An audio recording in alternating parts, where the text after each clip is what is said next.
adventures of Sam Spade, detective.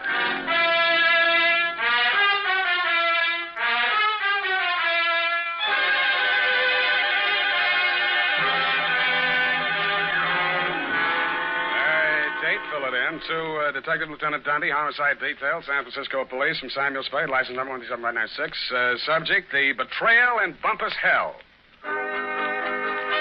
Red Gillis was a raw-boned poke from the border country. He was a stranger to Bumpus Hell, but he was no stranger to trouble.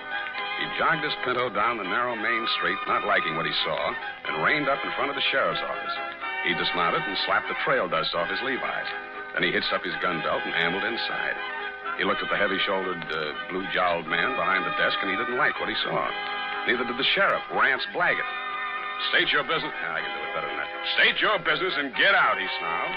Red smiled thinly and drawled, I'm looking for my brother. And what be your name outside of Red? Here, I can do that better than that. And what be your name outside of Red? Red Gillis's hand slid toward one of the six-shooters as silently as the sun coming up over the butte. Gillis, he sneered. Red Gillis from the Tonto Rim. That's pretty good. The sheriff's muscles tightened like steel springs and pulled him erect.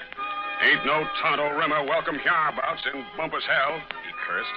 That was real good. And then the slap of 4 hands on leather was followed by the simultaneous roar of 4 6-guns. Hey, wait a minute. The sheriff... I know her in there. Well, who is it? The sheriff is just... It's the Spade. Miss Kelly next door. Right in the most exciting part. Mr. Spade, now see here. I won't take no for an answer. It wouldn't be neighborly. What is it, Mrs. Kelsey? Never you mind, come along. What are you up to here, anyway? Who, me? Oh, nothing. I'm just relaxing with an apple and a good book, I that's don't all. see no apple, and the only reading matter I see is some Western trash. Trash? Now, come on. There's trouble on the 3rd floor. Well, there's trouble in Bumpus Hell. Don't you swear at me. I'm not... I know my duty, and I know your duty. Now, come on. Get moving. Ouch. Okay, let go my ear. And that, Dundee, so help me, is how it started. Effie had just read a book called How to Relax, and it said there that Western stories were relaxing, and that's how I happened to be at home at 10 p.m., writing herd on a copy of Sheriff and Outlaw, rip-roaring adventures of the Old West. But Bumpus Hell hath no fury like my neighbor, Mrs. Kelsey. I left Red Gillis and the sheriff face to face and vice versa, eyes flashing and guns ablaze, and followed her meekly up to the 3rd floor.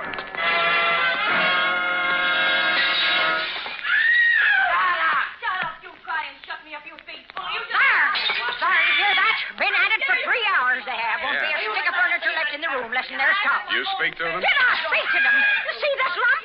No, here, under my transformation. Oh, well, why didn't you call a cop? Well, it wouldn't be neighborly. It's me that did. You see this lump? Yeah, you showed it to me. Put your wig back on. I'll see what I can do. And tell them about my lump. It's evident. Yeah, put it back. Hey, open up. Well, I would not go back with you if you was the last man on the Hey, open up. Have it your own way. If I catch you with that swear again, I'll tear your hair out. You hide, you boy, you runner, you cheap grifter, you. Well, you slam out of here before I'm forced to seek the assistance of a couple of flashy. Do not try anything fancy behind my back, you big slob. From now on, you and me is strictly on the cool-beaty. Well, you on principle, rat. Hey, let go of me. Don't throw it. Hey, wait a minute. Don't I remember you from someplace? No, I'm only being neighborly. Why did you beat up on kind, nice Mrs. Kelsey? That is a gross falsehood. I did not lay a hand on the old wag. It was that odious stinker, Joe Donegan, who was just left. And you can tell him, as from me, that I'm extremely unimpressed with his cheap threats to rub me out, and that I intend to continue on seeing Mr. Hobson or any other Johns which I care to. That's pretty good singing. Oh. Well, you better tell him that yourself. I don't imagine I'll be seeing him. You won't? Hey, wait a minute. Who are you, anyway? Just another tenant. I live downstairs. Oh, well, now I recall whom you are. You are that Seamus, which lives on the 2nd floor rear. Shamus, we call it in the radio. Seamus, would you care to come in and discuss a certain matter? Well, thanks. Another time. I got to get back to Bumpus Hell. Whoever she is, let her cool her heels for a few moments. No, you don't understand. Bumpus This is Hell. an urgent matter which I would like to hash over right now and without further delay. Well, May I invite you in for a straight slug? Well, okay, but just one. In a glass. All right, make yourself comfy. Now, say when. Just up to the lipstick mark. Here you are. Well, now to make a long story short, Mr. Spade, my name is Rosemary Fell, which remains my stage name, notwithstanding the circumstance. But I am legally married to that barnacle which has just dusted this joint. Now, being as you are in the detective business... Now, wait a minute. Kindly permit me to finish, honey. Sorry, sweetheart. I'm not the type to jaw about my troubles just to pass the time of day. I'm sure you are. I am an actress. I knew that. And although I'm low in funds, due to being between jobs right now, on account of that knothead making a scene in the last joint at which I worked... Cheap ginger ale. Just to show you how the breaks fall, Mr. Spade, Belita Wilkerson, who just happens to be about the biggest talent agent in this city, if you have the time, I'm impressed. phoned me on the telephone, and arranged an audition.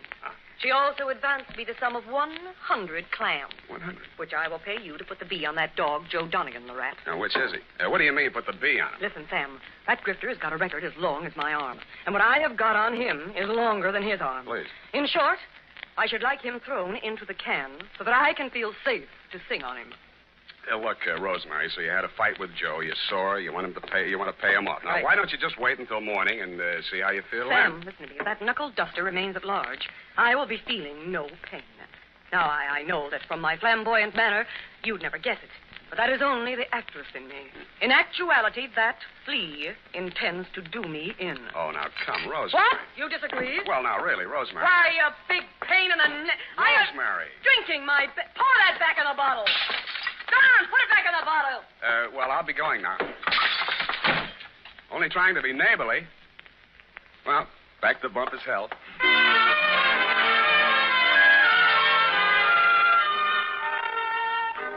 Rance Blaggett, the smoking Colt still gripped in his hairy fists, suddenly pitched forward like a fallen Joshua tree at Red Gillis's feet. Red leaned over with a thin smile playing at the corners of his mouth, not liking what he saw, and lifted the badge off of Blaggett's cowhide vest and pinned it on his own. Bumpus Hell had a new sheriff. Hey. Then I heard it. It sounded like a man sneaking up a fire escape. I went over to the window, raised it, and looked up. I didn't like what I saw. An overcoated figure reached the third-floor landing and stood silhouetted against the lighted window of Rosemary's apartment. He was about the height and weight of that rat, Joe Donegan. By the time I'd rolled out the window onto the fire escape, his right hand had come out of his coat pocket. Donegan! Donegan, watch it!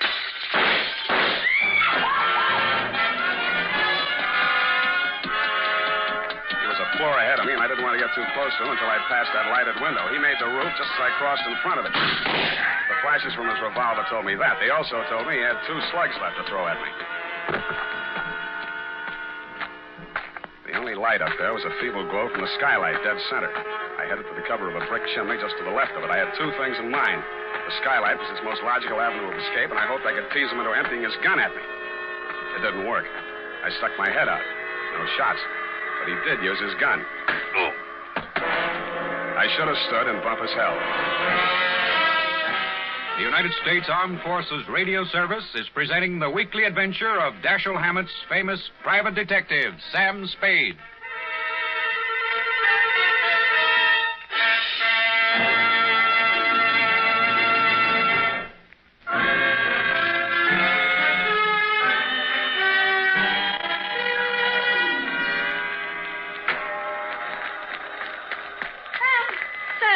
That rat do to you, the dog. Sam, speak to me.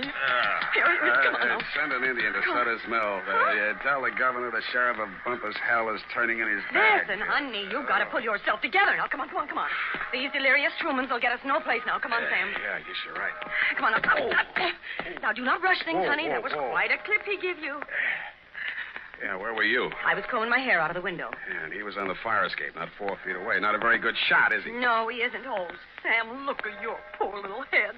Here, now, let me kiss it and make it well. Wild root. Yeah, see how it gets me ahead socially and on the job? Well, now, what next, Sam?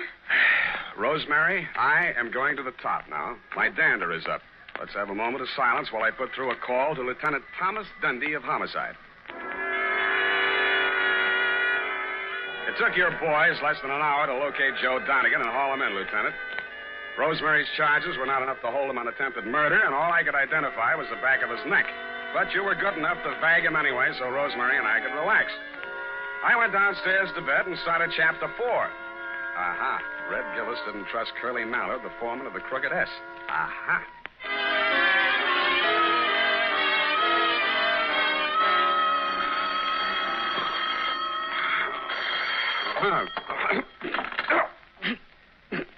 Unique Garage, Harry speaking. Sam, this is Dundee. Yeah, Dundee. What time is it? 8:30. In the morning? Yeah. Huh? Oh, yeah, it's daylight. Say, about that, what was his name?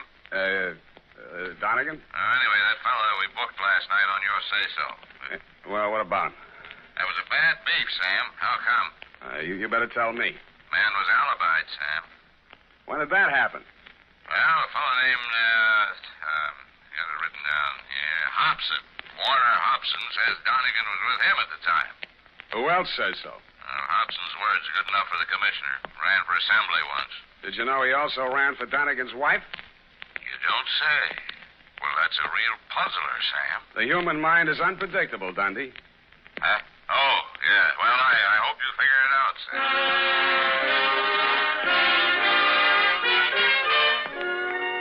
While I was shaving, I thought and thought.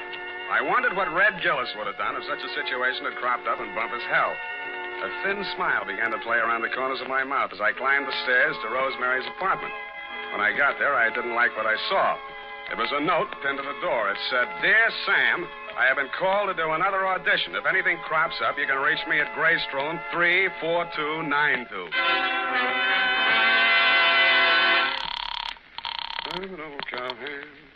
The Belita Wilkerson Talent Agency? I want to speak to Rosemary Fell. Hello? Yes, I'm still on the line. Who's calling, please? Sam, a Spade. I'm sorry, Mr. Spade. Miss Fell can't come to the phone. Who's in charge there? This is Miss Wilkerson speaking. Yeah, well, why can't she come to the phone? She's in the middle of her audition. Well, Is there any message? yeah. Tell her Donegan's out and it's Hobson's choice.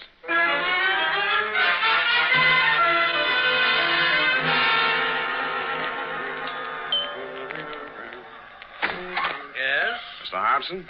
Yes? My name is Spade. Oh, yes, Mr. Spade. Come in. Why did you phony up that alibi for Rosemary's husband, Mr. Hobson? Huh? Oh, because I knew he's not the man who fired those shots at her. Were you there? As a matter of fact, I was. Would you like to hear about it? I would. Well, first, I'd better tell you a little about myself. Now, for the past year, I've been interested in politics. If I do say so myself. Yes, I know. You ran for assembly. Come to the point. Well, in a way, this is the point. My wife's a professional woman, and her own career keeps her busy a good deal of the time. Well, like the movie magazines say, a clash of careers and so on. That's how I happened to take up with Rosemary. I didn't know she was married. And, of course, when I found out, I dropped her like a hot potato. Potato. And then she started blackmailing me. Did you know about that? I still don't. Well, I think I can convince you. Go ahead. Well, I received a series of threatening phone calls from Rosemary. And I finally decided to go to Donegan and tell him the whole story. Oh, he was as mad as a wet hen. Wet hen. Well, he said he'd stop her. And I believed he was the right man to do it. Mm-hmm. Well, last night he phoned me.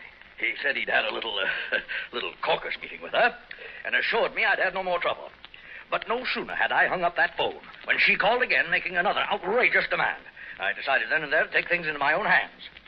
So happens I'm a crack shot. And I knew that I could come close enough to frighten her without actually hurting her. You were laboring under a false impression. Huh? Oh, yes. Well, you believe me now? Up to a point. Well, I'm afraid that's all I have for you, Mr. Spade. Well, I have something for you. What's that? Look up here. You see this bruise on my head? Oh. Well, all in the game, you know. Touché. Now, hold it. I only... Lie still. I'll get it.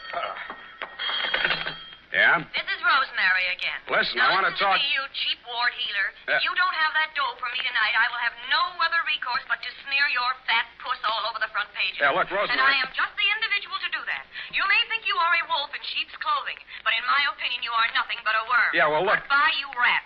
And rat. Hey, Rosemary. Hello. Nuts. Oh, wait a minute, Spade. Well, what did she say? You can read it in my report, along with a bill for my services. Anita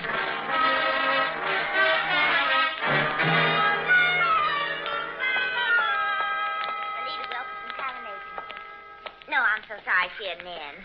You do that, sugar. Hello there. Likewise. Are you talent or just interested? I could be. In the meantime, is Rosemary Fell still here? Did she have an appointment today? Yes, honey. I called this morning. She was here then. You must be mistaken, darling. The office didn't open till noon today. Yeah. Could I talk to Miss Wilkerson? She isn't here just now. Oh, she never gets in till 1. Not till 1. She's over at KQW cutting a transcription for our new show, Goal of the Golden Gate. Oh, no. I mean, Gale of the Golden Goat. Don't you mean Gale of the Golden Gate? That's it. Girl of the Golden Gate. You said it, and I'm glad. Well, anyway, she isn't here. Oh. Good morning, Maggie. Any calls for me? Oh, yes, Miss Wilkerson, your husband. Oh, Miss Wilkerson, I was telling the gentleman you weren't here. Obviously, I am. Did you have an appointment? I talked to you on the phone this morning. Spade. Oh, Rosemary's friend. Well, you might know. She'll be out in a moment. What a distressing business that was last night. Rosemary tells me you saved her life. Well, that's a slight exaggeration. In fact, the whole thing was a mistake. Oh, really? I understood that. Oh, here she is. Rosemary, here's your friend. Sam, I ever glad to see you. Yeah. What's the matter? Plenty. Oh. Well, thanks loads, Miss Wilkerson. I hope the recording is better on this one. I'm sure it is, Rosemary. We'll call you when the client makes up his mind. Oh, well, thanks again. Come on, Sam. Goodbye, Mr. Spade. Goodbye. Sam, what is this new development that appears to be griping you? Why didn't you tell me you were shaking Hobson down? Uh-huh. And who's been feeding you this pile of gross falsehood? Look, Rosemary, you may be an actress, but with me, your audition is over, and you did not get the part. And just what are your future intentions in regards to me? None whatsoever. I'm sorry I ever met you, and I'm going back to Bumpus Hell. I went back to the office, swiveled my chair into a comfortable position, opened the February number of Sheriff and Outlaw to page 112, Betrayal in Bumpus Hell, Chapter 5, Stampede.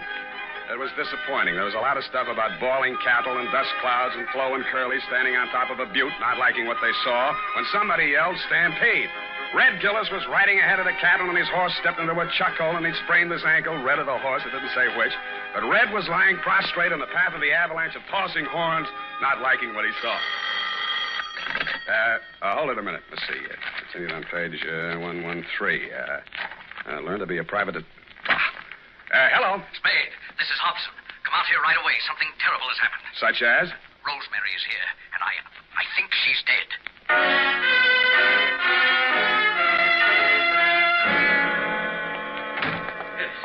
In here, Spade. Oh, I don't know how she got in. Oh, yes, I do remember I must have left the door unlocked. Where were you? Why, I just stepped out to get some cigarettes. Did you prove it? Why, no, I'm afraid not. I got halfway and found I didn't have any money and came back. You came back, walked through this room, went in the bedroom, and didn't see the body until you started back? Well, yes, the lights were off. I stumbled over it. This is the gun? Yes. She did it with my own gun. Oh, I never dreamed her love for me would drive her to self-destruction. Of course, now it's clear what really lay behind her poor, clumsy effort to blackmail me. It was a desperate move to get me back. Oh, I'll never forgive myself for driving that poor girl to this. Don't worry about that, Hobson. This isn't suicide. Murder? Oh, great heavens. What will Belita say? Belita? Yes, my wife. Belita Wilkerson? Professional name, you know. I was explaining to you before that... Oh, that's my wife now. What in the world will I tell her? Never mind. I'll get it. Hello? This is Rosemary for the last time. And I'm just calling to tell you that you have stalled around too long. I have talked to your wife and told her the whole sordid pitch. Why she wants you back, I will never know. But I sold you cheap, and you weren't worth a cent more. I am a girl who does not like to do things halfway, but you were just too late. Goodbye, you fathead. Yeah, Rosemary, I guess we were all too late.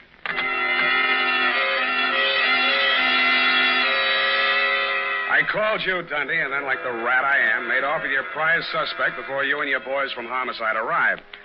We arrived at the Belita Wilkerson Talent Agency just as the boss was shutting up shop for the day. She had the recordings under her arm. All right, Belita. I'll take those. Well, what are you... Warner, Mr. Spade. Unlock the door, Belita. We're going back in. Warner, why are you... You'd better do as he says, Belita. Well, all right, but... Give me those keys. Inside, both of you. Where do you play these records? The recording studio is just through there, but you can spare yourself the trouble. I admit I tricked Rosemary into recording those blackmail speeches and then played them back over the phone to Warner. If trying to hold on to my husband is a crime, then I'm a criminal. Oh, now, Belita, my dear. Come on, stop that. We got to get busy. I phoned the Hobson house, and you were still there, Dundee. You said it was an open and shut case against Hobson, and to deliver him at once or kiss my license goodbye. But when I told you my diabolically ingenious scheme, you said yes, you'd be glad to, because it was a sure way of getting rid of me once and for all. It took us nearly 2 hours to get things ready in Belita's recording studio. We took the parts of Rosemary's so-called audition records that we thought would fit the occasion and dubbed them onto a single side. We played it back once, then I phoned you at headquarters. Homicide. Lieutenant Dundee. Spade, Dundee. Everything's ready here. Did you pick up Donegan? Oh, yeah. He's here. Donegan? Hold on. Okay, Belita. Start the record when I give you the nod. Yes, Mr. Spade. I didn't say it, Donegan. It's for you. Right. Yeah, who's this? This is Rosemary. Huh? I forgive you for everything, but there are some things I cannot forget. You Rosemary, lied. it sounds like We have you. meant a lot to each other, but after what you have done to me, it is time you paid through the nose. Rosemary, I didn't mean it. When I followed you to his house We and have you went meant a right lot in to like each you other, lived but there, after I what just you went have done nuts. to me, it is time you paid through the nose. You Listen. rat. I am a girl who does Listen, not Ro- like to do things halfway. Listen, honey, but you're not you were going to just throw too the book late. at me, are you? And I am just I'm glad to an hear your individual, voice. I too. thought you were We have dead. meant a lot to Okay, each other. kill it. Rosemary, are you listening? Rosemary. Hey, no, she's still on the line. I want to talk to her. Take him, full house. Wait a minute. Take him. Sam, Yeah, Dundee. congratulations. That was a brilliant piece of work. Hey, Sam, you still on the line? Yeah, I'll be all right, Dundee. I just fainted temporarily. Say it again, will you, pal? Yeah, as I was saying, congratulations on a brilliant piece of work. Well, But I have never in all my years on the force heard of such a wild, insane, illegal, unethical, and downright cruel method of extorting a completion. thank you, Dundee. I feel better already.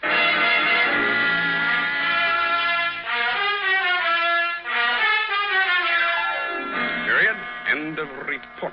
But Sam, what happened? Effie, I thought I had made that abundantly clear. No. In order to discredit her husband's paramour, Belita gave her a come-on about an audition and had her play the part of a blackmailer reading lines from a script which she, Belita, had prepared, and thereupon proceeded to play said records over the telephone, well knowing that her husband would erroneously believe Rosemary to be a blackmailer in fact, and would drop her like a hot spud. No, Sam, no, I don't mean Don't that. interrupt. Oh.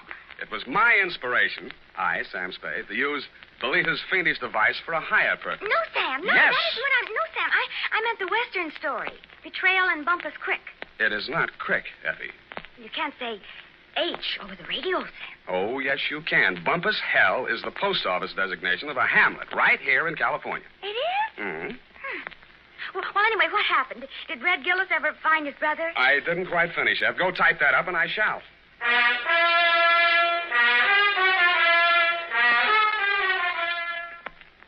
Well, here it is, Sam. Oh, Sam, what's the matter? You don't look at all well. Can't be. It didn't happen. It's a misprint. That's what it is. What, Sam? What? Maybe the writer was tired. Oh, Sam, it's only a story. That's what you think. Well, did Red Gillis find his brother? I won't tell. Oh, now, Sam, now, don't be childish. Oh, well, all right. Remember the sheriff he shot on page 1? What? Yeah, it turned out to be the new schoolmarm. Oh, how ornery. A woman, huh? Nice thing. Get off. Good night, sweetheart. This is the United States Armed Forces Radio Service, the voice of information and education.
From Hollywood, it's time now for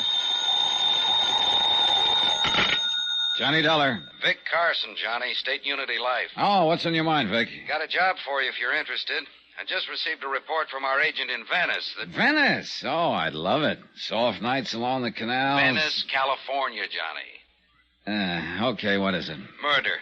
Bernard Slade, age 56, penny arcade operator in Ocean Park. That's right. Right next door to Venice. Go on. Well, the body was found in living quarters at the rear of an arcade in the amusement zone. Killer unknown. And? Barney Slade must have been quite a movie fan. The police found his apartment plastered with photographs of the movie greats. Silent screen vintage, that is.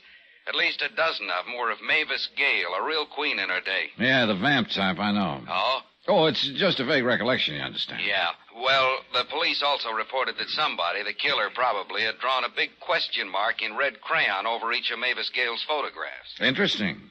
If it means anything. We think it does, Johnny. Especially since Mavis Gale is named as the beneficiary in Bernard Slade's insurance policy.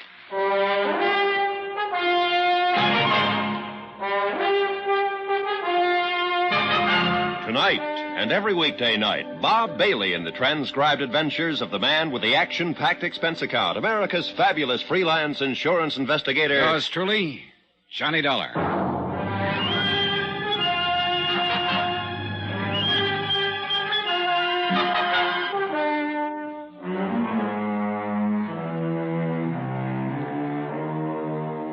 Expense account submitted by Special Investigator Johnny Dollar to State Unity Life, Home Office, Hartford, Connecticut. Following is an account of expenses incurred during my investigation of the Silent Queen matter. Expense account item 1, $210.65, plane, cab fare, and incidentals to Ocean Park, California. As soon as I checked in at my hotel, I got in touch with Homicide. Sergeant McKay, they said, would probably be down at the pier. I saved you cab fare on this one, Vic. It was a beautiful moonlit night at the beach. A warm breeze was blowing in from the Pacific. And besides, it was only a 3-minute walk from my hotel to the fun zone. A gaudy array of neon and noise, an occasional whiff of salt air seeping through the aromatic blend of fried shrimp, hamburgers, and popcorn. Business was good, and the penny arcade had its share of it. I headed straight for the blonde sitting in the change booth. She looked tired, faded. Hi, let me have a dime's worth of pennies, will you? Real plunger, huh? Oh, money means nothing to me. Well, here you are. Don't spend them all in one place. Well, you know, I might at that.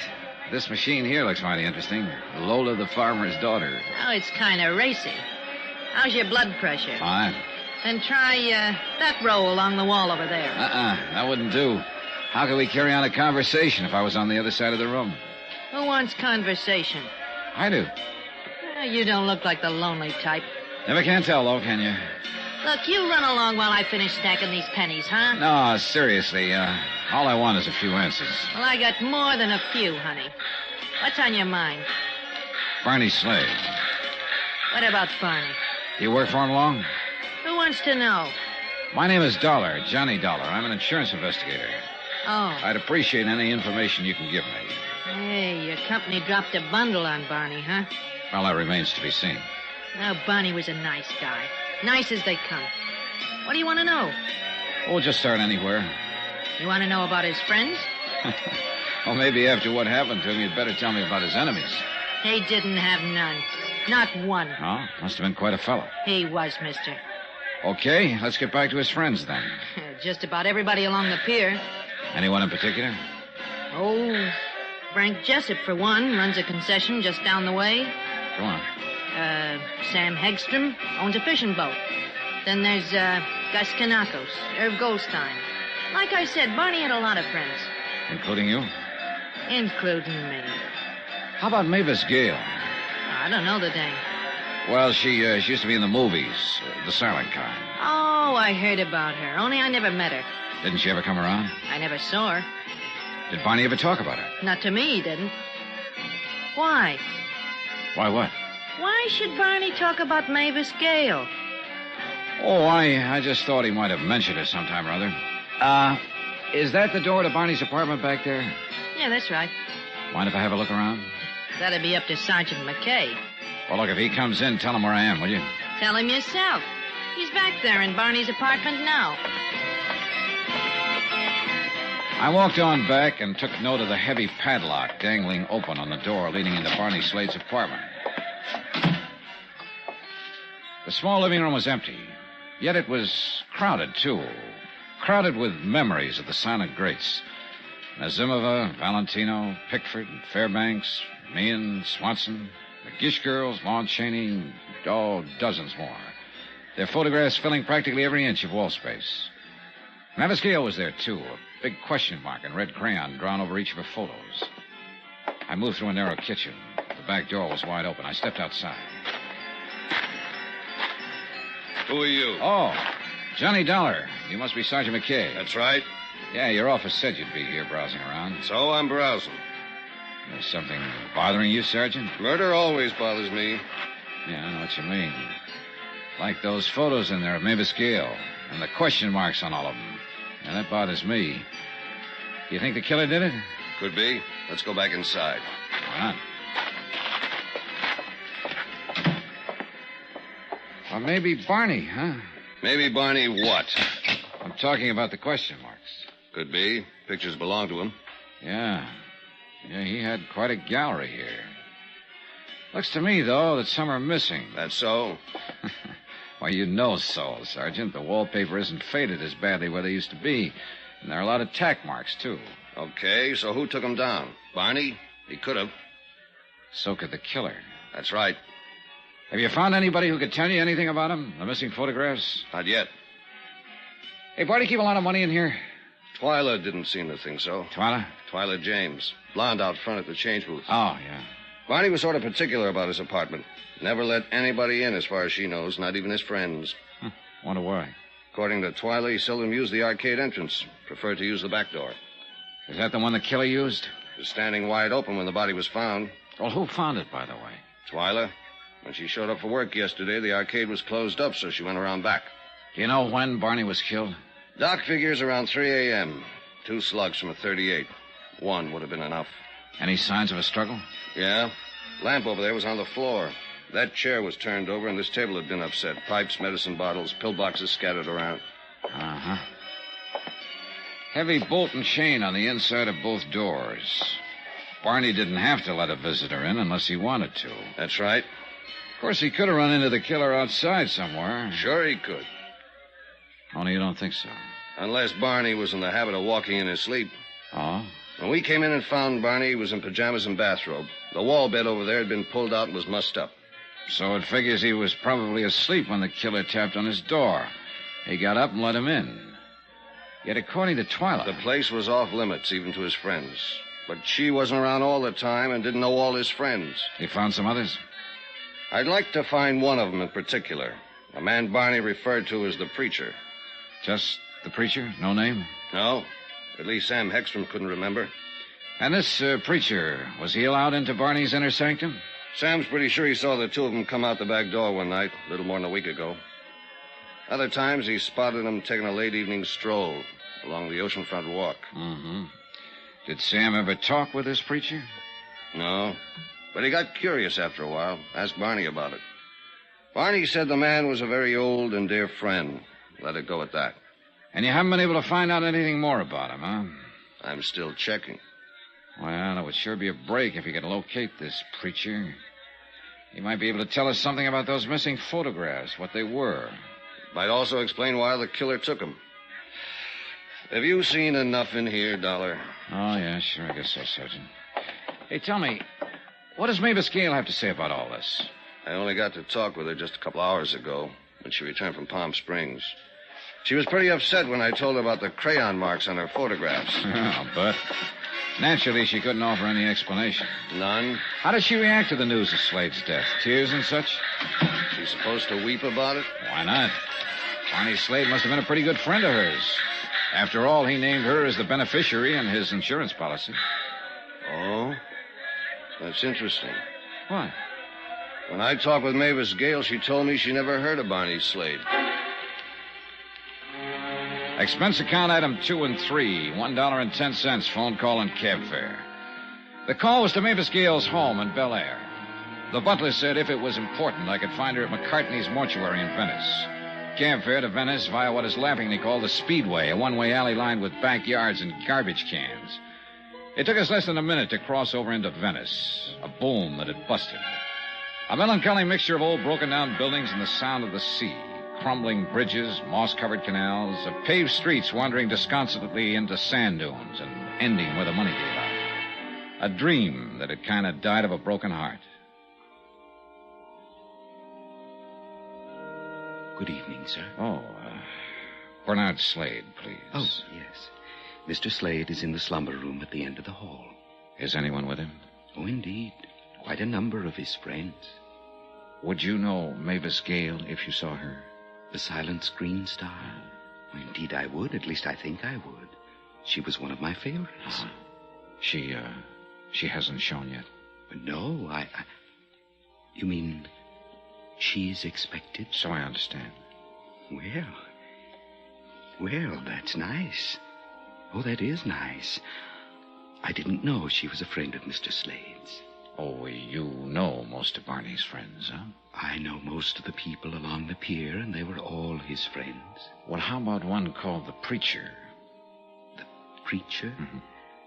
Well, naturally, I'm very well acquainted with many men of the cloth. And if you could tell me his name... I don't know it. Oh. Look, you have a visitor's register here, don't you? In each of the slumber rooms, yes. Just inside the door. Oh, thanks. Where did you say Mr. Slade was? Down the hall. Last room on the left.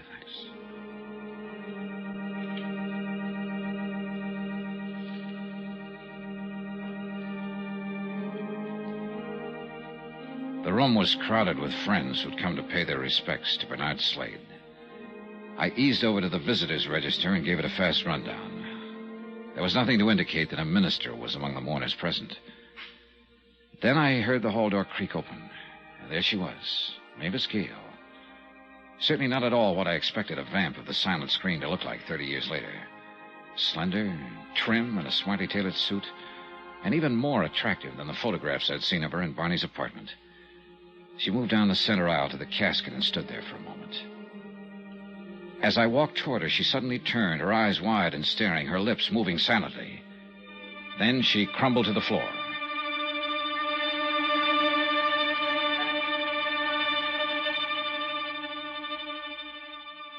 I understand you've been trying to reach me, Dollar. That's right, Sergeant. Okay, what's up? I got some news for you. Mavis Gale was once married to a small-time movie actor named Tom Sanford. Seems he was murdered during a hunting trip in the Sierras some 27 years ago. So?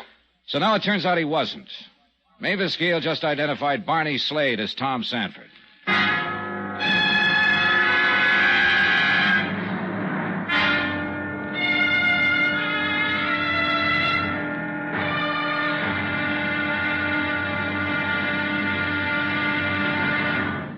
Now, here's our star to tell you about tomorrow's episode of this week's story. Tomorrow, a stagecoach ride. I get some lumps, and a surprise witness turns up. Join us, won't you? Yours truly, Johnny Dollar.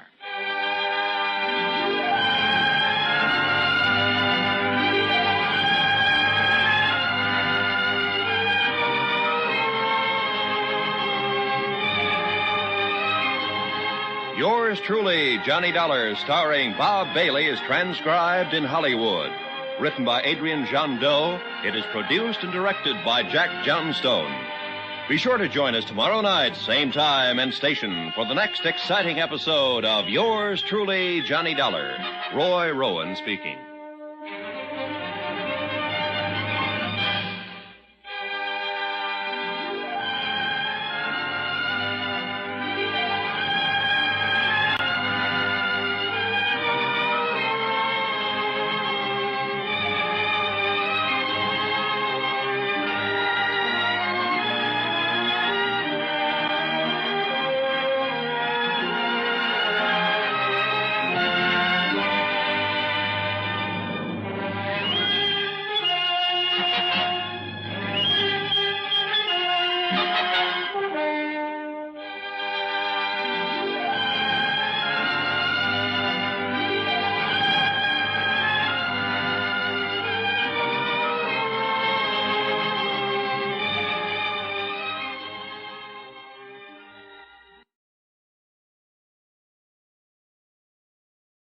From Hollywood, it's time now for... Johnny Dollar. I understand you've been trying to get in touch with me, Dollar. That's right. Okay, what's up? I got some news for you, Sergeant. Mavis Gale was once married to a small-time movie actor named Tom Sanford. Seems he was murdered during a hunting trip in the Sierras some 27 years ago. So? Mavis Gale just identified Barney Slade as Tom Sanford. What? Same man, Sergeant. She's still at the mortuary? Yeah, the manager's office. I'll be over in 5 minutes.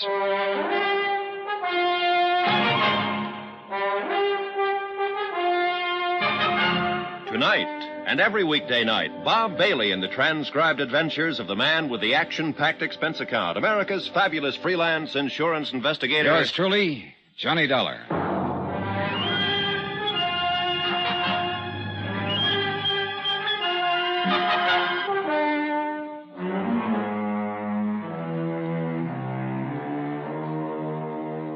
Expense account submitted by Special Investigator Johnny Dollar, location Ocean Park, California, to State Unity Life, Home Office, Hartford, Connecticut.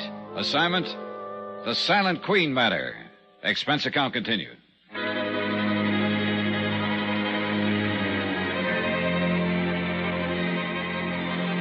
Item 4, 10 cents, a cup of black coffee from Mavis Gale, Queen of the Silent Flickers. While she drank it, I elbowed my way past Barney Slade's friends gathered in the hall just outside the mortuary office and walked out to the street to do a little quiet thinking. I didn't have time. Excuse me, Mr. Dollar. Is it a fact about Mavis Gale? I mean, she was Barney's wife? Where'd you pick that up? Well, Mort thought he heard her say so. Mort? Manager of the funeral parlor.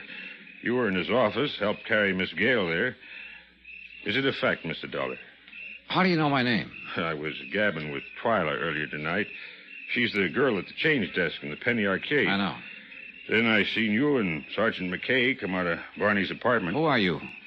Frank Jessup. I run the mermaid bit over on the pier. You know, 3 baseballs for a quarter and you... You tried to dunk the doll in the water tank, yeah. I figure Mort heard right that Mavis Gale used to be Barney's wife. Well, that's what the lady said. Oh, how do you like that? Old Barney married all this time into that Mavis Gale, old-time movie star. Never breathed a word of it to any of us. Sure can't get over it. And him being a picture player in the old days, too. Yeah. Do you recall ever seeing her around the arcade, Mr. Jessup? Nope. Think I would have recognized her tonight when she came in the mortuary. Real handsome woman. Can you think of anyone Barney might have told about his past? I don't think any of his friends knew Mr. Dollar. Including Twyla James? Why do you ask that? Has she been with him long? Close to 5 years. What are you driving at, Mr. Dollar?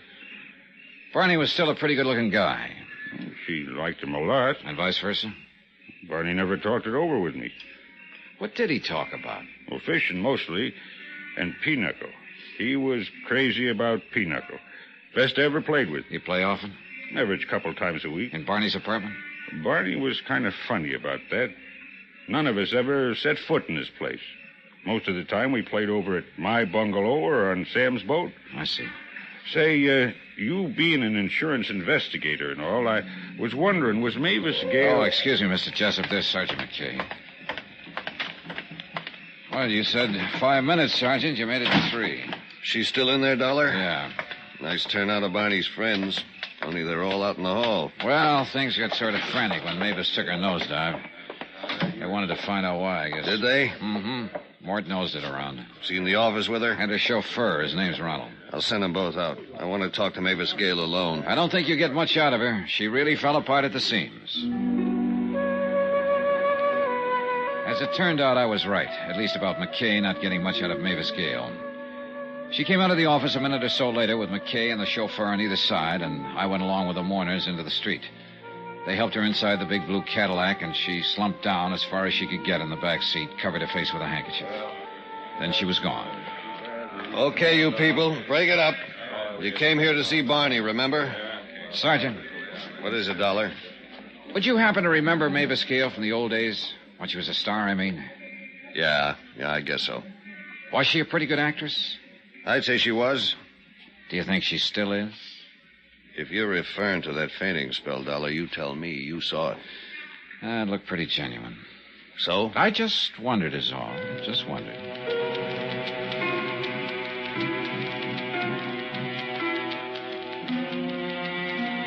Expense account items 5 and 6, $4.60, one morning newspaper, and cab fare to Mavis Gale's Bel Air home.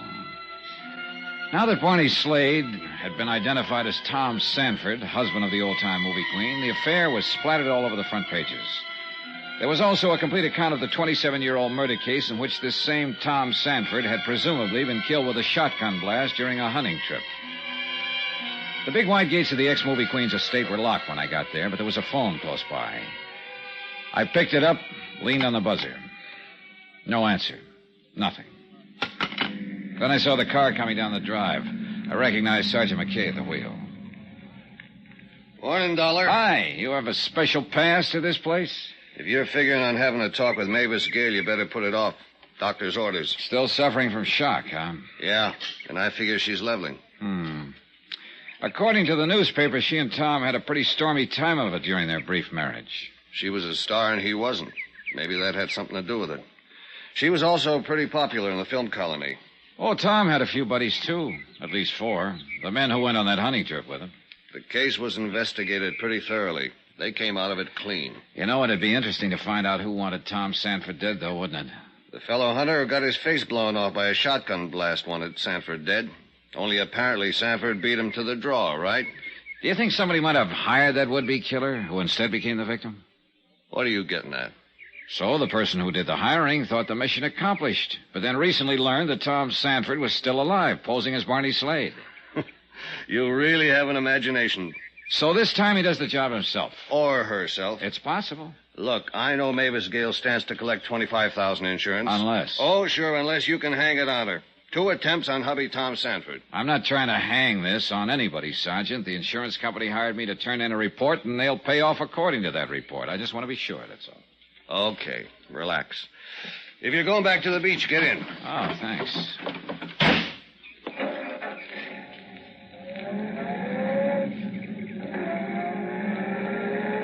Why do you think he did it, Sergeant? Why do I think who did what? Sanford. 27 years ago on a hunting trip. Why do you suppose he planted his identification and clothing on the man who tried to kill him, then vanished? Who knows? Maybe he was in a jam. Liked the idea of letting the world believe he was dead. And how about those question marks on Mavis Gale's photographs? A tie in there, maybe? We've been through that. Barney could have made those marks himself. Well, then here's a thought. Barney, or Sanford, whichever you want to call him, might have wondered, could his wife have hired the killer? And is that why he drew those question marks? I thought you decided the killer drew them. All right, assume the killer drew them. Why? You tell me. Well, it would certainly attract attention to Mavis Gale, wouldn't it? And eliminate her as a possible suspect? As far as Barney Slade's death is concerned, yes. You're really determined to go after this woman, aren't you? Look, McKay, I told you all I'm... Okay. Assuming the killer drew those question marks to direct attention to Mavis Gale. Why would he want to do that? I can make a guess. Can't you? Yeah. Could be blackmail. But why wait all these years? For the simple reason he just picked up a little information recently. Maybe he got it from one of the men who were on that hunting trip. Think they're still around? Expense account item 7, $10.50, cab fare and tips. It took me that long to find Milo Martin, actor's agent, one of the men who had been on that hunting trip 27 years ago. He operated out of a plush suite of offices on the Sunset Strip.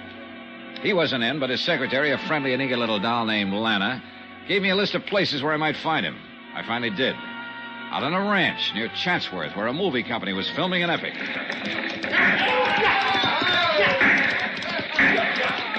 Yep, a Western. What else? Milo Martin was short and round. He wore cowboy boots, dungarees, no shirt. He was sitting on a wide, flat rock, sunning himself. Oh, yes, Mr. Dollar. I read about it in the morning paper. It came as a tremendous shock. Tom, alive all these years? It's incredible. It's fantastic. Well, according to newspaper accounts, you were the one who first discovered the body that day 27 years ago. A horrible experience, terrifying, and never forget it. We had been searching the hills all night, and then in the cold gray of dawn, there he was in the ravine. Tom. Only it wasn't Tom. Well, the police are certain. I mean to say that... Miss Gale positively identified the man known as Barney Slade to be Tom Sanford. Running a penny arcade in Ocean Park. It's incredible. Well, then who was the man I found in that ravine? We don't know. We may never know.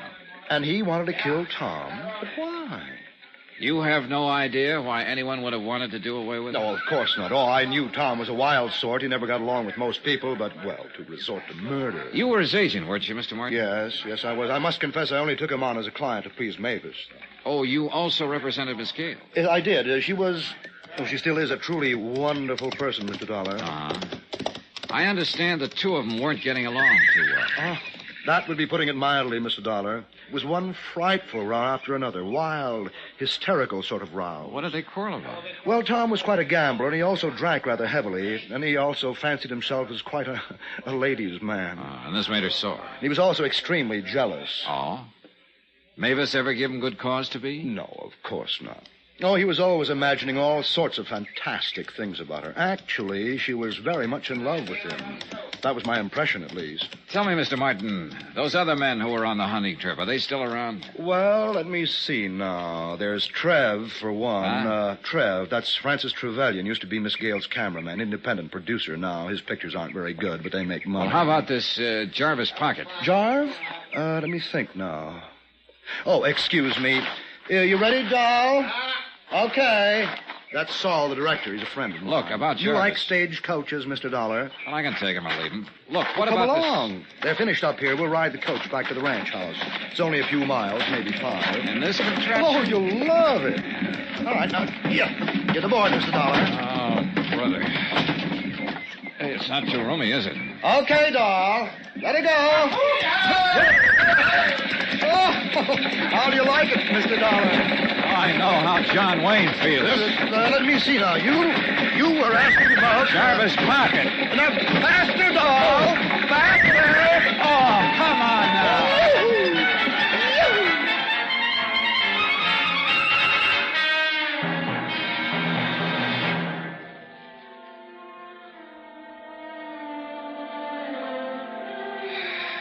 Expense account. Item 8, 81 cents.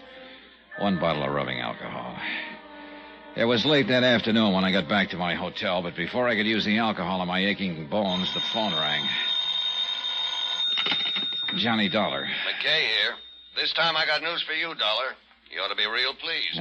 Wait till I sit down. Oh, on second thought, maybe I won't. Okay, Sarge, let's have it.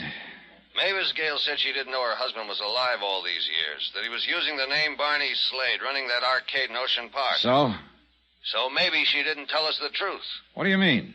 We got a witness, Dollar. Someone who saw Mavis Gale hanging around the Penny Arcade 2 nights before the murder.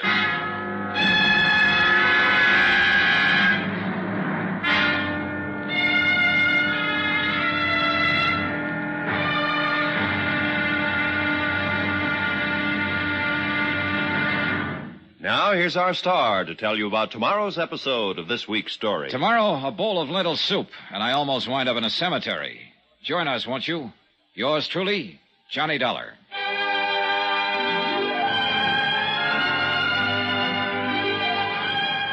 Yours truly, Johnny Dollar, starring Bob Bailey, is transcribed in Hollywood. Written by Adrian Jandot, it is produced and directed by Jack Johnstone.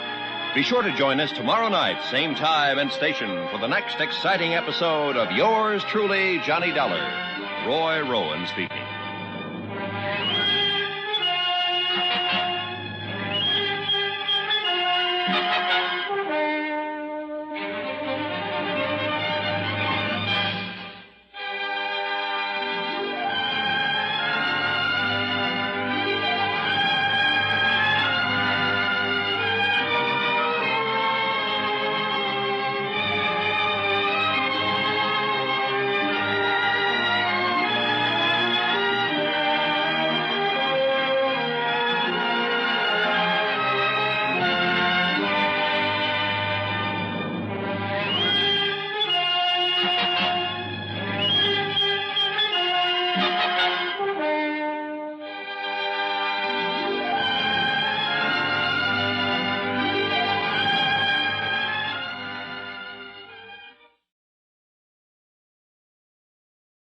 From Hollywood, it's time now for...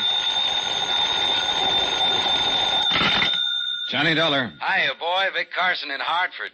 Say, things are really opening up out there on the coast, huh? So, you read the papers. Quite a surprise learning that Mavis Gale was married to that penny arcade operator Barney Slade. She'd been married to Tom Sanford. Sure, silent film actor. Only it turns out he and Slade are the same man. Really something, isn't it? Yeah, well... Here, Sanford's supposed to be dead for 27 years, and all the time he's living down there in Ocean Park, and she didn't know about it. So she said. Only somebody saw her hanging around the arcade 2 nights before Slade's murder, Vic. What? Well, what does she have to say about that? She wasn't around when the police went out to her place a little while ago. No one knows where she is. Look, have you been able to get an angle on those photographs of hers in Slade's apartment? Why the killer drew those question marks over 'em? No. And we haven't found out why the killer copped a half a dozen of the photos either. Photographs of who? How should I know? They're gone. Well, maybe they're important. No. Look, I'm on the trail of a character called the Preacher. If I find him, I may find some answers. Well, according to the papers, Johnny, are you sore about something? Yeah, Vic, I'm sore. Better read my report.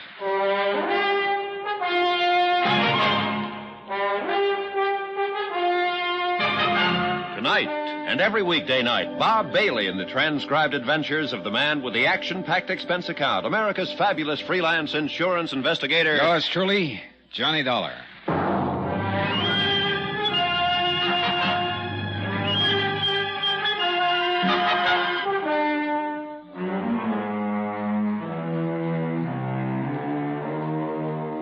Expense account submitted by Special Investigator Johnny Dollar, location Ocean Park, California. To State Unity Life, Home Office, Hartford, Connecticut. Assignment, the Silent Queen matter. Expense account continued.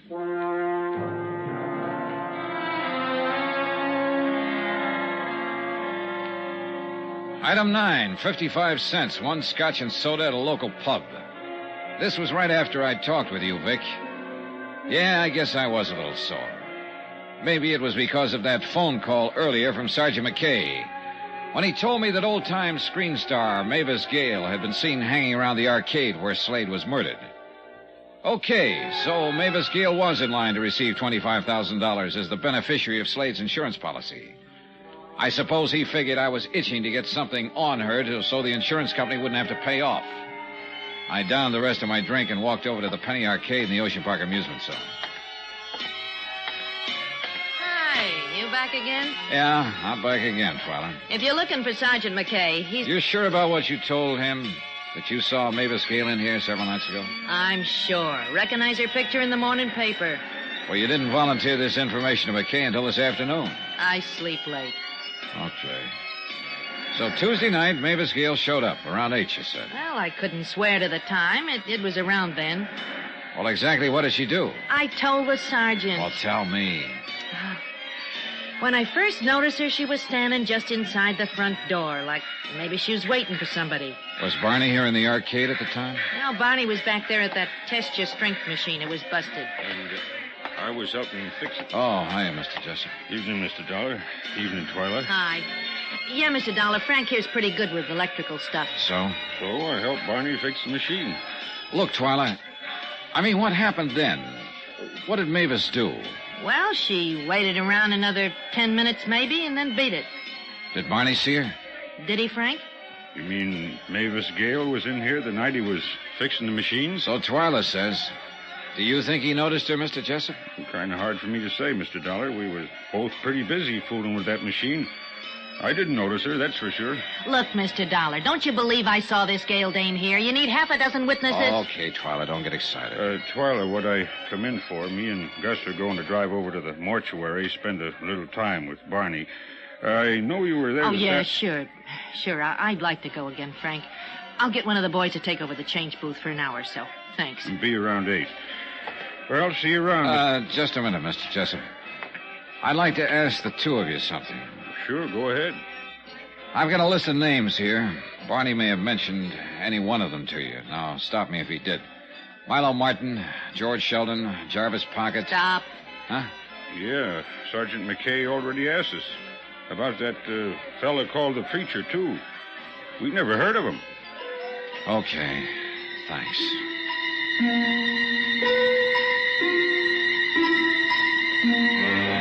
I wandered around the pier for a while trying to figure out my next move.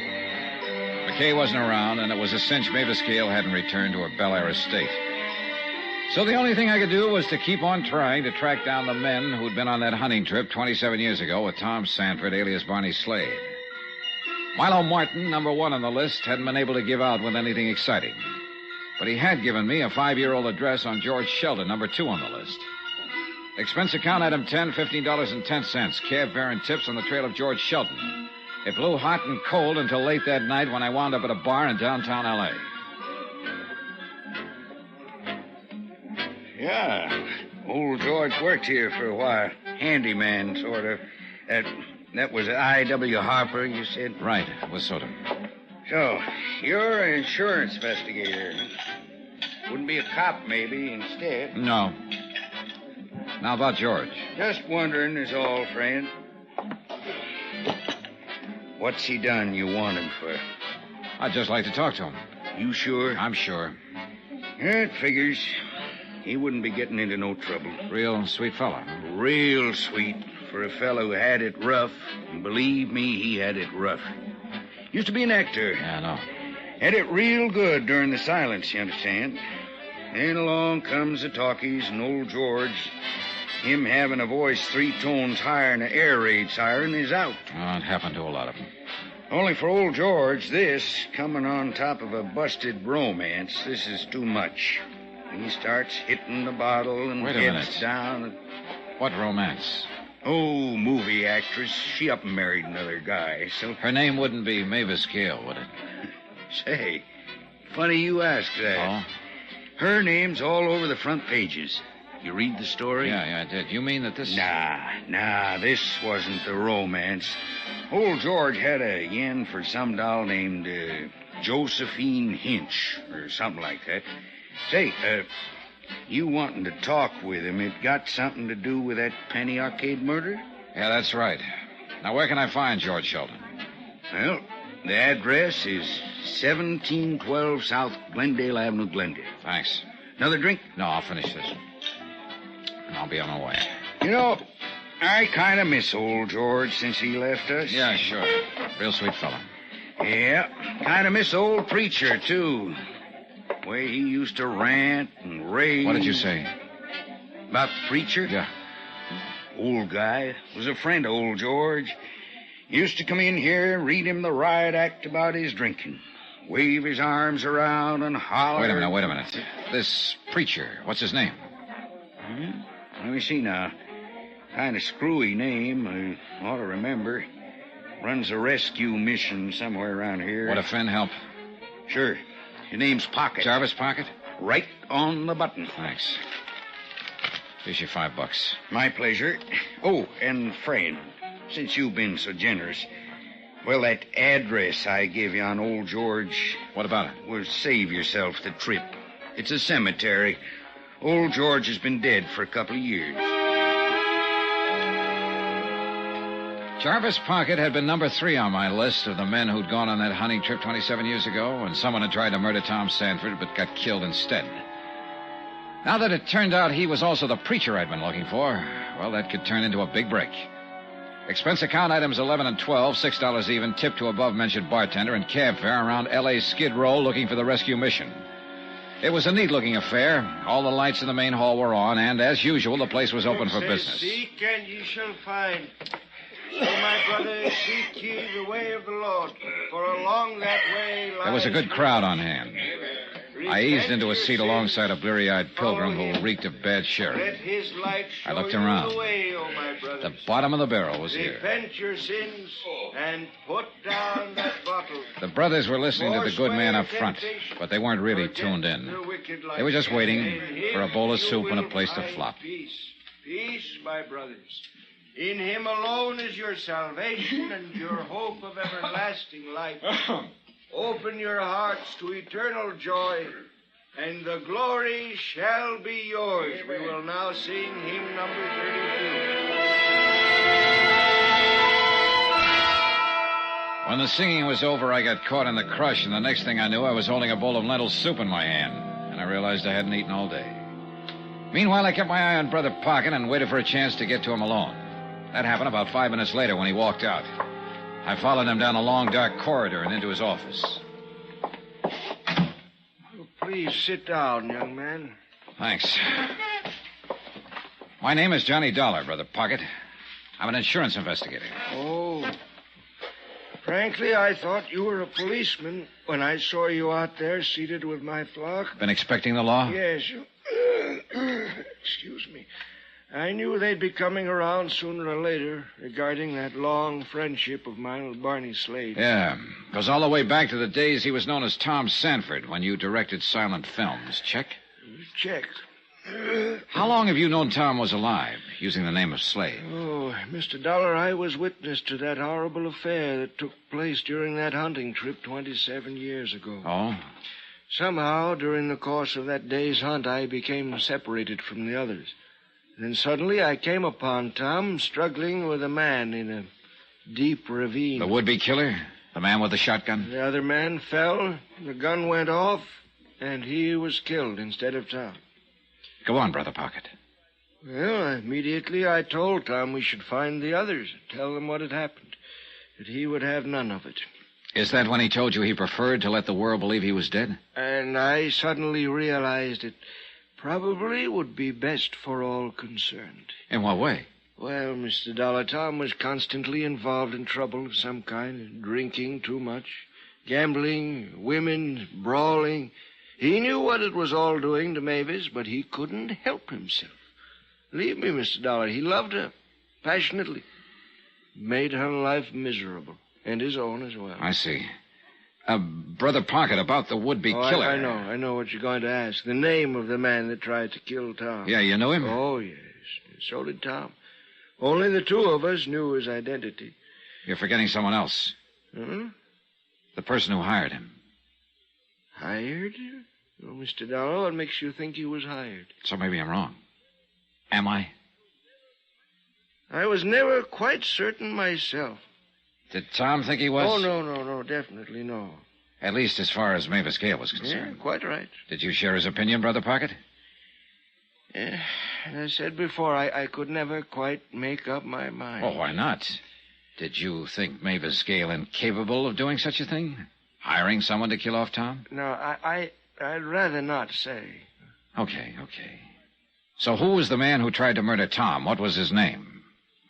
I'm afraid it'll mean little to you, Mr. Dollar. His name was Joe Fallon. Well, you're right. It means nothing. Well, this fact, however, might prove interesting to you. Joe Fallon, at one time, had been Mavis Gale's personal chauffeur.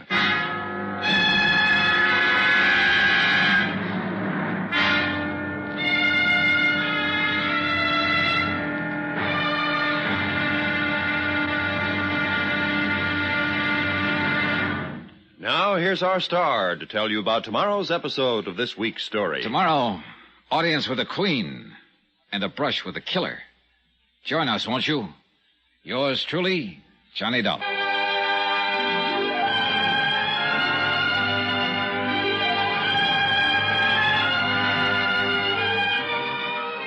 Yours truly, Johnny Dollar, starring Bob Bailey, is transcribed in Hollywood.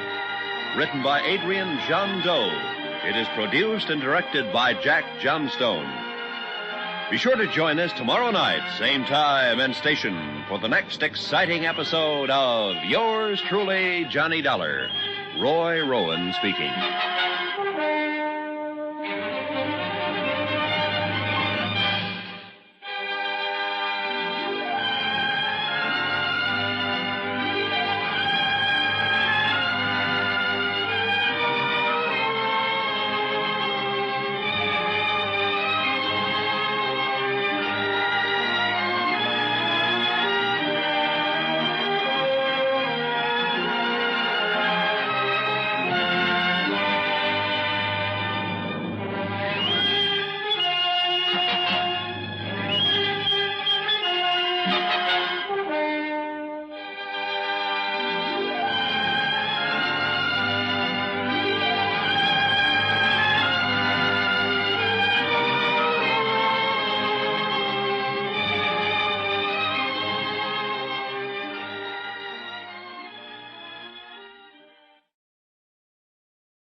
From Hollywood, it's time now for... Johnny Dollar. Oh, it's you. Hiya, Sergeant. Headquarters just gave me this number to call. I was wondering who'd be in Barney Slade's apartment. How'd you get in? With a key. Brother Pocket had it. Give me that again? Jarvis Pocket. He's one of the men on that hunting trip with Tom Sanford 27 years ago. He's here with me now. How'd he get it, the key? Barney had given it to him a few years back. He's known all along that Barney Slade and Tom Sanford were one and the same. He also knows the name of the man who tried to kill Sanford. Who was it? Name was Joe Fallon. At one time, he'd been Mavis Gale's private chauffeur.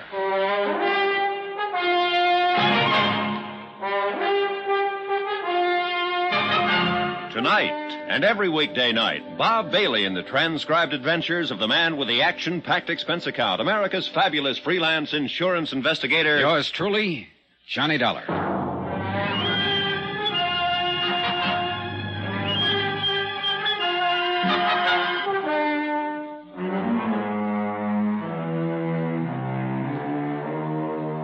Expense account submitted by Special Investigator Johnny Dollar, location Ocean Park, California.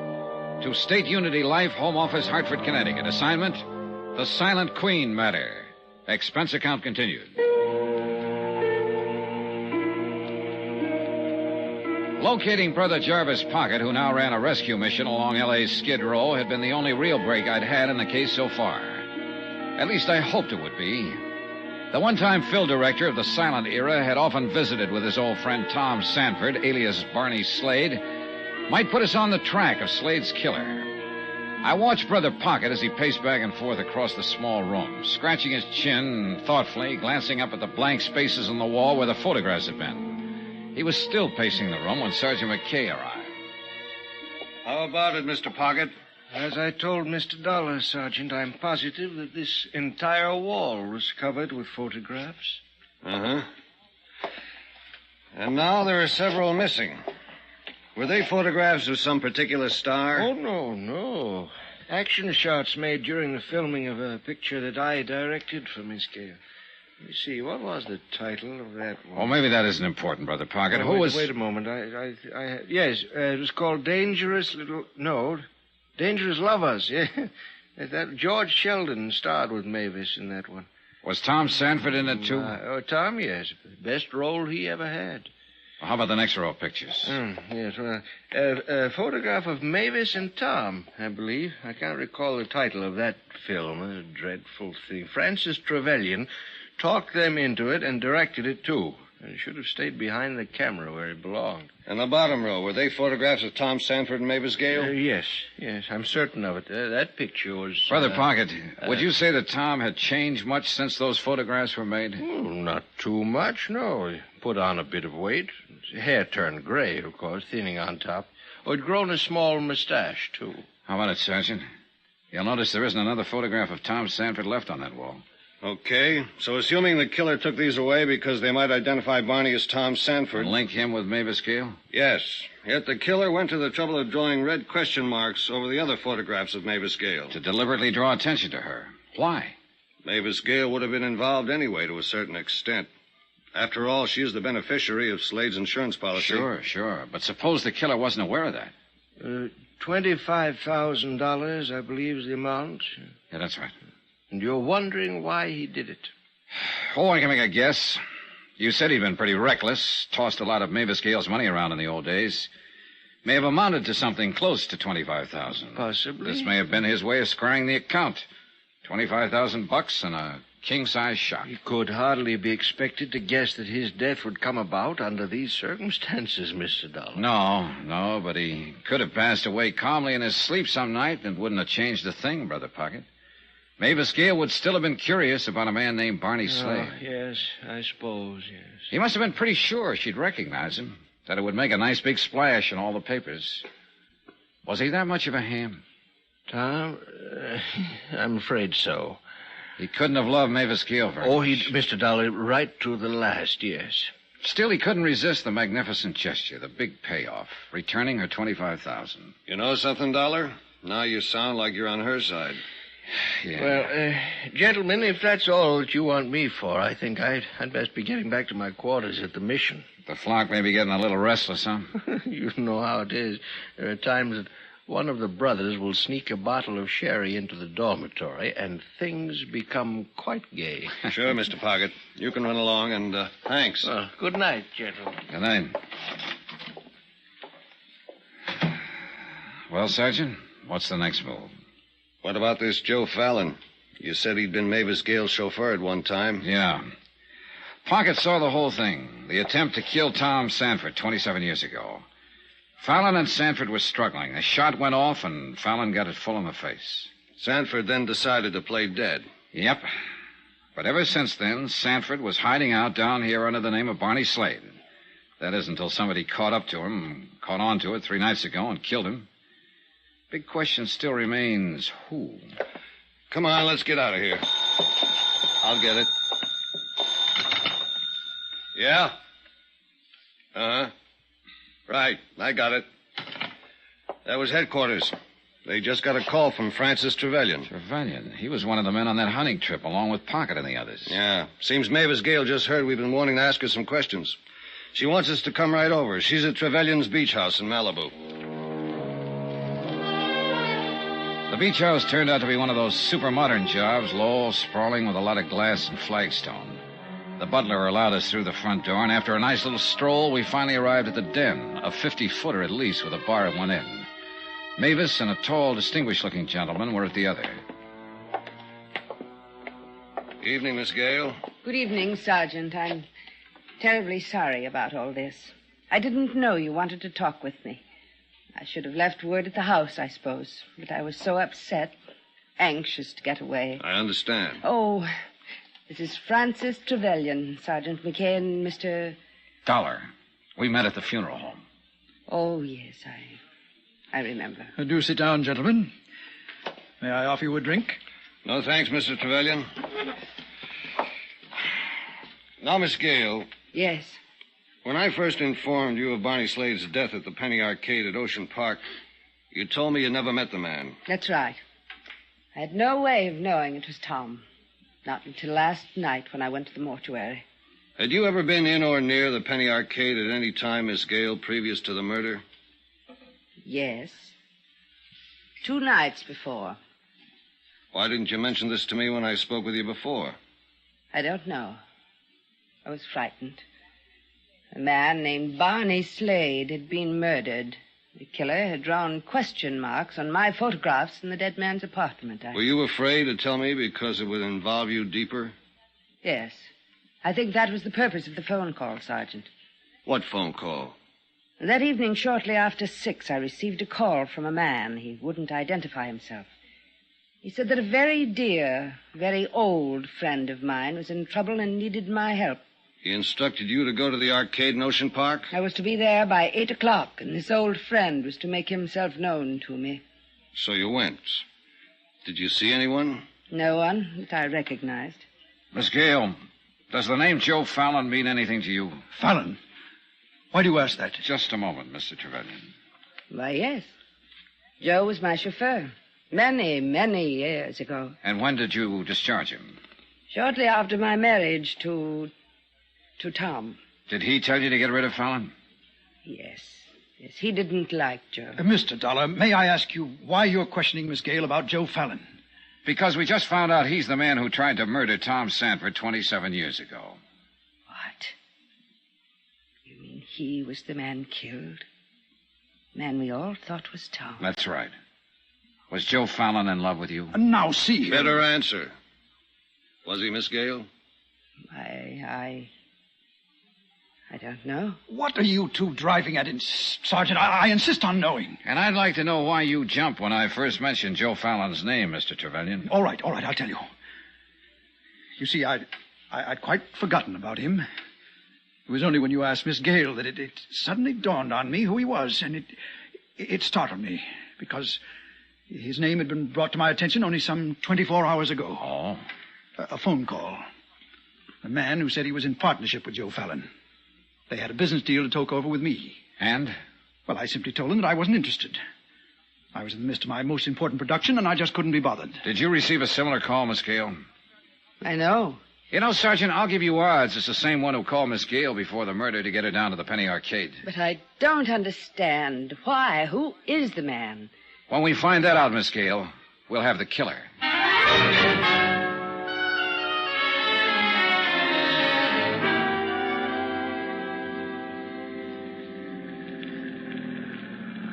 Here's your hotel, Dollar. Oh, yeah, right, thanks. Been a long day, hasn't it? Sure has. We haven't made much progress. At least Brother Pocket was some help. Uh-huh. Cigarette? Yeah, thanks. Yeah, Pocket gave us a couple of answers. We could sure use a lot more. Thanks. You know, Sergeant, that bit about the photographs still bothers me. Why would the killer first try to hide the link between Mavis Gale and Tom Sanford and then deliberately draw attention to her? You think someone beside the killer could have made those question marks on her photographs? Could be. Okay. For instance? Who discovered the body? Twyla James. Okay. You mean she walks in, discovers the body, picks up red crayon, does the art job? Why? Well, look, I just make these things up. I don't explain them. You're off the beam on this one, Johnny. When we got to Barney's place, she was shaking like a ship without a rudder. Nah, she was scared silly. Uh-huh. I'd still like to ask her about it, though. Better get some sleep, Dollar. I guess. Thanks for the lift, Sergeant. Night. Yeah, the sergeant was probably right about Twyla. But I sauntered on down to the amusement zone anyway.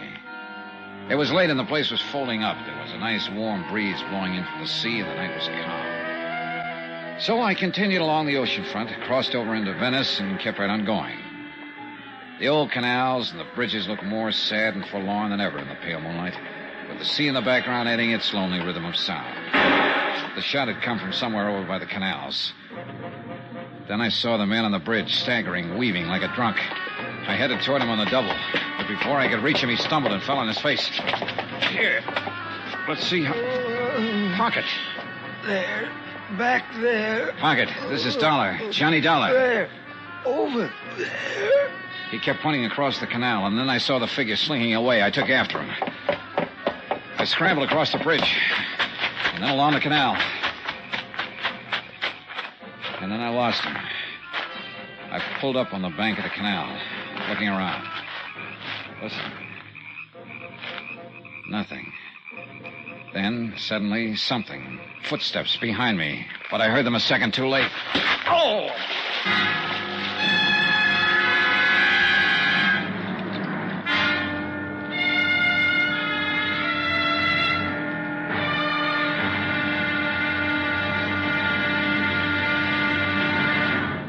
Now, here's our star to tell you about the final episode of this week's story. Tomorrow, a man who talked too much, and it killed him.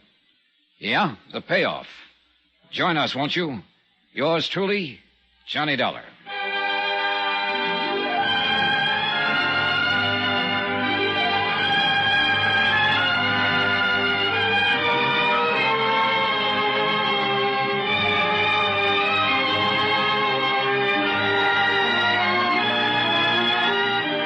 Yours truly, Johnny Dollar, starring Bob Bailey, is transcribed in Hollywood. Written by Adrian John Doe, it is produced and directed by Jack Johnstone. Be sure to join us tomorrow night, same time and station, for the next exciting episode of Yours truly, Johnny Dollar. Roy Rowan speaking.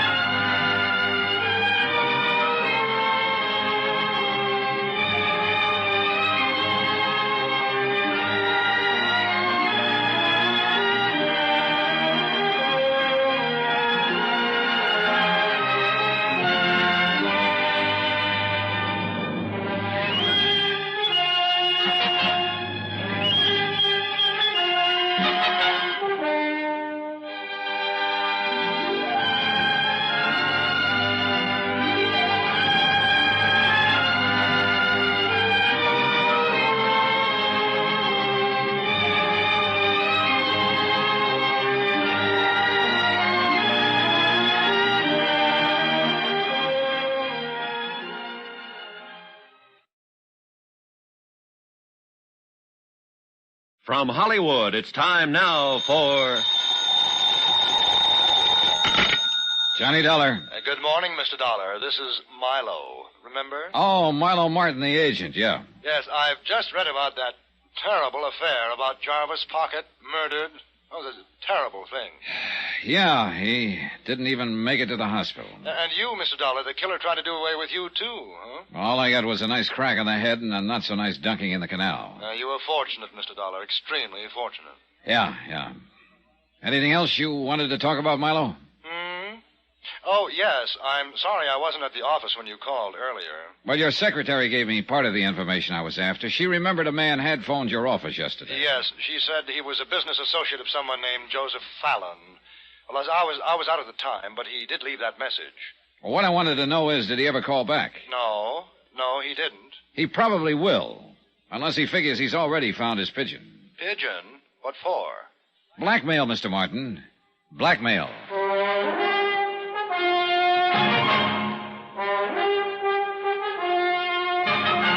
Tonight, and every weekday night, Bob Bailey in the transcribed adventures of the man with the action-packed expense account, America's fabulous freelance insurance investigator. Yours truly, Johnny Dollar.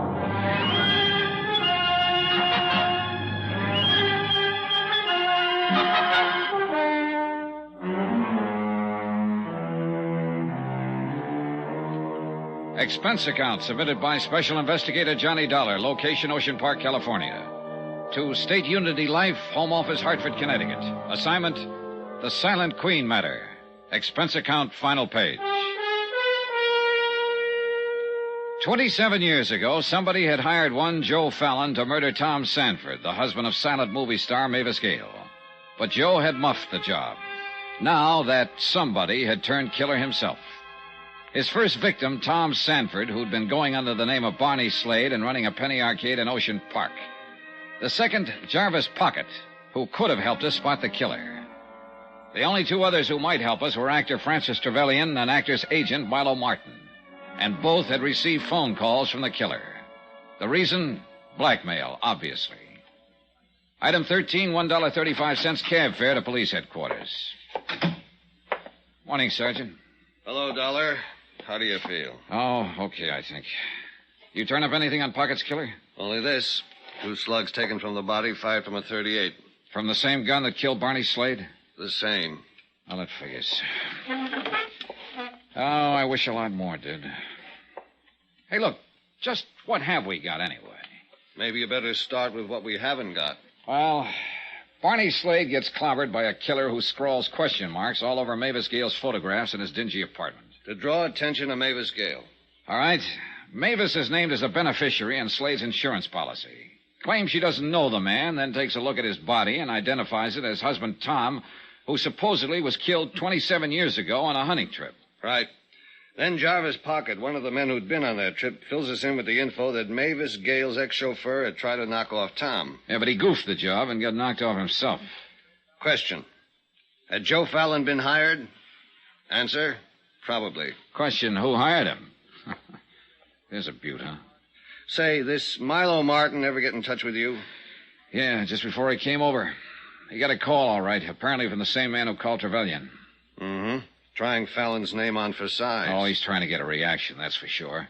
And when he gets the right one, he'll put on the squeeze. I wonder why he didn't call Mavis Gale and give her the pitch. Maybe he did, and she forgot to tell us about it. Think he called Jarvis Pocket? No, I think Pocket would have told us. I wonder if Pocket told us everything last night at Barney's place. Oh, probably not. I think he suspected something or someone. When he left us, he probably did a little prowling of his own. Result, got himself killed. Look, it's almost noon. Yeah. I'll buy you lunch. We'll have about an hour. Then what? Then I'm going to Tom Sanford's funeral. Aren't you?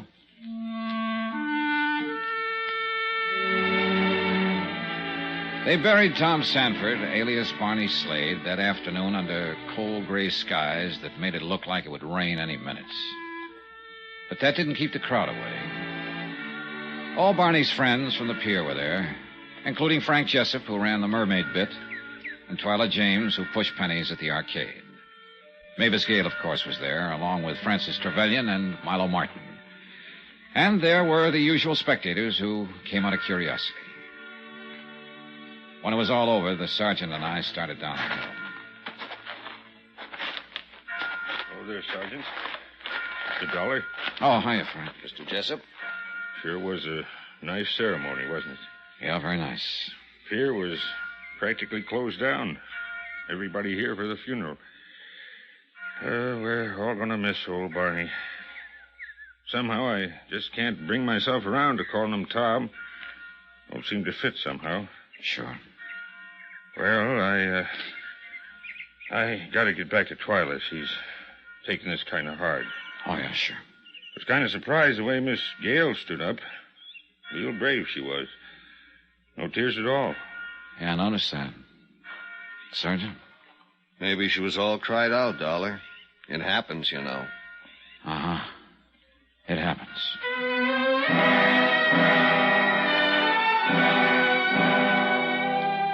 I went back to my room at the hotel later that afternoon and stretched out on the bed to do a little thinking.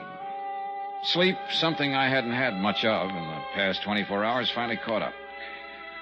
When I awoke, it was dark outside. After a shower and shave, I wandered on down to the amusement pier again. No particular reason.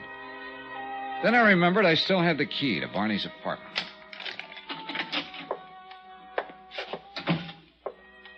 I flicked on the light switch in the living room and sat down. Then as I reached around for an ashtray on the small table close by, my sleeve brushed several medicine bottles to the floor. I was picking them up when somebody came in through the back door. Mr. Dollar? Oh. I happened to notice the light under the arcade door. What are you doing back here? Well, nothing in particular, Twyla. I'm afraid I accidentally knocked these off the table. Oh, no harm, I guess. Poor Barney won't be needing them anymore. Well, he had quite an array here. Medicine, pills. Yeah. Virus of some kind. Hit him like a ton of bricks a month or so ago. Oh? Did he go to the hospital? No, not Barney. He wouldn't hear of it. Well, who took care of him? Oh, Frank Jessup and myself. Between the two of us, we did the cooking and saw to it he got his medicine and all. Wait a minute. I thought you said you'd never been in Barney's apartment. Yeah, that's right. First time was when I found the body. Well, look, if you and Frank took care of him while he was sick... Well, it was over at Frank's place in Venice. Oh. Yeah, Barney and Frank and a couple other fellows were playing cards. Suddenly, Barney wasn't feeling so good, so he decided to lie down for a while. That's when the game broke up. Frank stayed with Barney, and when he saw how bad his fever was, he called Doc Ferris. Doc Ferris, huh? Yeah, lives over in Venice. Thanks, sweetheart. Lock up for me.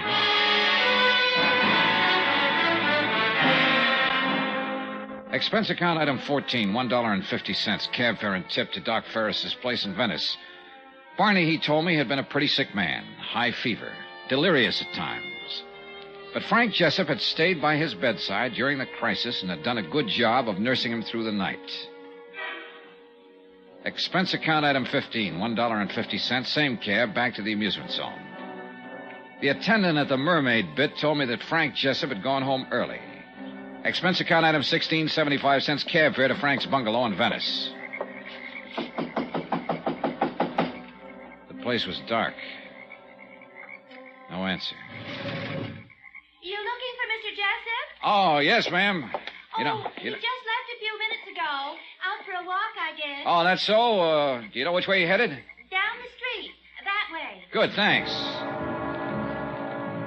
I finally caught sight of him a couple of blocks later. He was headed south along a back street. I trailed him all the way out to 47th Avenue. Sand dunes, oil wells, a scattering of houses.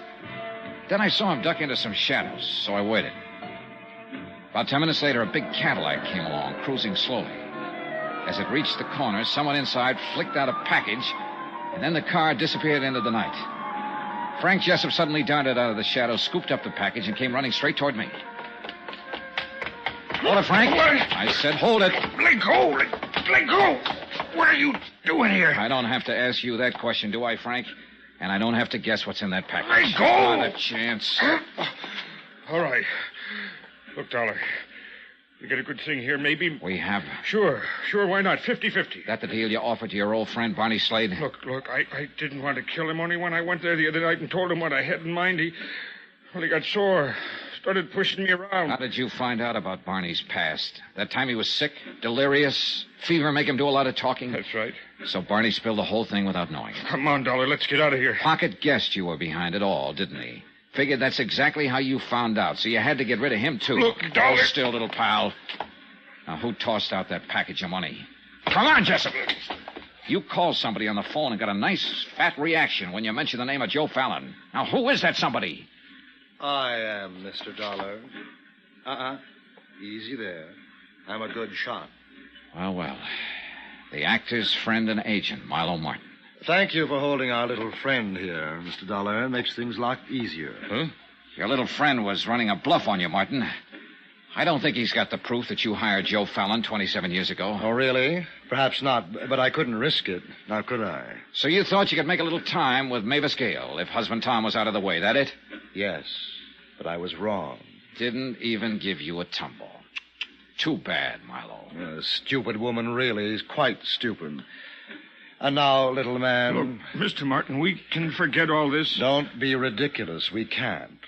And by the way, we haven't met, have we? Allow me. Frank Jessup. He runs a stall down at the amusement zone. Mr. Martin, you've got to trust me. I can keep my mouth shut.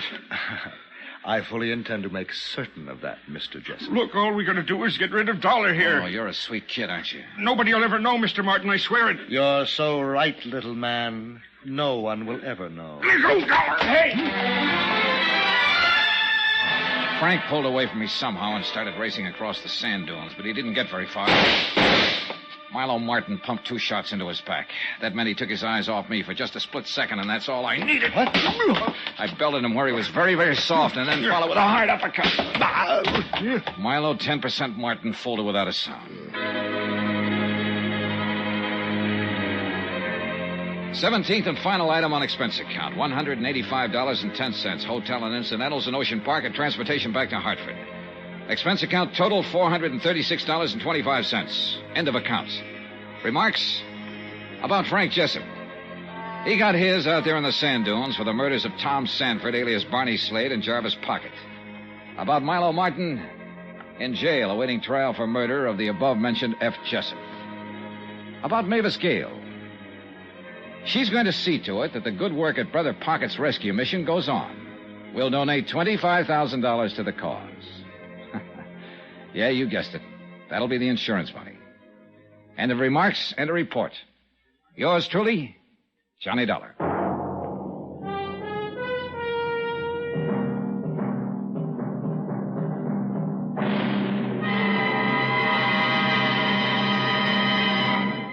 Now, here's our star with a special announcement. Yes. I think you'll be glad to know that beginning Sunday, instead of 5 times a week, we'll be on the air only once a week. But with a complete half-hour story. Remember, that's beginning this coming Sunday. So join us, won't you? Yours truly, Johnny Dollar.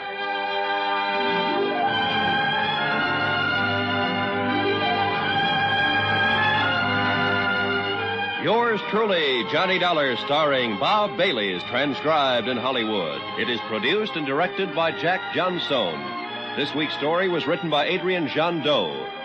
Heard in the cast were Paula Winslow, Virginia Gregg, Victor Perrin, Paul Dubov, Frank Gerstle, John Daner, Lawrence Dobkin, and Chet Stratton. Musical supervision by Amerigo Marino. Remember, we'll now be on the air on Sunday nights. The time will be listed in your newspaper with more exciting stories of yours truly, Johnny Dollar. Roy Rowan speaking.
And now, stay tuned for the program that is rated tops in popularity for a longer period of time than any other West Coast program in radio history.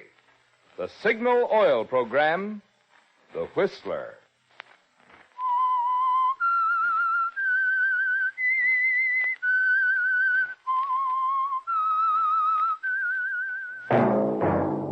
Signal, the famous Go Farther gasoline, invites you to sit back and enjoy another strange story by The Whistler.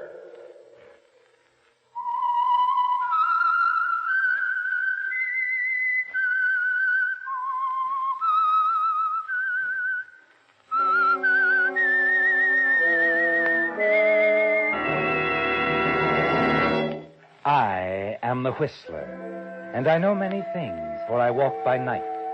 I know many strange tales hidden in the hearts of men and women who have stepped into the shadows. Yes, I know the nameless terrors of which they dare not speak.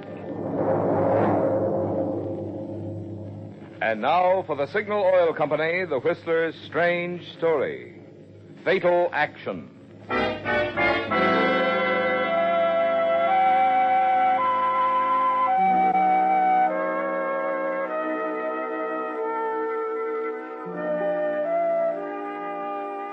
It happened suddenly.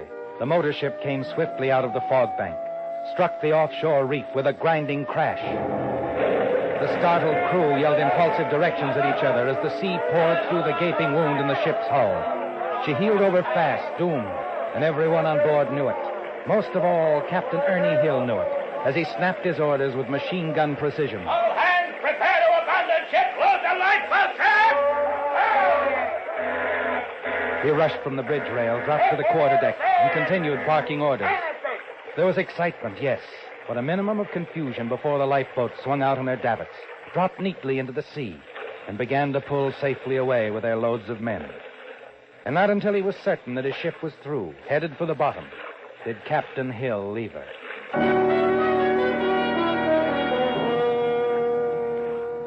Moments later, standing in the lifeboat, he watched in silence until his ship upended and her bow disappeared beneath the waves. He shook his head. Gone.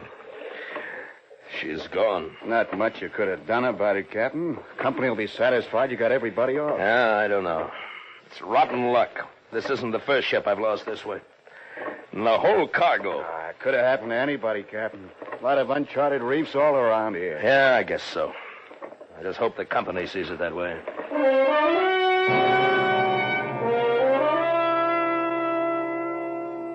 You're pleased, aren't you, Ernie, at the attitude of the crew? When you make your report to the company, it helps to get the backing of the entire crew. That you couldn't have saved the cargo. That you did well to keep from losing any lives.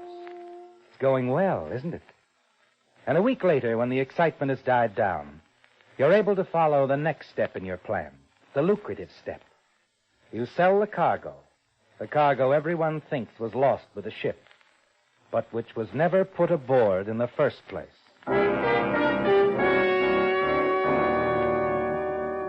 For a while, you enjoy the luxury of idleness, spending some of your new wealth. Then, after a few weeks, you're assigned to a new motor ship, an inter-island cargo boat, the Prowler, and for 3 months, you're an exemplary captain. Not a single misstep on your part. Then one day, 3 months later, at anchor in Rangoon, you're alone in your cabin when the door opens abruptly and someone steps in. Hello, darling. Lucille. Glad to see me here? Oh, glad. You bet I'm glad. Oh, come here. Let me take a look at you. You come here. I've traveled a long way. The same old Lucille. Not quite the same, Ernie. No, that's right. You looked me up. Came after me. That's a change. Oh, you look swell, baby. Real good. Well, what are we waiting for anyway? Come here. Ernie, I have missed you, darling. Oh, I've missed you. But you wouldn't think of writing. Right? Where, Lucille, and why? I know you. When you say you want to think something out, well, that's the way it is. You do know me, don't you? Yes, skip it. You're back. Yeah. You know what it means, darling? What, Ernie? The way it'll be with me, it's a feast or a famine, darling, like always. None of the things you always wanted. Only what, Ernie? Well, I can't tell you too much, not now, but maybe the picture will be a little prettier than the last one I painted. Really? Darling, you mean you have a sideline? Maybe. Something like that. But never mind that now. Oh, it's been a long time, Lucille. I gotta have my arms around you. Gotta. Please, darling, not just now. What? He'll be coming in to talk to you any moment, discuss our accommodations, what to do with the baggage. What are you talking about? Who'll be coming? Oh, I'm sorry. Didn't the first mate tell you? I came aboard with my husband. Your husband? Yes. You see, Ernie, I did think everything out. The future did look black the last time we were together, and I did want things. I see. So you got him, huh? Mm-hmm. You married him. And I might have known. But it isn't going any further, Lucille. I'll tell your husband this is a freight boat and there are no accommodations. Not for you two. You know, Ernie, I think you're wrong. Yeah? Mm-hmm. You see, my husband is Charles Collins. His father owns this shipping line. Collins? Lucille, you don't know what you're saying. You didn't bring Collins on board my ship. Correction, darling, not your ship. His. And now, don't you really think you should be getting this putt-putt underway?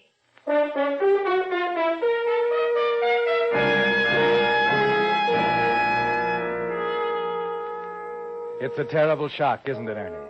Lucille came back to you, yes, but with a husband, Charles Collins, a man whose father owns the Inter-Island Boat Company you work for.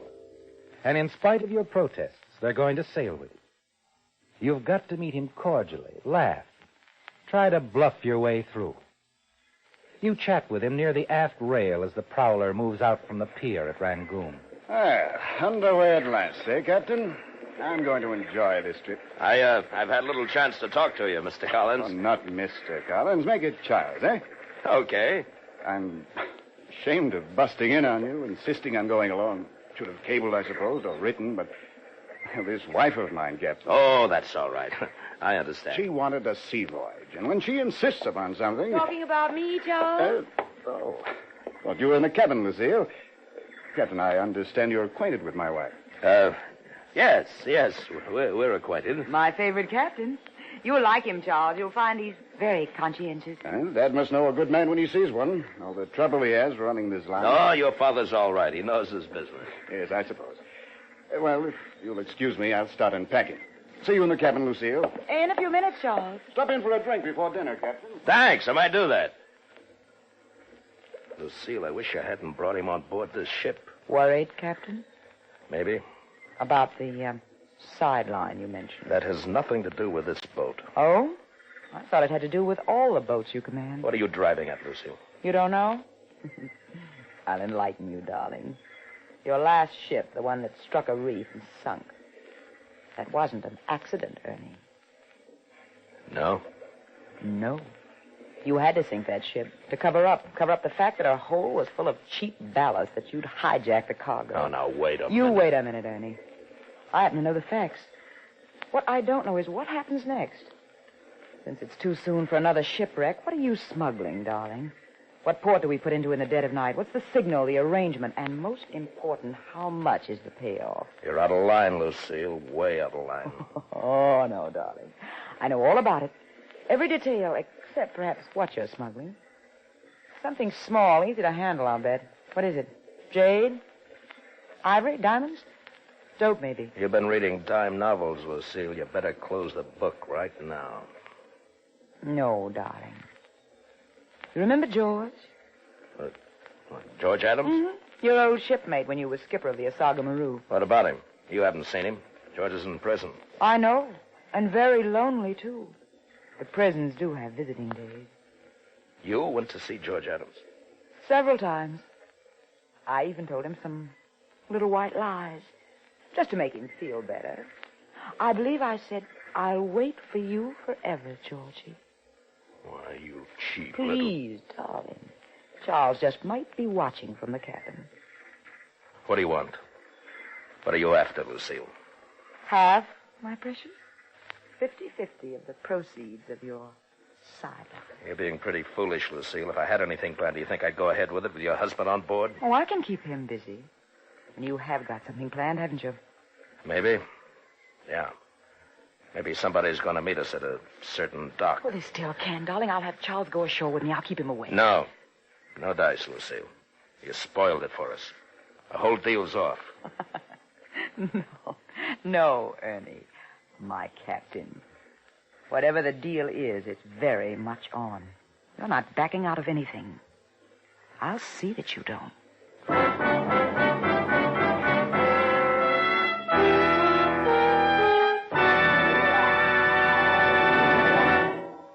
The high-compression motors of many of today's newer cars are designed and built to perform best on a premium quality gasoline such as Signal Ethyl. But if you're driving an older model, you may think ethyl gasoline wouldn't make any difference in your car. Well, if you'd see some of the vintage models that fill up at the Signal Ethyl pump and hear the enthusiasm of their owners, you'd change your mind. For instance, a chap who lives up in a hilly section was relating, "You should hear some cars clatter when they try to pull my hill. But with Signal Ethyl, my 41 model takes it in high and without a ping." Another driver of a 39 car remarked, "On cold mornings, I hear some of my friends complaining about hard starting. But with Signal Ethyl, my car starts quick as a rabbit." Yes, folks say mighty nice things about Signal Ethyl, because this premium quality gasoline is engineered to bring out the best in any car of any age. So if you'd like to see just how much pleasure driving can be, why not try this little experiment? Treat your car to just a couple of tankfuls of Signal Ethyl. See if you don't feel the difference. A wonderful difference in Signal Ethyl.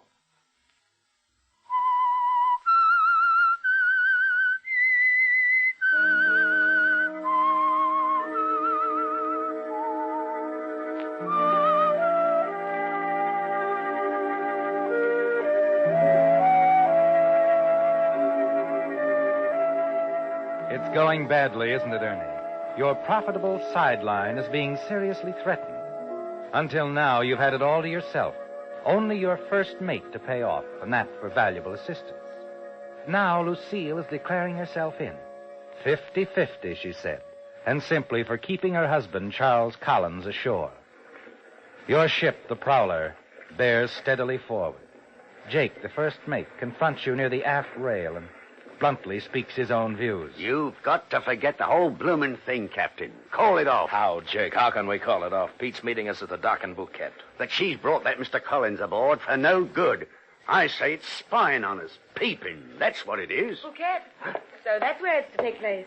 Mrs. Collins, Captain. Get lost, Jake. I'll talk to you later. Righto, Captain. Whatever you say. Bouquet, that quaint little port village. You pick such romantic settings, Captain. Such nefarious goings-on. But in a place like that, it'll be easy to see that Charles takes me ashore. Look, Lucille, you married your money. Why risk all our necks for more? You're not Mrs. Collins, Ernie. I am. I'm in a much better position to know my financial needs. Charles doesn't give me a cent. He did at first, not now. Ernie, stop it. Sure, but you gotta admit it's amusing. Ernie, please, after we get the money, when the voyage is over, you can quit this ship. I can quit Charles. No, cut it out. Please, Ernie, darling, we'll have everything then. The two of us. I hate him, Ernie. I really hate him. Sometimes I think You're lying. You're lying in your teeth. You don't mean a word. Don't I, Ernie? Can you still say I don't mean a word? Why, you little devil. You... I'll get him off the ship, Ernie. We'll be in the village while you take care of everything, and then later... All right. But you gotta be sure, Lucille. Get him off early. Right after we dock in Bouquet.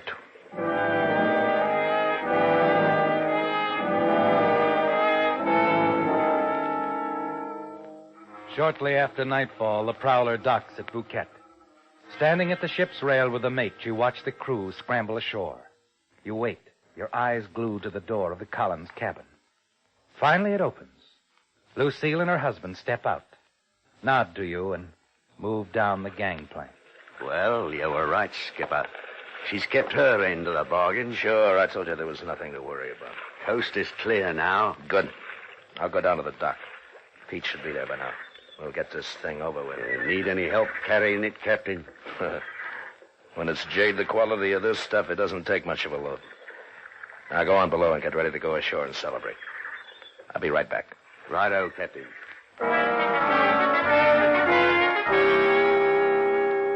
The dock is quiet, deserted as you move cautiously to your rendezvous with Pete. As planned, you meet him at one end of the dock, make a quick exchange of your jade for his money, and hurry back to the ship. The whole transaction takes less than half an hour, and you congratulate yourself. Smuggling jade is far simpler than sinking your ship, isn't it, Ernie? Back on board, you meet Jake, just coming back on deck.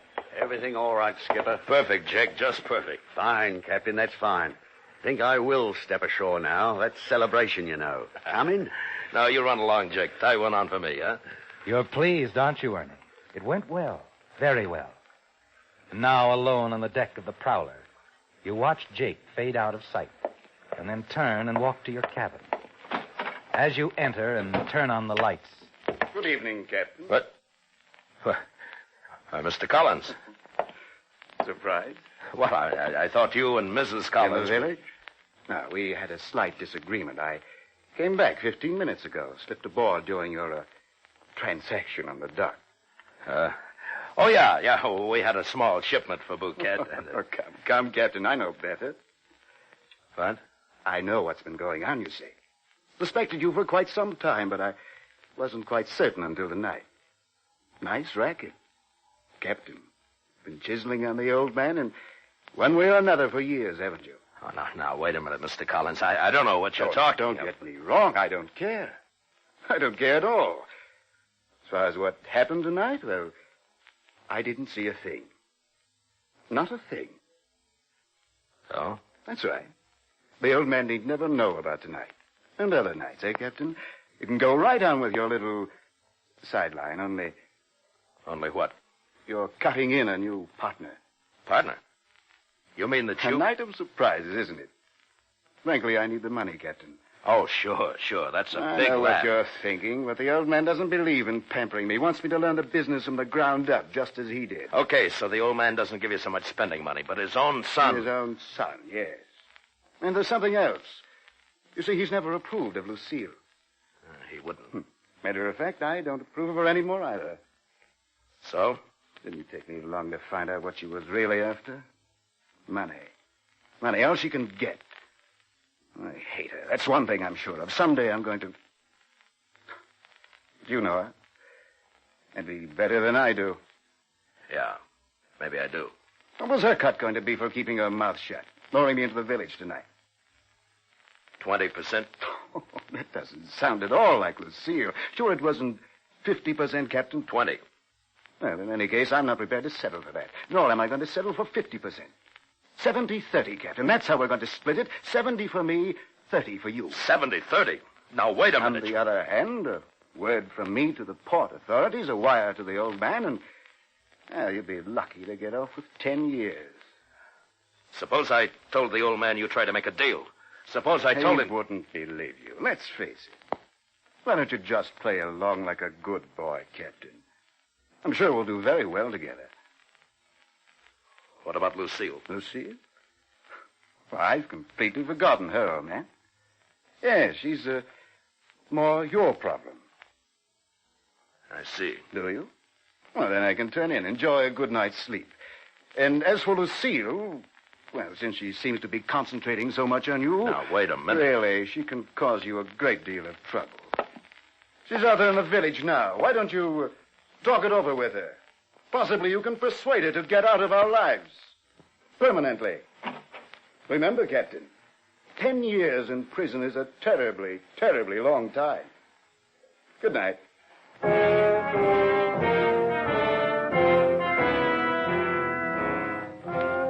10 years, Ernie. Yes, you'd be lucky to get off that easily.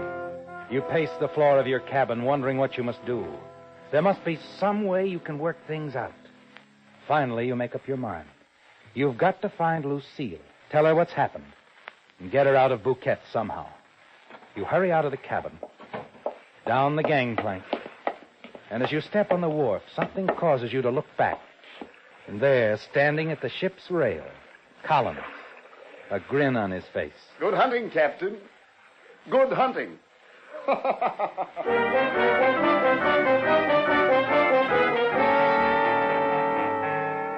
Your first stop in the village is Jess's Bar, a small, smoke-filled room crowded with men from the world's waterfronts. Well, if it ain't the skipper himself. Hello, Ernie, me lad. Hello, Jess. Sit down, sit down. Have a drink with old Jess. Next time, I'm looking for somebody. Well, she ain't here. What? It's a dame, ain't it? Sure. Well, I ain't seen the kind you'll be looking for. Not in here, I ain't.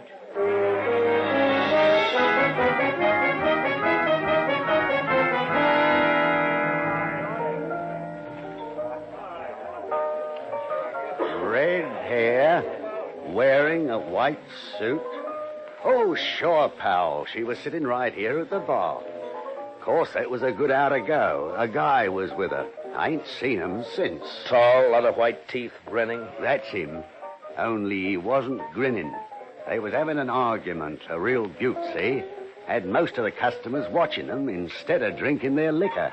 I thought they was going to kill each other.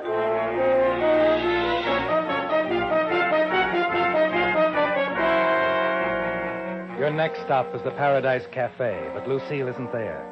Then you try the Dutchman's Bar. After that, the Blue Whale, the Seaman's Club, but she's nowhere to be found. 2 hours have gone by, Ernie, and you're certain now that she's gone back to the ship. You're about to turn back yourself when you finally see her, sitting in a booth at Jin Lee's place. But there's someone with her, isn't there, Ernie? You recognize him as Frank Quinlan, the skipper of a small inter-island ship. You stand at the door, puzzled. See her hand him some money. Then she gets up. You step back out into the street and wait in the shadows. Lucille. What? Oh, it's you, Ernie. Just on my way back to the ship. What are you doing here? Collins. He's on to us, sweetheart. Knows the whole thing. Come on, let's find a nice, quiet place where we can talk. You grab her arm, tell her what's happened as you hurry along the darkened street. You walk a long way till you find yourself on a lonely stretch of road, a good mile from the dock where the prowler is tied up. It's quiet and deserted. Yeah, this is a desolate place. I wasn't paying any attention to where we were walking. We better turn back, head for the boat, huh? This is as far as we go, Ernie. What? I knew where we were walking. This will do fine right here. What's the idea of the gun? My gun? The idea is I want you to hand over that money, the payoff. I want it, Ernie, all of it. Oh. So that's it, huh? That's why you were having that little chat with Quinlan. You saw me? You were grabbing the dough, and he's getting you out of here. That's right, and you're not going to be around to tell anyone about it, Ernie, darling. I'm sorry it had to turn out like this. I really am. Oh, yeah, sure. Now, baby, now I've got your gun, and I like it that way better. Ernie, don't be a chump. No, I won't, baby. Not anymore.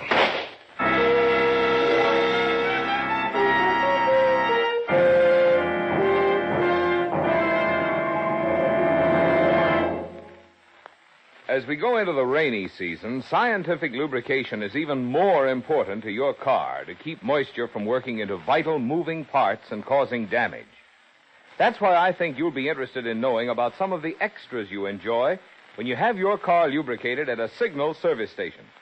First of all, Signal dealers don't take any chance on memory when it comes to the many lubrication points on your car. Instead, they check against Signal's factory-recommended lubrication chart, which clearly shows every part. Then they use 9 specialized Signal oils and greases, so each part will get the exact type of protection it needs. And finally, just to make doubly sure not a single part has been overlooked, they check each part again, which explains why we call it Signal double-check lubrication. Now, that's the kind of lube job you want if your car is to give you the long, trouble-free service that was built into it. And that's the kind of lubrication you get from conscientious, independent Signal dealers.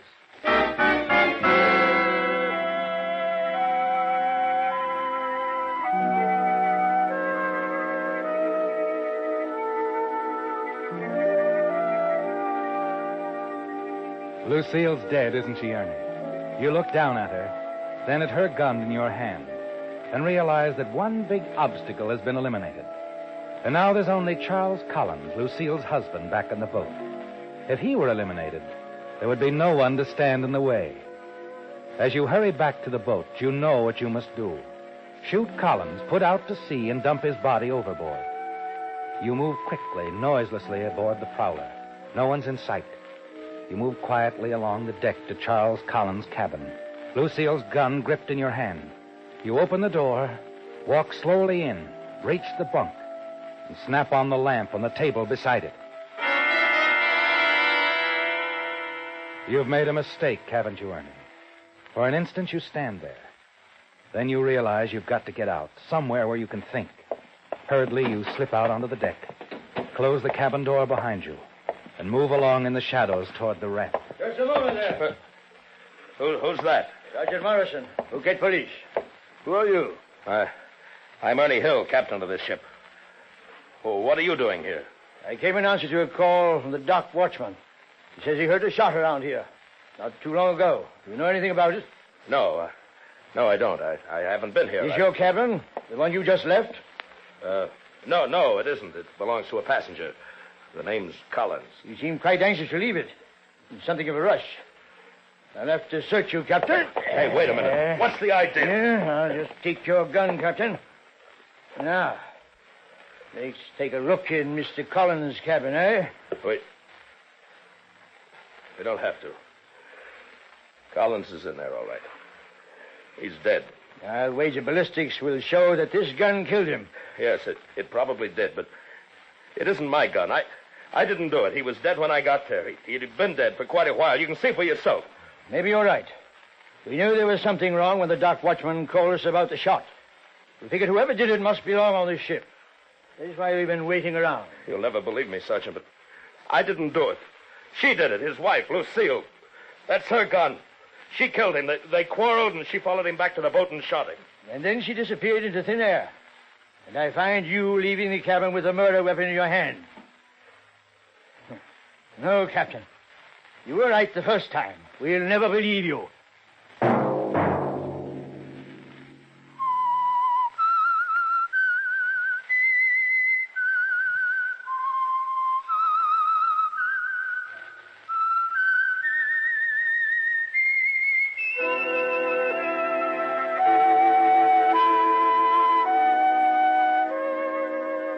Let that whistle be your signal for the Signal Oil program, The Whistler, each Sunday night at this same time. Signal Oil Company has asked me to remind you that your contribution to the community chest will not only support the countless Red Feather agencies, but in addition, this year's contribution must meet the vastly increased need for moral, spiritual, and recreational programs for our men and women in uniform.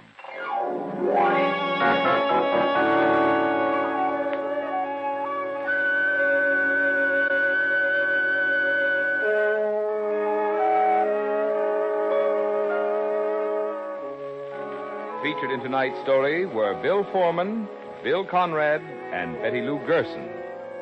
The Whistler was produced and directed by George W. Allen, with story by Joel Malone, music by Wilbur Hatch, and was transmitted to our troops overseas by the Armed Forces Radio Service.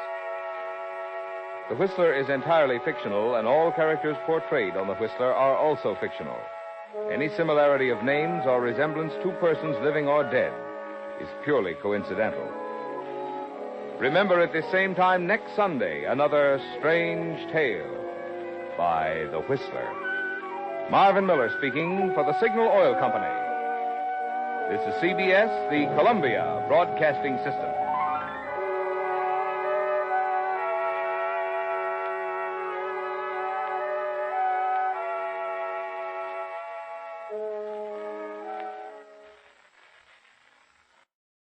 Pinso brings you Edward G. Robinson in an exciting story from Big Town.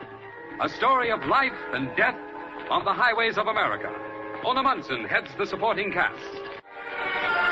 In tonight's presentation, Mr. Robinson is heard as Steve Wilson, managing editor of the Illustrated Press. Steve is aided and abetted by Lorelei, the girl reporter, played by Ona Munson.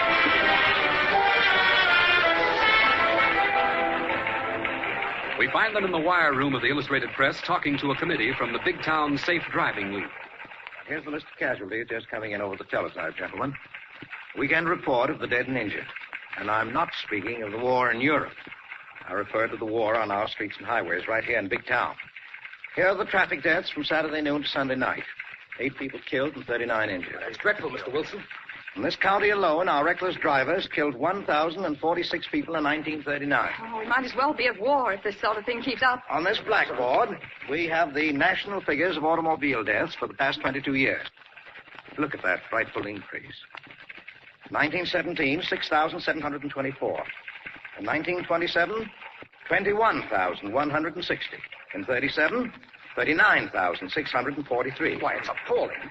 In 38, we reduced the total by 7,000. And here's the National Safety Council's estimate for 39. Again, a reduction of 7,000. Yes, but that still leaves 32,600 motor vehicle deaths for 1939. But what can we do? Well, we've tried to do our share. We've been conducting a front-page fight against reckless driving for the past 18 months.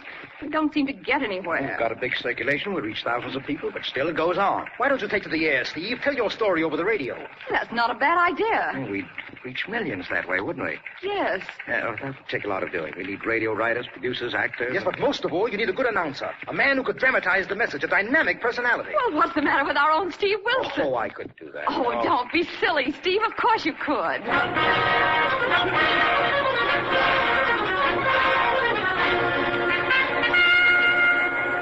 And so, ladies and gentlemen, we're going to continue these broadcasts until we've shocked, ashamed every driver into obeying the traffic laws and using the brains the good Lord gave him.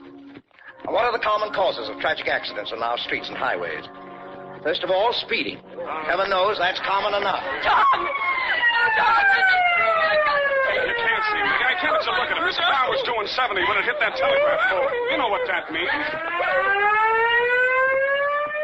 Then there's the overconfident driver who, for no reason at all, wants to pass everyone on the road. I knew one charming young woman like that in a high-powered car, smartly dressed, positive that every male driver would give way to her sex and beauty.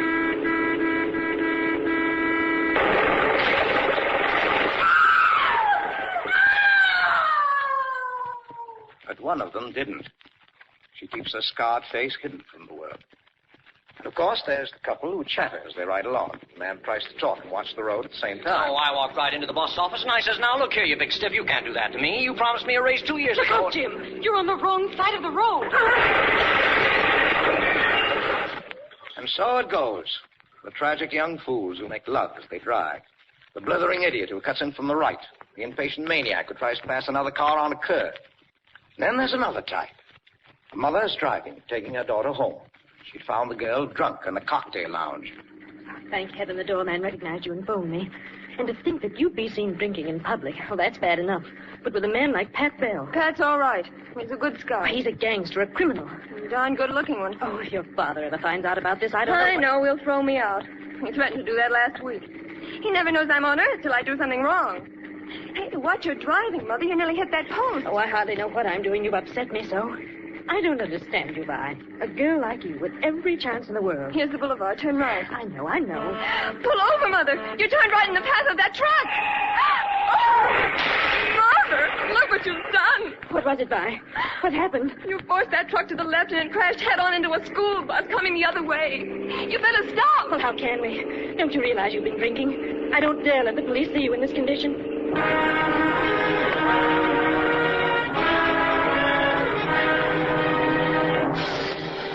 It was a busload of orphans from the shelter for homeless children.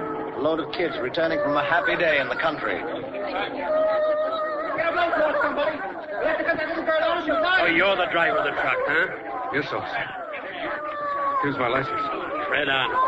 And you're the kind of a guy they license to take loads like that on the road. Couldn't help it, I couldn't. That gray convertible shot right in front of me. I swear it wasn't my fault. Tell that to the bus driver.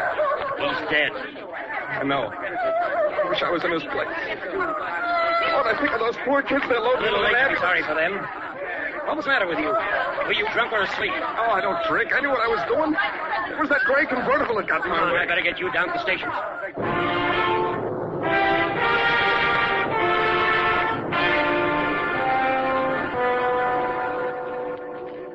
The coroner held the inquest on the following day.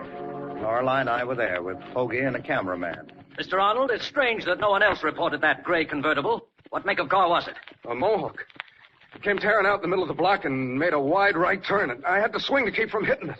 I couldn't see the bus coming. But they saw you. 10 tons of death bearing down upon them. Now, 3 witnesses have sworn that you lost control of your truck, and not one of them remembers the gray car. You've got to admit your story doesn't stand up. Maybe it doesn't. Maybe I'm crazy. Oh, what's the use? You've got me convicted already. That'll be all. The jury will retire to consider their verdict. Oh, Hoagie, quick, grab a shot of Arnold as he steps down from the stand. I'm going to frame it in the black border right under our masthead. Okay, boss. Hey, Arnold, look over this way. No, don't do that. Don't. What a picture. 10 cameras going off at the same time. Poor devil. Look how he stares around him, holding onto the rail. Steve, he's falling. He's dead away. I'm his wife. Let me get to him. Oh, Fred. Fred, darling. Look at me, Fred. Speak to me. He'll be all right, Miss Arnold. He couldn't stand the strain, that's all. Oh, no. It isn't that. Ever since he hit that bus full of kids, he's been half crazy. You see, 2 years ago, our own lady was killed by a truck. We'll return to Big Town right after these messages. Dimension George Burns and Gracie Allen. Hopalong Cassidy. Edgar Bergen. The Shadow. John and Blanche Bickerson. The Whistler. Choose from among thousands of downloadable old-time radio shows and spoken word titles at MediaBay.com. The best voice on the net. Yeah. And now, let's return to Edward G. Robinson and Ona Munson, starring in Big Town.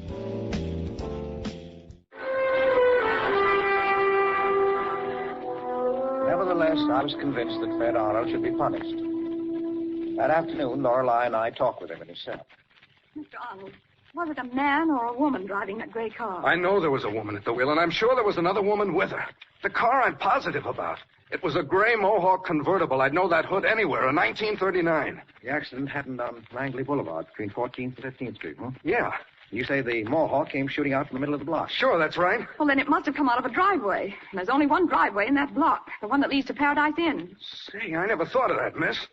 She would be making a right turn coming out of there, wouldn't she? Maybe you've hit it. What do you think, Steve? Well, I don't know. I still think I'm guilty, don't you? Yes, I do, Arnold. But I've been wrong before. I may be wrong again.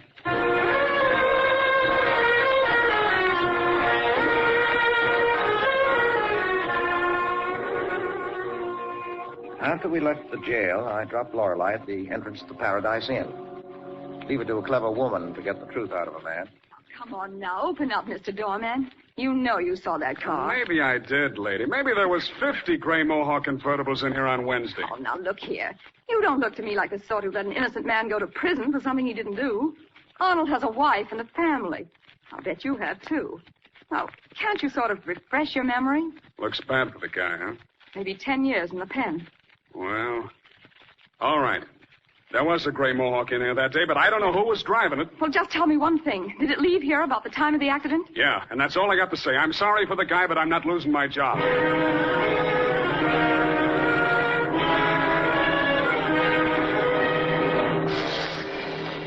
Now, look here, Steve. You must admit that there was a Mohawk convertible there at that time. Arnold must be telling the truth. Well, yes, I must admit that, but we've done everything we could to convict him. Now, how can we help him now? We've got to find the woman who was driving that car and make her substantiate his story. Oh, that's next to impossible.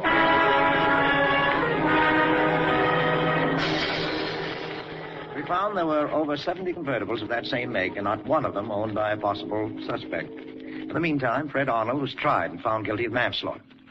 On the day after the trial, we were at the Big Town Hospital, where 7 of the little victims were being treated. Goodbye, Miss Lorelei. Goodbye, dear. Thanks for the dog. Oh, that's all right, darling. Goodbye, Mr. Wilson. Goodbye. So long, kids. Goodbye. Oh, where's the other little girl, nurse? Jane King. You know, the one who was hurt so badly. We moved her into a room just across the hall. May we see her? Oh, just for a moment, yes. Follow me. All right. This is her room. Oh, I beg your pardon. I didn't know you were coming out, Mrs. Martin. Oh, that's all right, nurse. Jane fell asleep while I was reading to her. Oh, Mr. Wilson, Hello, Mrs. Martin. This is Miss Kilburn. How do you do, Miss Kilburn? I didn't know that you knew Jane. Well, I I didn't know her before the accident. I was just looking in on the children, that's all. Excuse me, please. I've got to hurry. Yeah. It was a pleasure, Miss Gilman. Thank you. Goodbye, Mr. Gilman. Goodbye, Mrs. Martin. You know who she is, Lorelei? No. She's the wife of Judge Dudley Martin. Oh, really? Yes. She's been here every day since the accident. Oh, has she? Yes, she spends hours with the little Jane, reading to her, singing her to sleep. Several times when I walked in on them, I found Mrs. Martin in tears. That's strange. No, I'd never judge her to be that type. She seems so worldly to me. Well, you never can tell, Lorelei. Well, if Jane's asleep, we won't go in now. Just give her these things, Ness. All right. We've got to see Fred Arnold's wife. Fred Arnold, the man who caused the accident. Yes. The poor devil's going to be sentenced tomorrow.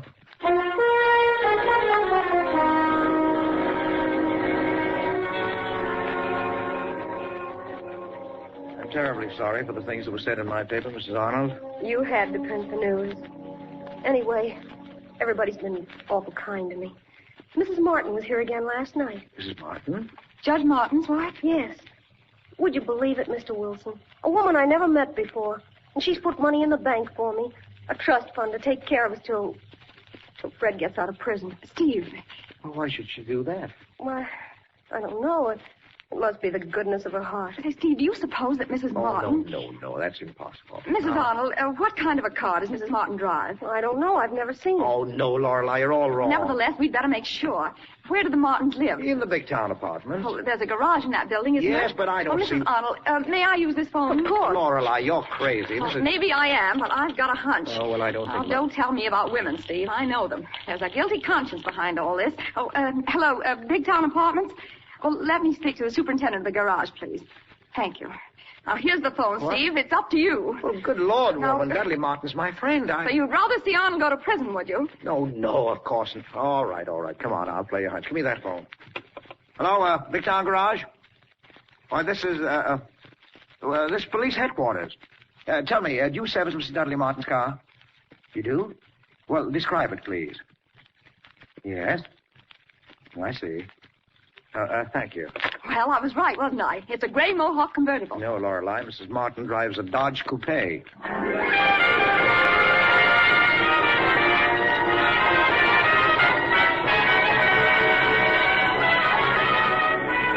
We return to Big Town and to Steve Wilson. Steve is still addressing his radio audience, dramatizing a news story on the air. In spite of what I'd learned over the phone, Lorelei was not thoroughly convinced. Once that persistent creature gets an idea in a lovely blonde head, she worries it like a dog with a bone. Before I knew it, I found myself at the Big Town apartments down in the basement garage listening to Lorelei turn on the charm. Well, you see, Mr. Superintendent, this gentleman and I really came down here to settle an argument. I swore that I saw a friend of mine pull out of here a minute ago in a Dodge Coupe, Mrs. Dudley Martin. Oh, no, that couldn't have been Mrs. Martin. No? Her Dodge is standing right over there. That gunmetal job with the red leather seats. Oh. Smart, isn't it? Uh-huh. Looks like a brand new car to me. Yeah, it is. She's just breaking it in. Only had it about a week. Oh, what happened to her old car? Oh, the Mohawk convertible? Yes. Oh, she traded it in, I guess. Nothing wrong with it either. Must have got tired of driving. I see. Well, thank you so much. That's all right, lady. Come on, Steve. Well, it all fits in, doesn't it? She must have gotten rid of that gray convertible right after the accident. Oh, tell me, who's crazy now? I guess I am, Lorelei. Good Lord, I never dreamed that a woman like Marie Martin could do such a thing. I still can't believe it. She must have had a darn good reason for keeping it undercover. Say, how well do you know her, Steve? Well, not as well as I know her husband. Is he the sort of man who'd stand for a thing like that? I should think so. Then you'd better go to him first. Now, look, would that be fair? Now, if she really is guilty, shouldn't we give her a chance to tell him herself? How much of a chance did she give those kids? And what about Fred Arnold? What a swell chance she's giving him. I know, but we're not sure yet. We'd better give her the benefit of the doubt.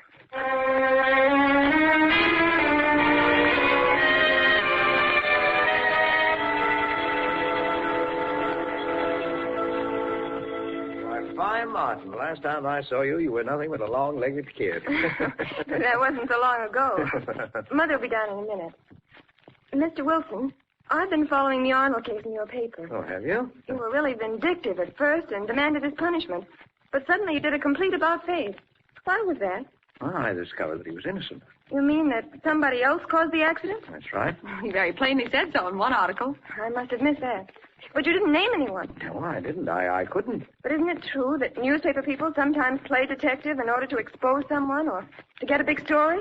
Yes, it's true. Why? Sometimes. Can you help us in this case? Well, Now, if you could, Vi, you'd be helping the guilty woman as well. Then you know it's a woman. Yes? But it isn't the one you think. The one who was driving, I mean. She wasn't to blame at all. Well, you can't let them do anything to her. Oh, Mother, if you'd only let me. I want to speak to Mr. Wilson and Miss Kilburn alone. But I don't see what's I'm good. sorry, dear, but I know what I'm doing. Very well. Excuse me. Vi's a very impulsive girl. Always fighting other people's battles.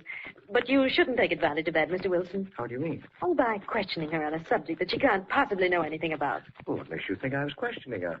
Well, I could tell that by her attitude. How could you possibly know what we were discussing unless... Unless I listened. Well, perhaps I did for a moment. You see, one never knows what Vi will say or do. She's at that formative age when a girl's emotions are, well, unpredictable, to say the least. Mrs. Martin, Fred Arnold comes up sentenced tomorrow. Yes, I know. Won't be a light sentence. He's 35 now. He'll be well past 40 when he gets out. That's young enough as ages go, but Arnold won't be young. After those years in prison, he'll be a broken old man. Now, we know he's innocent.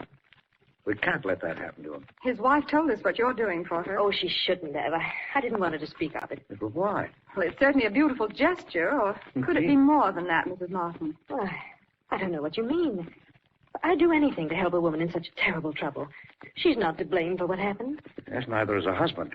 Mrs. Martin, that accident was caused by a woman driving a gray convertible Mohawk. There was another woman in the car with her. She came shooting out of the driveway from the Paradise Inn. She didn't look to left or right. She made a sweeping turn into boulevard traffic, right into the path of an oncoming truck. Now, there's no stop sign at the end of the driveway because it's not a public thoroughfare. But there should have been a stop sign in that woman's brain, an instinctive consideration for the safety of others. If there had been, a man and a boy would still be alive. And the crippled child would still be able to walk. Now, what are we going to do about it, Mrs. Martin? Well, I don't know. What can we do? Why do you come to me with that question? Because I know how terribly interested you are. Well, yes. Yes, I am. But there's nothing I can do. Absolutely nothing. I'm sorry. So am I. Terribly sorry. We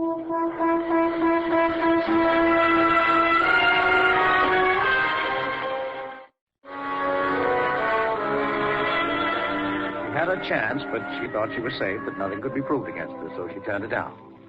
Soon after that, Lorelei and I were seated in the office of her husband, Judge Dudley Martin.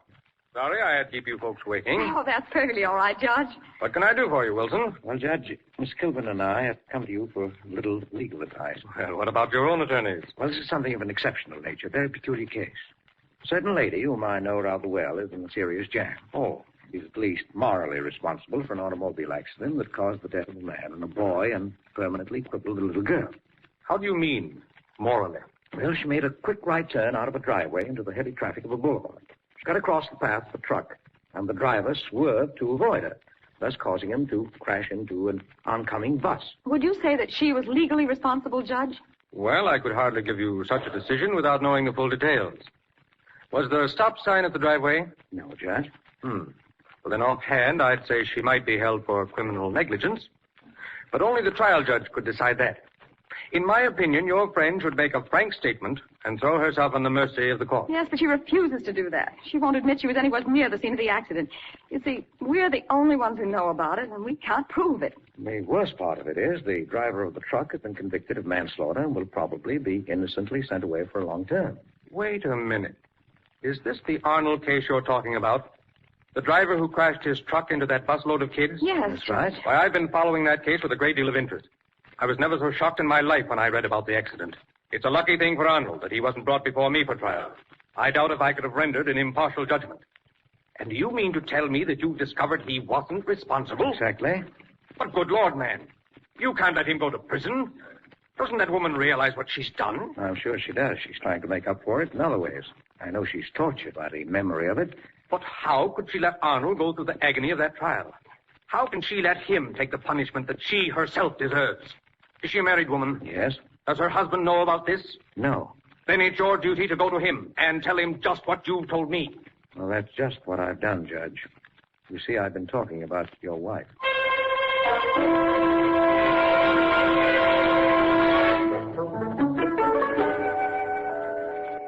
Everything they've told you about me is true, Dudley.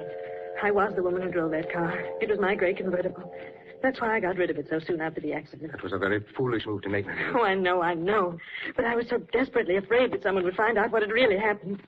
I've gone through purgatory ever since that day, thinking of those poor babies lying there under the wreckage of that bus. I couldn't wait to see what I'd done to them, but I read about it in the papers that night. I could hear them screaming, crying. If you had only come to me in the first place. Oh, I know I should have, but I was a coward in that, too. Oh, I know you'll never forgive me. I couldn't blame you if you'd hate me for it. I'm ready to take whatever punishment is coming to me. There was another woman in that car, Mrs. Martin. Oh, no, there wasn't. I was alone. I've confessed that I was to blame. I'll confess in an open court. You'll get a sensational story for your paper. What more do you want? We want the whole truth. If there was another woman with you, you'll have to tell who she was. No, I won't. I don't care what they do to me. I'll keep on denying it. It won't do you any good, Mother. Violet. Because I won't let you get away with it. Oh, you can't come in here. We're discussing something very important. Something very private. I know what you're discussing, and I'm a part of it. Oh, Dudley, please make her go. I don't want to know about it now. Listen, Mother, there's no use putting on an act to save me because I'll only spoil it for you. I heard Mr. Wilson say he wanted the whole truth. Well, he's going to get it. What do you mean, Vi? What do you know about this? I know all about it, Father. I'm the motive. Can't you see? I was the other woman in that car. Oh, don't believe her. She's lying, trying to help me. Yes, and I'm trying to help myself, too. Do you think I've had an ounce of self-respect since that thing happened? Go ahead, Miss Martin. Get it off your chest. I was out with Pat Bell that day, Father. With Pat Bell? After what I told you? Yes. I spent the afternoon in the cocktail lounge at Paradise Inn, explaining to Pat that the only way I could get my father's attention was by kicking over the apple cart. In fact, I felt so sorry for myself that I drank too much. Oh, she's only making it up. It isn't true. The doorman knew who I was, and he phoned Mother. She was hurrying me home, and the accident happened. The poor soul was so upset she hardly knew what she was doing. She wouldn't stop for fear someone would find out that her daughter had been drinking. Oh, she did it all for me, and she's been breaking her heart over it ever since. Why? Oh, my dear. My dear. I'll take care of this, Wilson. We'll be in court in the morning.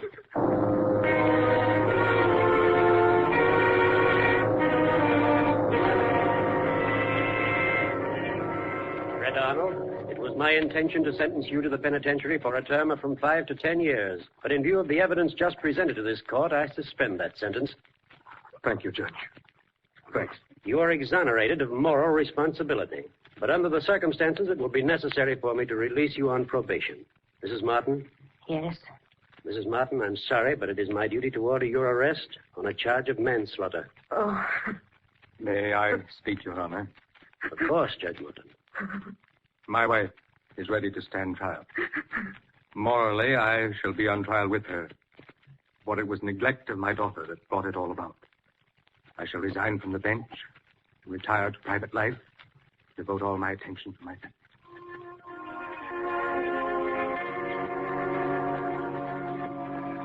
Mrs. Martin was tried and received a suspended sentence. Some have said she got off too easily. But one never forgets the cries of wounded children. That's my story, ladies and gentlemen. And I hope it has achieved its purpose, to bring home to all of us the fact that one moment's thoughtlessness behind the wheel of a car may result in a lifetime of tragedy. We may escape it once or twice, but retribution is always waiting.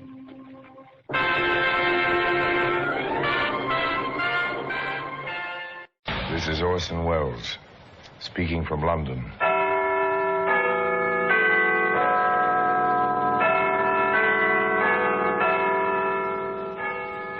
The Black Museum, a repository of death, a repertorium of violence. Here in the grim stone structure on the Thames, which houses Scotland Yard, is a warehouse of homicide, where everyday objects, a teacup and its saucer, a lady's parasol, a surveyor's chain, all are touched by murder.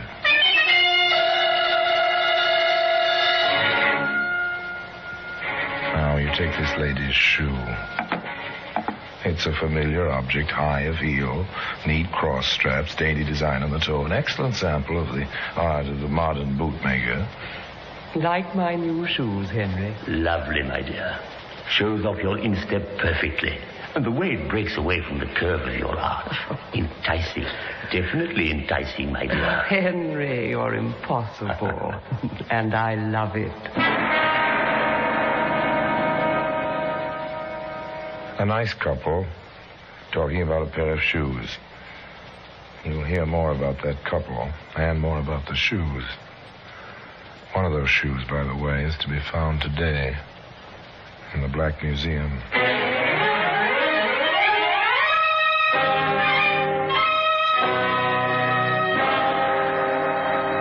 From the annals of the Criminal Investigation Department of the London Police, we bring you the dramatic stories of the crimes recorded by the objects in Scotland Yard's Gallery of Death, the Black Museum.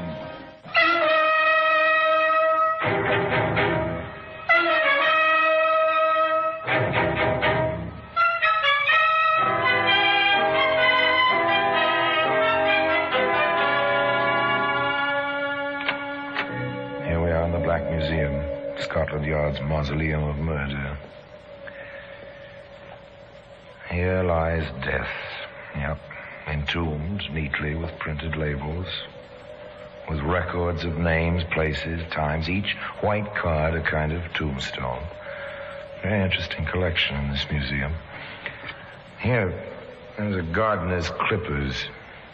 If you have a hedge around your property, you own one, long, sharp, triangular blades. They're fine for clipping boxwood. Fine, too, it was learned, for clipping jugular veins. And here's a true weapon, a revolver, a lady's gun. Just a little .22. But the lady who used this one summer evening made very sure of her victim. She coated the tiny bullets with cyanide. Yes, and the shoe. Oh, the pair of them, of course. Charming, delightful. That's the type of fragile footwear a lady of some means would be expected to own. Elizabeth Marlowe was just such a lady. And she bought the shoes to please Henry Higley, who'd persuaded her that her age of nearly 40 was not too old for marriage. And she wore them as she drove through the stormy night, which marked the beginning of her honeymoon.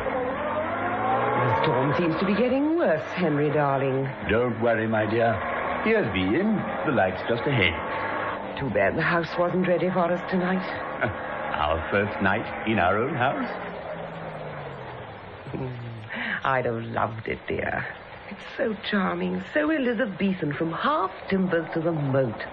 Imagine a house with a moat. I wanted something Elizabethan, darling. After all, it'll be a setting for my Elizabeth. Gay, happy conversation, honeymoon talk. In spite of the rain pouring over the windshield. In spite of the dramatic lightning and the rolling thunder. Henry helped Elizabeth out of the worst of the rain, handed her a funny little terrier named Patsy, which Elizabeth had insisted on bringing with her, and then knocked on the door of Webley's Inn.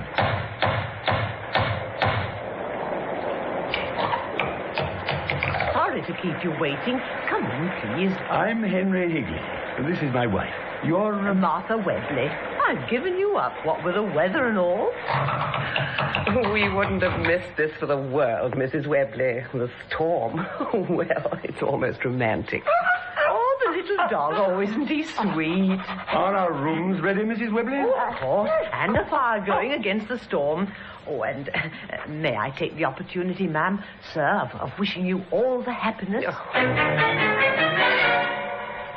The Higleys stayed at the Webley Inn for several weeks until the house was ready. The Elizabethan house with the half timbers and the moat standing on the edge of the moor. As Martha Webley put it, they were so happy. Middle-aged, but happy as kids. If laughter and enjoyment of simple things is happiness, then Henry and Elizabeth knew happiness. They drove over to their house each day and each evening. They discussed its progress. Would you like the moat drained, dear? But the water is part of it. Without the water, it would be just a ditch. I thought perhaps you'd like to make a rose garden out of it. But there was a garden at the rear of the house, so the water stayed in the moat. The mock drawbridge was always down, and very soon Henry carried Elizabeth across the bridge and into their home. at last. It's going to be wonderful, dear. Glad you bought the place? We bought it, darling. With your money, sweet. What's mine is yours.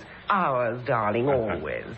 Now, come along upstairs. There's always a lot to do in a 10-room house. Nobody with any sense tries to run a place of that size without help. So Henry, with Elizabeth's approval, interviewed several local young ladies. What's your name, young woman? June Godwin, sir. And here's my reference. Yes, I see. Upstairs maid, also parlour maid. Any cooking? Just plain cooking, sir. My wife and I are plain people. We thought we'd try to get along without a regular cook, for a while at least. I'll do my best, sir. I'm sure you will. Then I'm hard, Mr. Wrigley? Why not? You've a good reference. That'll please your mistress, and you've your share of good looks. That pleases me.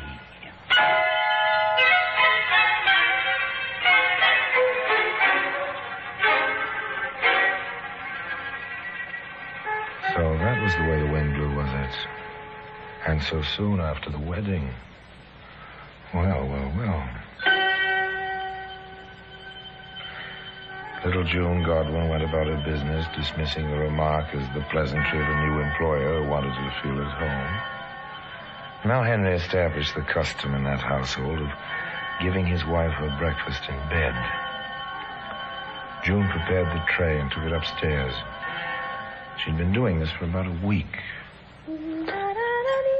My, don't we look fresh and neat and beautiful this morning? Mr. Hickley, please, sir. Don't. Shy, are you, eh? With those eyes and that figure? Come here, little one. No, sir. Please. What do the boys hereabouts think of you? I wouldn't know, sir.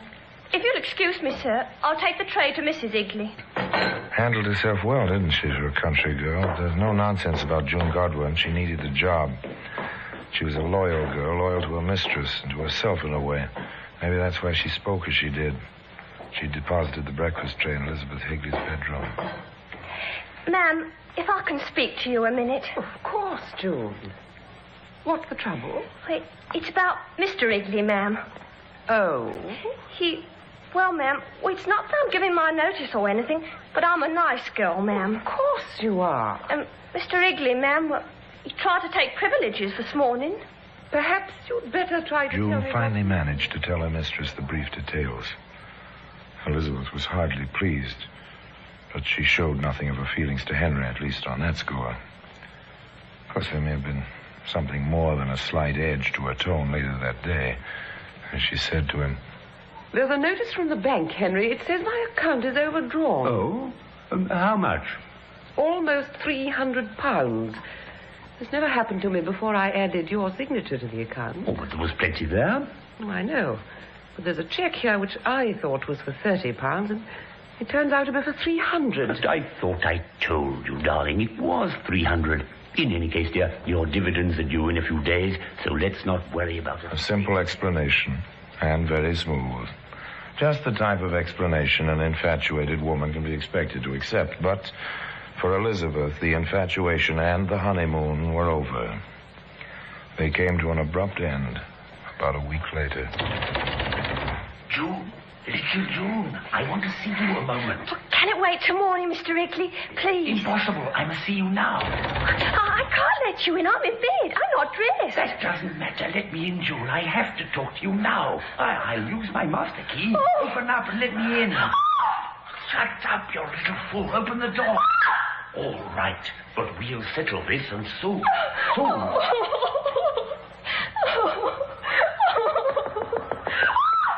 What's wrong, June? Are you ill? Oh, Mrs. Higley. Oh, Mrs. Higley, I'm so frightened. I understand, June. It was my husband. Again. Wasn't it?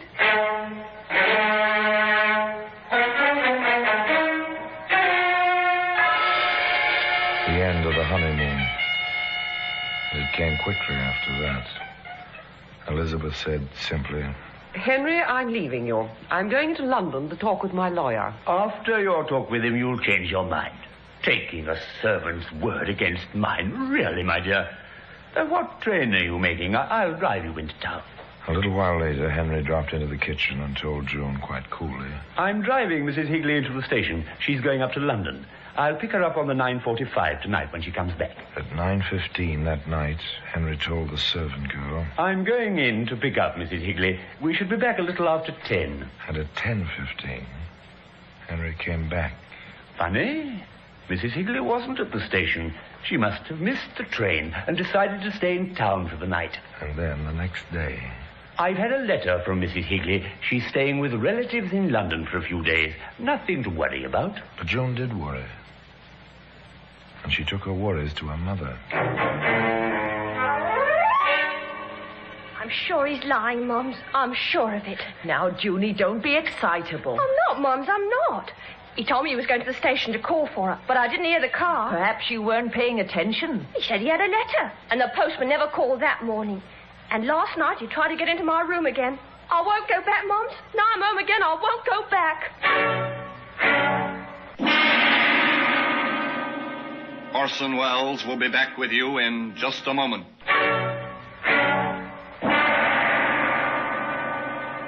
This was gossip. Oh, yes, gossip indeed. But Mrs. Goodwin restrained herself for a while. After all, there was only one other person in the village who knew the Higleys. That was Mrs. Webley at the inn. Yes, Mrs. Webley. Now, what's all that? Why, it's the Higley dog. Patsy. Oh, here, Patsy. What's the trouble, doggy? Miss your mistress, is that it? Do you miss your mistress?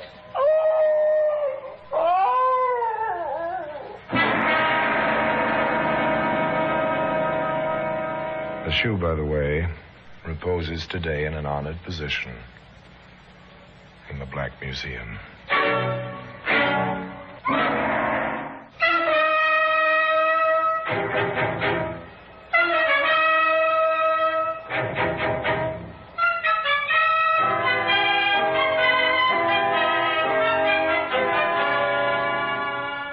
A dog howls at the back door and whines with fear.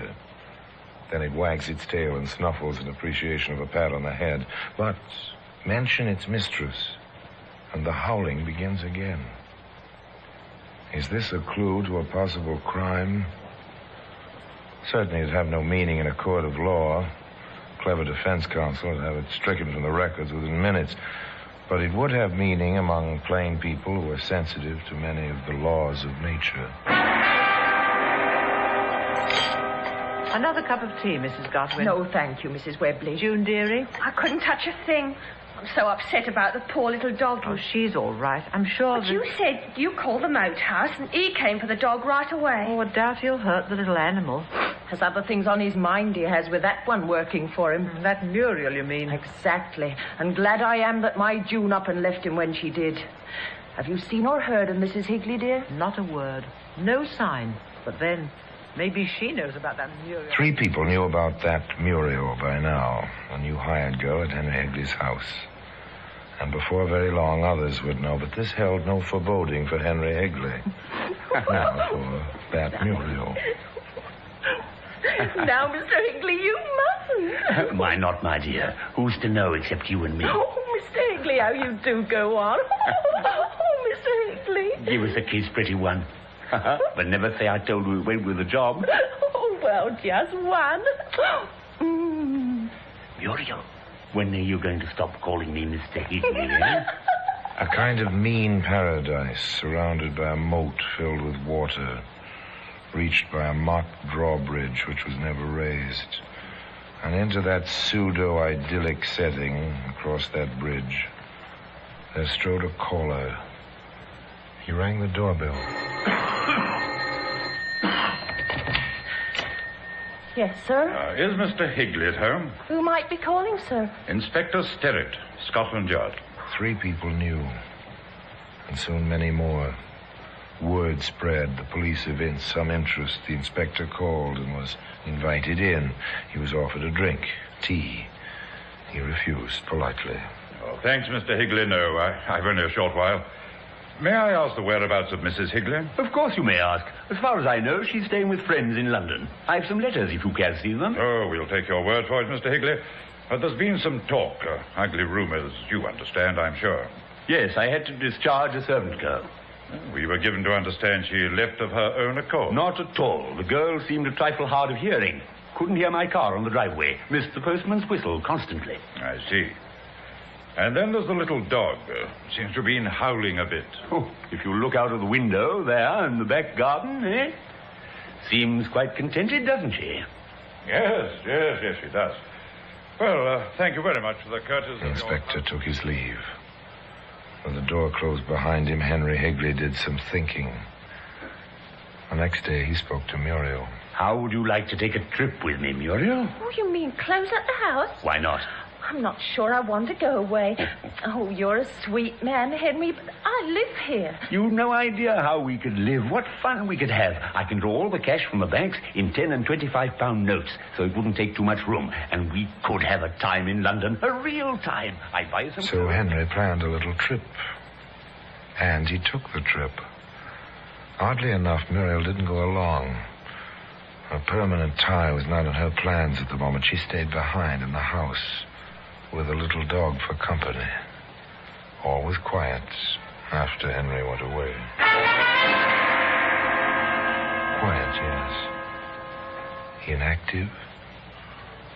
Oh, no. Tell me, Mr. Marlowe, when did you last hear from your sister? Elizabeth wrote us just after she moved into the house with her husband. I'm afraid we never answered her.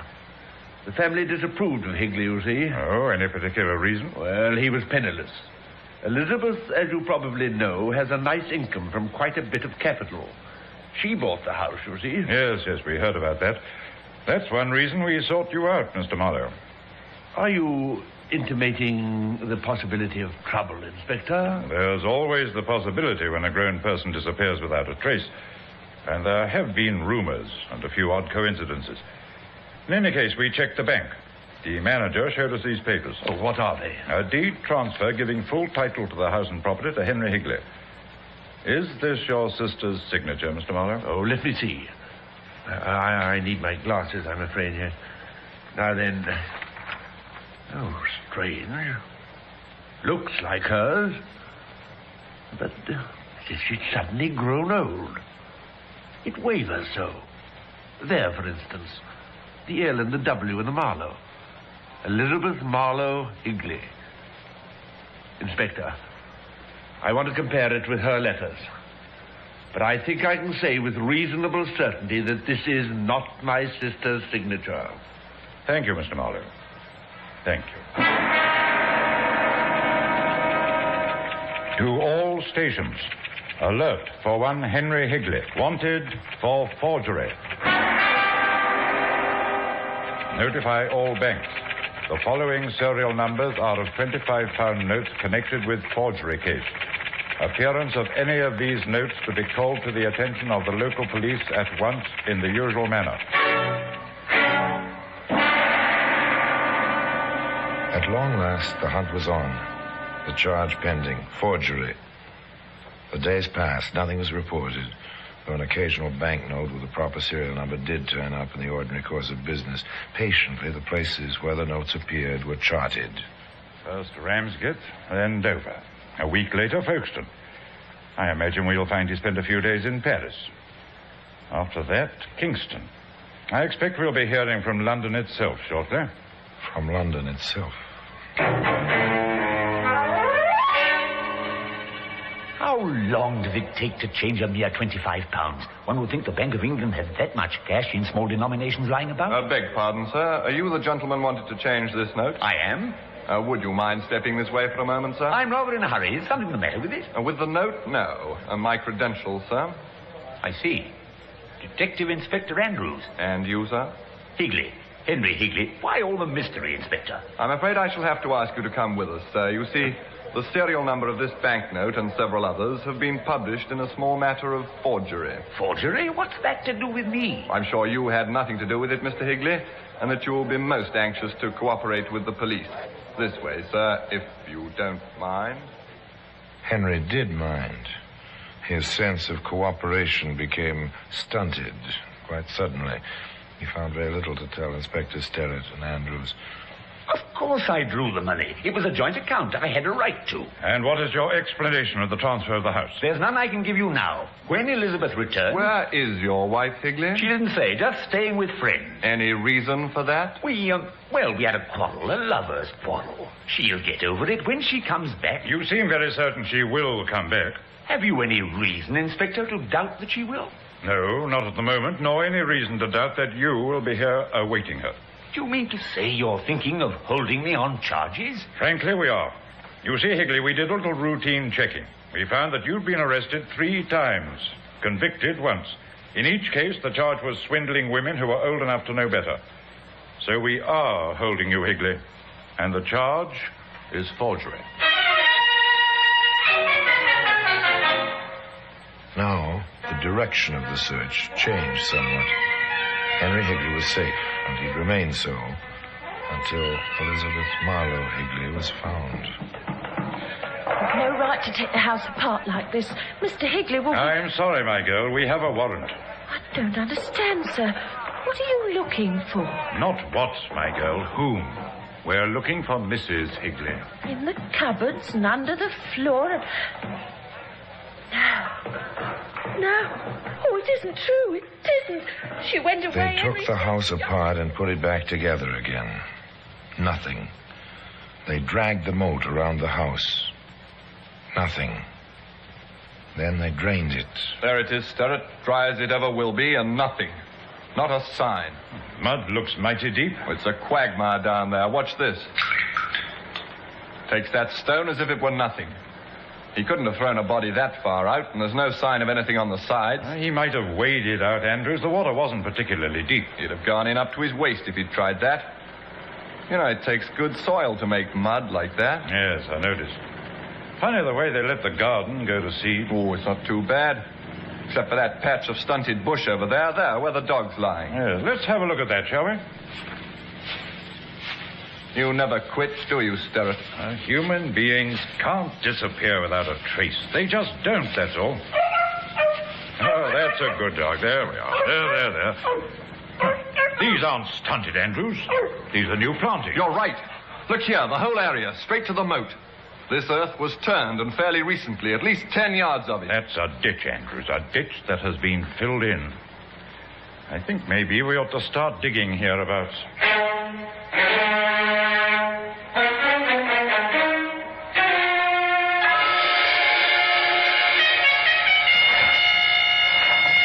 Eight hours now, and still nothing. There'll be nothing.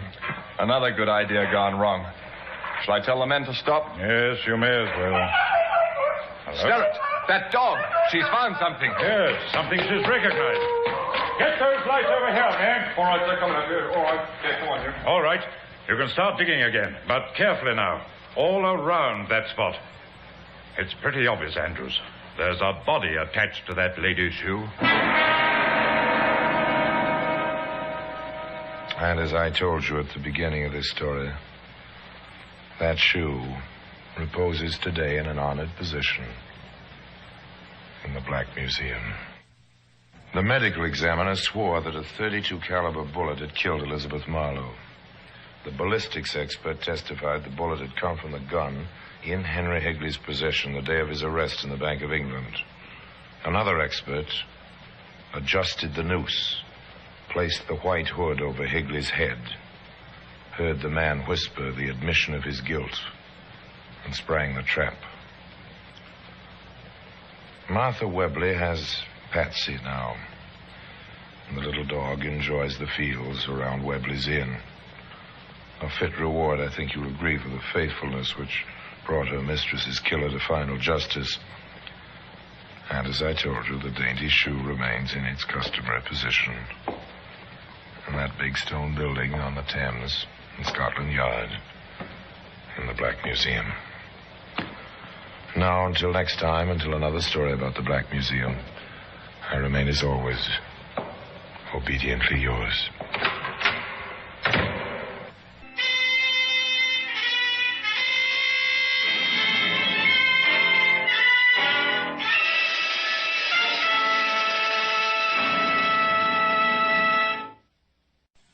Old Dutch Cleanser, famous for chasing dirt, presents Nick Carter, famous for chasing crime.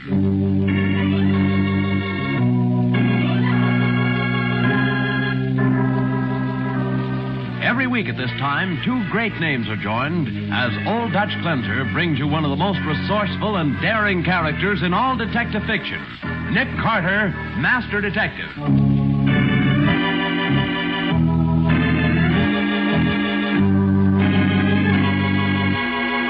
This is the silliest business I ever heard of, Nick.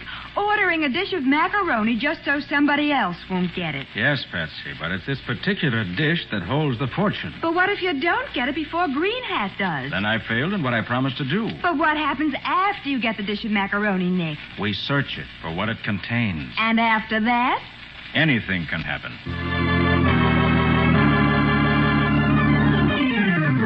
Now, the case of the wandering macaroni. Today's adventure with Nick Carter, brought to you by Old Dutch Cleanser. It's been a busy day for Nick Carter, who's been cleaning up the routine business that has piled up on his desk. Now it is late afternoon, and Nick is still dictating letters to his recording machine while his secretary, Patsy, sits at her desk and taps her foot impatiently. Dear Mr. Gaylord, I received your letter dated January 17th, semicolon. However, it is not my policy to accept cases of this nature, period. I find Nick. that activities of the sort you suggest are incompatible with a general standing Nick. that I have attempted to... Hey, Patsy, you turned off the machine. That's right. It's 5:30. I won't transcribe those letters till tomorrow anyway. And besides, it's my birthday. But I only Oh, have Nick a few... Carter, you promised me 6 months ago that we'd go out to dinner to celebrate my birthday, and I'm going to drag you away from the office. I have to use a blackjack. All right, Patsy. I didn't forget. We'll close up the office right now and go out and celebrate. Well, that's better. Which do you think would be nicer, Nick? The penguin room or the moonlight roof? Your choice, Patsy. You're the birthday child. I think the penguin room. They've got that big name band and all the... The door. Oh, no. Not another case. Let's keep very quiet and maybe he'll go away. I'd like to, but it might be important. Don't worry about the dinner, Patsy. I'll see to it that you... Mr. Carter? Come in. You're Nick Carter, the detective? That's right. This is my secretary, Miss Bowen. Oh, how do you do? How do you do? What can I do for you? I want you to get me a dish of macaroni. Beg your pardon. I thought you said macaroni. I did. What? Well, perhaps I'd better explain. Well, I should think so. My name is Griswold, Ben Griswold. Years ago, I used to work as a contact man for your father, Sim Carter, when he needed an inside track on unusual circles. Say, wait a minute. Ben Griswold, I remember you. I hoped you would. Why, you used to come to the house when I was a boy. It helped me with arithmetic. That's right, Nick. But I need your help now. I can't go to the police. I can't afford publicity of any sort. It would ruin me. I'd be glad to do anything I can, Ben. Well, I'll pay any fee you ask. Now, don't worry about that. For an old friend of my father's, it's on the house. But you said you wanted a dish of macaroni. Yes. Now, here's the whole setup. At 7:03 tonight, a man wearing a green hat will go into the cafeteria at 47th Street and Avenue M. Yes? Exactly 1 minute later, he'll drop a glass on the floor and break it. But why? That's an identification signal. Then at 7:05, he'll go to the steam table. There'll be 3 dishes on top of the counter. The middle one will be macaroni, Nick, and I want you to get that dish before the man in the green hat does. Well, what's in it? And why is it so important? Well, in that macaroni dish, you'll find a metal container. Now, I can't tell you what's in it, but I'll meet you here tomorrow, and before you hand it over to me, I'll give you legal proof that it's really mine. I can't go myself, Nick. They know me by sight. I see. Well, let's see now. Green Hat comes in at 7:03. Yes?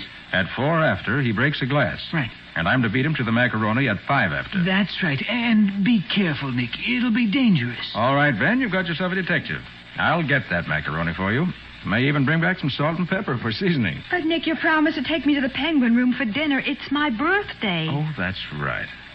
Well, never let it be said that a Carter broke a promise. We're off to dinner. At the penguin room? No, Patsy, at the cafeteria.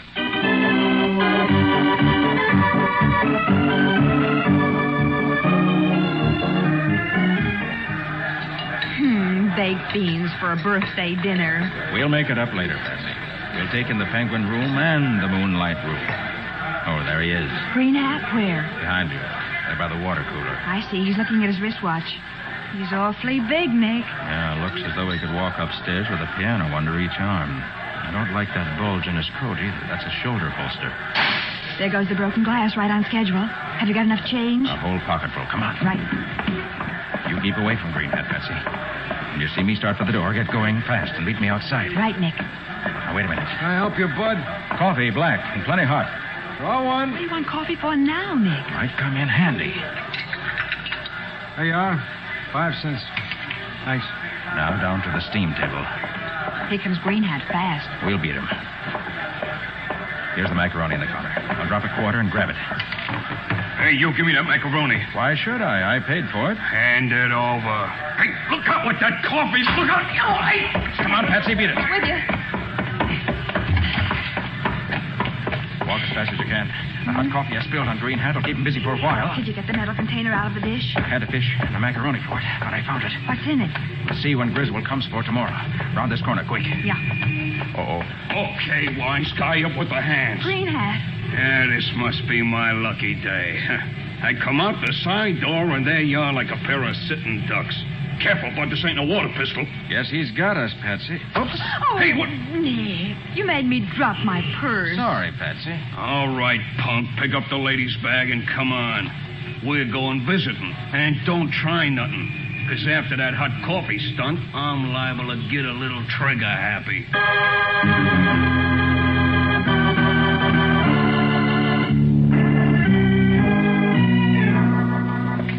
Okay, Bud, this way. Where are we, Nick? I couldn't see out of the car he brought us down here in. Down by the docks. Looks like an empty warehouse. Shut up, you two. All right, in this door. Oh, there you are. Did you get it? Well, Colonel, you see, this punk here and a dame, they beat me to the macaroni. I figured something was phony, so I brung him along. Yeah, he was packing this. I'm in 45. Did you have the container? Well, I couldn't go over him good in the car. Well, what are you waiting for now? Yeah, sure. Okay, punk, off with your coat. Now, take Come it easy. on, take it off, I said. There. Now, let's see. Keys. Notebook. Wallet. Nope. All right. Lift them hands. Come on. Yeah. He's clean, Colonel. Unless he swallowed it. Perhaps he handed it to the young lady. You'd empty your pocketbook out on my desk. Nick. Do what he says, Patsy. All right. There. Gee, it ain't there, Colonel. Well, Mr. Hand me his wallet. Yeah, here, Colonel. Mr. Carter, I think you owe us an explanation. Seems you've hidden something that belongs to us. I paid a quarter for the macaroni, if that's what you mean. You check back at the cafeteria. The container wasn't that dish of macaroni, and you're hiding it, Mr. Carter. Well, we'd very cheerfully murder you and the young lady to get what we want. See here. Think it over, Mr. Carter. I'll lock them up in the storeroom. Sure, Colonel. I'll take care of them.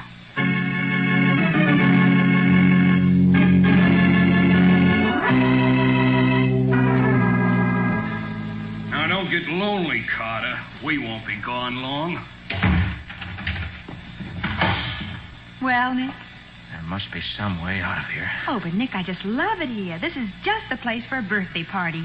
Pitch black, dusty drams, drafty. Patsy, that's it. What do you mean? There's a draft in here. It's got to come from someplace. Oh, that's right. There must be an outlet. Well, let's see. Maybe if I run my hands over the walls. Here it is. Is it open? No, but it's plenty big. There's a grating about a yard square.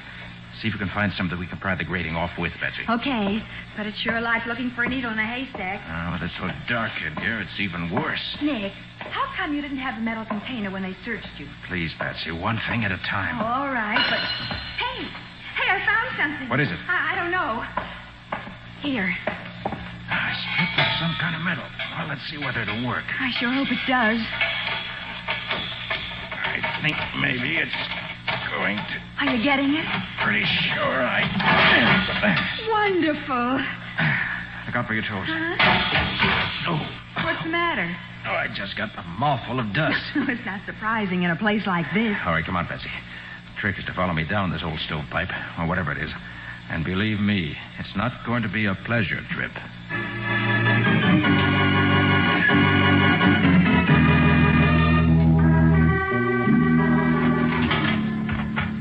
Careful, Patsy. What?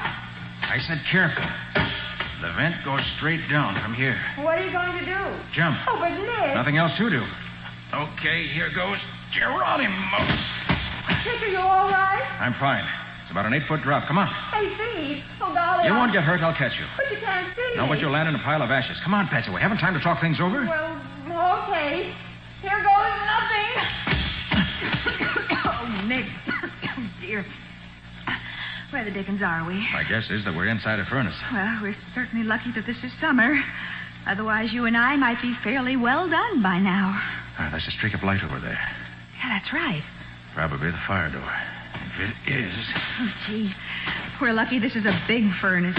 That's a fire door, all right. Good. Wait. All right. Now I'll help you out. Boy, that's just the way to treat a new pair of nylons. There's a door, Patsy. It's open, too. I think it leads to an alley. Yes, it does. Fresh air. Careful. The green hat may be around someplace. Oh, dear. What's the matter? I've got ashes in my shoes down the back of my neck. So have I. The first thing I'm going to do is go home, take a shower, and get into some clean clothes. Oh, no, you're not. Why, I am, too. Right now I got a phone call to make. But... And I'm running a race, a very important race. A race? Nick, are you feeling all right? Never felt better. But this race... Going to run a race, Patsy, with the Department of Sanitation.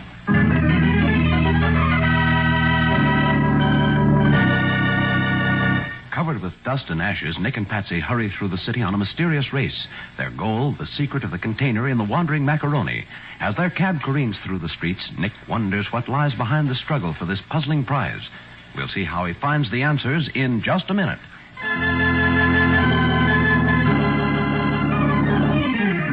Now back to the case of the wandering macaroni. Today's adventure with Nick Carter, brought to you by Old Dutch Cleanser.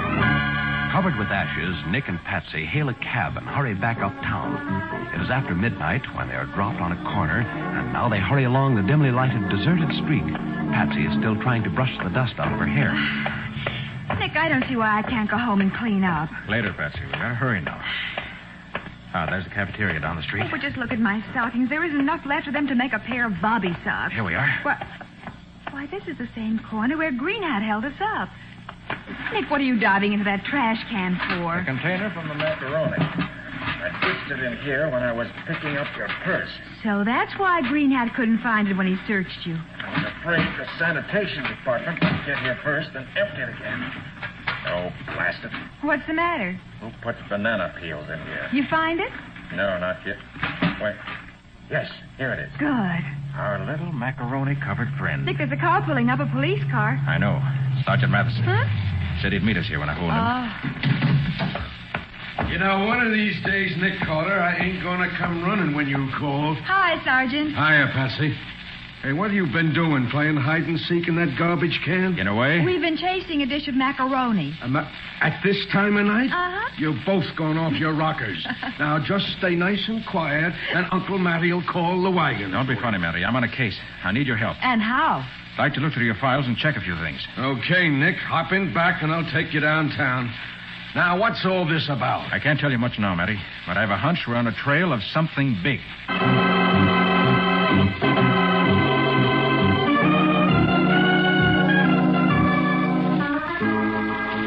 All right, sit down, Nick. Carter will have those fingerprints for you in a minute. Where'd you get them? From my notebook cover. The ape with the green hat had his paws all over it when he searched me.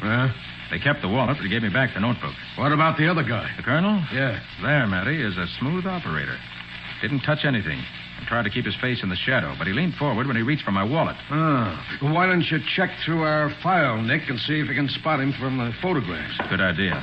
Patsy saw him, too. She can help. Hey, where is Patsy? Down the hall, washing up. You could use some soap, too, Nick. No, I haven't time.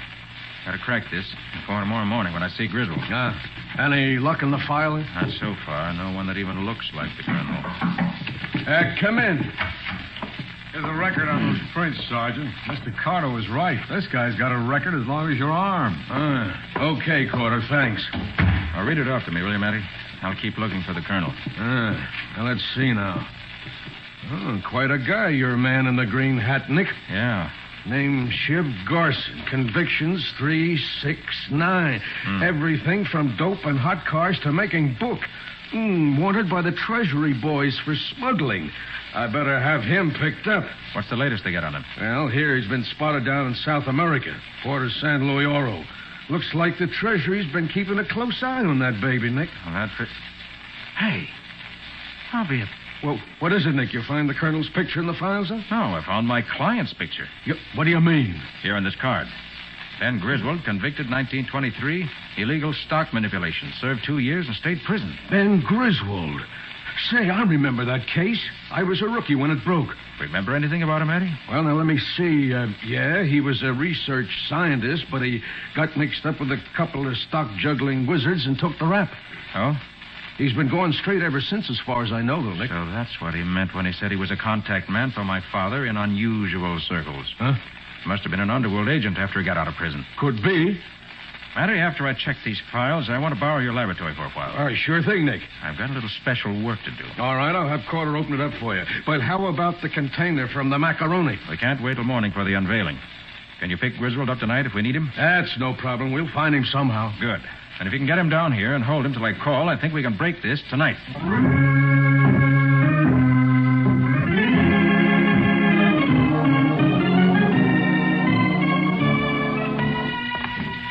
Well, back at the office at last, Patsy.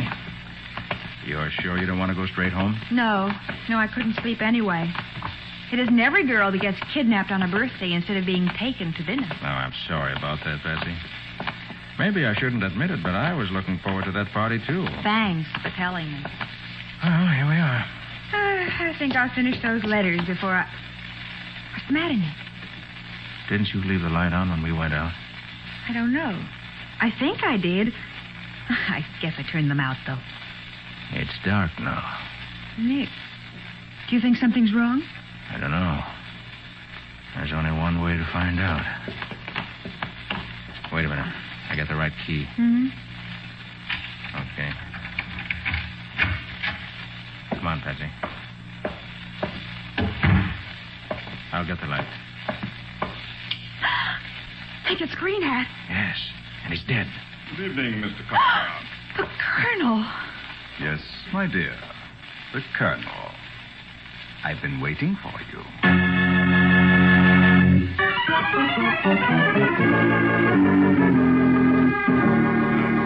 Sit down at your desk, Carter. Don't bother reaching in the drawer. I've removed the revolver from it. I warn you, I shoot quickly and accurately, so don't attempt any heroics. You think of everything, don't you, Colonel? I try to. I find it necessary in my business. Your business? Perhaps I should say profession. I'm a smuggler, and a very good one. Don't move, Miss Bowen. I've no scruples against using a gun on a lady. I'm sure you haven't. What's that? Air conditioning. Oh. Works on an automatic thermostat. I see. Mr. Carter, I think I'd better convince you that I mean business. Oh, we're convinced of that already. The container you managed to get out of our hands holds microfilm plans. Plans photographed on small film. Oh, we know what microfilm is. What are those plans of, Colonel? A new and secret process for casting aluminum. Which doesn't belong to you. Legally, no. You see, old Griswold discovered the process in South America, but he wasn't too careful about guarding his property. You mean you hijacked it off him? You could call it that. I knew it would be worth millions to the automobile industry, which would pay heavily to the first man to secure an American patent. I planned to have a front man patent it. But you couldn't get it into the country because the Treasury men were watching your gang too closely. Precisely. That's why we had to adopt that complicated method of delivering the container. And I might add, your shrewd guess decreases your chances of surviving this meeting. You're pretty careless with murder, aren't you? I'm afraid there's been a trail of death following that container. Starting with the original inventor of the process in South America and ending in our unfortunate friend in the green hat. He failed, and I was forced to remove him. And he may not be the last. Mr. Carter. You won't get clear on that rap, Colonel. On the contrary, it's a perfect setup. Griswold couldn't call the police. Any publicity would call attention to the new process before he could patent it. You'll slip, Colonel. It won't work. I've told you this, Carter, to convince you that I'm deadly serious. I'm going to get those films, and I don't care particularly how I go about it. I think that corpse cooling on your threshold should prove that. Looks as though you're holding all the aces, doesn't it? Exactly. Now the container, please. I grow impatient, Mr. Carter. If you don't hand it over by the time I count 3, I shall proceed to shoot your secretary right between her very pretty eyes.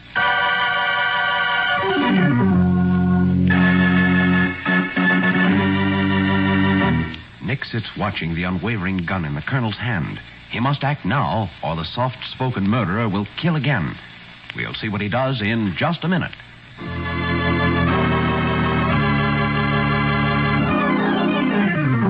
And now for the conclusion of the case of the wandering macaroni.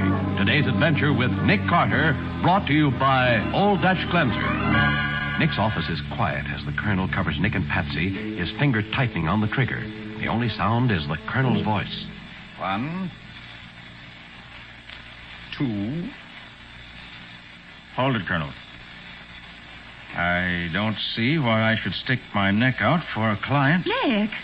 Must you show intelligence, Mr. Carter? Nick, how can Patsy, you... the container I gave you. But, Nick, he'll... Don't argue. Give it to me. All right. Well, what's the use of hiding it in the heel of my shoe if you're going to double-cross your client anyway? Very clever, Carter. I see the heel unscrews. Here it is. Well, guess there's nothing left to do, Colonel. Here's your container. Don't leave your chair. Put it on the desk. Okay. Now sit back. Don't move, Carter. Glad you finally displayed reason. Now, before we decide what to do with you, we'll see whether this is the real container. It opens on this end. It's stuck. Out of the way, Patsy, quick!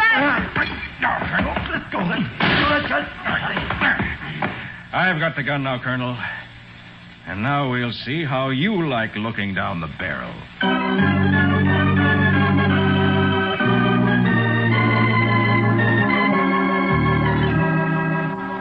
Well, it's all set, Nick. We got the colonel booked. Murder in the first. How about the rest of the gang, Matty? All locked up. As soon as you called and told me Green Hat was dead and you had caught the colonel, Griswold led us to the guy who tipped him off about the macaroni deal, and he squealed on the rest. Good. I turned the plans over to Griswold, and he's got them in the bank vault. And you better get the patent papers filed in a hurry before anybody else gets any ideas. You know what burns me, Nick? That rat, the colonel, will probably hire 6 genius lawyers. Oh, no, he won't, Matty. He talked plenty before you got here. When he was trying to scare me into handing over the container, he even confessed to murder. Oh, that's fine, but can we prove that to a jury? We could let them hear the confession with their own ears. With that... What? Just before he started talking, I kicked the switch on my recording machine under the desk. Well, I'll be... Got everything he said. He thought the noise was the air conditioning, but he was really dictating his own death sentence. But, Nick, how the devil did you get out from under that gun? The colonel looks like a pretty cool customer to me. Yes, Nick. Just what happened. First, I'm looking at that gun too scared to breathe, thinking you were double-crossing your client, and then the colonel screaming that he can't see. Well, I knew the colonel would come to visit me sometime. He had my wallet with my address in it. Well, that's true. The only way he could locate the container was to come after me. So I stopped in the police laboratory and fixed a surprise for him. While I was washing up? Yes. I took the films out of the container and rigged a little booby trap inside it with tear gas. Well, I'll be doggone. But that stunt with the heel of my shoe. Well, Patsy, he'd have suspected me if I'd just had it in my pocket. Oh. I knew he'd open it up immediately to check. And that's exactly what he did. He got it right in the eyes. Well, there's still one thing I'm not satisfied with, Nick. Oh, what's that? My birthday dinner. Oh. Even if we do go to the Penguin Room, the head waiter will probably get murdered, and you'll take the case. Well, then, how about going back to the cafeteria for a dish of macaroni? Oh, Nick.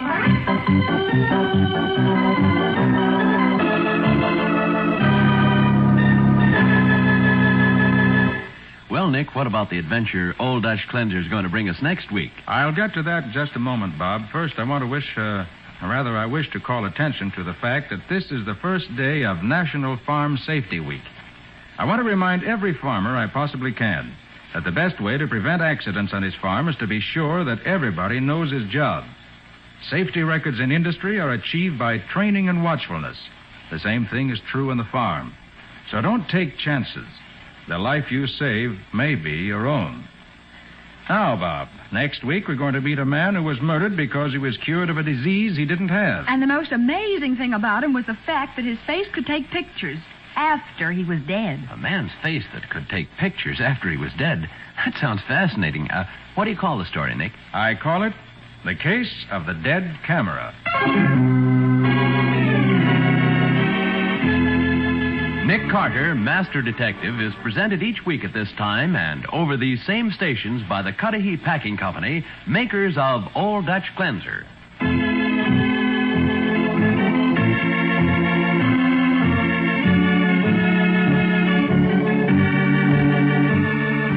Nick Carter, Master Detective, produced and directed by Jock McGregor, is copyrighted by Street & Smith Publications, Incorporated.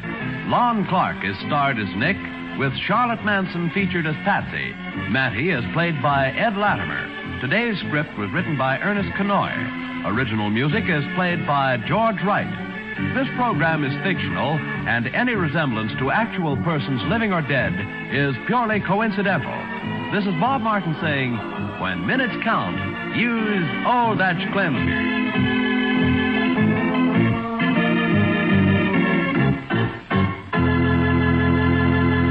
This is the Mutual Broadcasting System.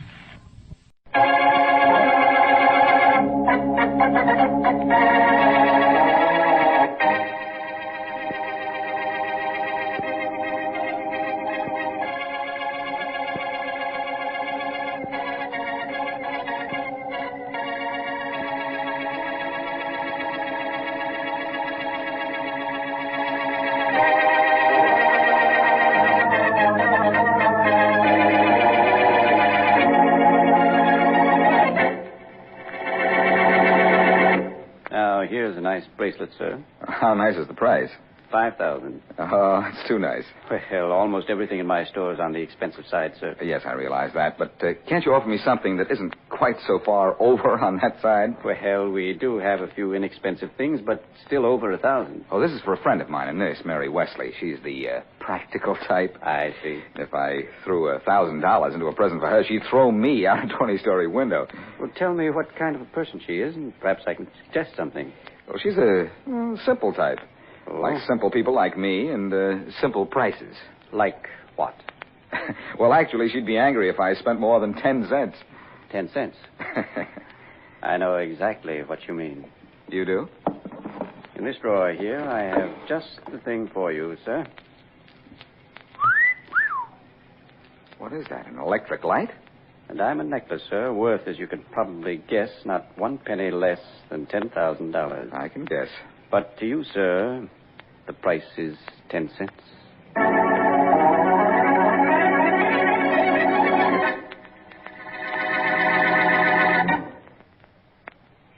And now back to Dick Calmer as Boston Blackie. Enemy to those who make him an enemy. Friend to those who have no friend.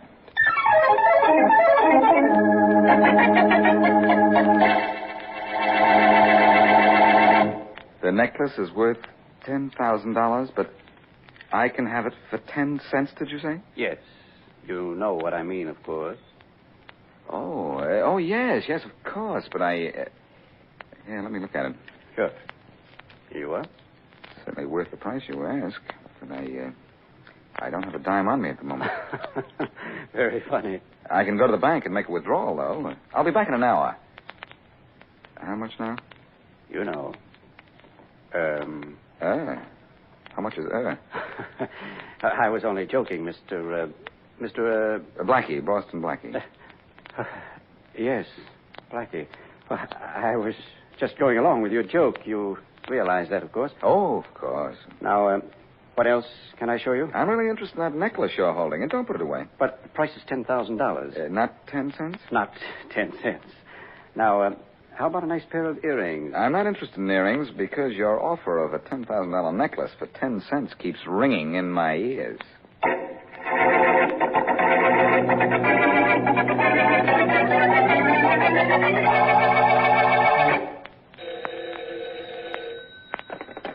Hello? Hello, Louise. Yes, John. Louise, something's happened. Afraid I won't be home in time for dinner. Well, I understand, dear. I'm not fixing anything that can't wait till the last minute anyhow. But why, John? What's happened? Well, I can't tell you. Why? I just can't. I don't know the consequences just yet. The consequences? John, what have you done? Something awfully foolish. What? Boston Blackie was in my store this afternoon trying to buy something. Only I didn't know it was Boston Blackie until he told me who he was. Then I realized what a terrible mistake I'd made. John, you're not making one bit of sense. I know. There isn't time to explain. I have to see someone right away. Who? Well, I can't tell you that either, but... Oh, John. Listen. Yes? There's an envelope in my desk drawer. Huh? If I'm not home by midnight tonight, get that envelope and open it. The letter inside will tell you and the police everything.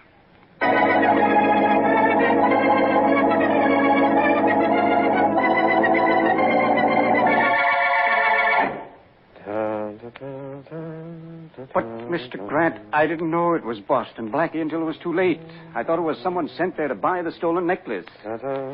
He gave the password when he asked for something for 10 cents. When he looked surprised and didn't produce the $5,000 you want for the necklace, I covered up my mistake by saying I was just joking. At least I'm pretty sure I covered it up. I'm sure he left thinking it was a joke, but anyhow, wouldn't you have made the same mistake? No. Now I'll accept your resignation. We're What? not going to use you anymore. Can't afford to use people who make mistakes. You sent for me, Mr. Grant? Yes, Carter, come here. Yeah. Who's the sack with the drooped face? A former member of our organization, Carter, John Reynolds. Oh. Mr. Reynolds, Mr. Carter. How do you do? A former member, huh? Yes. Oh, sure. I get what you mean, Mr. Grant. Is it all right if I go now, Mr. Grant? Yes. You said you were through with me. Yes, I am, but Carter here will show you the way out. But I know the way out. I found my way in. Well, when you're no longer a member of this organization, John, you go out another way. Yeah, this way, Reynolds. All right. Right through this door here. Thanks, Mr. Grant. Thanks a lot for not making this any worse than it is. Now where? Yeah, right down these steps into the basement. But right. you go first, huh? Very well. It's awfully dark down here. Isn't there some sort of light? I don't need a light. All I need is this gun. What gun? Yeah, the kind that goes bang, bang, like this.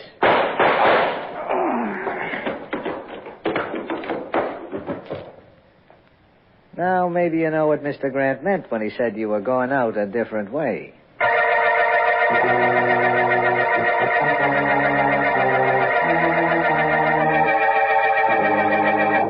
Faraday, this is one time you have no right to order me out of your office. I was in on this case before you were. I'll order you out of here to get your head examined. If you expect me to believe that story about a $10,000 necklace for 10 cents, Blackie. Well, will you believe 20 cents? No, not even 30.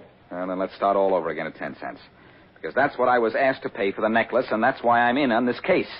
Now, why would Reynolds have offered you that necklace for a dime? And how are you sure the dead man is the same John Reynolds you talked to yesterday? Because I saw his picture in the paper this morning. Okay. That still doesn't answer my first question. About the dime, you mean? Mm-hmm. Faraday, he wasn't selling me that necklace for a dime. Well, now you agree with me. No, I'm trying to explain something to you. I was joking around with Reynolds about the high prices in his store and accidentally hit on a code of some kind when I made a crack about buying something for a dime. A code for what? Well, maybe to identify myself as a buyer of stolen jewelry. Reynolds has no record as a fence. No, of course not. But you don't know all the fences in town, and the ones you do know are being watched so closely they can't operate. Well, what happened to Reynolds is no joke.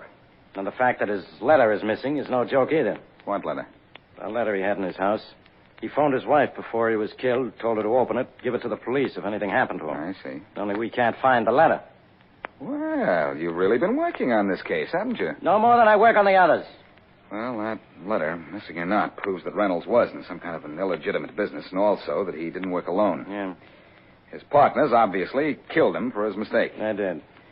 What else did his wife tell you? Plenty. But I'm not going to tell you. You don't have to, Faraday. Why? Because I'm going to see the wife of the dead man and put some life into this case.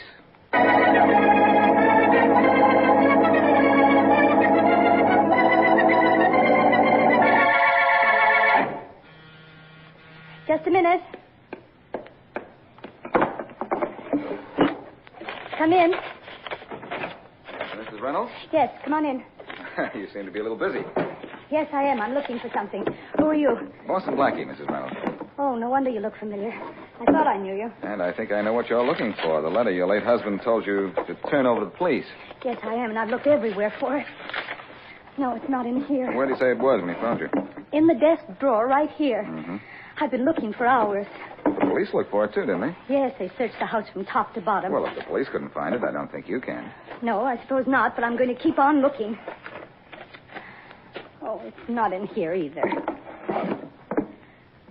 Oh, well, Blackie, I guess you want to ask me some questions. No, not just now. Some other time. Oh. And not so much about your husband's death as what he did for a living. He was a jeweler. Yes, I know. But was he legitimate? What? He offered me a $10,000 necklace yesterday for 10 cents. And I have a hunch why. Oh, well, I'm sure that was just a joke, Blackie. John had a very strange sense of humor. And I have a good sense of rackets, Mrs. Reynolds. But we'll talk about that some other time. Well, goodbye, and good luck in finding the letter.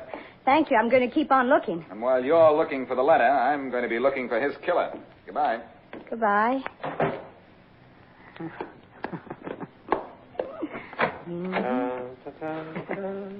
He's gone, Mr. Grant. Yes. I thought I heard him leave. You were right when you saw him coming up the walk. It was Boston Blackie. Well, I hope you put on a good act and made him think you're still looking for that letter. Yes. I was searching the drawers in the desk when he came in, just as I was doing when the police got here. Good girl. Too bad you even had to mention the letter to the police, though. Oh, but I thought it was safer. There's no telling who else John mentioned the letter to, Mr. Grant. Yeah, I guess you're right. Incidentally, Mr. Grant, here is the letter. Oh, yes. Don't you think you ought to destroy it? Yes, I think I will. Did you read it? Yes, I did. Surprised to know John worked for me, too, aren't you? Well, I certainly was. But wouldn't he have been surprised if he had ever known that while he was selling for you, his wife was stealing for you? I guess he would have been at that. Where's the match? Right here on the table. Oh, yes. Thank you. Mr. Grant, why don't you let the people working for you know each other? Well, it's much safer if they don't. If one is caught, he or she can't tell the police about the others. Yeah, that's true. Well, here goes the letter up in smoke. I love to watch a fire burn, don't you? Mm-hmm. And I'd like to see Boston Blackie if he could guess that letter was found and destroyed. Yes. He'd burn, too.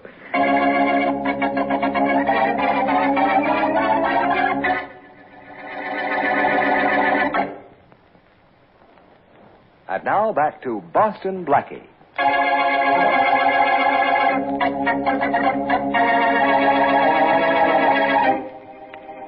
Jeweler John Reynolds makes the mistake of trying to sell stolen goods to Boston Blackie when Blackie jokingly asks for something for a dime, the secret password. The gang leader has Reynolds killed. Always fearing death, Reynolds kept a letter in his home which told all. So he phoned his wife to turn the letter over to the police in the event something happened to him. The wife, however, is also a member of the gang. Neither Blackie nor Faraday know this, and as we return to our story,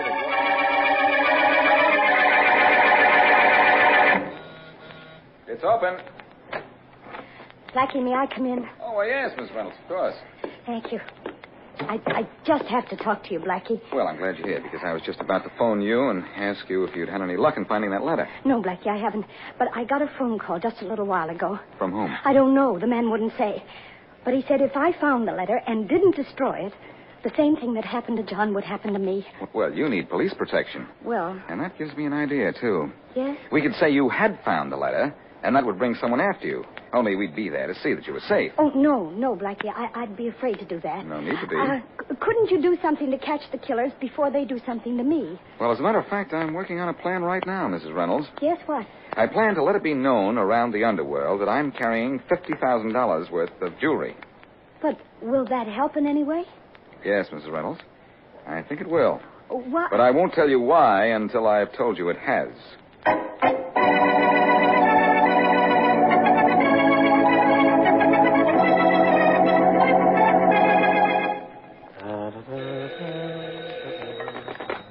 Hello. Hello, Mr. Grant? Yes? Oh, Mr. Grant, this is Louise. Oh, nothing for you today, Louise. But I have something for you. Oh? I saw Blackie and gave him the story about the threatening phone call. And? Well, he still thinks I'm looking for the letter. Good. And he has a plan he thinks will catch you. Oh, does he? Uh-huh. Did he try to calm your fears by telling you his plan? He sure did. That's certainly proof he doesn't suspect me of anything, isn't it, Mr. Grant? Certainly is. What is his plan? Well, he has an idea John was mixed up with a jewel thief. So he's going around town with $50,000 worth of jewelry. What? But first, he's going to let the underworld know in hopes he'll be held up. Stupid fellow. I thought he was more clever than that. It certainly isn't going to get him anywhere, is it? Well, of course not. Are you sure you tricked him into telling you his plan, or did he tell you much too willingly? Oh, Mr. Grant, you know I can get anything out of anybody. Why do you ask? Because I think we might relieve Blackie of his jewelry. I think we might. Thanks for the tip, Louise. Yeah. Goodbye. Goodbye.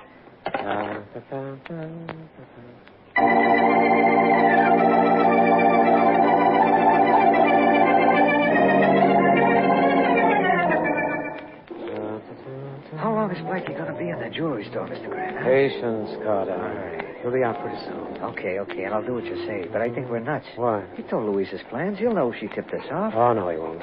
In the first place, he fell for the phony story I sent Louise to give him. The threatening phone call about the letter? Mm-hmm. And besides, every mug in the city knows that Blackie is carrying $50,000 in rocks. If he was leveling with Louise and really let the word get passed around. Hey, here he comes. Good.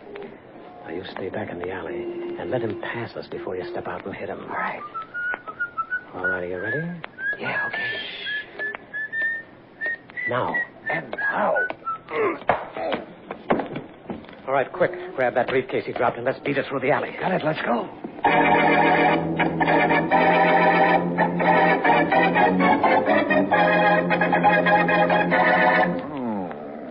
What was I hit with, Faraday? A pile driver? I ought to hit you with every law in the book against being a public nuisance and cluttering up the city sidewalks. Well, I ought to sue the police department for bringing me to your office. Suit yourself. I knew I wasn't in heaven, though, when I woke up and saw you. You were so right. Well, what happened to you? Who hit you? I don't know. You're supposed to be such a speedy character. Yeah. Well, why were you knocked out? Do you know that? Yes, for the briefcase I was carrying. The briefcase? And it was $50,000 worth of jewelry.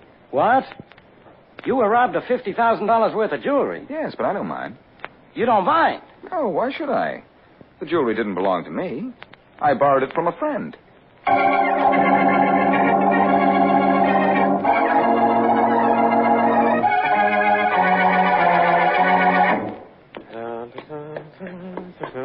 Well, we sure got home okay with this stuff for Blackie's, huh, Mr. Grant? Yeah. All right, put the briefcase on the table there, Carter. Open it up, and let's have a look at it. Sure. What a haul. $50,000 at one time. Yeah? We've never done anything like this before. Well, that's the reason I wanted to do it. One big haul is much better than having to get one piece at a time. All right, open the briefcase, Carter. Sure. Look at that stuff. Looks like it's even worth more than $50,000. Yeah, say, look a piece of it closely here. This piece, for instance. Oh, sure beautiful. Sure worth plenty. Carter, we're going to see Louise. We are? Yes, I want to reward her for this little deal tonight.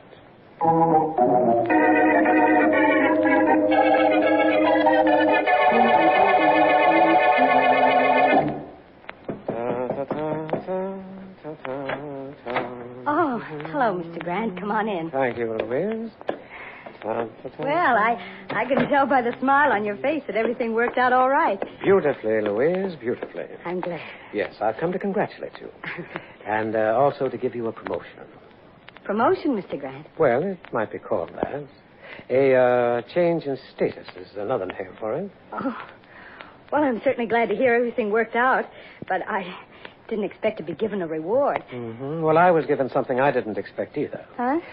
Come on. Carter's waiting for us outside in the car. Carter? Who's he? One of my most trusted men. Oh, but I thought you didn't want any of your workers to know each other. Well, your acquaintance with this member of my company won't be for very long. Mr. Grant, there's something about the look on your face that I don't like. Something about what you tried to do to us this afternoon that I don't like. In fact, I don't like any part of it. Any part of what? I thought you said... You didn't think anything. You knew it. I sent you to Blackie to talk him into giving away any plans that he might have. And instead you double-crossed us. You turned to him. Tried to get rid of us by making us walk into a trap. Well, Mr. Grant, I didn't. I told you just what Blackie told me, and you got $50,000 in jewels out of it, didn't you? Phony jewels, Louise. Phony? Only when Carter and I get you out in the country, the bullet he puts into you is going to be real.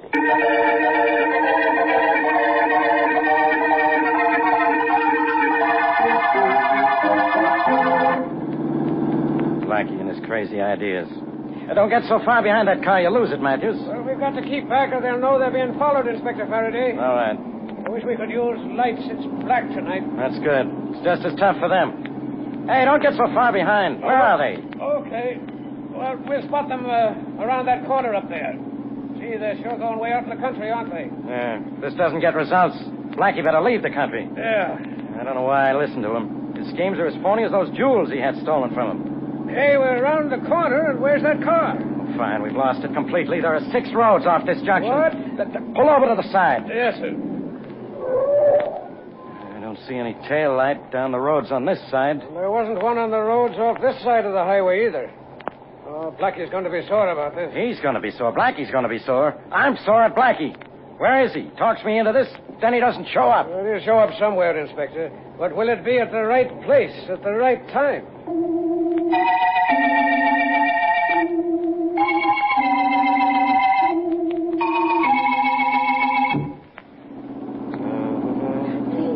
Please, Mr. Grant. How's this for a place, Mr. Grant? In those woods there. Good.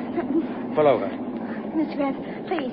Please, I didn't know Blackie was carrying phony jewelry. He told me it was real. Shut up, Louise. I'll have a quiet in a minute, Mr. Grant. Hey, no, you let go. Come on out here, sister. No. It'll be all over in a second. Please, Mr. Grant, I let you kill my husband and get away with it, and I gave you the letter he wanted me to turn over to the police. She's hard to pull out of the car, Mr. Grant. Give her a shove. No. All right. No. Thanks, Mr. Grant. That did it.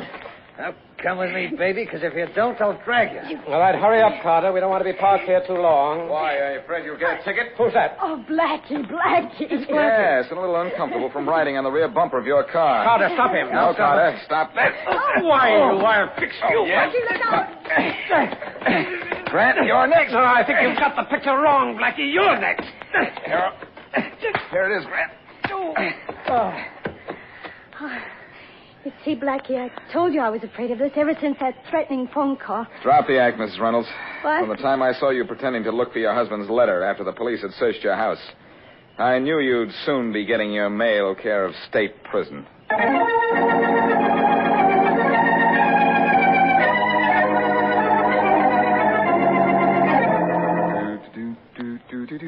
Oh, stop that so-called singing, Blackie. Don't you know any words? The words Grant Connor and Mrs. Reynolds used when they sang to you were lyrics enough for one day, Faraday. Mm-hmm. Proud of me, aren't you? No. You're proud enough of yourself for both of us. Oh, I wasn't really so smart now. But Blackie. Grant and Mrs. Reynolds were just dumb. Yeah.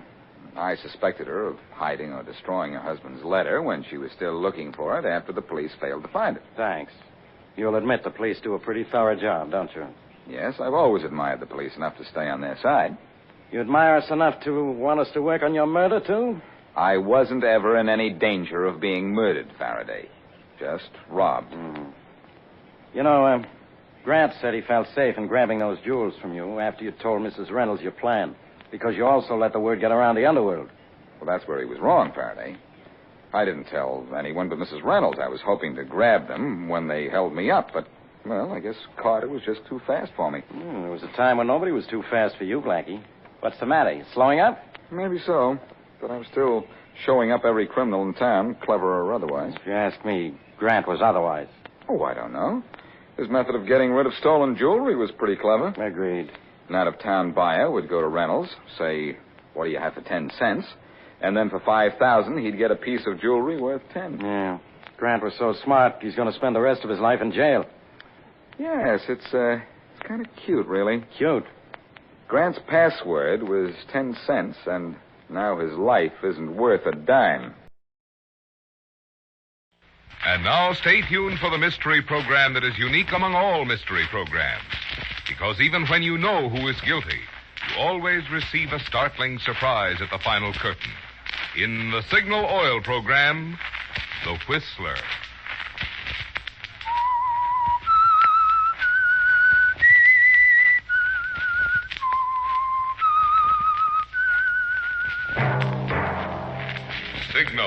famous Go Farther gasoline invite you to sit back and enjoy another strange story by The Whistler.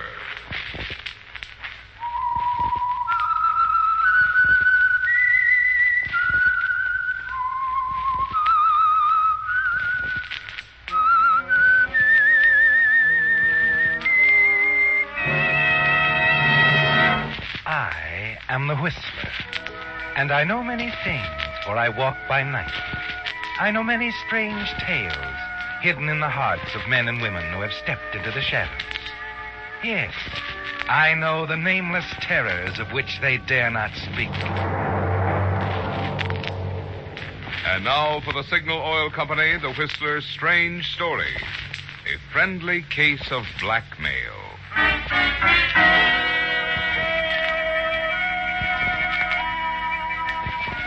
In this world, there are two kinds of people. Those who do things and those who dream about doing them. That was the philosophy of Albert Goodwin. At least, that's the way he explained it to his old friend George Wilson. It was the night George came over to Albert's apartment to ask for some money. A loan. Yes, Al, a couple of $1,000. A couple of $1,000? What in the world do you need that much money for, George? You never had that much money in your life. I know. Well, you see, I want to get married. Married? Why, George, after all these years, I thought you were a confirmed bachelor like me. Well, I've just never been able to afford to before. No, I suppose not. Still, George, maybe having a wife will inspire you. Help you make something out of yourself. Start a new career, perhaps. Oh, I couldn't leave Shannon and Reed not after all these years. Oh, why not? You're still on the same job you were when I left there 18 years ago, aren't you? Oh, I've had some raises. Well, that's something, of course, but you haven't advanced your position. No, I'm still a bookkeeper. Well, I understand many bookkeepers are married and quite happy. But some women want a lot, you know. A car, clothes, jewels. Oh, no, Ethel's different. Oh, I see. Well, I'm very glad to hear that. Anyway, it's your business. You do what you want to do. But the $2,000 you're asking me for, George, that's a lot of money. If you don't have it as a bachelor, I don't see how you expect to put away enough after you're married to repay me. I'm afraid I can't let you have it. Al, I thought... I know. We've been friends for a long time, and believe me, George, I'm refusing to lend you this money as your friend. Borrowing that much money to get married on is a big mistake. But Ethel doesn't want to wait. In that case, you'll just have to make the best of your present situation. Then start doing something to better yourself. It's time you did anyway. I don't exactly know what you mean. Well, I'll tell you, George. There are two kinds of people in this world. People who do things and people who only dream about doing them. Now, take us, for example.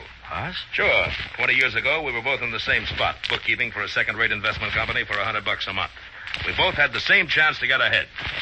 Today, I have most of the things I want. Money, position. I've earned them, George. And you? Me. I have to come to you for money to get married on. Yeah, I think I see what you mean. No, don't get me wrong. All I'm saying is that you've got to set your sights high and then work like the very devil to reach your goal. Sure. Well, Al, I guess there's nothing more to say. Believe me, George, I'm sorry, but honestly, I think you'll thank me someday for not lending you this money. Maybe you're right, Al. I don't know. Maybe you're right.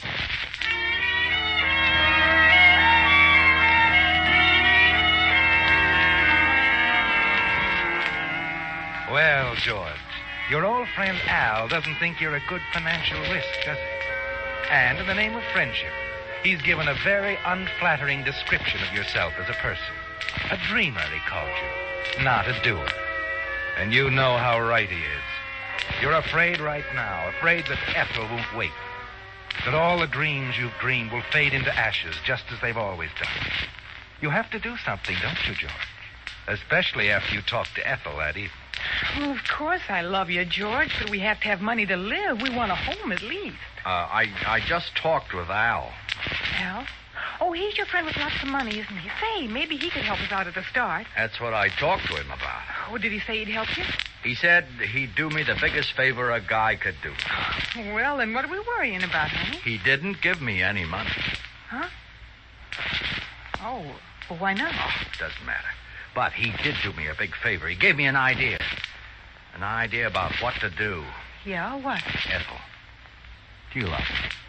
Oh, you know I do, honey. And you don't care too much where our money comes from? I mean, as long as we have plenty? Well... Enough to buy you everything you want. Oh, gee, honey, what you do is your own business. As long as you don't get into trouble. Okay. Well, Al reminded me of something today.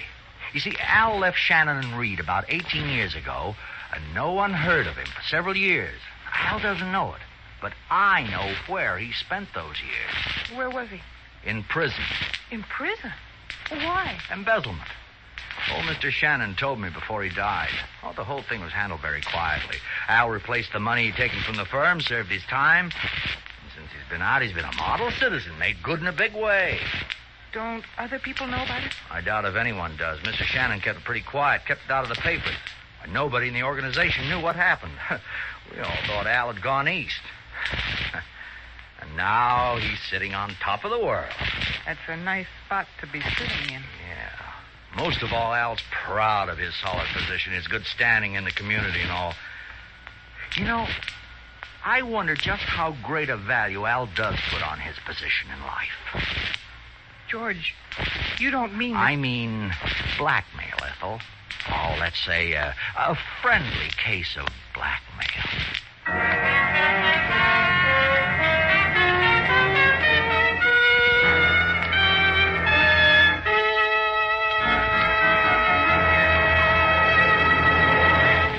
Are you the kind of motorist who gets fun out of driving? Then just for the fun of it, here's an experiment I'd like for you to make.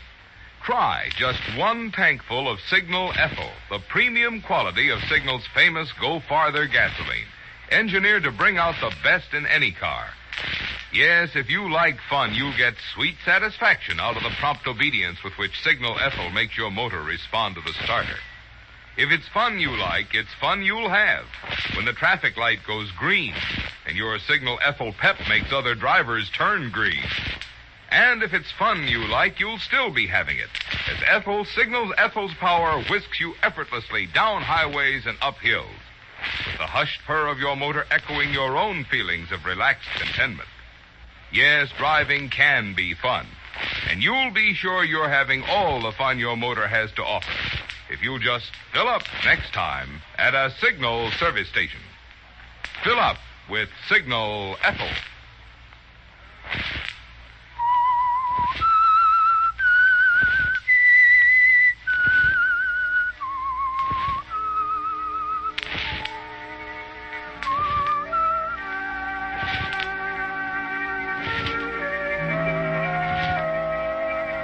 Well, George, you're really taking Al's advice to do something, aren't you? The next day, you carefully print a note to Al on a plain piece of paper demanding $5,000. There'll be no telltale marks to identify you. Then you send Ethel down to Phoenix for the weekend with explicit instructions about how to mail it from there. Then you wait. Al will get it when he gets home Monday evening. Then the fireworks will start. After all, George, you're his best friend. If he talks to anyone, it'll be to you. So you sit around your drab little apartment and wait. Finally...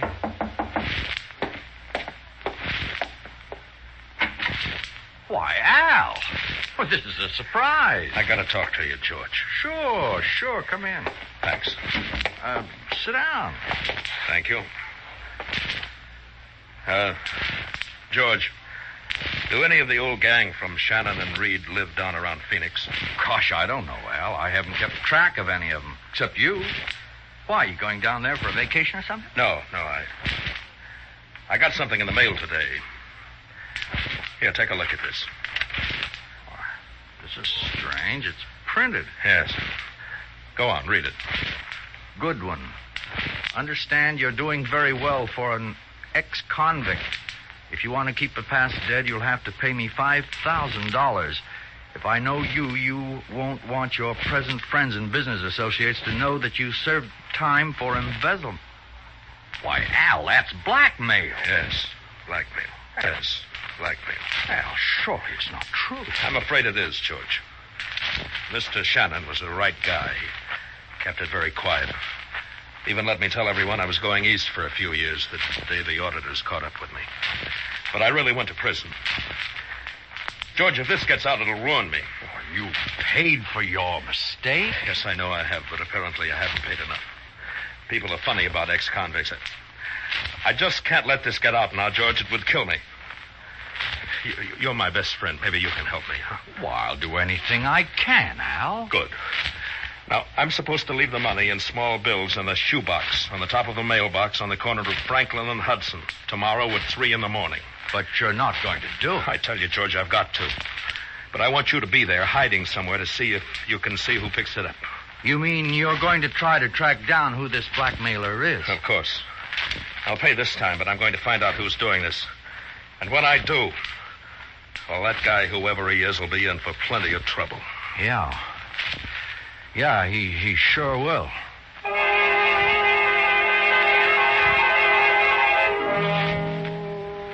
You're frightened, aren't you, George? Al was right about you, wasn't he? Inside, you're a weakling. Still, you're determined to go through with it. And Al's making it easier for you, isn't he? He wants you to watch the blackmailer's pickup. That will make everything much simpler. And the following morning at 2:45, you're standing in the shadows across the street from the mailbox. The street is deserted, silent. Soon Al walks past you, nodding silently. Then he crosses the street, places the shoebox on top of the mailbox, and goes on. A minute before 3, the lights of a car swing into the street. Ethel's right on time. As she pulls to a quick stop, rush across the street, pick up the shoebox and toss it into the open car window. Then Ethel steps on the gas. She's out of sight in 10 seconds. Everything's perfect. You slip out of the shadows and head for your rendezvous with Al. Halfway down the block, you pass an alley and... George. Oh, Al. Oh, I thought you'd be down the next corner. I doubled back, hid here in the alley. Did you see anything? Just the car pulling away and turning up the side street. I couldn't see what kind it was. Could you? Well, just it was a sedan, about I think a 46. But I did get part of the license. 6I42. That's something, Al. And you can check up on that tomorrow at the Department of Motor Vehicles. Yes, I will. And the man, did you see him? No. I guess that's why they wanted to put on top of the mailbox. They just slowed up and scooped it in. They? There were more than one? Well, I think so. I'm not sure. Gee, I'm sorry, Al. I guess I wasn't much help. Oh, that's okay. We got part of a license number. I think you were more help than you realize. What did Al mean by that, George? The pickup went all right, didn't it? He couldn't have seen you go over and toss Ethel the shoebox, could he? Well, it's done now. And you're sure that phony license number you told him about will take Al off on a wild goose chase for a while. He's checking it himself. And you're jittery the next day as you wait for him to get back from the license bureau with the news. Then finally, when he comes... Well, what'd you find out, Al? One thing, that you slipped up, George. I slipped up? Yes. You see, there are no licenses in this state that use the letter I. 6I42, you said, wasn't it? And it's a wrong number.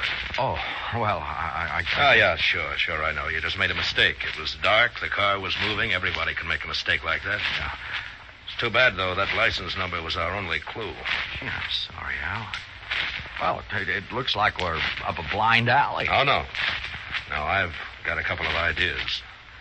I'm going to Phoenix for the weekend. Phoenix, George. You wonder if Ethel could have left a clue behind her. If anyone saw her in Phoenix who could connect her with you. But all you can do is wait over the long weekend. On Monday, Al is back. But you don't hear from him all day. By nighttime, you're jittery. And when Ethel stops by and wants you to take her out, you tell her you have to wait for Al's phone call. Both of you wait nervously until it comes. Uh-oh. This is it. Hello? George? Oh, yes, Al. Any luck? Yes, a little. I checked all the hotels and tourist camps for people from Los Angeles who were in Phoenix the day the blackmail letter was mailed. Yeah? And I found one. Oh? A girl named Ethel Martin lives on Orange Drive. I'm just going over there now to look her up. Oh, I see. Well, good luck. Yeah, well, I'll let you know what I find.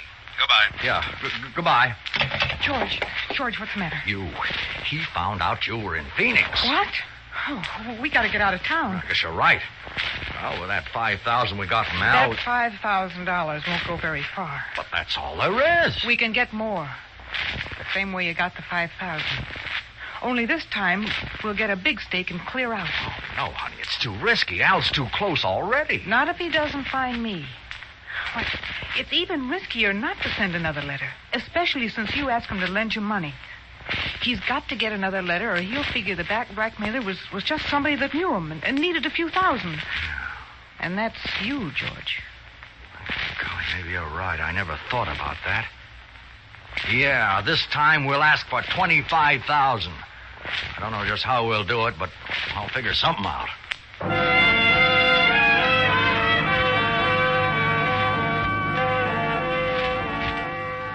Well, George, you're finding out something that Al didn't know. That weakness can make people do things, too. You're frightened, but you can't turn back. Next day, you try to figure a smart way to send the next letter. And you get the idea when you go up to meet Ethel for lunch. She works in a big office. And just outside the door, you find the cleaning man has left the trash basket to be picked up. Right on top, George, staring you in the face, is an open envelope, postmarked San Francisco. It's just what you need, isn't it, George? You reach down and pick it up. Oh, pardon me. Oh, nearly knocked you over. That's all right. I shouldn't have been standing in front of the door. Looking for something? No. I just wanted to write a note. I was just picking up a piece of waste paper. I see.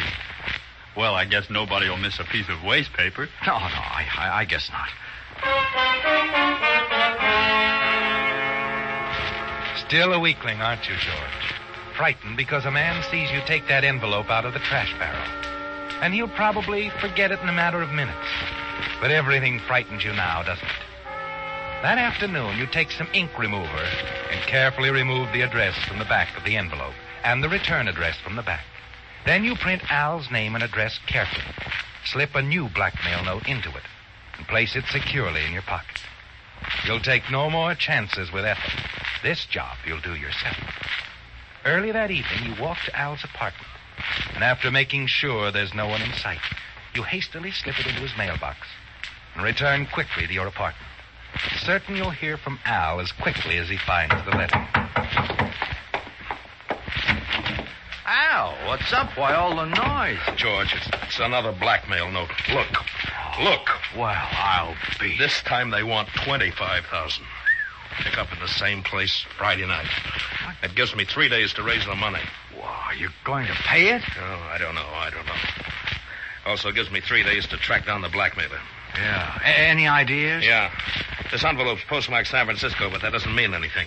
Oh, no. Why not? Because this wasn't delivered by mail. I picked up all of my mail when I got home this evening, then I went out to have dinner, and while I was gone, somebody slipped this in my box.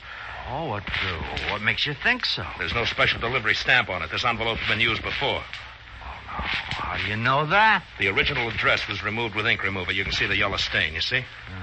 Now watch while I hold it in front of the light. You see those pin scratches? Yeah, but you can't tell what they are. No, the new address written over has obscured them. But you can make out something of the name. You see? It's Rafferty. Yeah, that's it, you see? Rafferty. You can make out part of the return address, too. San Francisco 14. Yeah, I think maybe you're right. No, I've got something. Rafferty, San Francisco 14. I'll go up there tomorrow, and if I can find out who that letter was written to down here, then I may have the trail. And believe me, George, if I find this guy, he'll wish he'd never started this.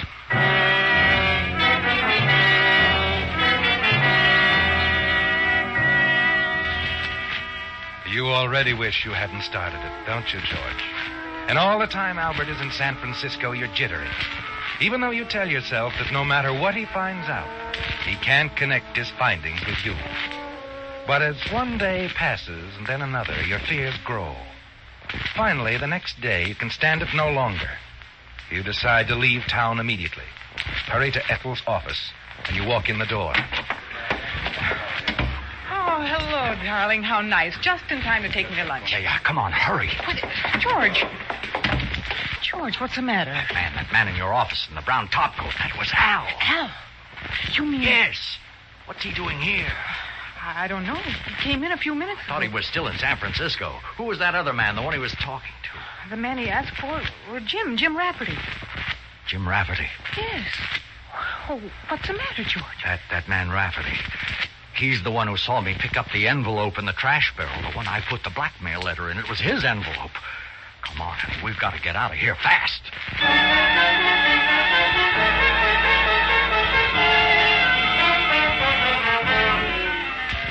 Well, George, Al was a much better detective than you even suspected, wasn't he? It's all quite clear, isn't it? Just returned from San Francisco. And while he was there, he found the Rafferty family. Then learned that the envelope you'd found in the trash barrel had been sent to Jim Rafferty, employed in the same office with Ethel. Now it's a race to get away. You're certain he's on your trail. You and Ethel, hurry out of the office. No time to wait for the elevator. Take the stairs, race down, but not fast enough. Just as you get to the bottom hall, the elevator door opens, and out steps Al. Well, hello, George. Oh, Al. Oh, hello. I didn't expect to see you here. No, and I didn't expect to see you either. Shannon and Reed haven't moved to this building, have they? Oh, no. I just came over. I'm sorry. I didn't introduce you. This is my fiancée, Miss Smith. Happy to know you, Miss Smith. You remember Al, honey. I've talked so much about him. Yes, of course. How do you do? George, I want to talk to you. Suppose we could make it dinner tonight at my place, just like old times? Gee, I'm sorry, Al. This is important, George. Well... And I'm sure that Miss Smith won't mind one night. Oh, no, of course not. Good. Then 6 at my place, George. Just the two of us.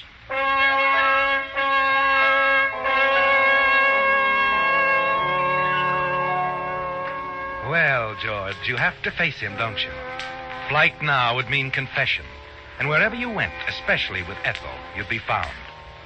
So at 6 o'clock, you're at Al's apartment. Al is jovial, friendly as you eat dinner. You just play along with him, watching for anything, waiting, afraid, just as he said you were. Then after dinner, he fixes 2 drinks and places them on the table. One at your place and one at his. This is it. Your drink is poisoned, you're sure of that. You can tell by the careful way he mixed them behind your back. The way he sets them down, carefully, not spilling anything. So you have to act fast. Oh, say, Al, I forgot my cigarettes. Do you have any? Sure, of course. I'll get you one. Okay. He turns his back for a minute to get the cigarettes. With one quick movement, you switch the 2 drinks. Then he's back. There you are. Oh, thanks. Now, how about a toast, George? Sure. To friendship. There's very little of it left these days. Yeah, I'll drink to friendship.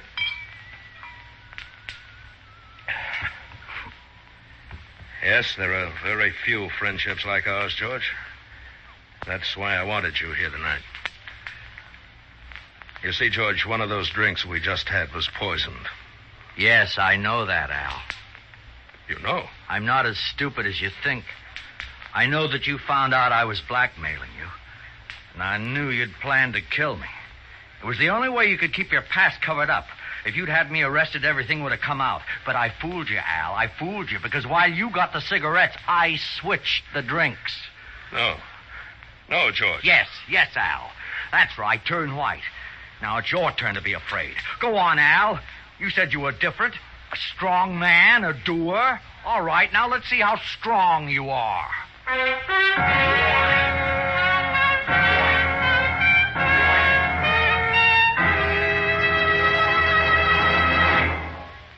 To be sure that the automobile battery you buy today will last a long while, you want to be sure you're choosing a good one.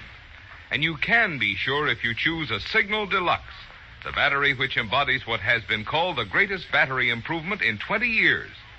I'm talking about Signal's microporous all-rubber separators. Because they hold twice as much acid solution between the plates, Signal Deluxe batteries deliver up to 35% more power. Plenty for extra quick starting, plus the many electrical gadgets on today's cars. As a result, these super-powered batteries stand up so well, Signal guarantees them a full 30 months on a service basis. That's up to 2.5 times as long as many ordinary batteries, which means that all the while you're enjoying its dependable trouble-free performance, A Signal Deluxe battery is actually costing less per month. Less than you think. Because your Signal dealer will not only trade in your old battery, but has liberal credit terms available. So when you need a new battery, play safe. Get a good one. Get a Signal Deluxe battery at a Signal service station.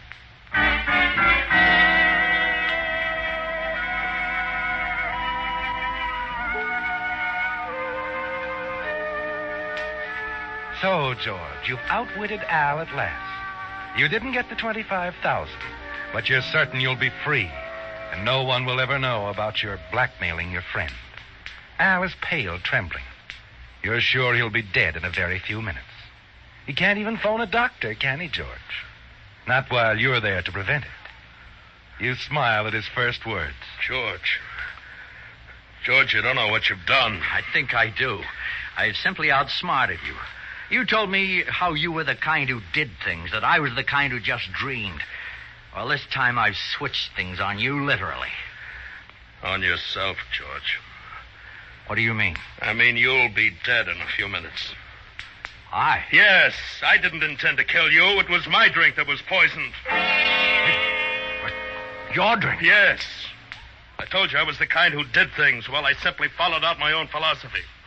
I've spent too many years building myself to lose everything, so I decided to end things deliberately, rather than have my life ruined by a blackmailer I couldn't trace. You couldn't trace? That's right. That man Rafferty was my last chance, and when he told me how the trash barrel was accessible to anyone, that he'd seen a man pick an envelope out of it but didn't remember what he looked like, I figured my situation was hopeless. There wasn't any use going on. You mean you didn't know about me? I didn't even suspect you. But you've settled the score for me. You've brought on your own punishment. Al, look, do something. No, it's too late, George. Much too late. No one in the world could help you. And the funny part of it is I was doing everything for you. You were getting the big favor you asked. I don't get it. I knew you were a weakling, George, that you'd never do anything on your own, but I liked you in spite of your weakness. So when I decided to take my life, I wrote out a will. A will leaving everything I have to you.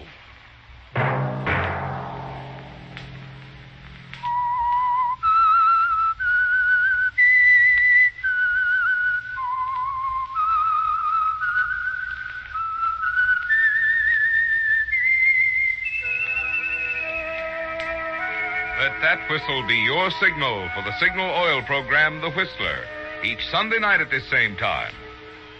This month, throughout America, churchmen of all faiths are calling special attention to the part religion plays in building and preserving our American way of life. Religion is one of the freedoms our forefathers fought for, one which today, more than ever, needs not only our protection, but our active support.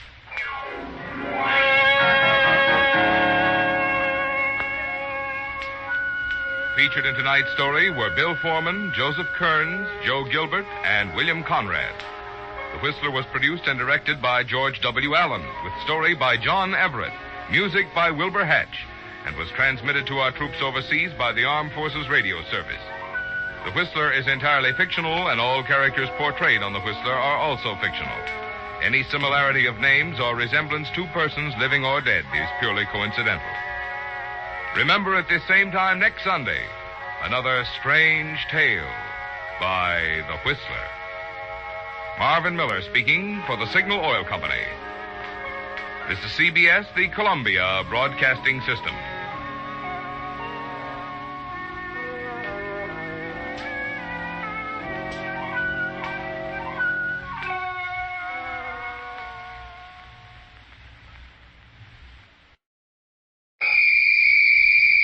Now, Gangbusters, presented in cooperation with police and federal law enforcement departments throughout the United States. The only national program that brings you authentic police case histories.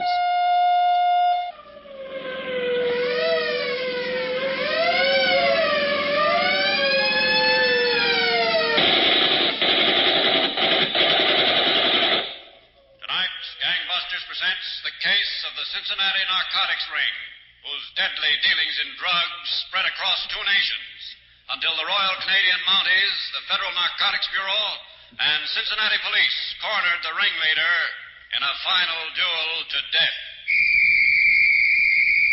Gangbusters has asked the Honorable Clem W. Mers, Chief of Detectives of the Cincinnati Police Department, to narrate by proxy tonight's case.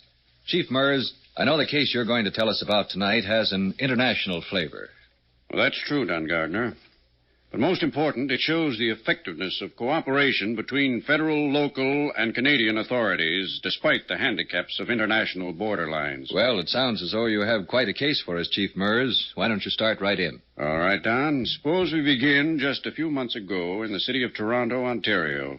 Late one night, two men were in a room on the fourth floor of a second-rate hotel near the Union Station. One, a middle-aged, bald fellow, strangely nicknamed Sonny, sat on the edge of the bed, while the other, Big Jim Labard, occupied the only upholstered chair in the room.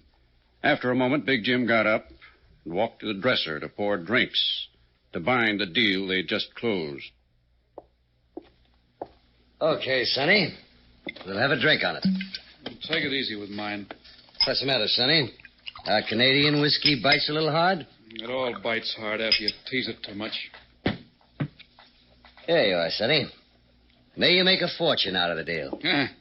Much obliged, Jim, for wishing me a fortune. You already made yours when a licking I took. Nobody asked you to come here and buy. You want, you got to pay the price. Well, here's luck. $400 apiece. It's the first time I ever paid $400 an ounce in the last. Here's the last. Look, Sonny, an ounce of heroin is just as hard to come by in Canada as it is in the States. Yeah. And I'm the hottest guy in Toronto just now. They got 3 King's warrants out for me. I should lay low. If there is a deal, I got to make. Okay, you may. Don't beef. When do you deliver? When are you leaving? All you got to do is walk across the hall to my room. You can pick up the package anytime. What do you mean, pick up the package? I ain't carrying 30 pieces over the border. You got to deliver to Cincinnati. You take it with you, Sonny. Who are you kidding? My understanding of the deal was you deliver to Cincinnati. I ain't running no drugs across the border. That ain't my business. It ain't my business either, Sonny. Not at $400 an ounce, it ain't. Okay, you won't deliver to Cincinnati. The deal's off. Sit down there. What's the matter with you? You made a deal. You stick to it. Not if I got to run the border, I don't. It'll cost you an extra $100 apiece if I got it delivered to Cincinnati. Who do you think you're holding up? You. An extra $3,000 for running the border with a 2-pound package? What do you think I am, crazy? You can run the border for nothing, Sonny. It won't cost you a dime. Okay, you robbed me. When do you deliver? Won't be in a hurry. It'll get there. Come on across the hall to my room. I'll show you what you bought. Yeah, that's always a good idea, seeing what you buy. Have a look in the hall.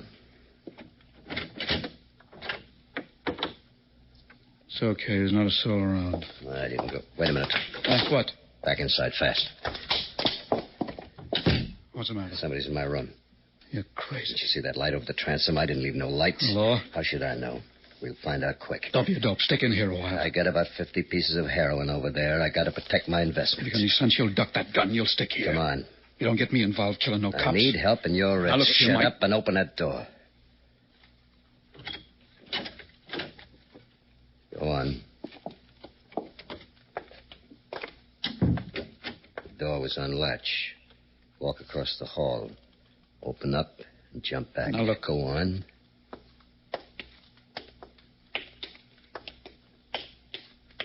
Hold it. Okay.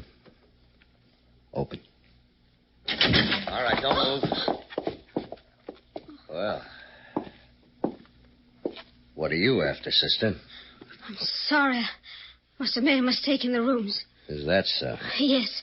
I must be on the wrong floor. Sonny. Yeah? Come in and shut the door. Really? It is a mistake. Mm-hmm. As long as you made a mistake, you figured you might as well take advantage of it, huh? Is that why you piled up my clothes, ready to go out the door with them? Take it easy, Jim. Maybe she's Law. Law? She's a sneak thief. Ain't that right, sister? Please, I've never done anything before. Don't call the police, please. What's your story? I'm stuck in Toronto. I want to get back home to Montreal.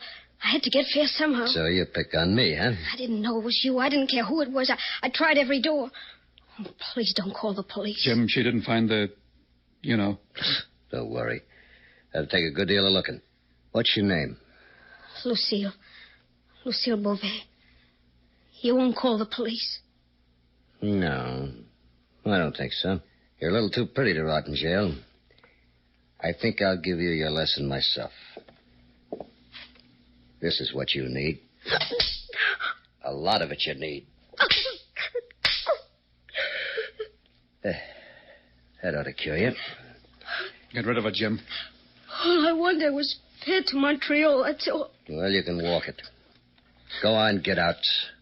Oh, all right. Oh, thanks. Thank you very much. Thank me. For what? For not calling the police. Goodbye. Wait a minute. Yes? Lucille, didn't you say? Yes. How'd you like to earn car fare to Montreal? Earn it? How? Are you off your nut, Jim? Get rid of Stick your head out of this. What's in Montreal? That's home. I'm broke. There's no place else to go. You got a job, Lucille. I have? Jim. Sure you have. Now go in there and get rid of those tears. I'll tell you all about it when you feel better. Okay. In there? Yeah. Go on. Thanks. Thanks ever so much. You know, you're really nice. How crazy can you get, Jim? Did you ever see such eyes? Black as the ace of spades. What do you want to get mixed up with a lousy sneak thief for? She was telling the truth. It's the first thing she ever tried. Who are you kidding? They all got the same She story. was telling the truth. Dreamed about running into one like her. How can a guy as hot as you take a chance? How do you know she won't crack the law the minute she finds out? You want your 30 pieces delivered to Cincinnati, don't you? What's that got to do with it? Not much. Except little Lucille is going to carry him across the border for me. Oh, well, I don't care how, just as long as it gets across. It will. Tomorrow you take a train to Windsor. And you? I'll drive with Lucille. You check into the Buckingham in Windsor. You'll hear from me by Tuesday night.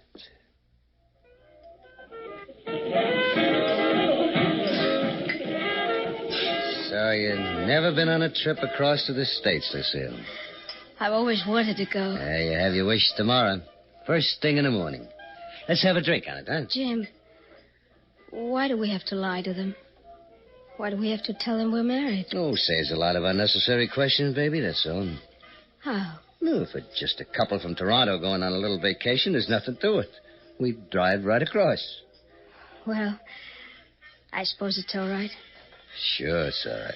Only, I don't have the clothes to take a vacation. Wait till we get across to Detroit. You'll get nice clothes. Honest, I can't get over it all. Especially when I think I could have been in jail. How could I have done such a dumb thing? Well, at least you picked the right room. You've really been swell. That's because I want to be. Don't worry about it. What's the matter? Sit still and keep your mouth shut. Those two guys coming are cops. Cops? Mm-hmm. Are you out for a good time, Big Jim? Yeah, I like a good time as well as anybody. Right out of my way. You stay with her.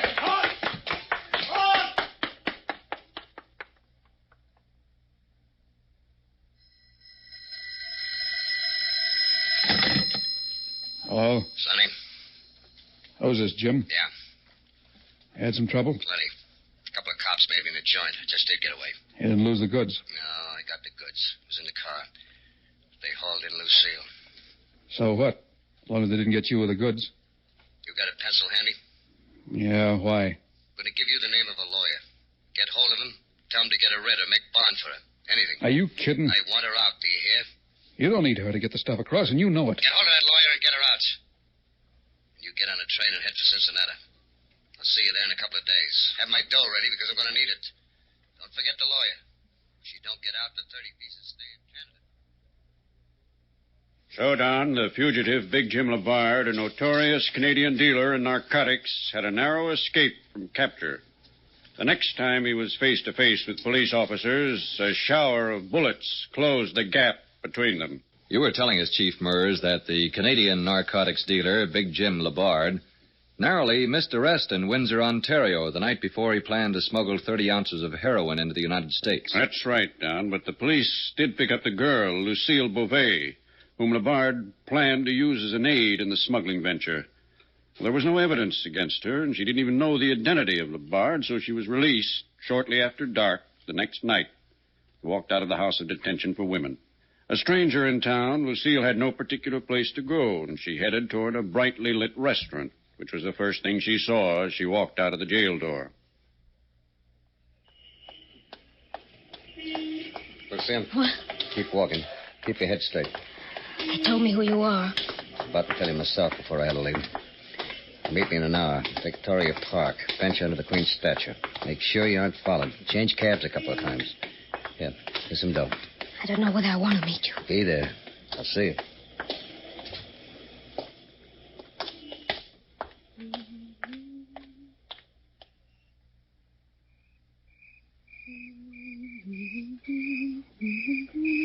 Hello? What? It's me. Oh, Back here in the shadows. I wanted to see if you had the place set up with cops. you know I wouldn't do anything like that. I didn't know. Mind if I come around and sit down? No. Well, what'd they tell you about me? I'm a pretty mean customer, huh? That's what they said. Would you still like to go across to the States? To help you smuggle dope. Do you care why? Cigarette? Yes, thanks.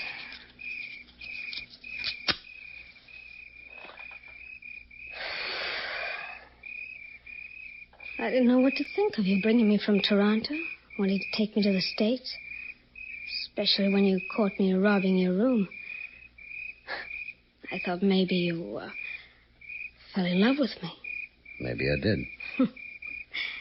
You wanted to use me. You had a purpose. If I only wanted to use you, why should I take the chance meeting you tonight? If they caught me, it'd be 10 years, baby, at least. That's what they told me. Come here. Please, no. I said to come here. Please, Jim. There. Does that look like I just want to use you? I want to go back home to Montreal. You think you're too good for me? You think a sneak thief is any better than I am? It's not that, Jim. Come to the States with me. No, I can't. You want to and you know it. All right, I want to. What are you waiting for? All right, Jim. I'll go with you. Sure you will. But they're watching all the borders, Jim. I know. They've got the U.S. Customs in the lookout. Oh, you'll get caught. Yeah, plans have changed, baby. We're not going as tourists anymore. Now, come on. All right.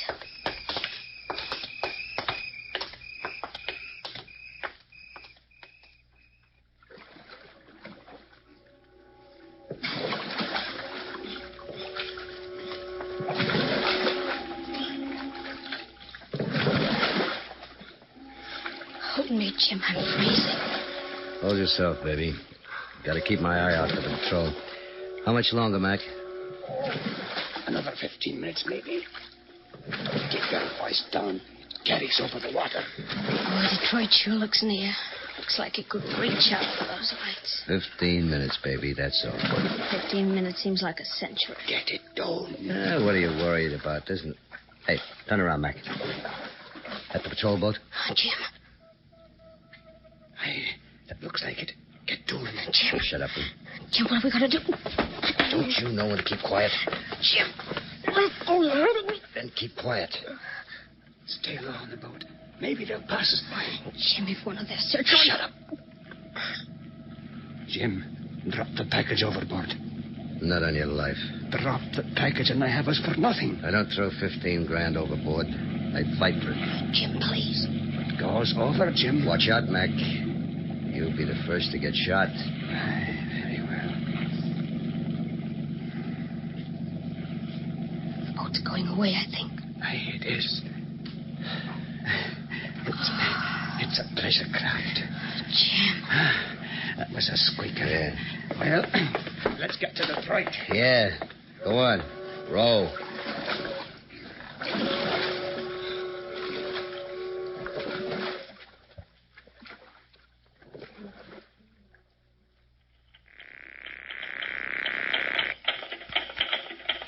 Captain Hoffman. Lead off, Captain. Agent Laney of the Narcotics Bureau, Treasury Department, is here to see you. Laney? Laney, is he from the Cincinnati office? Just a second, Captain. You from the local office, Mr. Laney? No, I'm out of Washington. He's from Washington, Captain. Ask Mr. Laney to come in. All right. Right through that door, Mr. Laney. Thanks. Come in, Laney. Hello, Captain. Oh, I'm glad to meet you. Have a chair. Thanks. I'm in Cincinnati on a special job, Captain. How can we help? Did you ever handle a narcotics dealer, Sonny Wilton? Yes, we've handled him. Do you know where I can put my hands on him? At the moment, no, but I'll put a couple of my boys to checking with you. Well, we're more interested in a guy he's been dealing with lately, Big Jim Labard, a Canadian. You think he's in Cincinnati, too? Well, it's just a tip. The Canadian Mounties have been looking for him on 3 warrants, narcotics cases. Mm-hmm. They picked up a boatman who's been running smugglers across the Detroit River. Their information is that Big Jim made a deal with Sonny and came to Cincinnati. Okay, we'll be on the lookout for them both. The Mounties almost got their hands on this Big Jim last week. He saw them coming and ducked out of a bar. They couldn't shoot in account of the crowd. But they did get a girl he was with. Oh? How does she figure in it here? Well, they had no charge to hold her on. According to the boatman, Big Jim just took her along when he smuggled in the narcotics. I see. Excuse me a second. Sure. Yes, Captain. Ask Mayor and Stuss to step in here right away. Yes, sir. They're a couple of my best men on this kind of deals. Good. We don't have too much to go on, Captain, but the Canadian authorities are doing a little further checking on the girl. If they find out anything, we'll hear about it. They want Labard and want him bad.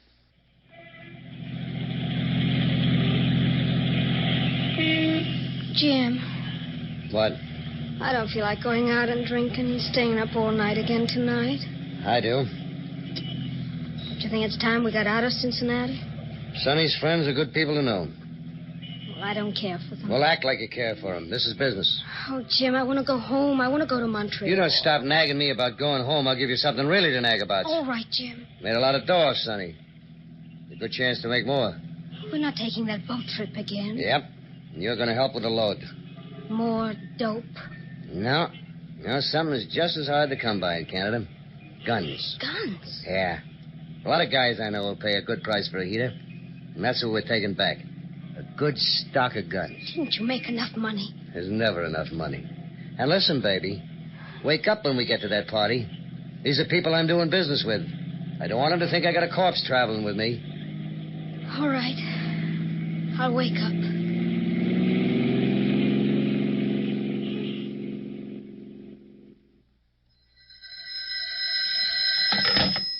Captain Hartman. Laney, Narcotics Bureau, Captain. Oh, hello, Laney. Anything new? I think so. I just spoke to Washington. They got a message from the Canadian Mounted Police. They had a mail cover on the home of the girl's mother in Montreal. Oh? A letter showed up from her. Mail from Cincinnati? Yep, with a return address on Maple Avenue. I went by and looked at the building. It's a big apartment house. Uh-huh. I suppose we put a plant there and wait for them to come out. That's all right with me. Okay, you come on by here, Laney, and we'll see what arrangements we can make.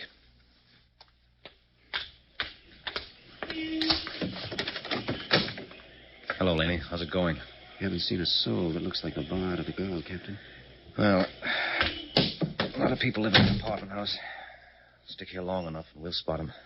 Yeah, I suppose so. If we... Wait a minute. Someone coming out. Yeah.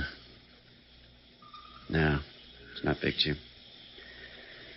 Like I say, if we... No, it's not Big Jim, but... Wouldn't you like Sonny? Is that him? I couldn't miss Sonny 2 blocks away. Come on. Right.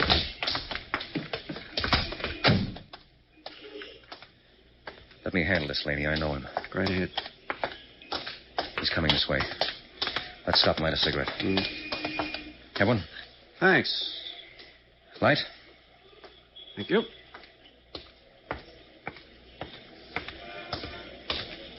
Where do you think you're going, Sonny? Hey. Police officers. Oh, is that so? Where's Big Jim? I don't know what you're talking about. He lives in that building, and you know it. Well, why'd you go in and get him? Okay. We're going to knock on every door. And you're going to be right in front of us. No, look, you don't get me mixed up in this. Which is his apartment? He's got guns. He's got plenty of guns. He'll use them. You don't get me to knock on his door. Which is his apartment, Sonny? H5. Look, don't take me up there. Hold me in. He'll use those guns. All right. We'll see that you get a nice seat on the sidelines. Good. That's where I want to be, on the sidelines. You keep your eye on him, Laney. I want to call downtown and get a couple more men out here. We may need them. Yeah, I'll say you will. Go on, Captain. I'll watch him till you get back. Listen. What? Come on over here and give me a hand with this stuff. Oh, Jim, I'm busy trying to pack. What is it? Let me get the stuff out of that drawer and into the carton. Well, come on. Jim, I don't want to handle guns. Guns are the safest thing in the world when you know how to handle them. Come on, help me pack them. Are they loaded? Sure they're loaded. What good do you think they'd be if they weren't? I can't touch them. You want to go back to Montreal, you'll give me a hand. No. Listen, when I tell you something, I mean it. Please, you're hurting. You hurt too easy. Now, give me a hand. Who's that? Expecting anybody? Well, I'll answer it. You'll find out.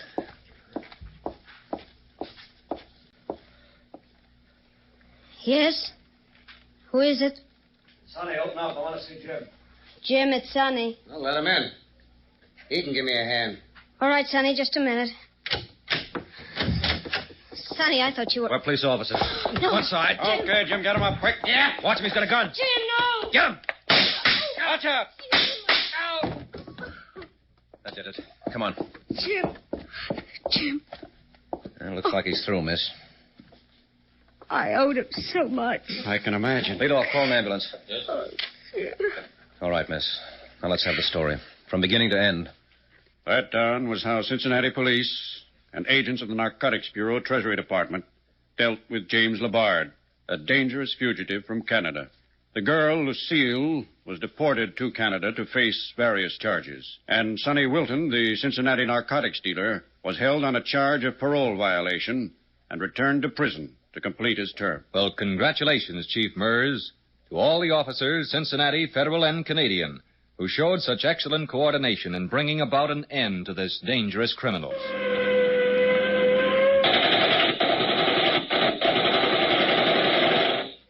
Tonight's case was dramatized by Stanley Niss and directed by William Sweets, with Frank Reddick and Susan Douglas in leading roles. Don Gardner speaking.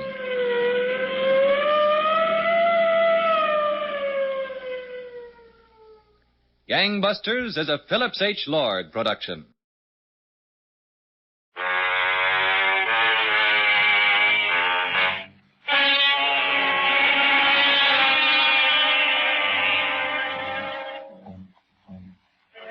Take a house filled with 40 people. Then add a man with a mission and danger lurking behind every smile. That's our story.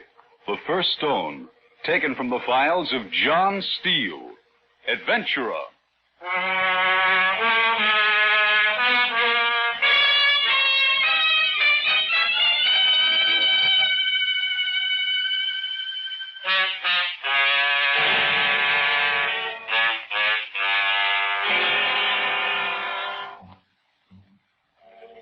Hello, friends. This is John Steele. If you like your stories hard with action and fast with excitement, come in, sit down, and make yourself comfortable. Because we've got a story waiting for you that's guaranteed to curl your hair and wear out the edge of your favorite living room chair. And the wait won't be long, because here's John Steele Adventures producer, Bob Monroe. Bob? At least once each year, and this being the usual time, I try to get across one particular fact to those of you who follow John Steele and his stories. And here it is. Like everything else in the world, our programs are the product of combined effort. These people, all of them, work hard each week to attempt to bring to you an interesting and entertaining story. First, there's director Elliot Drake, who worries and writes, too. Next to him in the control room is writer Lois Landauer, who has quite a following down Carolina way. Another Elliot Gruskin, has the responsibility of keeping this show timed properly. Out here in the studio, we have the large and small of things, the men who make calculated noise, sound men Walt Schaefer and Adrian Pennant. Within cueing distance is the man who makes our musical moods, Doc Whipple. And in the glass booth, handling technical matters, is engineer Don Williamson. Add to these the cast we've used this year, whom you'll meet tonight under their own names. To all of them, for a fine job, thanks. And at least once each year, and this being the usual time, we're going to a party. It's like any other party, almost. The story itself begins as a car moves along a snow-covered street. There are 3 men in the car. Oh, yes, the story is called The First Stone. I'm glad you could make this, boss. You would pick New Year's Eve. Well, it's the only time they'll all be together. I know. Oh, right here, Maury. Uh-huh. Turn down the heat, will you? It's like an oven in here. Okay, Mr. Steele. Nice town, Maplewood. Yeah, you wouldn't think you'd find a foreign agent working a place like this. They're not particular. No, I guess not. I don't like to say this, Johnny, but, what? You've been on this case for a year. The Bureau's beginning to want action. Well, I can't help that. This is a tough one. What have you found out so far? Not much. The blueprints, experimental data, all the records are kept in one room. Somebody's getting that information outside. Yeah, only I don't know who it is or how they're doing it. Only 5 people have access to that room. The records are in plain view of everyone. Mm-hmm. Nobody could copy them without one of the other 4 seeing it. Could they be memorized? I don't think so. This is pretty complicated stuff. Where are they kept at night? In a vault. The vice president himself takes care of that. Who's he? He's throwing this Windick tonight. You'll meet him. Have you checked him? He was the one that asked for help. Oh. No, I tell you, boss, this is a tough one. I haven't had a single lead in a year. Do you think you've blown your cover? Oh, no. I'm sure nobody knows who I am. Not even the president. Mm-hmm. What's the matter, Maury? This street hasn't been plowed. How can you get through? I'll give it a try. It doesn't seem possible that they're all in on it. There's a leak there someplace, Johnny. We've got to find it. Yeah, I know. Raymond Precision Optical Company has a lot of government contracts. They deserve the best protection we can give them. I know, boss, but whoever is behind all this is a pretty smart boy. Got any ideas at all? Just one. I tried to figure out how I'd go about doing a job like this. Yeah? You know, almost everybody lives in a glass house. We all got something in our past we wouldn't want known. Mm-hmm. That's a pretty good whip to hold over somebody's head. Yeah. So I went ahead and I checked. I figured if I could find the one who didn't have anything to hide, we'd have our man. What makes you think it's a man? Maybe it isn't. Well, what'd you find out? All 5 have something to hide. What do we do now? Well, that's why I wanted you here, boss. Tonight I'm going to go around to all 5 of those people and drop a subtle hint that I know what they're hiding. Then we just sit back and watch. Yeah. If I'm right, it's going to be an awful lot of glass houses with broken windows before we're through. How you doing, Maury? Oh, we'll make it. That's Elm Street up ahead. Well, it's a block down on the right. Okay. Oh, by the way, Johnny, I've got good news for you. Huh? Bureau okayed your request for China. Oh, that suits me fine. This undercover stuff is for the birds. I'm going to be out where there's room to swing if you have to. You'll be on your way as soon as you wind this one up. Good. A house with all the lights? That's it.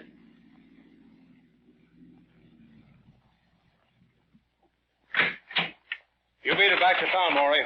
You guys have all the fun. Oh, taking a movie or something. There's a good one at the Strand. Mysterious, Traveler. Who plays the lead? I don't know. Get going. Okay. Happy New Year.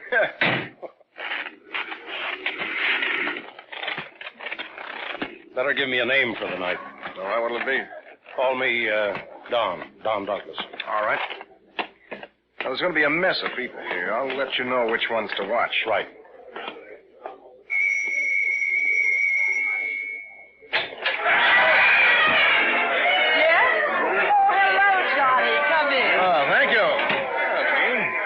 Wasn't sure you'd be back in time. I wouldn't miss the New Year's Eve party. Did you have fun? Always do, you know that. Gene's been out to California. Oh? Is this your friend? Yeah. Gene, meet Don. Hello, Don. Welcome to Maplewood. Hello, Gene.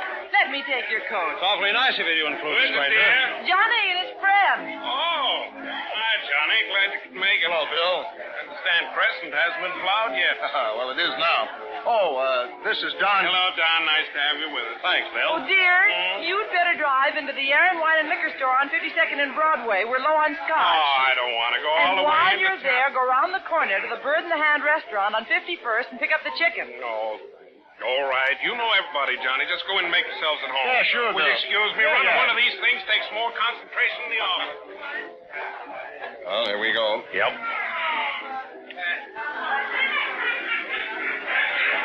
Hey, Johnny. You're late, will you, Fitz? Oh, snow held us up. Yeah, I thought all the good stuff would be gone before you got here. Oh, I knew it was in safe hands. I will let you down. Mort, meet Don. Hello, Mort. Hiya, pal. Now, you two stay, both of you stay right here where you are, and I'll go get you a drink. Okay. Stay right where you are, now. Well, that's one of the 5. Mort? Yeah, he's been with the company for years, worked his way up from the machine shop. He's a technician now. Uh-huh. Hey, Johnny. Hello, Phil. Play it again, Phil. Not now, baby. Please. Later. Anything you want to hear, Johnny boy? Please. Oh, look, Sil, why don't you go get a sandwich or something? Just one. Okay. What can you do, huh, Johnny boy? For falling in love with you. I'm under your spell. So how can I help it? She's been carrying a torch for him for years. So I gathered. Hey, Johnny, you seen Sil? Over at the piano, Joe. Oh, thanks. Sure is hard to keep up with. He has got just as big a torch for her as she has for Phil. Oh. 3 of them going round in circles for years. They important to us? Oh, no. I'll let you know the 5 when we hit them. Mm-hmm. Good. There you are, old pal. We're looking all over for you. Here's your drink. Thanks, Mort. I told you, stay right where you were, and you move. Sorry, Mort. You're lucky. Why? Last of the good stuff. If I didn't find you, I'd have drunk it myself. Every year it's the same thing, you know. I come early, then by the time the good stuff runs out, I don't care anymore. Well, I'll remember that. Oh, I'll always save something for you, Johnny. Thanks, buddy. Come on. Let's go around and meet the people. What's your name, old pal? Don. Yeah, that's it. Come on. Hey, I've been looking for you. Oh, me? No, Johnny. Oh. Hello, honey. Did you see Mother got back? Yeah, she let us in. Doesn't she look wonderful? Runs in the family. Why, thank you, sir. Is this Don? Oh, yes. Hello, Don. I'm Joyce. Hello, Joyce. Mother said Johnny's friend was very good looking. Hey, wait a minute. Well, she did. Well, that's her problem. Come on, dance with me. Later, huh? No. Oh, I can't leave Don. Don't you worry about old pal. I'll take care of him. Yeah, go on, you two. Okay, old pal.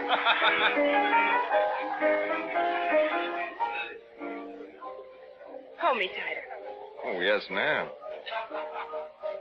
You didn't wear the suit I liked. Well, I wore it last night and the night before that. Well, I still like it. All right, I'll wear it tomorrow. Good. Who's Don? Just a friend. What's he doing in Maplewood on New Year's Eve? He was passing through. He looked me up. Good friend? Yeah. Where do you know him from? The war. I'm sorry, Johnny. For what? I guess I was being curious again. Oh, forget it. I know you don't like it. Forget it, honey. It's just that there's so many things I don't know about you. You never talk about yourself. Honey. Sometimes I feel like I don't even know you. Please, Joyce. Okay. Oh, come on. I better get back to him, huh? Sure, Johnny. Oh, there he is. Come on. Oh, I'm going to go help Mother. Okay, honey. I'll see you later. Oh, well, I see you met Ross and Viv. Hi, Johnny. How are you, kids? How's that new baby, Viv? Oh, he's just wonderful. Started to talk yet? Give him time. He's only 7 weeks and 3 days old. How many minutes? All right, wise guy. You ought to get married and have one of your own, then you'll see. Me? Yes, you. Maybe I will. I wish you could have seen him today, Johnny. Now, honey. Oh, okay, but he was cute. You people haven't got a drink. Mort, old pal, went to get him. Oh, I see. Good old Mort. Yeah. How's your dad, Ross? He's coming along fine. Be out of the hospital in another week. Ross's dad is the local J.P. Morgan, you know. Banker? Yeah. Maplewood's most respected citizen, huh, Ross? Yeah. He was the one who had that gambling house on Route 29 closed up, wasn't he? Wonder what's keeping Mort with those drinks. Said it was upsetting the economy of Maplewood. I heard one guy drop $20,000 out there. What's the matter, honey? Nothing, Viv. Yeah, I'd better go look up Mort. You coming? Yes, dear. See you later, Johnny. Yeah, Viv. Well, 2 down, 3 to go. I take it he's one of our 5. Oh, yeah. Did you see that reaction? Hey, Johnny, where you been all night? Oh, hello, Wendell. I got the funniest story for you. Oh, Wendell, this is Don. Hiya, fella. Listen to this story. Seems there was an American soldier in Paris during the war, and he was sitting in this bar one night when a couple of Frenchmen come in and sit down beside him. Frenchmen? Yeah. Well, he starts to listen in on the conversation, and he hears them talking about a petite noir. Well, he don't understand French, so he says to himself... Wendell! There's a wife. I'll finish this later. Yes, dear? She needs someone to crack ice in the kitchen. I said you'd help. Hello, Johnny. Hello, Abby. Come on now, everyone has to pitch in, you know. Yes, dear. You know how it was last year. Yes, I do, dear. Later, huh, Johnny? Don't tell me he's one of them. No. Come on, everybody. Still's going to sing a song for us. Oh, no. What'll it be, baby? Something slow. No, you got to put some life in the party. How about, I can't give you anything but love, baby, huh? Okay, come on, we'll all join in. You and me sing but love, baby. That's the only thing I sing of, baby. Steam a while, steam a while. Are you having fun, Johnny? Oh, yeah, sure, Gene. Well, there's plenty more out in the kitchen when you need it. Well, I could use another. How about you, Don? I'm ready. Well, just help yourself. Okay, thanks.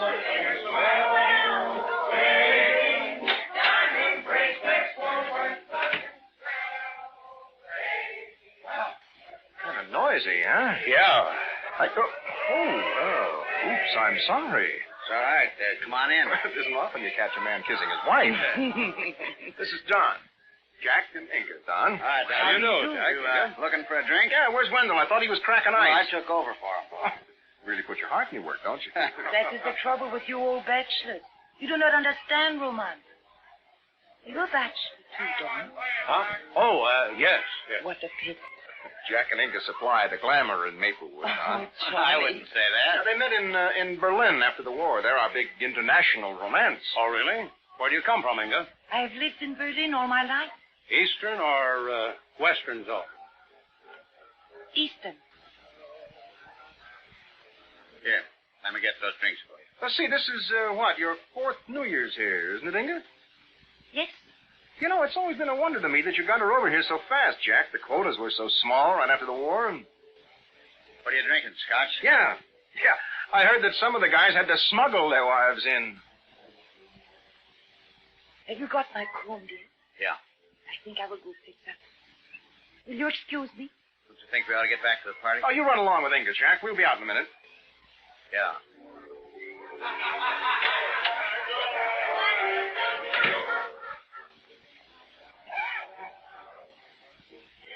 Well, that's 3 down. Yeah. Seems like a nice guy. Yeah, you never tell. He's the technician out at the plant. Mm-hmm. Let's see. That's Ross and Jack. Who's the third? Mort. Oh, yeah. You haven't met the other two. Mm-hmm.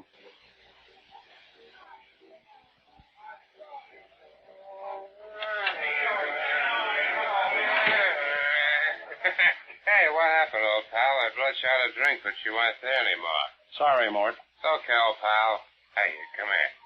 I'll let you know a secret. I got 1 bottle of the good stuff put away. Well, we just had a drink. Thanks, Mort. Okay, Johnny. When you're ready, you'll let me know. I'll fix you up. You know, you remind me of a guy who used to be in my outfit during the war. Why? Always knew where the good stuff was, you know? Well, couldn't be me. I was in the first war. Yeah, I know. Too bad about this guy, too. Why? Dishonorably discharged. What'd you say, old pal? He deserted. Oh, maybe that was the reason. Maybe. Yeah. Well, don't forget, any time you want a good drink, you let Mort know, huh? Yeah, sure, Mort, sure.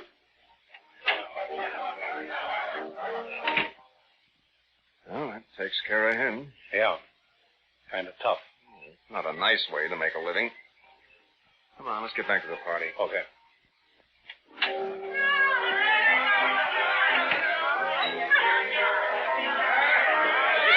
Johnny? No, Joe, I haven't. Oh, thanks. I'll find you. Hey, where have you two been? Out in the kitchen getting a drink. Oh, you missed all the excitement. What excitement? Ross and Phil almost had a fight.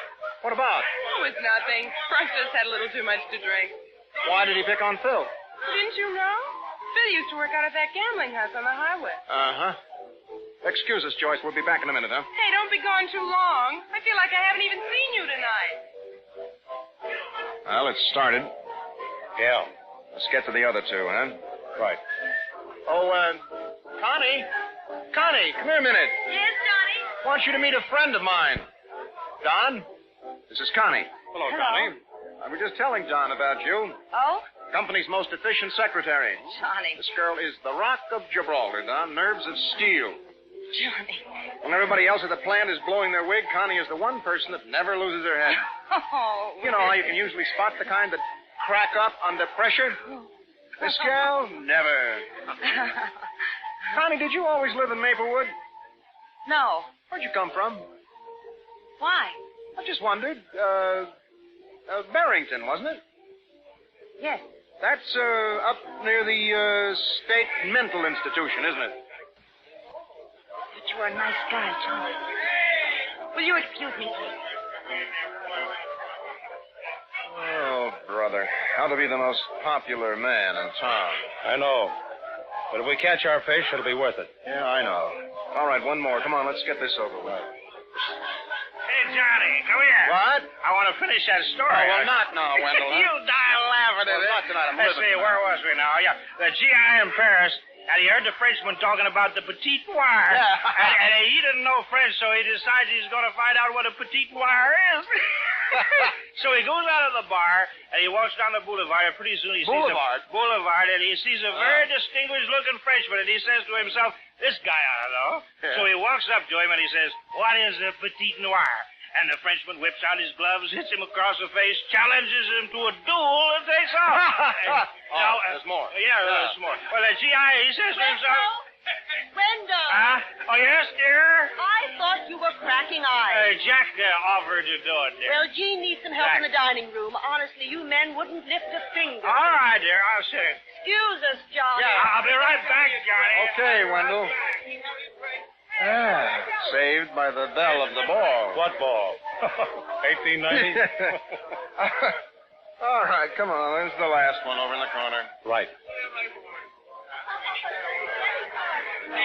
Oh, hello, Jim. What are you doing over here all by yourself? Hello, Johnny. Have some candy. Huh? Oh, Louis Sherry's. Thank you. I'd like you to meet a friend of mine, Don. Jim. How do you do? Hello, Don. You know, I've heard of you. Really? Yeah, one of the country's outstanding physicists. Well, now, What I hear. Oh, it's nothing to excel in the work one has chosen. You know, that's funny. What, Johnny? I always had the idea that you should have been a doctor. No. Those long, thin hands?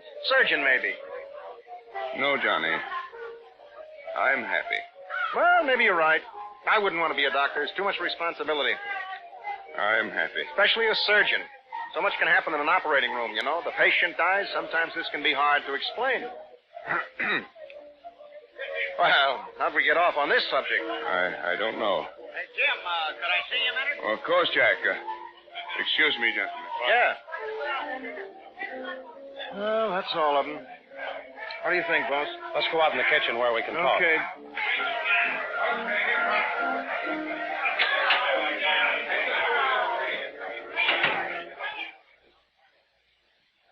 Well, what do you think?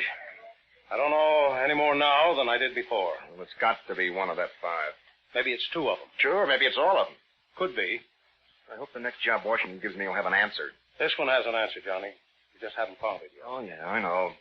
Let's see if I've got them all straight now. Ross the gambler. Jack married to the German girl. Mort the deserter. Jim used to be a doctor and, Connie. Connie. Well, we'll just have to sit tight and see what happens. Shouldn't be long now. No. We'll split up. You stay in here for a while, and I'll cover the party. Okay, boss. Holler if you need me.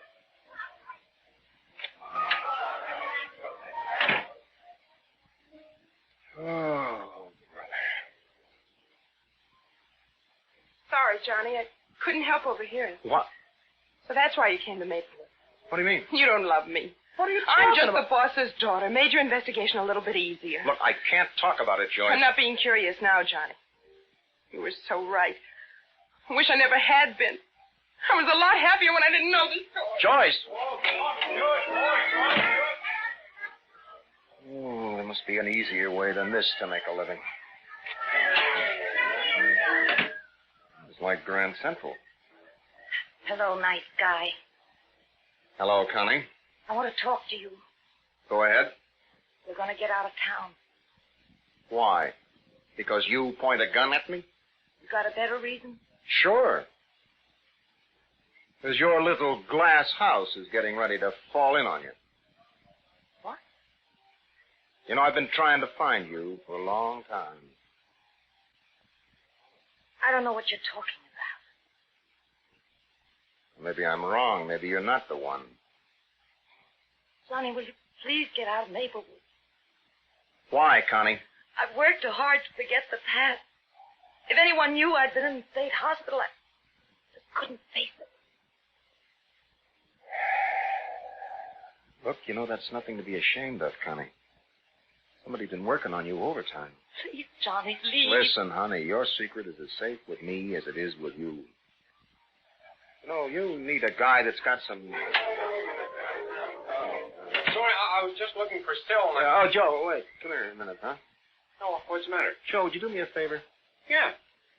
Look, would you take care of Connie for the rest of the night? See that she has a good time? Connie? Well, sure. Yeah, glad to. Please, Johnny. Don't you worry about anything, baby. You know, it's funny, Connie, but I didn't think we were going out to. Who knows? Maybe. Oh, I should charge admission. Hey, Johnny, old pal. Oh, Mort. What are you doing out here by yourself? Oh, I wanted to get away from the noise for a minute. Hey, come on. Let's have a drink, huh? Still got some of that good stuff hid away. Know where I put it? Down the cellar. You go on, Mort. I'll stay up here, huh? Yeah. Okay. Hey, Johnny. Can't find a light. All right. Wait a minute. Somebody move the switch. There, that is. Oh, yeah. Come on down. Let me fix your drink. Okay. Watch your step. Well, you watch yours. Yeah. Okay, old pal. That's far enough. What? I said that's far enough.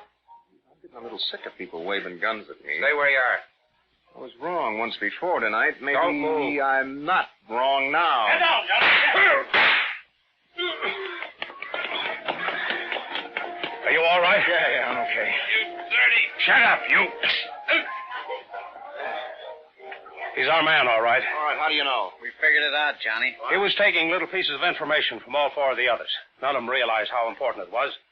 Of course, they didn't talk it over among themselves because they were all trying to hide their past from each other. You were right, Johnny. He was holding that whip over all their heads. Told them he wanted the information so he could learn more about his work and get a better job. Well, they'd known Mort for years, and they all liked him.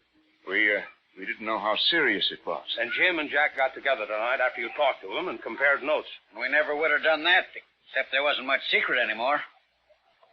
We're very ashamed, John. Yeah, well, you should be. We know. What are you going to do about us? Oh, nothing. We got the guy we wanted. I'll take him down to the local jail for tonight. Well, use my car, will you? I'd like to feel like I've done something. Okay. I'll sneak him out the back door. No point in breaking up the party. Come on, you. All right.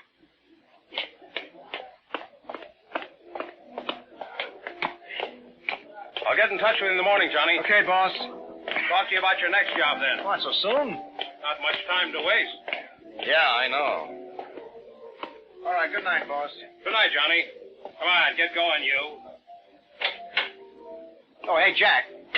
Jack, would you ask Joyce to come in the kitchen and see me, please? You bet, Johnny.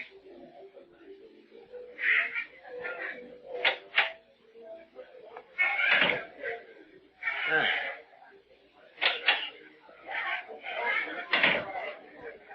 don't think we have anything to talk about, Johnny. Don't we? No. All right, then we won't talk. Stop. All right. Now, you listen to me, character. I'm sorry I couldn't tell you all about myself, but if we're going to get married, you're going to have to learn to trust me. Mary? I wouldn't marry. Yes, you would, and we don't have much time to do it in either. Why? Because I've got another job at... Stop asking questions. I can't help it, Johnny. You want to know something? I can't either. That's why I'm in the business I'm in.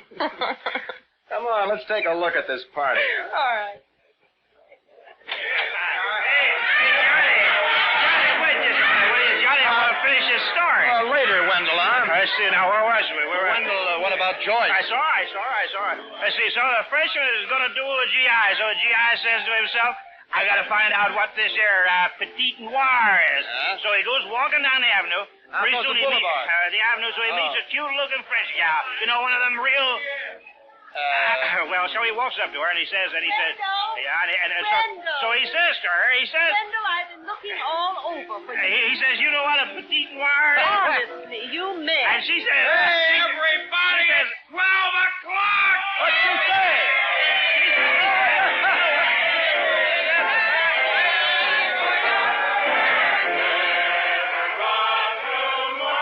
Johnny, if you want to hear the end of that story, I'll tell you someday. It was my joke in the first place.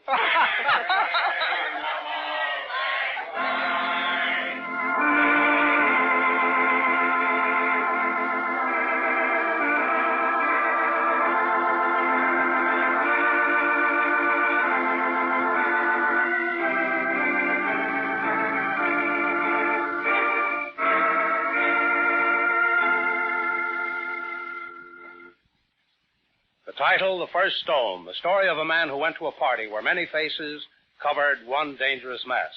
False faces, that is. And if you like Johnny's story, friends, why not come back again next week? I'll have a man who sacrificed public acclaim for a personal greatness. I like to call it stargazer. So until next week, this is John Steele saying a life of adventure is yours for the asking, wherever you find it. Only don't look for it. It may find you. Well, goodbye, good hunting, and a grand new year. This program came from New York.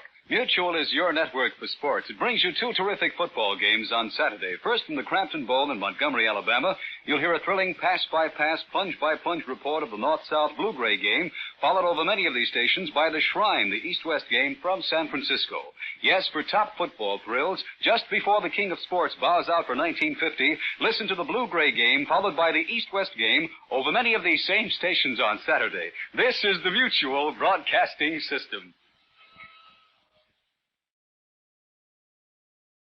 The Adventures of Michael Shayne, Private Detective.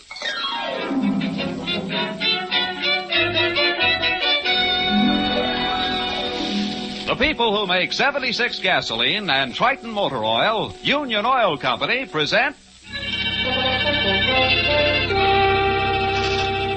The Adventures of Michael Shayne, Private Detective, starring Wally Mayer and Kathy Lewis.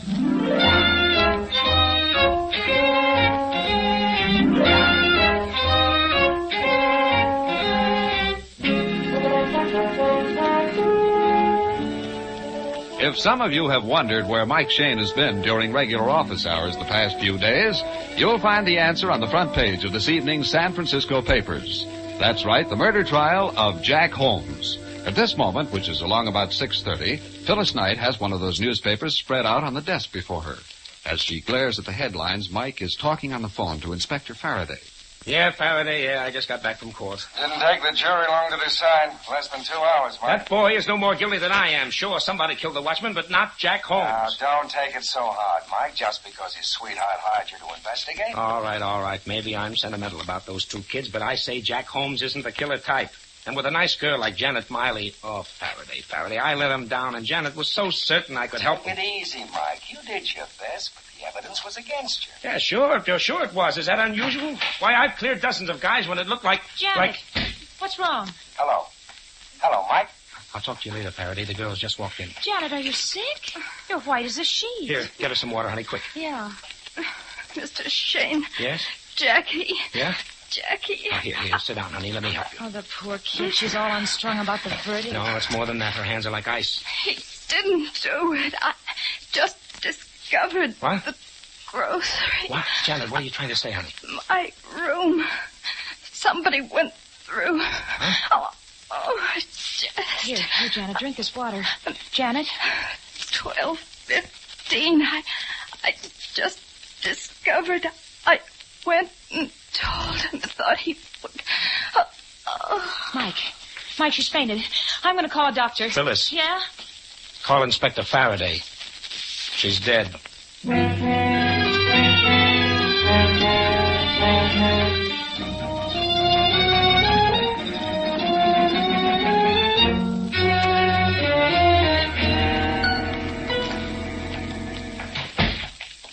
Okay, Mike, I fixed it. We can go to Jack's cell now. All right. Now remember, honey, not a word about Janet's death. Jack will go all to pieces and we'll learn nothing. I know, but it seems so hard-hearted. This way, kids.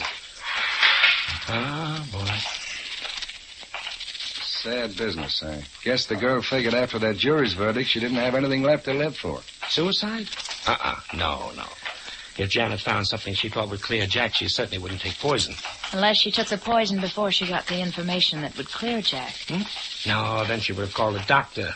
If we can believe her dying words, she went first to some man, told him her discovery, then came to us. She didn't even know she was poisoned. All right, but who did it? We only knew what she was trying to tell us. Better pipe down. That's Jack's cell with the jailer standing outside. Oh, yes, sir. Now let me do most of the talking. All right, Morrissey. Open it up. Yes, Inspector. Hello, Jack. Hello. How do you feel, Jack? Oh, top of the world. It's so cheering to be condemned to death for a crime you didn't commit. You had a fair trial, my boy. The jury could decide only on the evidence presented. I told them I left the warehouse that night way before it happened. At 12:15, I was at home. But no, they take the word of that cab driver. He did pick you up at the warehouse door, and he said the clock in the drugstore read 12:15. I checked the clock myself the next day. It was an electric, right on time. So did I, Jack. Unless the cab driver was lying, and he seemed like an honest guy. I see. Even my loyal detective, Mr. Shayne, says I'm guilty. Oh, no, Jack, you don't understand. Go ahead. Say I killed the watchman. Say I stole the diamonds. You never were working for Janet and me. Yes, we were, Jack, and we still are. That's why we're here. It's about Janet. She's not so good. What? What are you trying to say? She came to the office a little while ago and tried to tell us something, some new evidence she had found, but, well, she got sick. What's wrong? Is she all right? Where is she? Now, easy, son, easy. She's still at the office.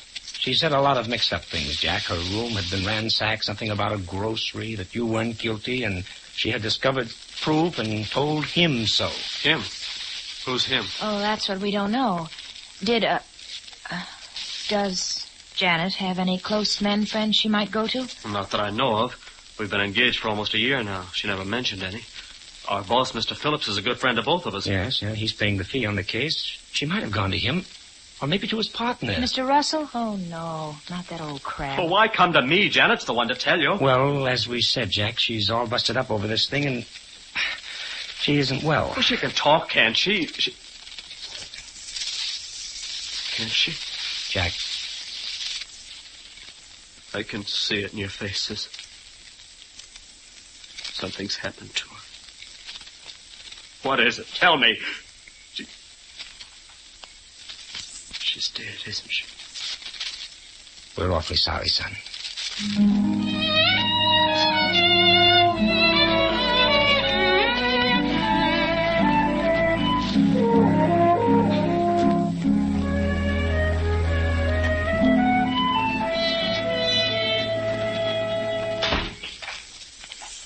I see. You went out to my home, Mr. Shayne. That's right, Mr. Phillips, and your wife told us you were working at the office this evening. Yes, Russell and I spent so many days in court on the trial.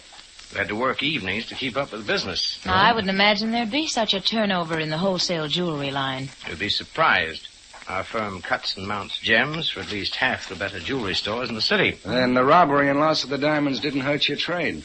It would have, Inspector, except for the capture and trial of Jack Holmes. Of course, we're covered by insurance. If you'll step into the office. Oh, Mr. Phillips. Mr. Phillips. Yes, Bauer? May I see you a moment, sir? Yes, excuse me, please. Go right into the office. Okay, sure. Thank you. Well, good evening, Mr. Russell. Miss Russell. Good evening. I believe you and your sister know Inspector Faraday. Of course. Yes? How are you, Inspector? Fair enough, thanks. So the lady executives work nights around this company, too. If she's the treasurer, she does. I'm sorry to keep you waiting. And now, Mr. Shayne, I suppose you'd like your fee, now that nothing more can be done for poor Jack. Well, I'd hardly bring Inspector Faraday along just to collect the check, Mr. Phillips. Well, I assume... The case is cracked wide open again. Janet Miley has just died. What? Janet? She was poisoned. She staggered into our office about an hour ago, gasped out a few words, and she died. I was afraid of this. Remember, Ann, I said to you, if the jury brought in a guilty verdict... It wasn't suicide, Mr. Russell. I said she was poisoned. Poisoned? Her dying words were that she'd found new evidence. And that she had gone to him, some man, and told him. Well, of course, she came to me, but she didn't say anything about evidence. What time was this, Mr. Phillips? About 6 o'clock. She was crying and hysterical. Begged me to help Jack to get a retrial or an appeal. I tried to comfort her. Excuse me, Mr. Phillips, but I thought you'd like these invoices. I'm very busy, Mr. Bauer. Oh, yes, sir. I'll leave them here on the desk. If Janet found any new evidence, it'd hardly be likely to clear Jack Holmes. I'm pretty well convinced that young man is a born criminal. Mr. Russell, that's unfair. Is it? Look at the court testimony. Phillips and I found shortages in Jack's account books. We called him back to the office that night to explain. He couldn't. Said he wanted to spend the night checking back through his records. Phillips and I left. Next thing we know, 1,300 carats worth of diamonds are missing. Night watchman's found dead. You never found the diamonds? Of course not. He hid them. I'm afraid it's true. The watchman's clock was smashed. It stopped at 12:10. The cab driver picked up Jack at 12:15. Mr. Bauer, would you mind leaving the room? Oh, yes, sir. I'm sorry. He's new here. Bauer is the nosiest secretary I've ever hired. Now I remember. Remember what? Well, I was in the outer office this evening. When Janet came out of this room, Bauer stopped her. I heard him say something about going out to a bar and having a little chat. I'm going to call him back. A bar, eh? Do you suppose the poison was slipped into a drink? Mr. Bauer. Oh, Mr. Bauer, hold on. Stop! Inspector, what's wrong? He's running for the front door.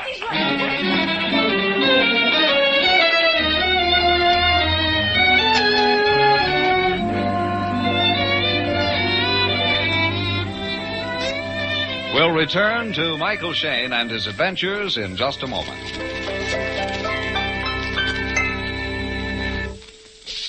Week in and week out, a lot of motorists go along wondering why their engines lack power without realizing that much of their trouble may be due to dirty or worn-out spark plugs. Yes, that's right. Defective or worn spark plugs are to blame for a great deal of poor engine performance.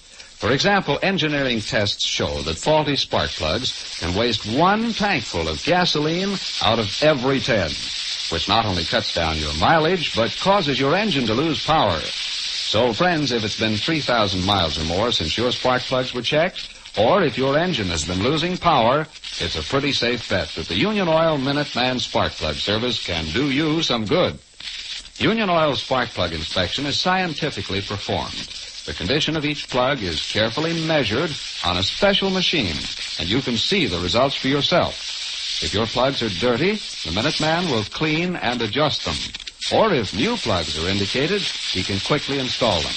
The cost of this service is only a few cents per plug, and you'll soon save that in extra mileage. You'll find Union Oil Minutemen ready to serve you wherever you see the sign of the big orange and blue 76. While Inspector Faraday hurries off in pursuit of the fleeing Secretary Bauer, Mike and Phyllis have set off on an errand of their own, and now in the hallway of a certain apartment house. 303. Oh, here we are. 327.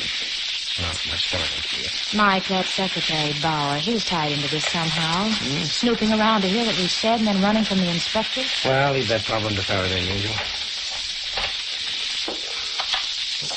Wow. Place looks all in order. Hey, wait a minute, honey. Her bed. It's not made up. It's cut to pieces. Yeah, the stuffing pulled out of the mattress.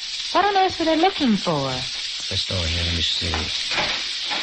Oh, the bathroom. Mike, look at the medicine cabinet. And the floor. Uh-huh. Bottles and jars scattered all over the place. Oh, every one of them with its top or... Look at this cold cream jar. Here, the cream's been scooped out and dropped all over the basin. Huh? Oh, that's an old trick, honey. Hiding gems in a woman's makeup. Mike, you don't think that she had the diamonds? Well, somebody thought so. Maybe she did. No, that's too dizzy. Well, come on, let's check the other room again. Here, there's something worth looking into. A desk. Yeah, somebody else found it, too. Drawers yanked out, everything's a mess. I doubt if there's anything left for us, but I'll just double-check. Still searching. No, just the usual stuff. Say, how about that wastebasket, honey? How about it? Here. Huh? Put in my thumb and pulled out a plum. What a big girl am I? Yeah. A check shown in half. Mm-hmm. Paid to the order of Janet Miley. $2,000. And signed by... Well, I'll be a... Anne Elizabeth Russell. I think this note went with it, Mike. It's the same handwriting. Janet, take this and do as I say. That's all. Take this and do as I say. Which apparently Janet did not. $2,000 is a rather expensive no thanks. Well, stuff this in your purse, Angel. We're about to go places and ask questions. You know, if you ask me, Miss honey, Russell... quiet. What? Somebody's at the door. Quick. Snap off the lights. I'll flatten against the wall. I'll jump him when he comes in. No, the Mike. All right, buddy. Come on, up with your hand. What? Let go of me, you dope. What? Faraday. You? Yeah, me. Oh, I thought you were chasing Bauer. Got away. I phoned Phillips for Bauer's home address. Turned out to be a gas station. Oh, a phony, eh? Well, we've got a lead that may be better. Come on, let's go.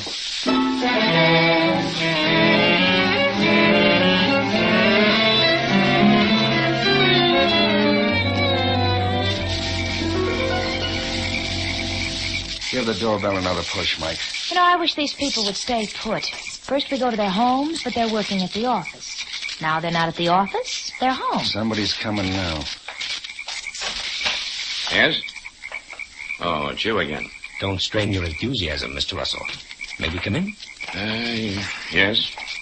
Mr. Russell, we would like to talk to your sister. Anne? Oh, well, she's upstairs. Will you ask her to come down, please? Yes, if you'll go into the living room. Anne? Oh, Anne, will you come downstairs? May I ask what you people want? Oh, you'll hear it. Oh, by the way, sir, I believe your sister is treasurer of your company? She is. For how long? 6 or 7 years. How long was Janet Miley with your firm? Several years. She worked in the same department with Jack Holmes. Look here, I insist on knowing what this is about. Alfred? In here, Anne. Oh, so you're all back. Yes, these people say they want to talk to you, Anne. Phyllis, give me that check and note. Ready and waiting. Miss Russell, would you look at this note and check, please? So Janet gave them to you. What did she tell you? Right now, I'm more interested in what you told her. What was Janet to do for your $2,000? $2,000? And what's the meaning of this? I was merely trying to save you from yourself, brother dear. Save me? I've watched you for a long time, Alfred. What is... I saw the way you were mooning around Janet. I don't know what you're talking about. about. Oh, don't you? I know you proposed marriage to the girl. And now with Jack out of the way, you thought she'd say yes. But I'm not going to have another woman in this organization. I have trouble enough as it is. That doesn't explain the $2,000, Miss Russell. Of course it does. I offered her the money to get out of town and not come back. And what right had you? You're not running my life. Well, this puts a new slant on everything. Could be that Russell wanted Jack out of the way so he could have a clear track with Janet. Mm-hmm. The diamond robbery might have been conveniently arranged. That's a lie. If Miss Russell didn't want her brother to marry Janet, and the girl wouldn't buy off, then perhaps Big Sister thought of another way out. You mean the poison root, Phil? Well, how dare you? You mustn't. I know some naughty names, too. Oh, surely, Mr. Shayne, you've got some brains. You don't believe such insane twaddle. Are you referring to my colleagues, Miss Russell, or to your story? No. It could be possible you and your brother Alfred have been putting on a little act for us. I'll answer that remark, Mr. Shayne, but right now you're wanted on the phone. What? Oh, thanks. Hello? Mr. Shayne, Mrs. Bauer. Yeah? I've got to see you at once. What? Where are you? Listen, I have the real dope on the murder. Meet me at the old Dutch windmill in Golden Gate Park. What time? Let's see, it's just about 10 o'clock. Make it 10:30. And come alone. Don't tell anybody. Okay, Bauer. So it's Bauer. Where is he, Mike? Quiet, Inspector. Well, Mr. Russell, I think we'll be running along. If we have any more questions, we'll be back. I'm sure you will. No, please. Don't bother to see us to the door. Mike, where are we going? Golden Gate Park. Bauer wants to talk to us secretly. A great secret for somebody listening on the line. What? Who's listening? Miss Ann Russell on the extension phone right in the hall here.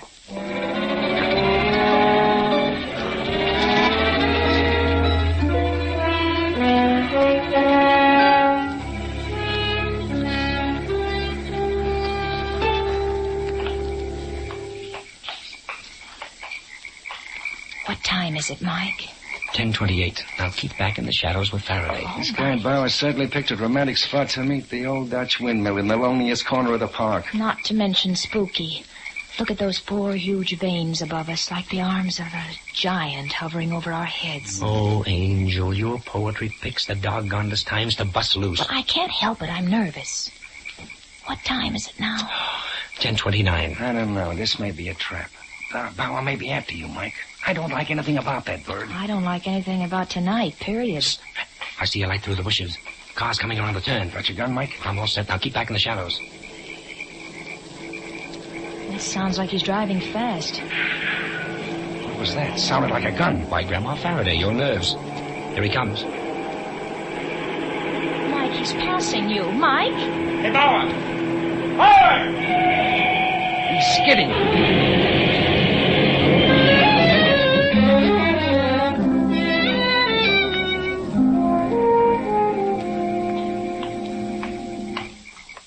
Is he hurt? Is he hurt badly? Can't tell yet. Open his shirt, Mike. Oh, it's a waste of time, Inspector. Look at the back of his head. Oh, guess I was right. We did hear a shot. But who would do it? Who knew he was coming here to Oh, that phone call. Yeah, Ann Russell. Well, I guess there's no mystery about this killing. Hey, Faraday, here's his wallet. Maybe it will answer a few things for us. Let's see. Well, what is it? What is it? I'm old enough to be told. Mr. Bauer wasn't any ordinary secretary. He was an insurance detective. Planted in that office to find the missing diamonds. Well, then maybe he ransacked Janet's apartment. Yes, he did. It says so here in his pocket notebook. Searched girl's room, no evidence, no jewels. Janet went in to see Phillips. Something's up. Took her to bar. Told me to check on mistake. 12:15. 12:15. Mike, remember? Huh? Janet tried to tell us something about that. 12:15. That was when Jack was picked up by the taxi driver. Yes, according to the clock in the drugstore window. Inspector, let's telephone the coroner and then... Then what? Go take a good look at that clock.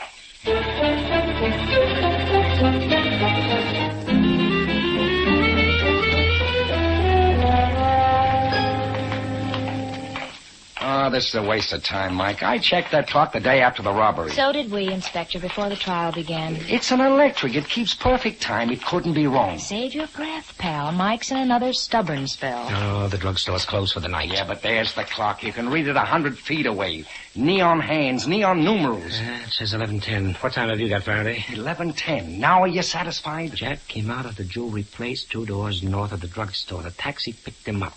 The driver saw the clock in the window. The window! What are you staring at, Mike? The grocery store over there. Inspector, call a cab and get the driver who picked up Jack Holmes.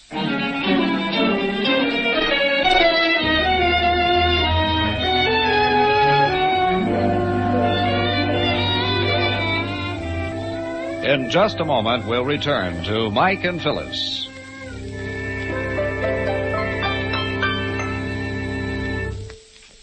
A few minutes ago, we mentioned some of the advantages of Union Oil's spark plug service. As a featured part of this service, the Minutemen also inspect your ignition cables. These cables are the small, fine wires which deliver electricity to the spark plugs. Normally, they give little trouble. But if anything happens to them, if they get broken or frayed, or if the insulation is damaged, even brand new spark plugs won't help your driving. In other words, a faulty ignition cable will leak electricity. And by the time the charge gets to the spark plug, there isn't enough juice left for the rich, full spark needed for complete combustion. So for a careful check and double check on your car's firepower, have a Union Oil Minuteman service your spark plugs and ignition cables. You'll get honest, accurate work, and you'll notice the increased power and snap from your engine as soon as you drive away. You'll find Union Oil Minutemen ready to serve you wherever you see the sign of the big orange and blue 76.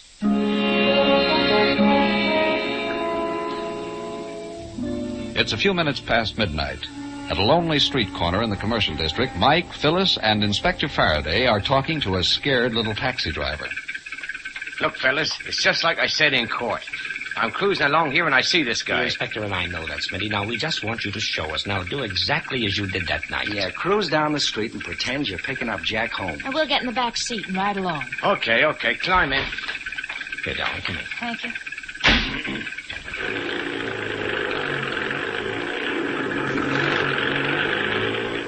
I turns this corner here, see? And I'm moseying along when I spots him crossing the street. He waves at me, so I slows down. I stops right about here. Jack was standing in the middle of the street. You opened the door. Which one? The right one. He climbs in and gives me the address. Well, go ahead. Open the door, Smitty. See, ain't you got no imagination? Now, Smitty, When did you see the clock? Right now, when I leans over to close the door. Everybody's in the window, see? All lit up with neons. Okay, look at it. What time does the clock say? Gee, it's just like that night. 12:15. Mike, you were right. He made the same mistake all over again. Look at it again, Smitty. Look hard. Now, come on, look hard. What do you mean, look hard? The clock says, hey, there's something screwy. The numbers, they're backwards. Right, Smitty, right. You're not looking at the clock. You're looking at the reflection in the grocery store window. The real clock is across the street in the drugstore. The drugstore clock reads 11:45, but the reflection looks like 12:15. 30 minutes difference, Smitty. Gee, I could have sworn. Say, I did swear. You ain't gonna pinch me, are you? No, Smitty. Now, are you willing to do something for us? Me? Yeah, sure. Anything, fellas. All right. We're going to pick up 3 passengers, and one of them is the murderer.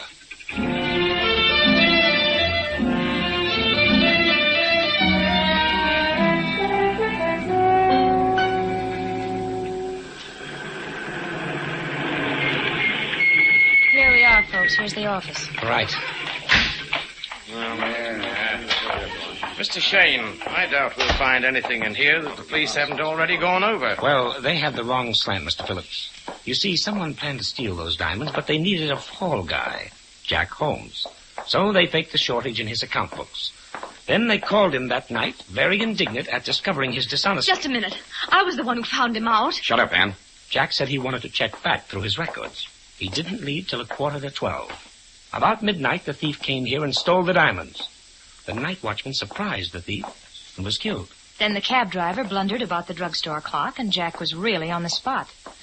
For the killer, it was a beautiful out. Janet discovered the mistake this afternoon. She told it to Bauer. He checked her story. When he discovered Janet was dead, he tried to tell me what Janet told him. That's why he was killed. Oh, that's rubbish. Bauer ran away from the inspector. Why? He must have had a reason. He had. He wasn't ready to talk yet. You see, there's one detail we didn't tell you people. Bauer was a detective himself. He was what? Oh, yes, hired by the insurance company to find those diamonds. You mean that he was... Do you think he found the diamonds? I'm sure he didn't. If we can step inside the office, Mr. Phillips, I'll show you why. Now, Bauer had a suspect, but it was the wrong one. He did know, however, that Jack was innocent. And when he telephoned me, the same call you listened in on, Miss Russell, the killer knew he was trapped, unless... I don't believe it. I didn't hear anything on that phone. Oh, yes, you did, Miss Russell. You ought to have recognized it. Now, perhaps you will now. Mr. Shayne, stop this cat and mouse business. Please. That clock on the bookcase there, in 5 seconds, it's going to strike the hour. Now, listen. 1, 2, 3... This is fantastic. 4...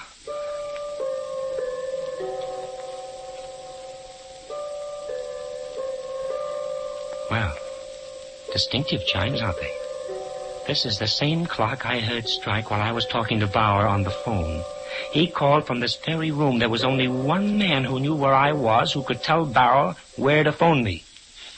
Mr. Phillips. Me? You're insane. Am I? Bauer told you Jack was innocent. You sat there in your chair and heard him say to meet me at the old Dutch windmill at 10:30. So you killed him. He trusted the wrong person, just as Janet did. She came to you, told you about the drugstore clock. You had to stop her tongue. You poured her a drink from this water jug on your desk with poison in the glass. You anything to say to that, Mr. Phillips? No, nothing. I thought not. All right, Inspector.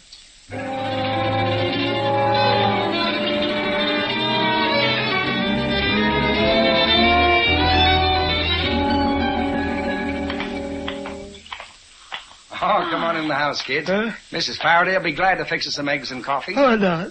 It's pretty late, Faraday, and I think we all better get to bed. Look at Phil here.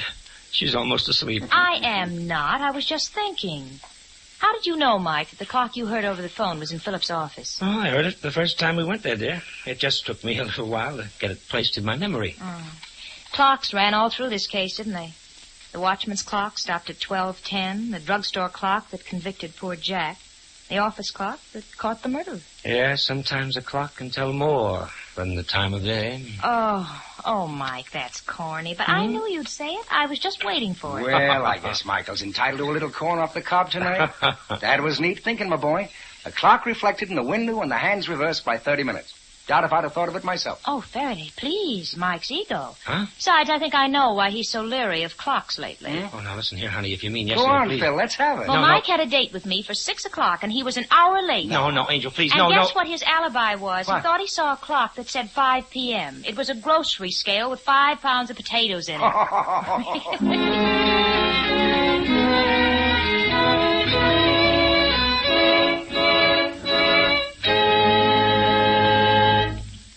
This is Mike Shayne again. On June 4th, we come on the air 1/2 hour earlier. Remember now, that's not next Monday night, but the Monday following, June 4th.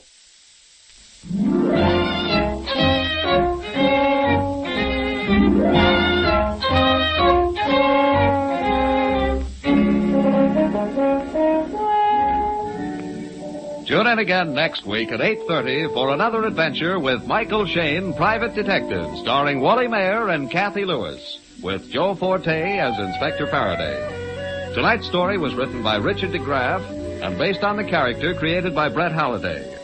Music was composed and directed by Bernard Katz. This is John Lang saying goodnight for the people who make 76 gasoline and Triton Motor Oil, Union Oil Company.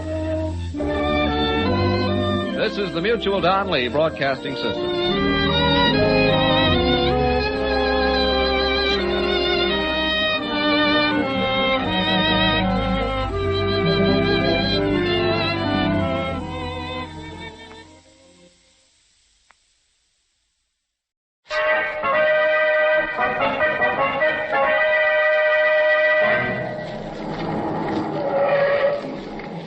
All right, Patsy, out you go. This is it. This is what, Nick? A studio of magnificent pictures, of which Joseph Stone is the owner and director. Well, there goes another illusion. I thought movie studios were all bright lights and glamour. This place looks like a stage set for the deserted village. Well, it's been locked up for the past 10 years or so. Oh. Oh, that's funny. The gate's locked. And that's our cue to turn around and go home again. You've got a nice, tasty jewel robbery waiting for you to solve back in town, and you should be working on that. Instead of being way out here at the end of nowhere playing around a forgotten movie studio. I guess I'll have to pick the lock.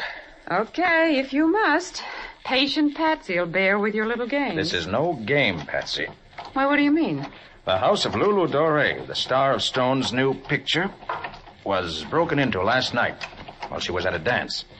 She was wearing her jewels, including the famous emeralds. Fortunately, though, nothing was stolen. There. There we are.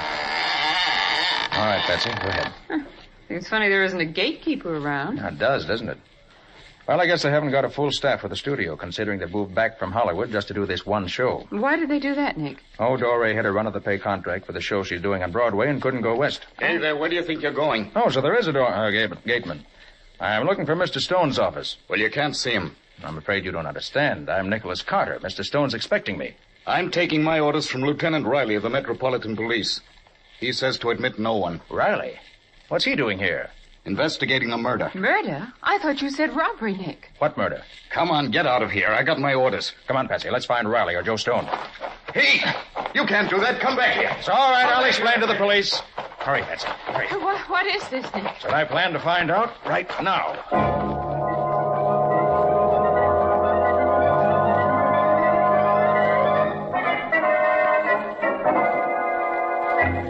Then I take it this fellow Boyd who's been killed is a fairly unimportant chap, eh, Mr. Stone? Well, yes. He was just a darn good electrician. Oh. Doesn't seem to be any connection between his murder and the attempted robbery of Miss Doré. Well, no, there doesn't. Is Lieutenant Riley here now? Yes, he's over on stage 5. It's that building over there. Do you want me to come with you? Yes, I wish you would, Mr. Stone. There may be points I'd like to ask you about. Well, I'd be glad to help, of course, if I can help. There's one thing I don't understand, Mr. Stone. You say Boyd was shot in the back with a poisoned arrow from a blowgun. It's an odd weapon. Should be fairly easy to trace. You don't have to trace it very far, Mr. Carter. The blowgun and the arrow were mine. Yours? Yes, you see, 11 years ago, I tried to do a picture about a voodoo witch doctor. We used the blowgun in it. I don't suppose you remember the picture, Mr. Carter. It was called The Voodoo Curse. Oh, yes, I do. You had a bit of trouble over it, I believe. A bit of trouble. It practically drove me into bankruptcy. I'd imported a real voodoo witch doctor from Haiti, and he put a curse on the whole studio. Oh, come now, Stone. You don't really believe that. I don't know what I believe anymore. 11 years ago, we had fires, we had explosions, we had mysterious thefts, we had just about everything. Got so that everybody was scared to work here. I had to close the studio, and now we have a murder. Why should the witch doctor put a hex on you? Oh, I had an argue with him, for a salary of some sort. He swore he'd break me, and he almost did. Well, here, this is stage 5 here.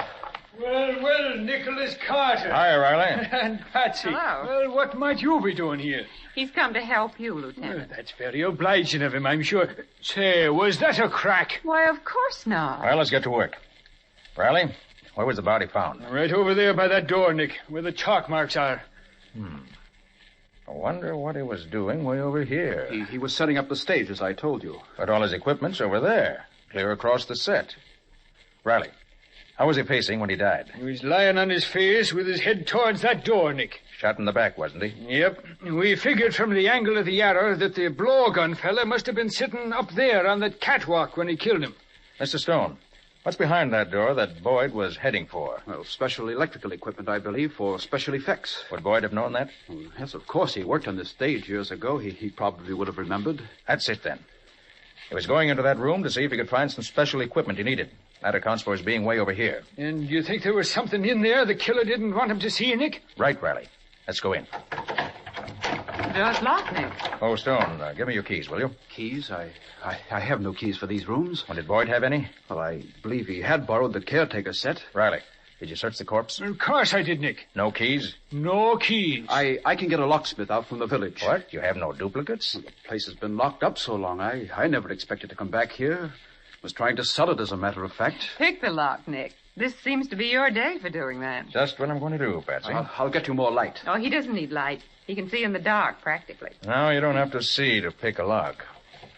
There. And there. That's it. Now we'll get a look at what your killer didn't want Boyd to see. Here's the light switch. Oh, wait. Don't crowd in like that. Uh-huh. Look. Footprints. Footprints in the dust. Golly, Nick, there goes your theory. Boyd was here before he was killed and took out whatever it was he wanted. Well, it was a cute theory while it lasted. Maybe it's still a cute theory, as you call it. All we have to do now, Nick, is to measure the prints and see if they're Boyd's or not. They're not.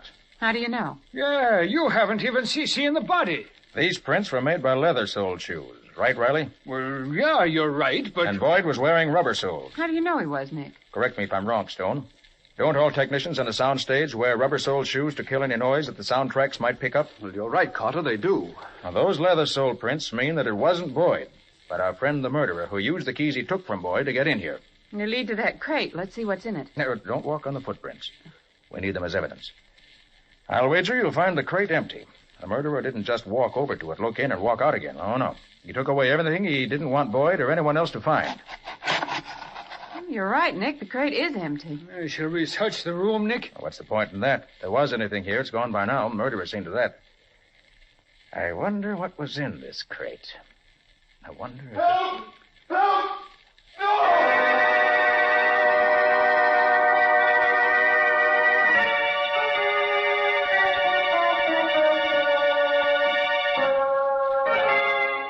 Oh, Nick, the poor kid. What is it, Carter? Another murder. Another? Good Lord. Can you identify him, Stone? Why, it's Bill Daly, our camera punk. Camera punk? What's that? Oh, it's studio slang for assistant to the cameraman. You people all run too fast for me. Hey, what's up here? See for yourself, Riley. Well, good gosh, another murder. And it looks from his position as if he was just coming out of that door over there. Oh, that's funny. Both he and Boyd... Any idea what he was doing around here, Stone? Yes, I sent him over here myself about an hour ago to look in that warehouse, see if there was any of that old photographic equipment we could remodel and use. Priorities, you know. Daly was very clever at that sort of thing. Yeah, that's a mean-looking knife he's got sticking in his throat, Nick. Knife? Good Lord. Oh, what is it, Mr. Stone? That knife. It's from that same voodoo picture. There seem to be a few too many of those old props hanging around. Are there any more? Well, yes, there's a complete stock of weapons. Everything we used in that confounded picture. The voodoo curse? Yes. I rather think I'd like to see that film, Stone. Is there a copy of it around here any place? Well, as much as we ever shot of it, it was never finished, you know. Could you run it off for me? Well, certainly I will. I'll go arrange it now. Thanks. Well, Nick, what do you think? I'm not sure. Any opinions yourself? Yes. My money's on Stone's doing it. Stone?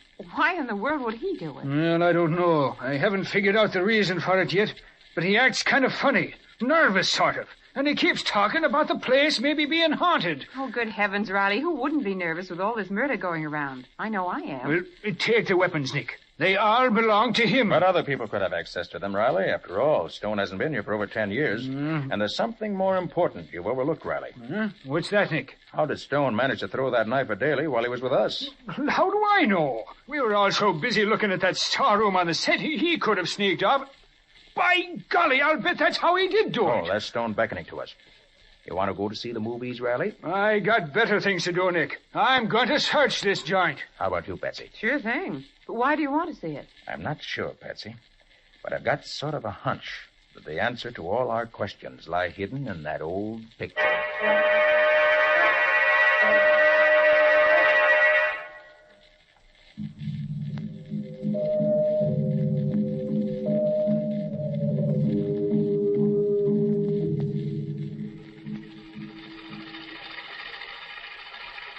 Did all movie projectors make this racket 10 years ago?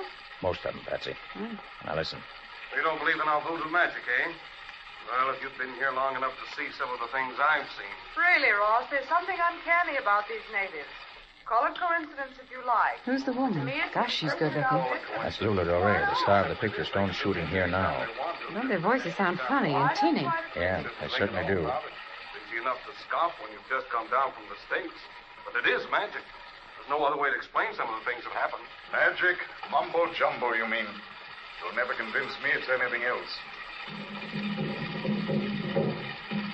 I suppose this is another of those wild dances. Now, there's a really good voice. Who is he, Nick? Now, don't tell me you don't remember him, Patsy. His name was Bart Tyson, great leading man 10 years back. Oh, I remember his name, of course.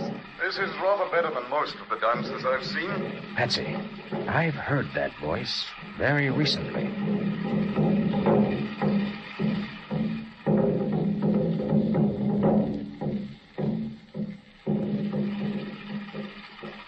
The picture must be almost over now, Nick.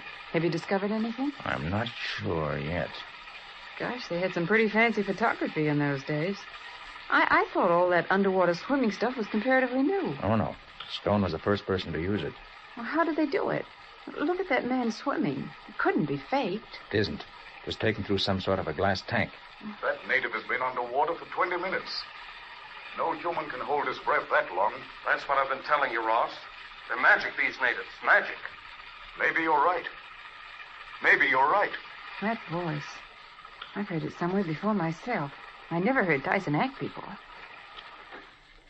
Hey, don't we see the ending? Nope. That's all they made, Patsy. The picture wasn't finished.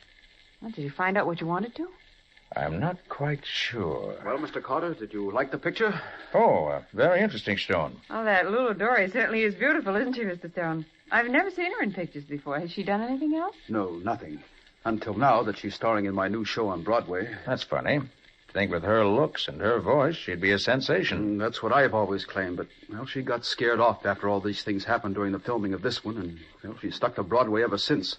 And when Tyson, her leading man, was hurt, she rather felt... I was wondering what happened to Tyson. From what I could gather from this show, he should have been a natural for talkies. Oh, he was.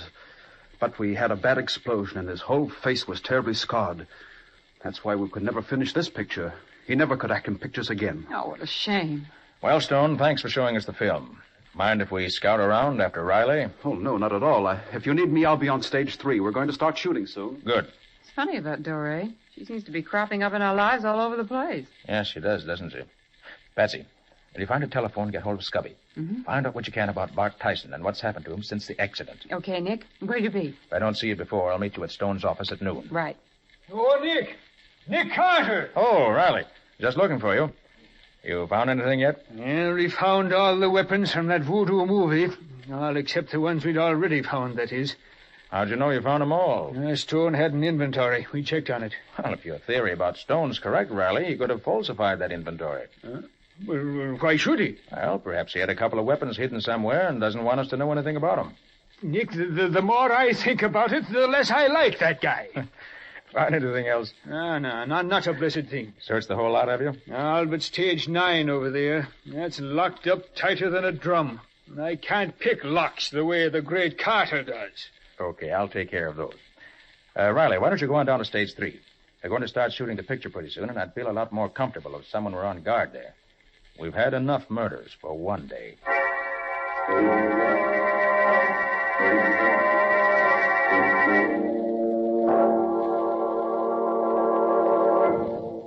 I suppose you think this is a gag, having us get all dressed up like merry villagers or something. It's not a gag, Patsy. It's insurance. What do you mean? Just what I said. When we're dressed up in our regular clothes, everybody in the lot knows who we are. But anyone seeing us dressed up like this will think we're actors and never look at us twice. I never thought I'd live to see the day when people wouldn't stare at Nick Carter, master detective, all dressed up in knee pants. Quiet.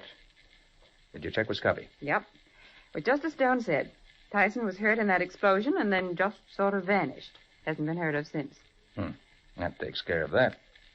Well, here's stage 9. The only place that hasn't been searched either by Riley or me. What do you expect to find? I don't know. It's funny, this door isn't locked. Everything else on the lot has been. Yes.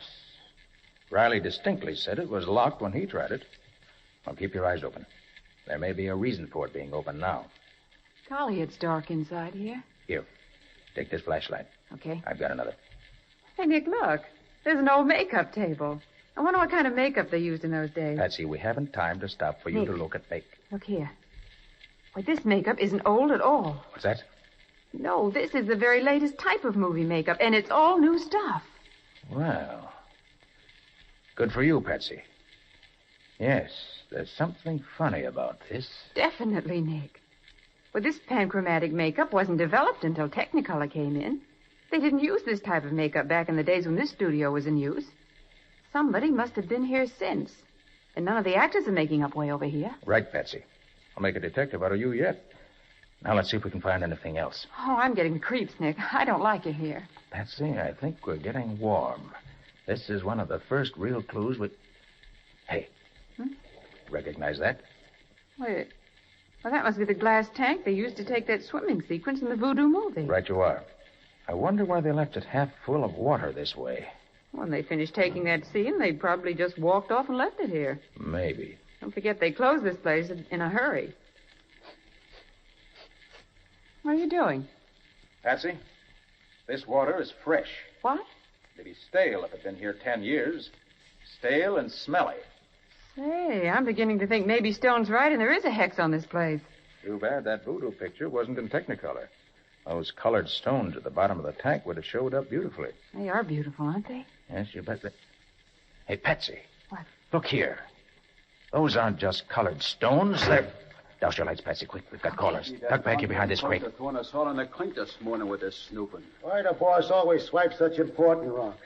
Why didn't he settle for just a small fry? And the boss men we're is big after. time, that's why. He's got enough dough to pay all the bills until that stuff cools off. And when it's safe to handle, he'll smuggle it out of the country and sell it for plenty. What's he leave it lying around here for? Hidden in the old equipment. Well, now we know why Who would have Boyd ever was thought that killed. anybody'd ever come back here? Gosh, when that punk went into that storehouse, I bet he saw the works. He did. The boss spotted him going in and just had time enough to get that knife and come back and nail him. And the kid was dashing back to Stone to spill the beans. Gee, the boss is sure lucky. He ain't lucky. He's smart. He had Lippy planted up on that catwalk just in case somebody got an idea to go into that electrician's storeroom. And somebody did. Dusty That in here. takes brains to know that. Well, we better get going, huh, Jake? Yeah, you start draining the tank so we can get the rocks. I'll get the makeup stuff. Why is he moving everything out now? He figures it'll cooled off by now, and with the stuff he's going to lift from that Doré game this afternoon... Nick, I'm going to he figures he'll sneeze. have Hold enough it, to Patsy. keep him from having to do anything. Oh. Who's that? Hey, look, over there, Jake. 2 guys. Only come here. Run for it, Patsy. Come here. Run where? Let go of me, you... Let her go, you lousy rat. Get away! Let her go. Let her go. Hey, I'll handle it, baby. You want to stuck your hand in that car? Hey, I gotta get rough. There you are. What's the matter? Guess that'll hold him. What's going on? Gosh, it took 3 of us to knock him cold. He a fighter or something? Hey, I know him. It's Nick Carter, the dick. Nick Carter. Hey. And a good-looking doll. Well, it's a good thing you called me in time. Now, what are we going to do with them now that we got them, huh? We can't just leave them lying around. Somebody's bound to notice them. Hey, the fish tank. Yeah, that's right. We'll throw them in there. Then when they're good and drowned, we'll drain the tank and get them and the other stuff out at the same time. Good idea, Lippy. Okay. Here, Pete. You lift the lid.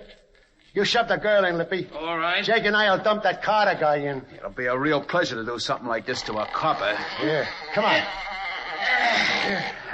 Ready? Go ahead. Put Carter in first. Okay, here he goes. Happy swimming, Carter. Yeah. Now dump the dame in, Jake. In you go, lady. That's okay. Hey, listen, guys. Suppose they get out. We'll see that they don't get out. Stokey, huh? Put the lid down on the tank. Okay, Jake. And I'll put this padlock on, and they're safe as if they was in jail. That's good work. Hey, look, boys, they're coming too. So what? Who cares now? Yeah, who cares? Lippy, huh? Turn on the water. Okay. Here she comes, Jake.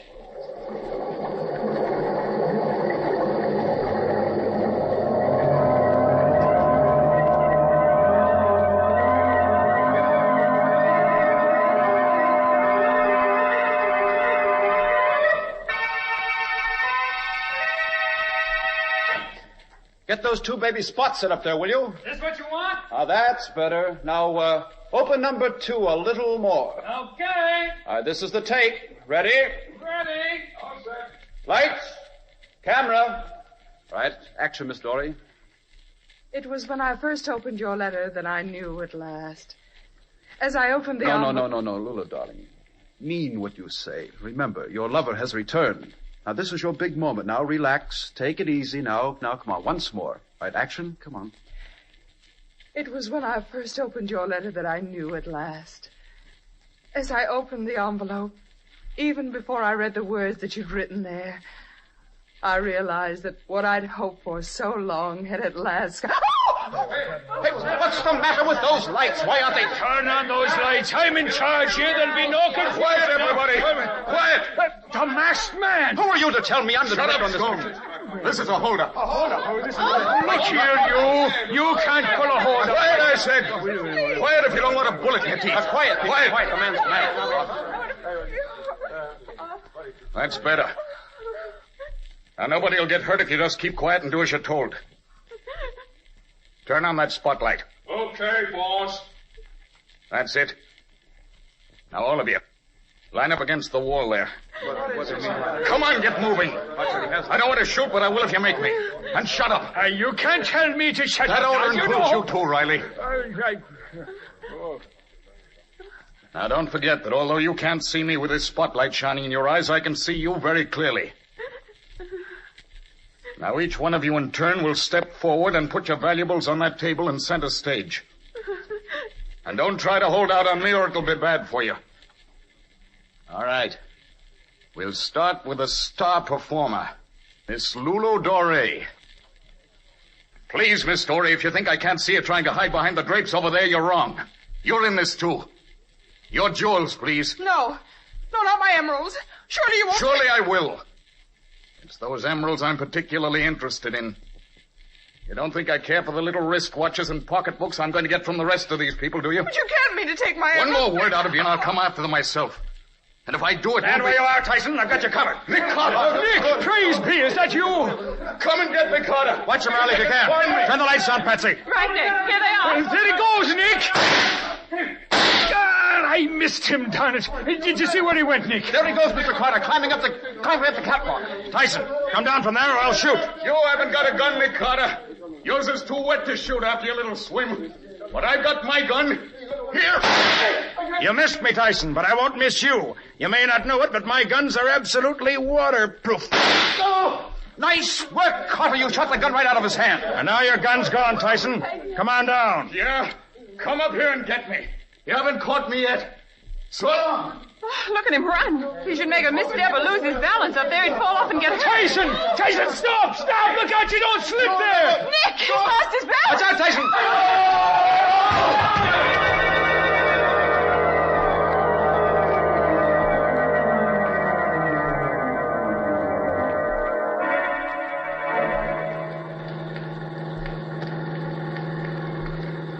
You say you want us to drop you at headquarters, Riley? If you will, Nick. Okay.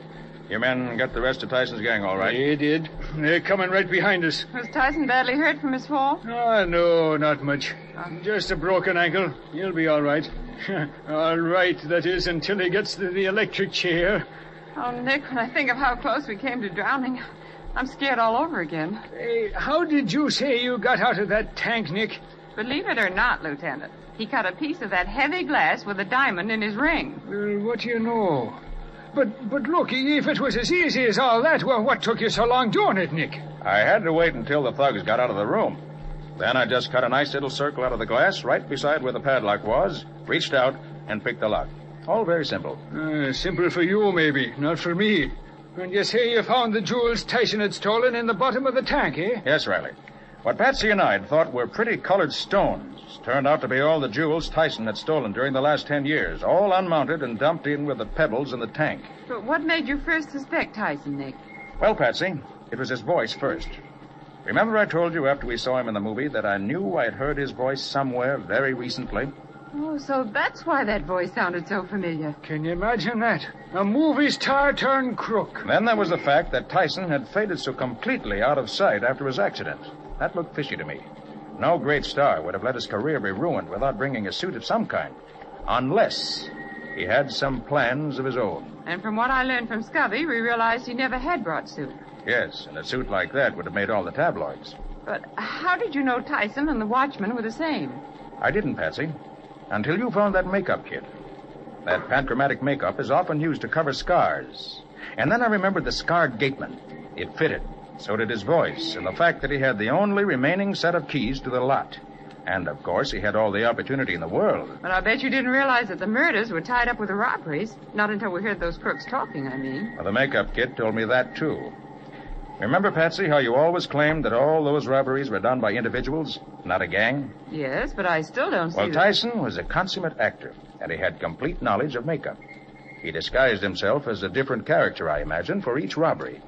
Evidently, he played his role expertly, since he succeeded in giving the impression that different people were committing the various thefts. But say, if that makeup was so good, why couldn't he have gone back to the movies instead of turning thief? Well, Riley, it was good enough for dim lights, but not for the sharp eyes of the camera. Oh, I see. Poor fellow. What an end for a great star. Yes. The explosion probably injured his mind, too. One more thing, Nick. How did he get to be caretaker? Oh, I asked Stone that. He said he felt sorry for the man and had given him the job out of kindness. Oh? Well, that's all over now. Except that from now on I'm allergic to water anywhere, except in drinking glasses.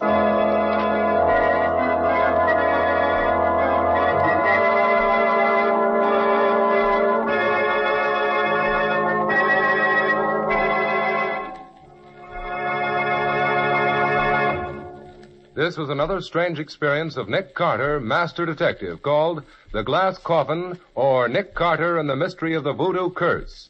Another of the curious adventures of Nick Carter, which are brought to you regularly at the same time by WOR Mutual.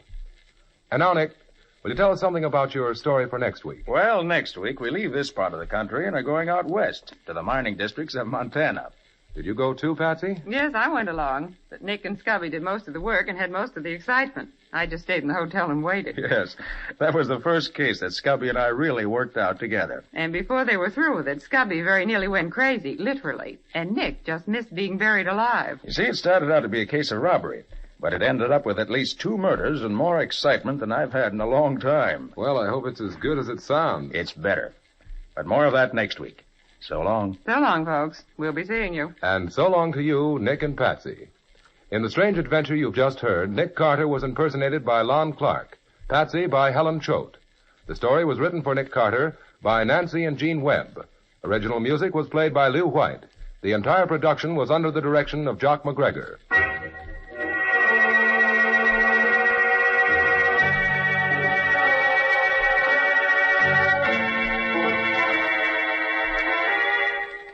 Next week at the same time, another curious experience of Nick Carter entitled The Flying Duck Murders, or Nick Carter and the Mysterious Gold Thieves.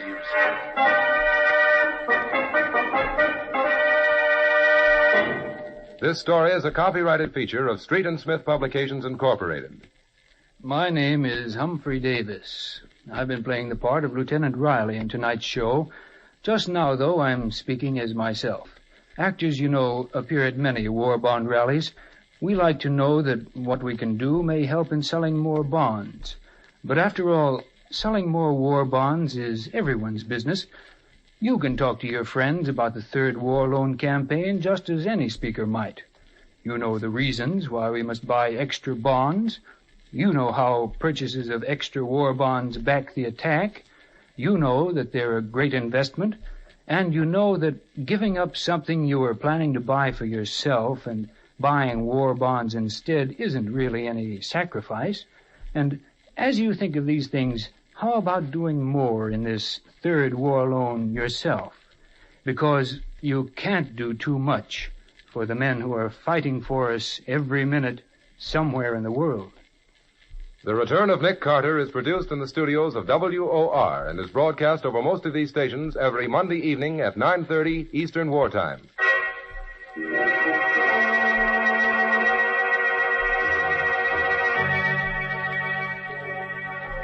This is Mutual.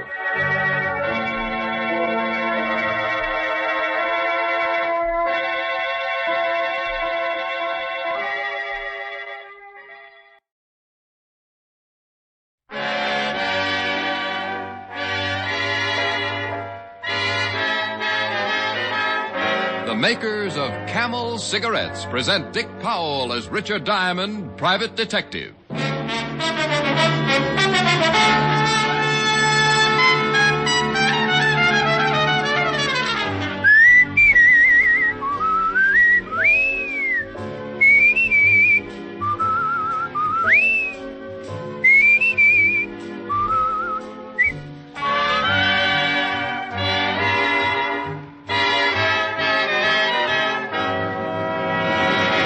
No other cigarette has Camel's rich, full flavor, the flavor of Camel's costly tobaccos. And no other cigarette gives you this proof of mildness.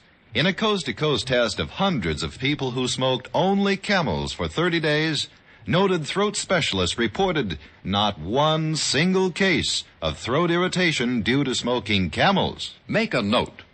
Think of your throat. Try Camels.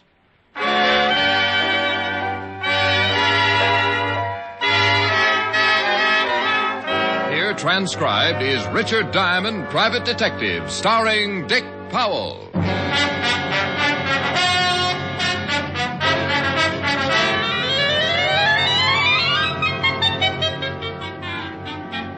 Now, in my business, I run into a lot of people, make a few friends, and a lot of enemies. I remember a few weeks ago when one of those friends walked all the way over from 31st Street to tell me about his trouble and leave me a share of it. His name is Angelino Giuseppe, and he runs a butcher shop. Little guy with a big, broad stomach and a smile to match. I met him when I was on the force. He used to stop in and buy some cold cuts or a pound of bacon. I liked his smile, and I always hung around for one of his bad jokes.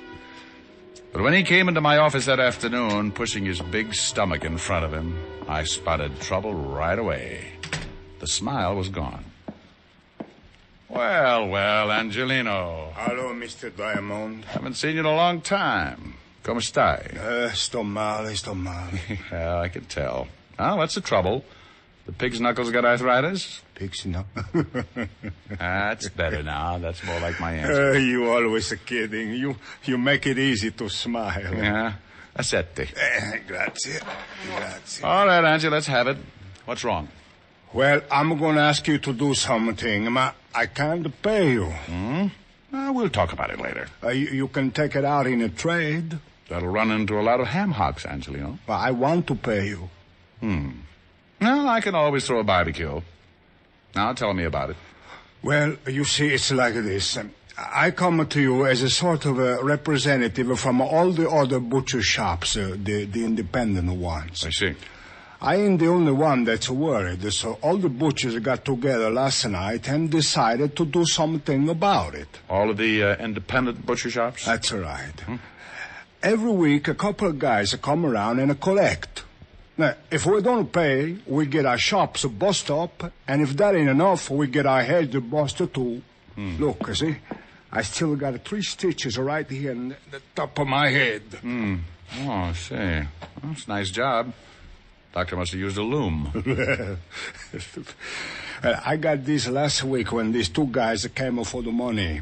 I couldn't pay, so one of them hit me with a blackjack. Oh, that's too bad. What about the law, Angelino? That'd give you the right kind of protection. Well, we discussed that at the meeting, but we decided it was too dangerous. We've been warned. If we go to the police, we get hurt too bad. Well, we all got families, Mr. Diamond. We can't take the chance. Now, have the 2 men who beat you up been back? No, but they will be. Okay, let's go. Well, we're going someplace? Yep, we are going someplace. You don't know it, Angie, but you just hired yourself a new assistant. I have? You certainly have. Come on, I want you to show me how to carve a lox.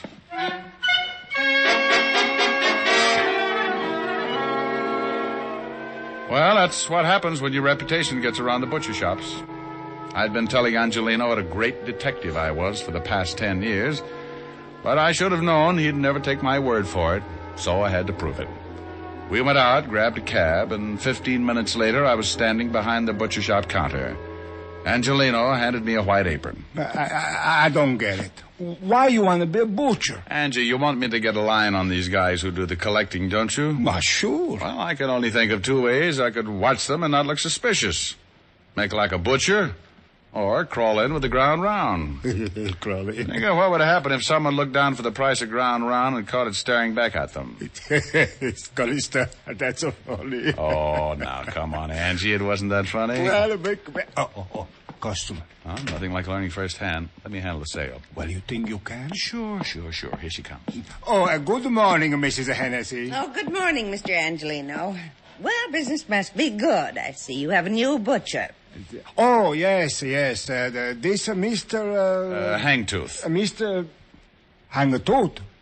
Hangtooth? Good morning, Mrs. Hennessy. Something I can do for you? Oh, yes. How much is the lamb shoulder today? Which one? What? Look, maybe you better let me... relax, Angie. I'll make it. Which shoulder would you like, Mrs. Hennessy? Is there a difference, young man? Oh, yes. You see, this lamb here is really a ram. A ram? That's right. Hurt his shoulder playing against the Cardinals last season. We're also selling his shoulder pads at 21 cents a pound. Mr. Angelino. You'll find him hanging in the back with the spare ribs. Now, Mrs. Hennessy, if you can tell me which shoulder you want, I'll wrap it up and send it off tackle between the liver and the... Well, I never... Of course you haven't. That's the trouble with you people. Here's a nice little ram that played his heart out. And... Oh, by the way, the heart is special today, 11 cents a pound. Angie. She's gone, huh? Like laundry in a tornado. Well, what do you want to do that for, Mr. Diamond? She was one of my best customers. I wanted to get her out of here, and I wanted to get her out in a hurry. Just as she came in, I spotted 2 guys heading this way. When they saw her, they backed off. Look, they're standing across the street right now. Where? Right over there. You see them? In front of the drugstore. Yeah, that's them. It is? They're the ones that hit me. They're the ones that come around collecting. Well, they're coming again. You better duck. I'll take care of it. Well, listen, please, you be careful. They're pretty rough monkeys. Go on, Angie, and beat it. They're almost here. All right. I'll be in the back. Okay.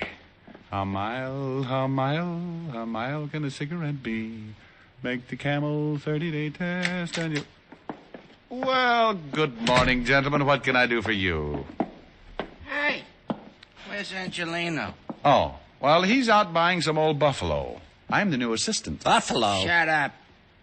Well, tell me, new assistant, when'll he be back? Well, it's hard to say, gentlemen. These buffalo are in Wyoming. Oh, yeah?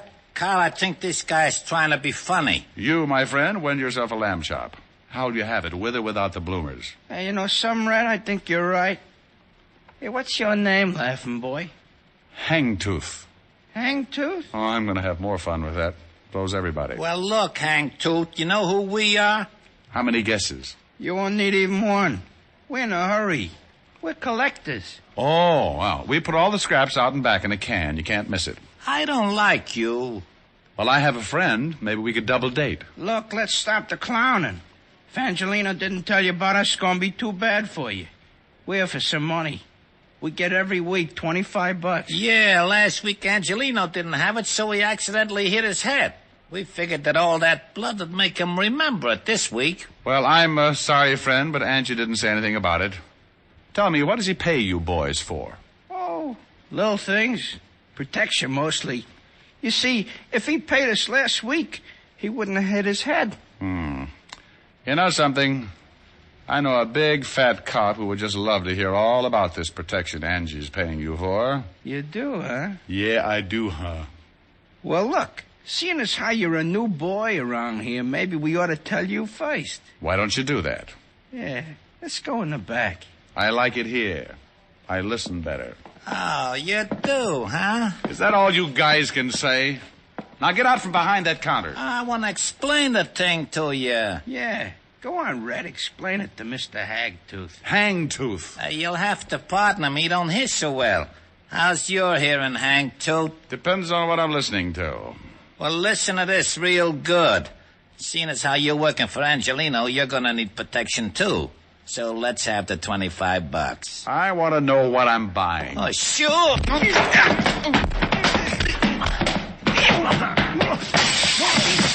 Hit him this time.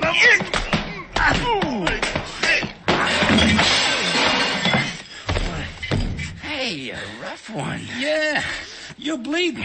Yeah. Want to get rough, Hangtooth? Hey, you're liable to kill him. Yeah. Let him alone. Hey, we better get out of here. Yeah. We'll come back for Angelino later.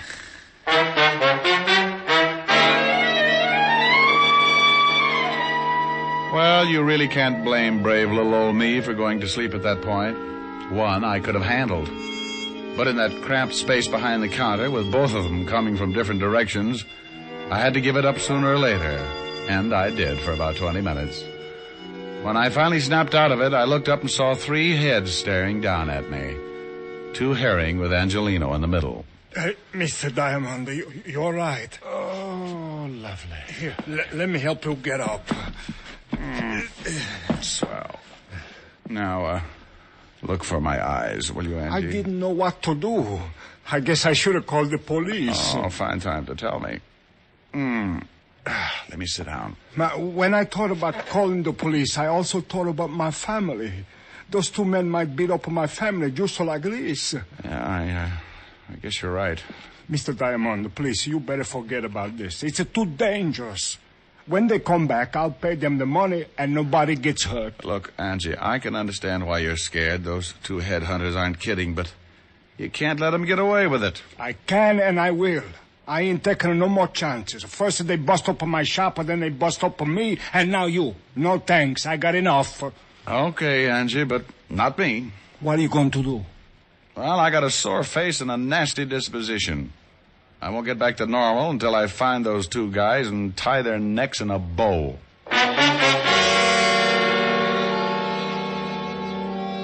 I left Angelino's shop and headed for the 5th Precinct Police Station. I wanted to look up 2 sure bets for the police gallery. One named Carl and the other Red. 2 guys who went around scaring poor little businessmen like Angelino. By the time I reached the station, the aches from the beating were making me very unhappy. And when I walked into the squad room, I spotted something that didn't make things any better. Yeah, what are you... Holy cow, Diamond. Well, Sergeant Otis, I'm glad you noticed. Means I put myself together all right. What happened to you? Don't be silly. I always bleed just before lunch. Well, how did it happen? It wasn't easy. Is the lieutenant in? Sure, go ahead. Well, thanks. Say, Otis, when are you going to start shaving in the morning? Why? What's wrong? Your 5 o'clock shadow is 4 hours fast. Oh. Hiya, Walt. Wow. What hit you? Well, the bruises show up. I come on in Technicolor. Someone sure did a good job. Yeah. That someone is 2 guys, Walt. One named Red and the other Carl. Red and Carl. Yeah. I got closest to Red. Name matches the hair, busted nose, about 190, very nasty with a sap. And Carl? Dark, greasy, well-dressed if you like the type. Big boy with a scar under his right eye. I gave Walt the complete descriptions and briefed him on what had happened in Angelino's shop.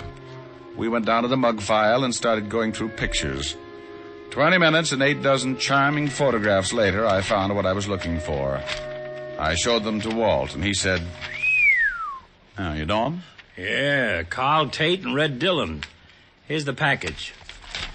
Dozen arrests, half a dozen convictions between them. Very impressive. Couple of muscle men. What do they go after you for? I've been pulling a protection racket on some of the independent butcher shops. Who do they work for? He used to work for Jack Arno before he got sent up. I know they're not working this setup alone. It's too big. No, they wouldn't be. Hey, Tiny Easter's in town. Tiny Easter? Oh, used to be Arno's right-hand boy. That's right.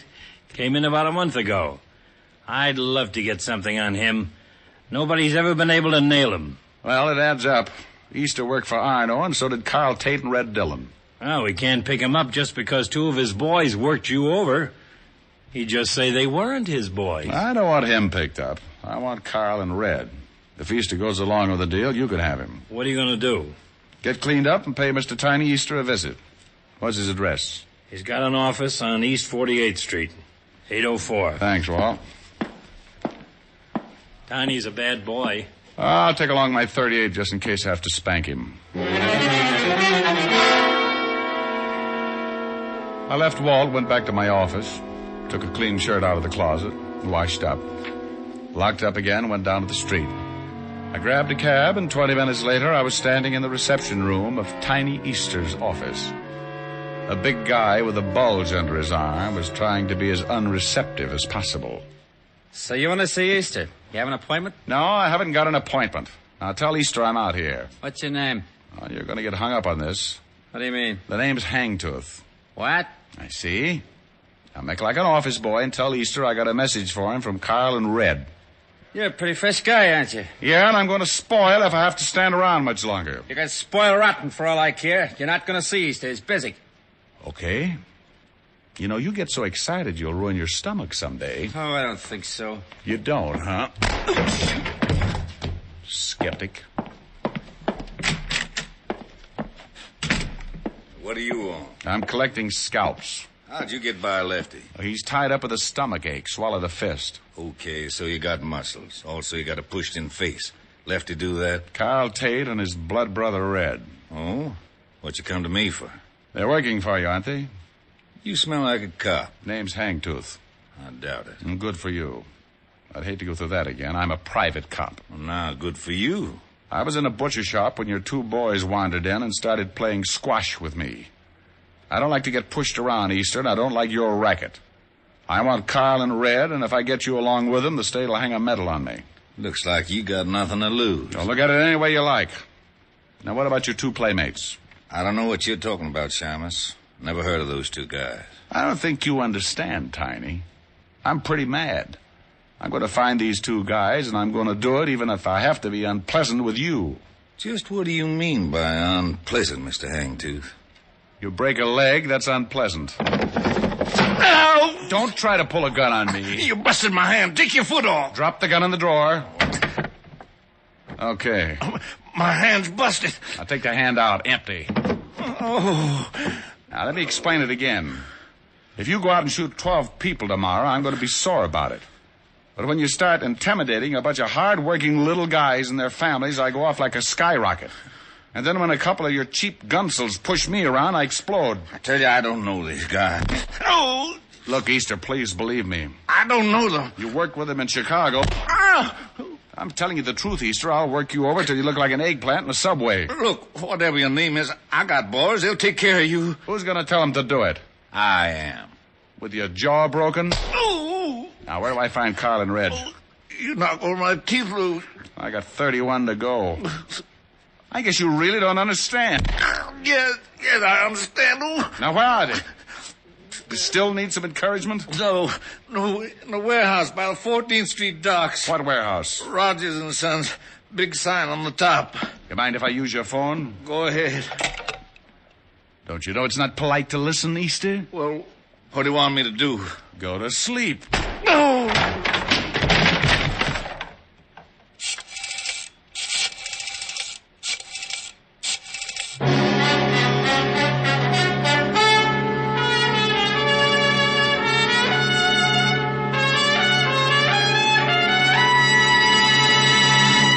Before we continue with Richard Diamond, here are a few words about smoking enjoyment. More people smoke Camels than any other cigarette. That's right. More people smoke Camels than any other cigarette. Behind Camel's great popularity are the two things that mean steady smoking enjoyment: flavor and mildness. No other cigarette has the rich, full flavor of Camel's costly tobaccos that are properly aged and expertly blended. And no other cigarette gives you this proof of mildness.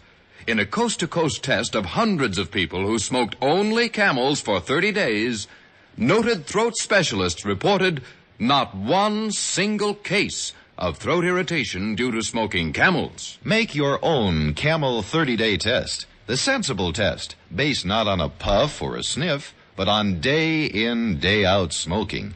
You'll see how flavorful Camels are and how well Camels get along with your throat, pack after pack. How mild, how mild, how mild, how mild, how mild can a cigarette be? Make the Camel 30-day test and you'll see. Smoke Camels and see. And now back to Richard Diamond, Private Detective, starring Dick Powell.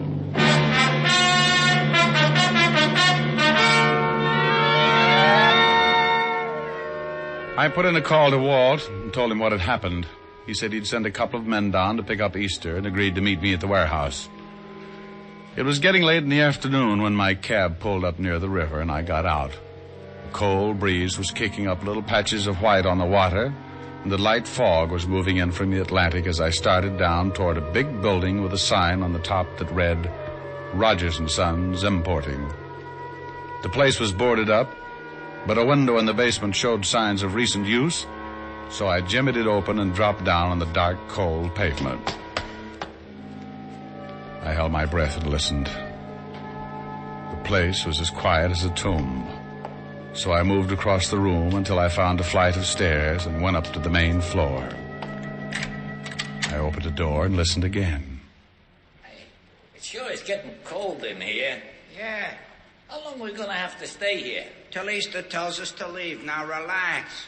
It was Carl and Red, all right. They were somewhere in the warehouse, so I kept on my toes and moved as quietly as possible toward the voices. You want to play some cards or something? Yeah, it's okay with me.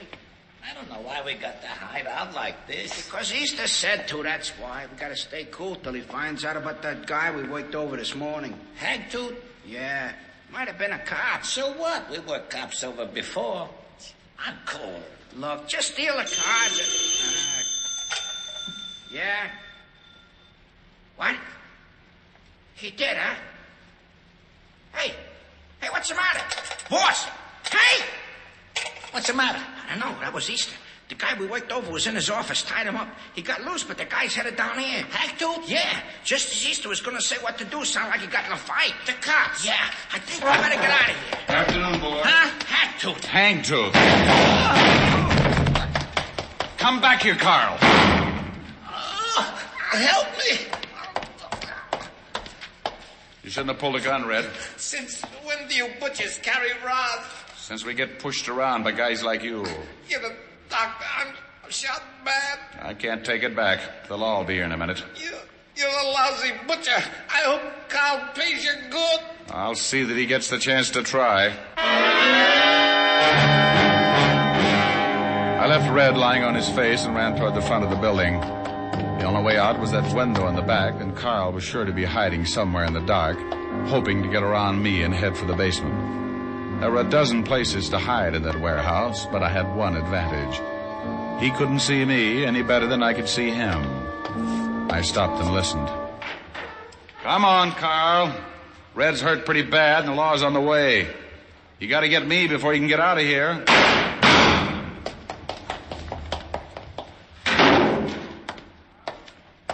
Carl! Come on, Carl. Give it up. You're stuck and you know it. Carl! I had his position pretty well spotted.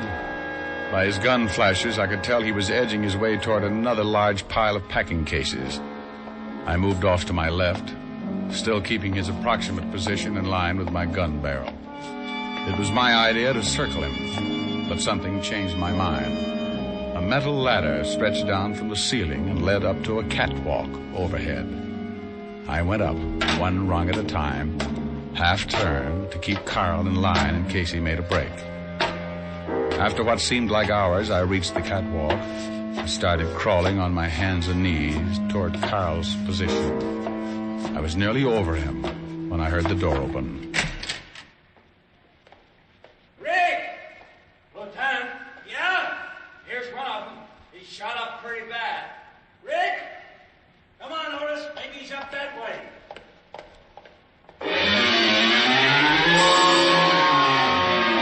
I couldn't answer him, and he was heading right for Carl. I kept looking down, hoping Carl would show himself. Walt got nearer, and I held my breath. Just then, Carl stepped out and aimed his gun at him. I beat him to it. Lieutenant, shut up. It's okay, Walt. I got him. Where are you? I'm up here on the... Oh. There he is up there. Rick. Good grief. Yeah, good grief. Get Otis out of here, will you? What's so funny, Lieutenant? If you knew Otis, you could rib Diamond for the rest of his life. Yeah? Walt. Come on, tell me what it is. Walt? Okay. Get out of here, Otis. Oh, Lieutenant. You heard him, Otis. Now beat it. Yeah, go on, Otis. Oh, gee, Lieutenant, won't you even... No, he won't. Now you beat it. It's real funny, isn't it? It sure is. I just saved your life and you stand down there and you... Oh. Well, don't look down. Get the fire department. Don't you ever think about these things before you start climbing ladders? Well, it was the only way I could get the position to shoot. I just didn't think. For a guy who can't stand high places. Walt. Well, it's your own fault. Fault, smalt, get me down. I'm getting dizzy. It's only about 50 feet to the floor. Walt! Great big boy like you. If you don't get the fire department... Okay. Oh, you big fat ox. I hate you.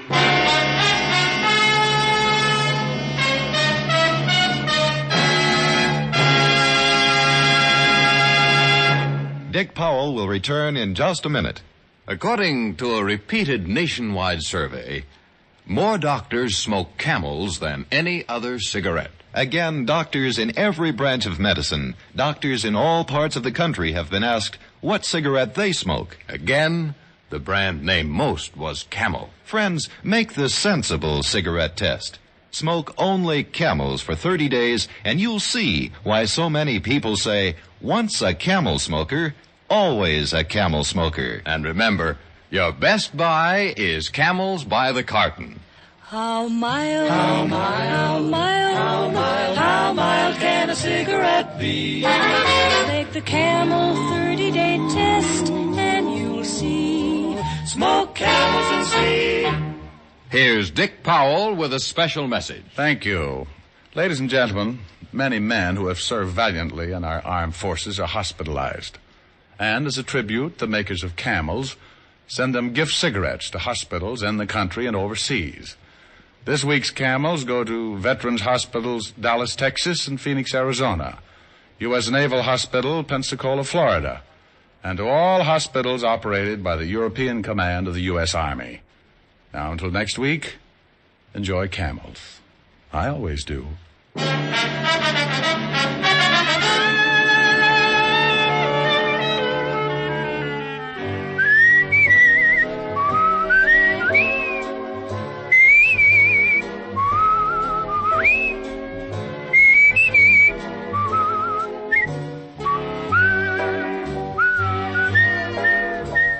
Powell can now be seen starring in the RKO film Cry Danger. Tonight's adventure of Richard Diamond was written by Blake Edwards with music by Frank Worth. Our director is Helen Mack. Featured in the cast were Virginia Gregg, Wilms Herbert, and Arthur Q. Bryan.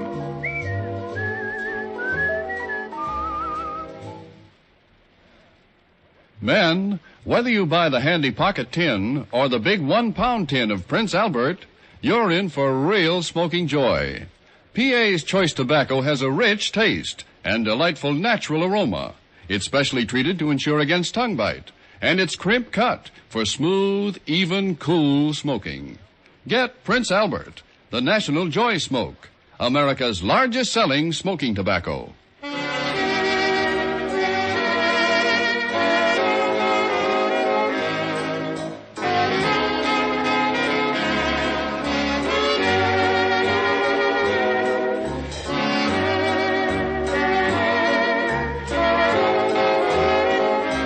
Listen next week for another exciting transcribed adventure of Richard Diamond, starring Dick Powell. Sunday is a big day on CBS. Jack Benny and Bergen and McCarthy, Rocky Jordan and R. Miss Brooks, The Whistler and Red Skelton. Yes, for varied entertainment, Sunday is a big day on CBS. Now, Del Monte Foods brings you a world of adventure with Rocky Jordan.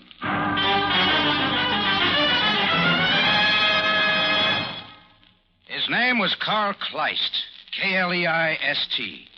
For the past 3 years, I'd see him around Cairo. I'd nod to him, he'd nod back. And that was the sum total of our relationship. 120 pounds of insignificant little guy. I thought. How wrong can you be? Carl Kleist turned out to be dynamite with a short fuse that figured to explode my face.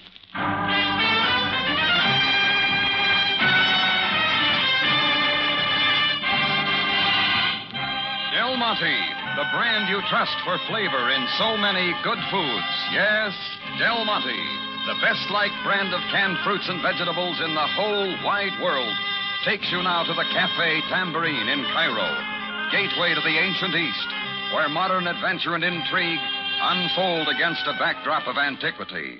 Tonight's Rocky Jordan story, The Mystery of Carl Kleist.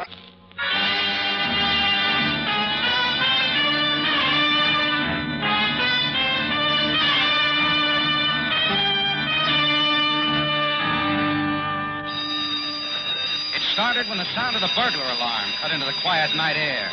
It wasn't my alarm. It came from down the street, the Bon Voyage tourist agency, run by the brothers Willie and Carl Kleist. You know how it is when you hear a burglar alarm go off. You listen, look, say, somebody's burglar alarm, let it go at that. I probably would have done the same, but as I looked down the street to where the sound was coming from, I heard another sound. Someone inside the tourist agency was throwing heavy objects through the front plate window. I figured I'd better get down and take a look.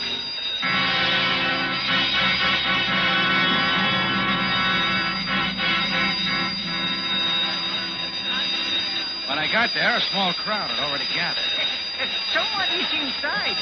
I was passing by. The window began to break. I heard someone calling me. All right, let's go in. Door is locked, sir. I have tried. Then we go in through the window. After we widen it, watch out, I'll use my foot. Yeah, that'll do it. Come on. Keep hollow, sir.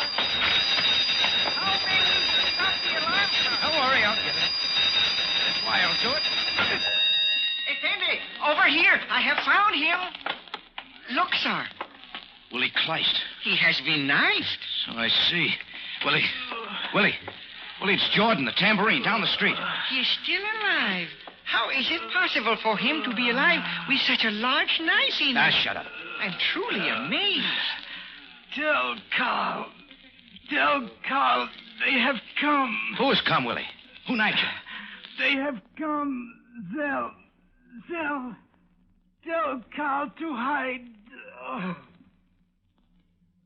Zell. What has happened, sir? Has he died? Yeah. I knew it would be so. He could not live with such a large knife in him. Now, you better stick around, Smiley. There are going to be some questions. I'll call the police.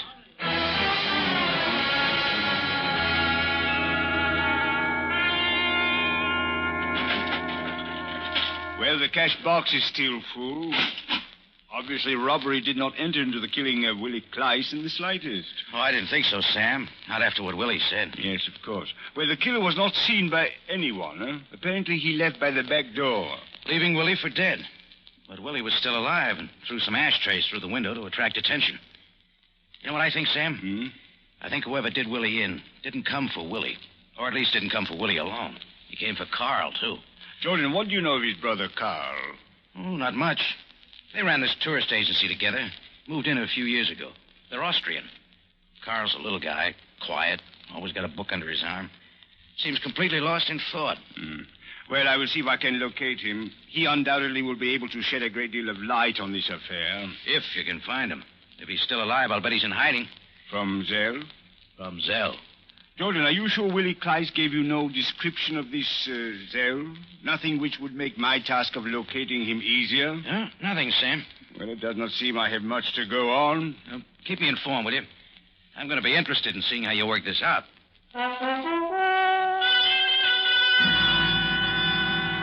Sabaya went to work, and I went back to the tambourine, putting the affair of the murder of Willie Kleist in the back of my mind. But it didn't stay there long. The next day, about 3 in the afternoon, I had a visitor. Tall and thin, in her early 30s. You could tell she was a traveler, not a tourist. Mr. Jordan? Yes, I was wondering if I could speak to you for a moment. you can. My name is Ilsa Altman. I travel for the Continental Hotel chain. I happen to be in Cairo on my way to Algiers. And I read in the paper this morning of the death of Willie Kleist. I see. The paper said that you were the one who discovered the... Well, anyway, that is why I am here. This is the Willie Kleist who has a brother named Charles. Yes, Carl? Miss Altman. Carl, that's the one. I see. Well, Mr. Jordan, can you tell me where I might find this Carl? I'm sorry, I don't know. The police are looking for him, too. Captain Zabaya, the paper said. He is in charge? Yes, you might go see him. If anyone would know where Carl Kleist is, if he isn't dead, Sabaya would. Is there a possibility Carl, too, might be dead? You should know anything's possible. Why are you so interested in Carl? A personal matter. It always is. You know him well? I did know him well. At one time, we were going to be married. Oh, I see. Now, our plans were changed, as plans like these often are. I would like to see him again, however. Tell me something, Miss Altman. Did you ever hear Carl mention anyone named Zell? Z-E-L-L? Anyone? No, I do not believe so. Are you sure?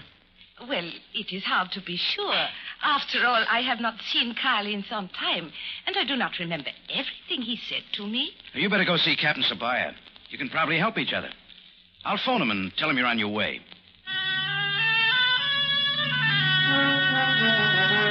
I gave her the address of Central Police Headquarters and walked her to the front door. She thanked me and was on her way, walking south from the tambourine. That's when I noticed the guy in the white linen suit. He was tailing Ilsa Altman, and it didn't look right. On the corner, she caught a cab, and Big Boy went for a cab of his own.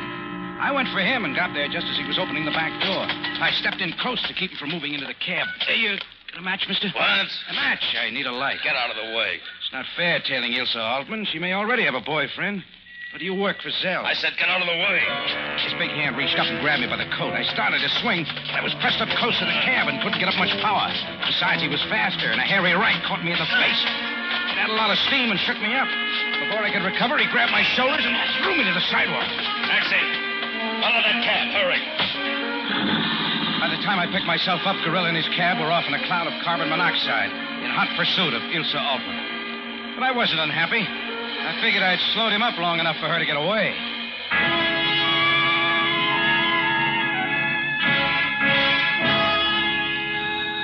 When I got back to my office, the phone... Jordan speaking. Jordan, this is Sam Sabaya. Oh, I was just going to call you, Sam. That was a girl. Jordan, I am called to issue you instructions. Instruction? You are to disengage yourself from any concern with the Kleist affair. What? What I say is quite clear. I don't get it. What's up? Nothing you need know, Jordan. Just heed my word. You are to have nothing to do with the affair. As a matter of fact, you might do well to forget the murder of Willie Kleist and even act as though you have never heard of a man named Carl Kleist. That is all, Jordan. Goodbye. Why, Sam? What's all this mystery about Carl Jordan, Kleist? it is impossible for me to answer that question because it is impossible for you to ask it.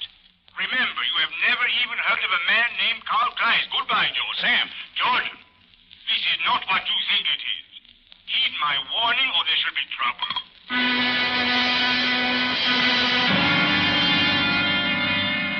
Well, it had turned into something important. That was easy to see.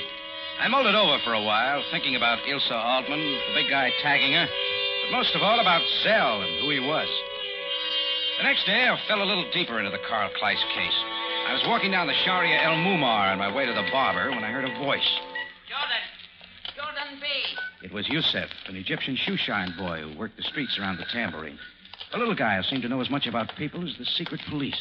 I have seen him, Jordan B. I have seen him. Who have you seen? The man you are looking for.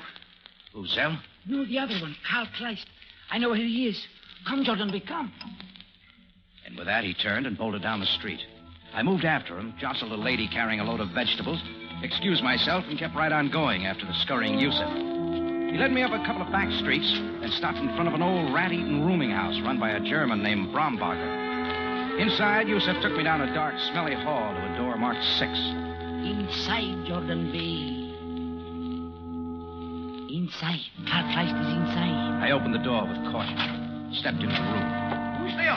Cowering in the corner was 120 pounds of nervous man, KLEIST, and he held a gun. Go away. Go away. Carl, it's me, Jordan. Go away. Go away. Carl, the police are looking for you. They'll give you protection. Now, come on with me. Liar. Go away. He started to empty the gun in my direction. Yusef and I hit the floor. The bullets cut into the wall, and then I moved for Carl fast, but he was wild with fear. He threw the empty gun at me, then picked up a chair and began to whack me with it. So there was nothing for me to do but plant one right on his jaw. Just took an easy one to lay him out cold. Then I stood over him to bring him to. I opened his shirt. The first thing I saw tattooed on his chest was a 4-letter word. Z-E-L-L. Zell. There it was again, and as big a mystery as ever.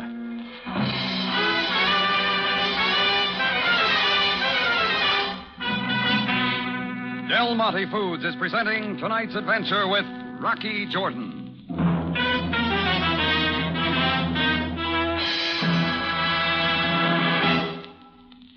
Ask most men to name their favorite foods, and I think you'll find that corn, sweet, butter-tender, golden corn, rates right up there near the steak and potatoes. And if you want to give the men at your house corn just exactly the way they think it should be, give them Del Monte golden whole kernel corn for sure. Yes, Larry, it makes a lot of difference which brand of corn you buy. It's a product you can really compare and tell the difference. So many women are finding Del Monte corn outstanding on every count. It's wonderfully sweet, with a high natural sugar content that's grown right in. Yet it's rich in hearty summer flavor, too. Not only that, but it's remarkably tender. Those plump, milky Del Monte corn kernels are so very thin-skinned, they all but melt in your mouth. You'll agree you've hit a new high in corn enjoyment the day you try Del Monte corn. I appreciate its dependable quality, too. But then I guess everybody knows you can't beat any Del Monte product for that. Why not enjoy delicious Del Monte vacuum-packed golden whole kernel corn tomorrow? Remember, it's thrifty, too.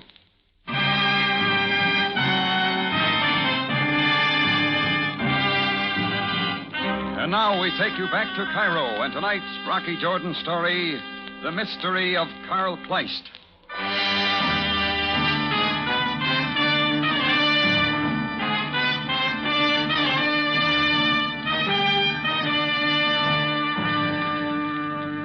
It had all started with the murder of Willie Kleist and the disappearance of his terror-stricken brother, Carl.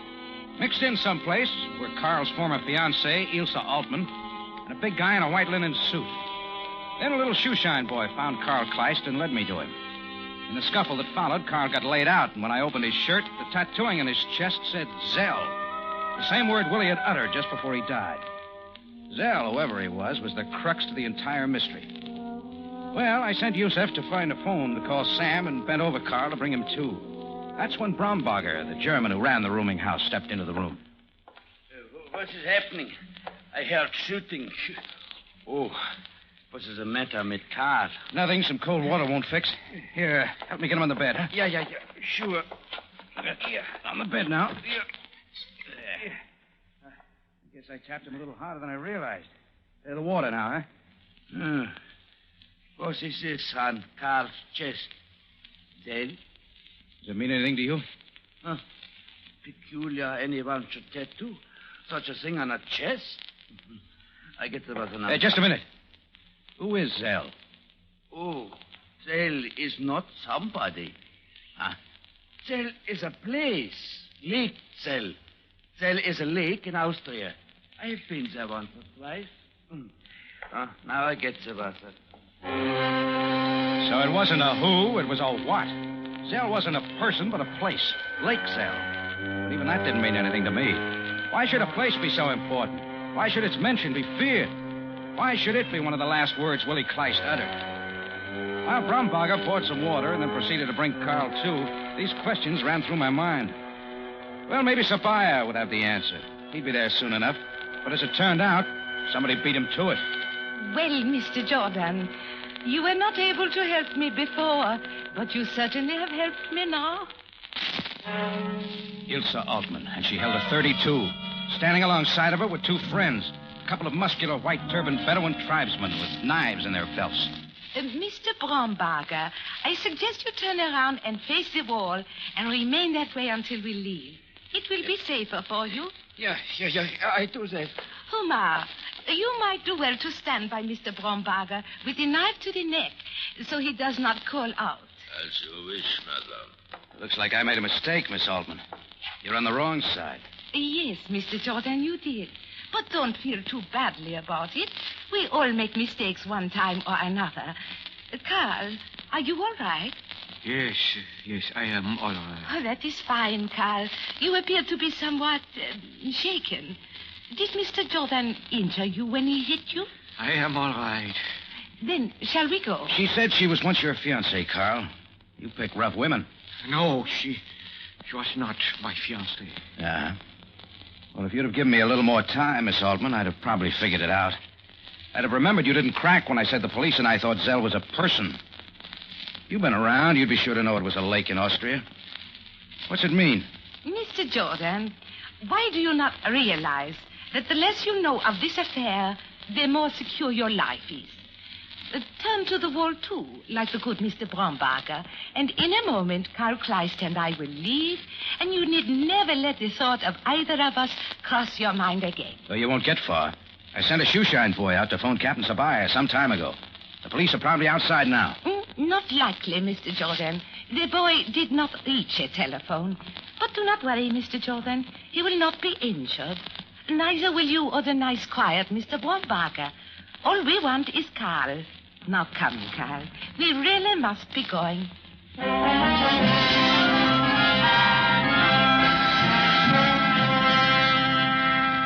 Jordan, I told you distinctly upon the telephone that you were to disengage yourself completely from the Kleist affair. Sam, I'm telling you, I didn't have any choice. When Joseph told you he knew where Carl Kleist was, you should not have gone with him. You should have come instead to me. There wasn't time. Yusuf was off like a streak. I had all I could do to follow him, let alone get in touch with you. Oh, well, yes. I suppose you had no other course. You will have to excuse my manner. It is that I am quite upset about the fact that Miss Altman now has Carl.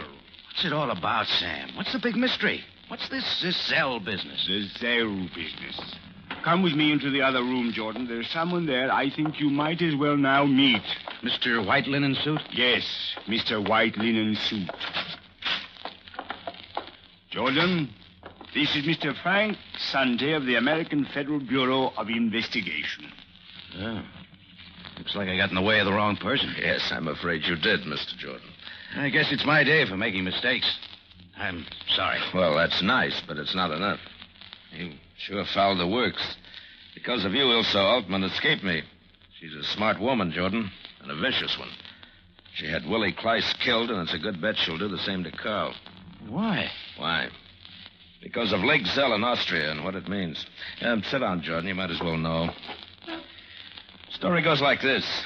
In early 1945, when Allied troops were surging into Germany, there was a group of German scientists and aeronautical engineers working in a hideaway in the Bavarian Alps. They were at work on a project called Incion, a highly secretive and a highly important project. Incion was a pilotless plane that could rise 40,000 feet a minute. It carried a 1,000-pound warhead, which exploded on contact. An extremely advanced type weapon. Oh, I'm still listening. 20 such planes were constructed, but by then it was quite apparent to the Germans that the war was lost. And a special courier arrived at the Bavarian hideaway with orders from Hitler. The Incions were to be destroyed. All the blueprints of the project, plus all information of an advanced nature, were to be put into airtight steel cases and dropped into the waters of Lake Zell in Austria. And so the story goes, Jordan. If it is true, we must know the information of an advanced nature inside those cases. And Carl Kleist can tell. Yes. He was one of the high-ranking aeronautical engineers working on the projects. His identification was that tattoo on his chest. Well, that clears up a lot of things. Ilsa Altman's still fighting the last war. Oh, the next one, Jordan. She and whoever she's working for. They don't want us to get Carl Kleist because of what he might tell. Now she has him. Can we get him back before he's killed, Jordan?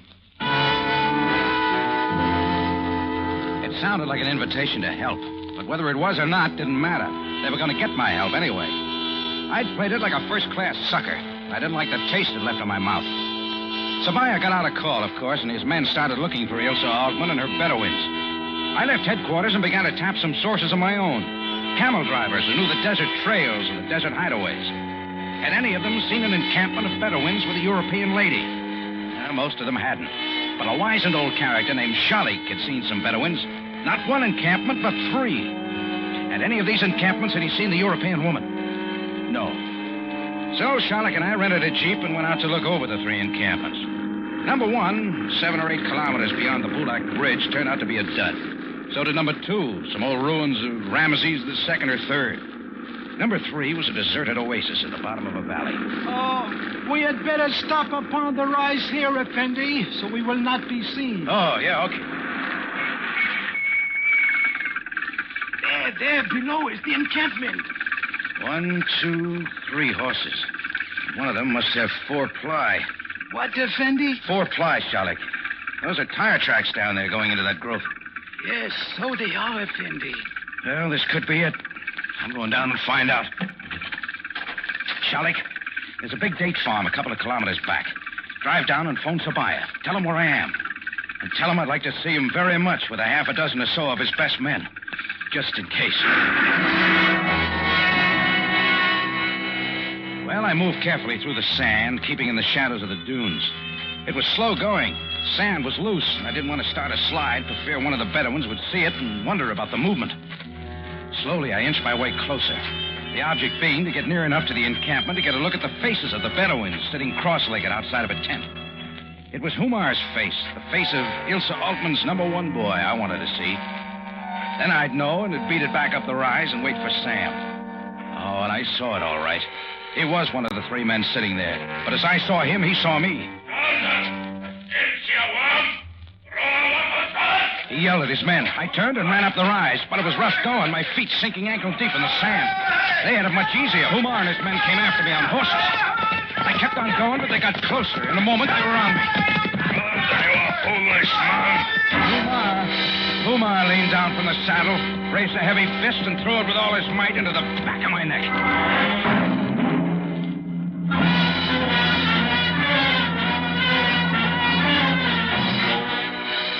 In just a moment, Rocky Jordan returns to conclude tonight's story.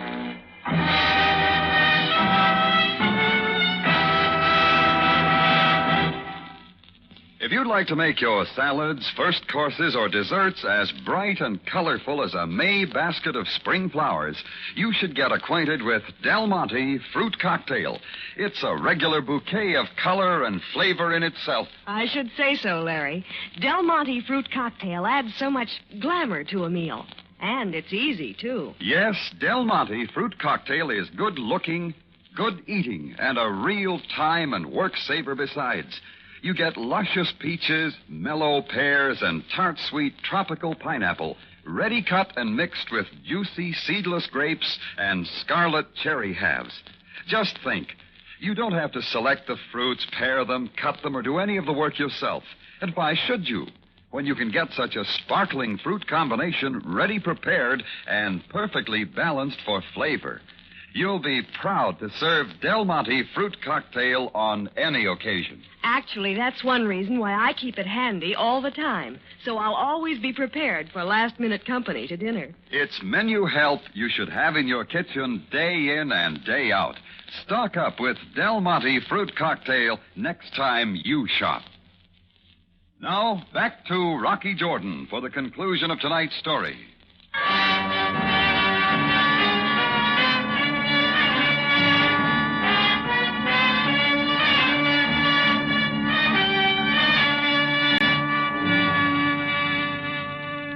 up sometime later inside the tent with a large-sized headache. Umar was there carrying a silly grin. Ilsa Altman was there, too, with a gun in a holster. And so was Carl Kleist. Mr. Jordan, why? Why do you insist upon placing me in a position where I must make difficult decisions? I guess I'm just nasty that way. Everything was so simple. Carl and I had a long talk, did we not, Carl? Yeah, we had a long talk. We discussed what was important to Carl. He did not wish to die insignificantly on his desert. He decided he would leave Egypt with me and return to our friends of long ago and continue in the field of aerodynamics to do important work for the future. Did you not decide so, Carl? Yes, Elsa. You were most convincing in our talk. There, Mr. Jordan. Carl and I were to leave Egypt quietly, with no further bloodshed. And now you have upset everything. You have come to disturb the tranquility. What must I do with you? Oh, stop it. You're going to make me cry. Oh, well, quick decisions. Umar? Kill him. Umar drew his knife and moved toward me. The silly look in his face grew larger and his eyes sparkled. He was in for some fun, he thought. 4 steps were all he took. Carl! The not-so-convinced Carl Kleist yanked Ilsa's revolver out of her holster and turned it on Umar. Carl! Give me that gun! I will not go back! Carl! Why did you do that? Why? You had better take the gun, Mr. Jordan. Other 2 Bedouins may come in.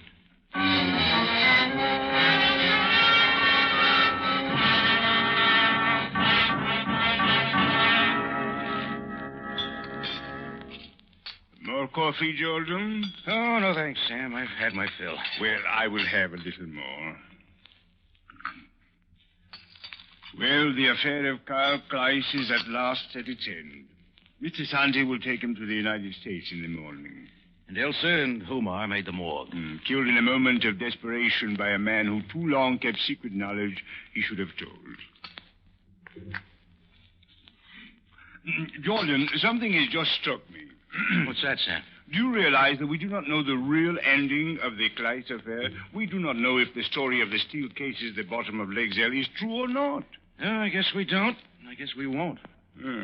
Well, I suppose we do not have to know everything. If the story is not true, if there's not information of an advanced nature of aeronautics at the bottom of Lake Zell, most of this has been for naught. And if there is? Then I'm quite sure your American government will be able to get it from Carl Kleist. And all of this has not been for naught. And you'd like to know which is true for sure. Well, Jordan, you cannot blame me for being curious. What do you got there? A coin, Jordan. Observe. Heads, it is true. Tails, it is false. Heads or tails? Well, what could a coin tell? More coffee, Jordan? Heads or tails, Sam? Neither. It fell in a crack and is standing on its side.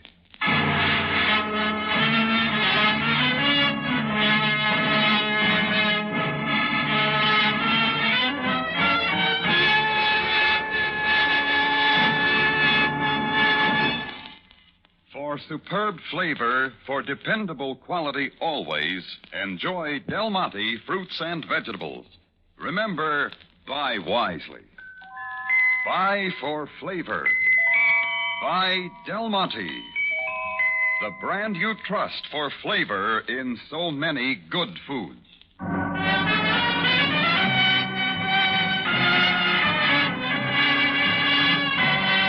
Rocky Jordan, written by Larry Roman and Gomer Cool, stars Jack Moyles in the title role with Jay Novello as Sam Sabayat, and is produced and directed by Cliff Howell, with original music composed and conducted by Richard Arunst. Remember, you have a date next week at the Cafe Tambourine, run by Rocky Jordan. Same time, same station. And the story is Horde of the Memlooks.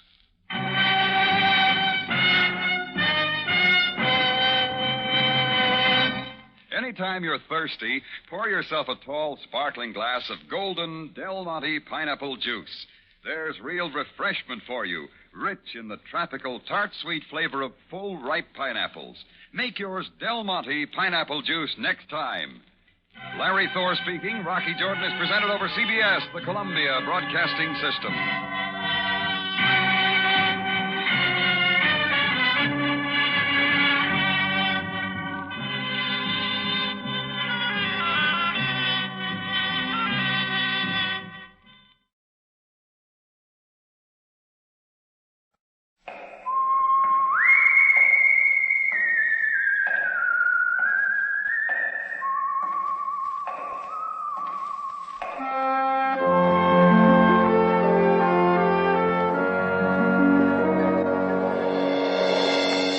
The Adventures of the Saint, starring Vincent Price.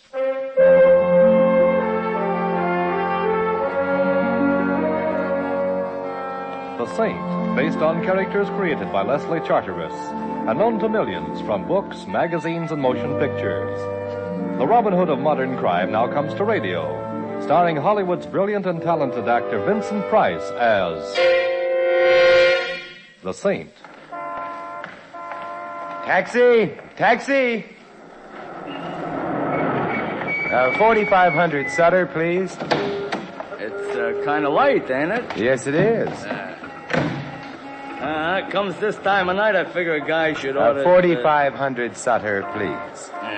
Mind you, I don't like to get personal, you Driver. know, but, yeah? Of all the cabs in San Francisco, most of them operated by drivers who mind their own business. Why did I have to get your cab? Well, I like... Who are you going to see at 4500? My name is Simon Templar. I'm 6'1" tall, and I have a birthmark on my right shoulder blade. My income for last year That's all right. Evading the question, huh? I give up. I'm going to visit a man named Clarence Quigley. Clarence Quigley? Clarence Quigley. You going to see this alleged Clarence Quigley Look, about... he's got a collection of paintings. I like to look at paintings. Maybe that will seem odd to you, but... Oh, come now. No temper. Now, if I was your wife, you'd have to do better than that, you know. Oh. So how much do I owe you, and go away? Well, would you think I was soaking you if I suggested $3? I would. As one man of the world to another, let's make it $3 anyway. Let's just be yokels and make it 50 cents. Here you are. Well, Hey, is that blonde giving you the eye or me? Blonde? Yeah, the one coming down the street towards us. Oh, yeah. Best foot forward. I never saw her before in my life. Ellsworth, dear. Oh, Ellsworth, dear. I beg your pardon, but that's my neck you've got your arms around, Miss... A man named Clarence Quigley, huh? Driver, stop heckling. Look, miss, whatever your name is, the way you're strangling me is a pleasant way to be strangled, but... Ellsworth, dear, you sound so cold. I'm not Ellsworth, dear. I think I can honestly say I have never been Ellsworth, dear. You're not? No. Oh, I'm sorry. I thought you were. Or maybe I just hoped you were. Don't you know Ellsworth, dear, when you see him? No, I don't, I guess. But, I saw you, and then the name came to me, so I just thought... who is Ellsworth? I don't know. Well, I suppose a certain amount of confusion about who or what Ellsworth is understandable, That but... isn't the worst. It isn't? No, you see, not only don't I know who Ellsworth is, but Yes? I don't even know who I am.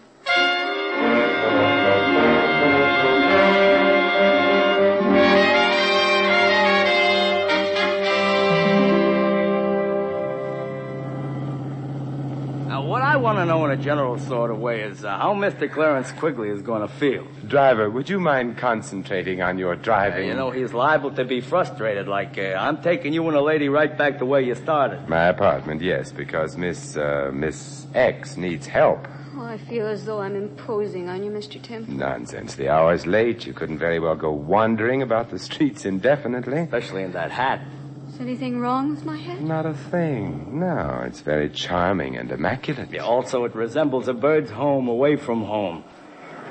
Well, mister, we have returned from where we went away. Good. Miss X? Thank you. Huh? You're going to keep on being a yokel, huh? Here. Mm-hmm. This time only half a yokel. Well, goodbye. You know where I'm going? No. I'm going to lurk outside of Clarence Quigley's. I think tonight he's a fellow who needs a friend.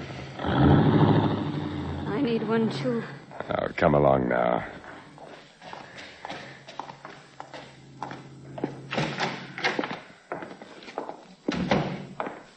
There you go. Now, take your hat off and make yourself comfortable. All right.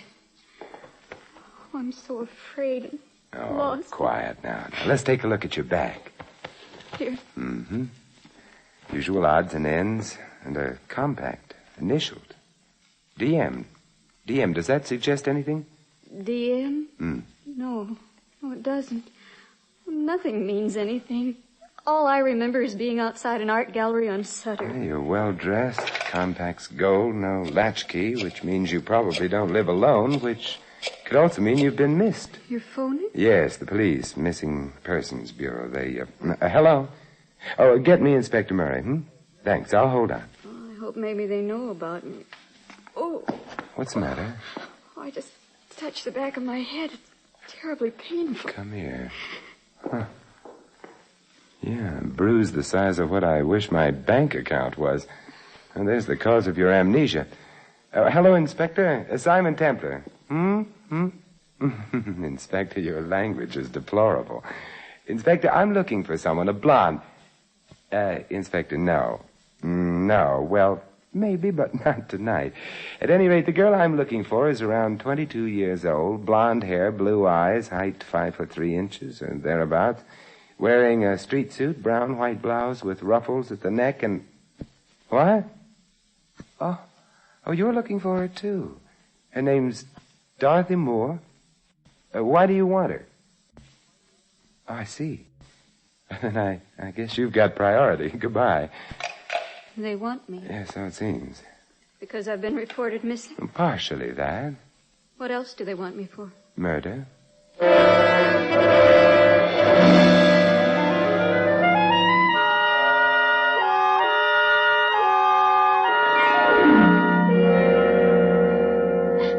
Here, now, try another cup of coffee. Dorothy, I guess we'll call you that unless we get evidence to the contrary. Dorothy Moore would fit the initials on your compact. What am I going to do? You stay here and wait for me. Where are you going? Well, from the information I've been able to get on the phone, your guardian, a man named Matthew Schreiber, was shot and killed earlier this evening. You disappeared. That's all the information in the public domain at the moment. I'm going to look for more. At my house? Yes. Oh, shouldn't you turn me over to the police? Well, actually, I don't really know that you are Dorothy Moore. I'd like to know a little more about the murder itself before coming to any decisions. You mean you want to help me? Yes. And I need help so, because you see what's so terrible about it all is that I don't remember anything at all, so I can't even say I didn't murder anyone.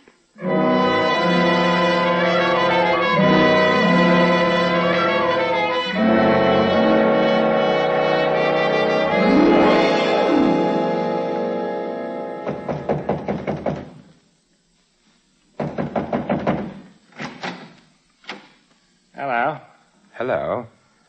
Well, it's been fun meeting you. Goodbye. Now, wait a minute. Don't shut the door. Why not? I'm coming in. Oh, all right. I hate to seem prying, but who are you? Simon Templar. An attractive name, much more distinguished than mine. Oh, what's your name? Walters. Not the most glamorous name in the world, but I'm a butler, so I bear up. Good. Where is everybody? In the library. They're so well bred. Oh, who is in the library? Mrs. Atkins, the housekeeper, the Cassandra of our day. A gloomy lady prophesying disaster, Yes. And, of course, there's Mr. Tinsley. Mr. Tinsley? A strange fellow who spends a good deal of his time sitting on small horses and hitting a large ball with a long wooden stick. A polo player. Doesn't matter what you call it. It's no job for a grown man. What's his relationship to Miss Moore? Oh, let's not start prying, shall we? Expound. Well, to breach your confidence, he's engaged to marry Miss Moore, if and when she's found, and if she happens to be innocent of her guardian's assassination. Oh. Anyone else in the library? No. Mr. Schreiber, dear departed soul, is detained elsewhere, at the morgue. He was shot in the library. Oh, that's a bad place to be shot. Usually fatal. Suppose you take me to the library. Tell me, why did the police suspect Miss Moore? Because of me. You see, I told them that I heard shots in the house. I left my quarters on the garret, ran towards the library. Just before I got there, the door opened and Miss Dorothy ran out. Ran down the hall and out the front door. Is that true? My dear Mr. Templar, if not, would I have told the police otherwise? I don't know. Besides, it isn't good form to suspect the butler. The library, sir. Thanks. Mrs. Atkins, Mr. Tinsley, Mr. Templar. What do you want? I'm looking for Miss Moore. So, young man, are the police. Why? Her guardian was murdered. All his money goes to her, and she's disappeared. Perhaps she didn't murder Mr. Schreiber. But you wouldn't bet on it. Perhaps I did. I hated him. Perhaps Mr. Tinsley there did. Now, look here. Isn't he priceless? Now, look here. Such a typical phrase. So typical, I wonder if he can really be so stupid. I love Dorothy, and no one has questioned that. But what is it about her that you love? The money she was to get when Mr. Schreiber died? The money you wouldn't have got if you'd married Dorothy against Mr. Schreiber's wishes? Mr. Schreiber didn't approve of the marriage? He hesitated about it, but we were working on him. And then became impatient. Now, look here, there you it have... goes again. I resent that. Good. It is now on record that you resent it. How about Walters? Walters? Yes, what motive would he have? What makes you think he has one? Oh, I'm the hopeful type. Walters is a man with a criminal past. Whether or not he got tired of his upright life here, I cannot say. But it wouldn't surprise you. What may surprise both of you, however, is an odd fact. Dorothy Moore is suffering from total amnesia. Amnesia? What do you mean? She remembers nothing of her past, herself, neither name nor habitation. How horrible. How convenient. Wait a minute. How do you know that? Why get around? Well, then you must know where she is. You've got to tell me. Mr. Tinsley is now being the ardent lover. I can't tell you. Why? Well, whoever shot Schreiber, there's very little doubt that Dorothy saw the killer, but Dorothy doesn't remember. The killer, therefore, would have an urgent interest in getting hold of Dorothy before she did remember, and making sure that she would never remember anything again. Well, good night, you lovely people.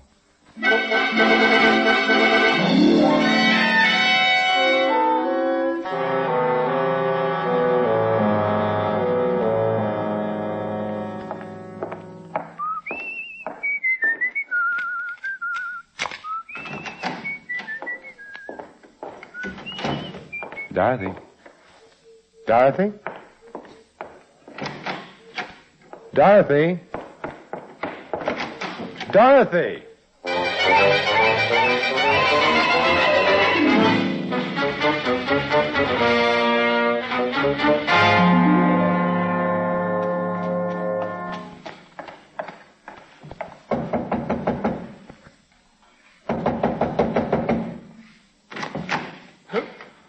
Oh, you again. It's me again. Did you like the place so much the first time? Where's Dorothy? Miss Moore? Yes, did she come back here? Back? From where? She was at my apartment. When I got there, she was gone. She did come back here. She didn't ring. Let's find out.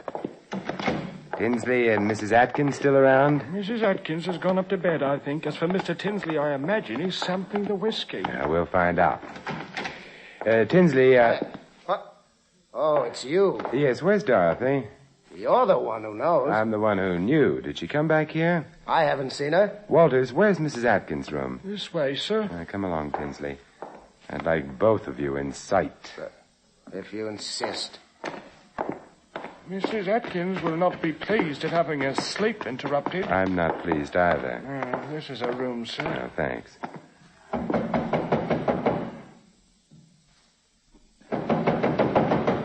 The old girl must be asleep. Then we must wake her up. She's a very sound sleeper. Well, then we'll go in and wake her. Wow. How do you like that? Mrs. Atkins.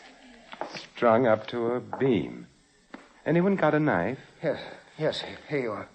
Now, we'll cut the rope and get her down. The bed's over there. Uh-huh.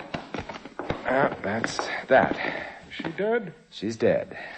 Poor old girl. Although, you know something? What? She must have killed the old man. Schreiber, I mean. Then she committed suicide. In remorse, I mean. For heaven's sakes, Templar, stop playing with that rope. But this is a very interesting rope. Is it? Why? Because it proves, you see, that she didn't commit suicide. She was murdered.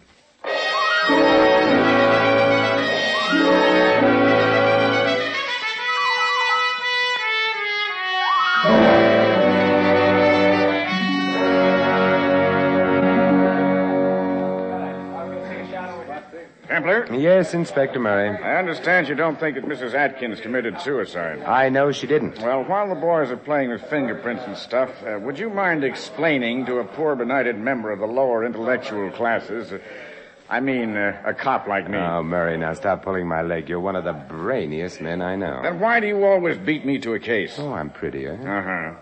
Now, about this alleged phony suicide. Well, take a look at the rope with which Mrs. Atkins is supposed to have hanged herself. Well, let's see. The rope was thrown over the beam there. I'm afraid you're right, Templar. Yeah, it wasn't hard to spot.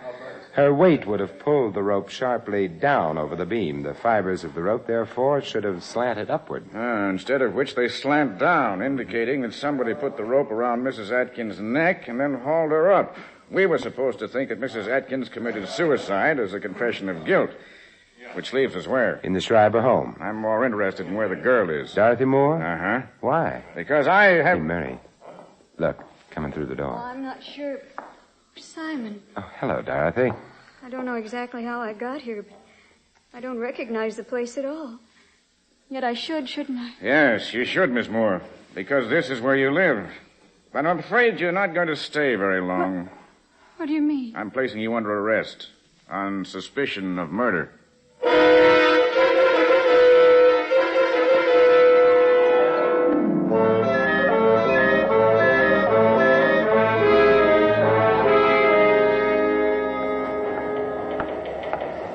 You know, I love police headquarters. They're so romantic. Uh-huh. Mary, how are you going to prove anything against that girl if she's suffering total amnesia? By proving that her amnesia is a fake. Oh, how? I have an alienist coming over here to look at one of our guests. I'll have him see Miss Moore, too. He's due any minute. I'll go get the girl now. I wonder. The other door. Come in. Hello. Well, you're not Murray. I was supposed... Who are you? Doll, of course. Now, what's the matter with you? What are you complaining of? But I'm not the one... Come. We've got to get to the bottom of these things, don't we? I suppose so. Now, when you were a little boy, what did you want most of all? To be a big boy. Mm-hmm. Are you afraid of the dark? No. No? You are not afraid because you have little friends who come to you in the dark, perhaps, eh? No. Now, why are you afraid of the dark? Oh, it's a long, long story. And, You know, you don't look at all well. Well, I don't feel so good either. No, you should see a doctor. Thank you. I think I will. Goodbye. Oh, Templar. Yeah. Your alienist was here, Murray, but he left. Alienist? Well, I just phoned him and told him not to come. The district attorney wouldn't hold the girl. Insufficient evidence, and ballistics ran a paraffin test. No proof that she'd fired a gun. But the man who was just in here, Dahl, I think his name was? Dahl? Uh-huh. He's not the alienist. He's the guy the alienist was coming to examine. He's nuts. Oh, dear. Well, I guess you're happy now that we can't hold the girl. No, because while you were holding her, things were safe. Now, Murray, let's go visit. Go visit where? The Schreiber house. A house where 2 people have died. A house very convenient for murder.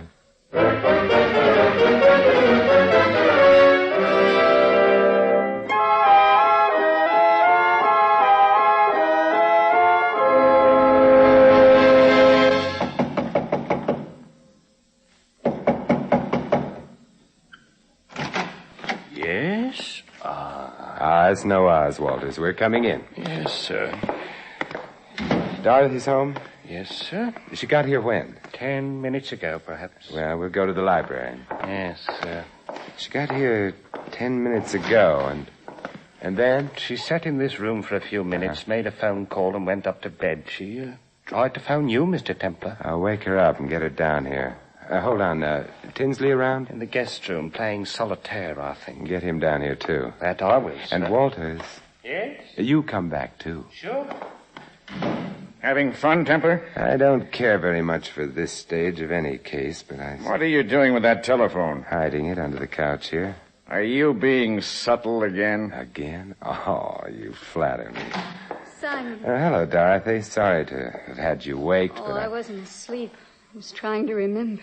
You will if you get the chance. Tinsley's here in the house, isn't he? Yes, he is. For heaven's sakes, is a man never to get any peace? You know Inspector Murray, Mr. Tinsley? Oh, yes. The policeman. Oh, look, now get off your polo pony and... Where's Walters? By now, on his way to Canada, I imagine. Dorothy, get on the phone right away. The phone? Yes, of course.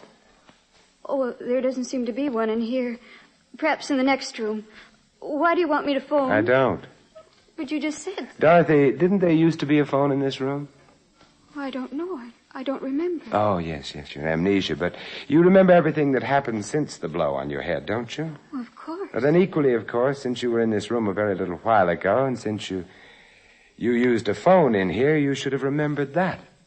Why didn't you?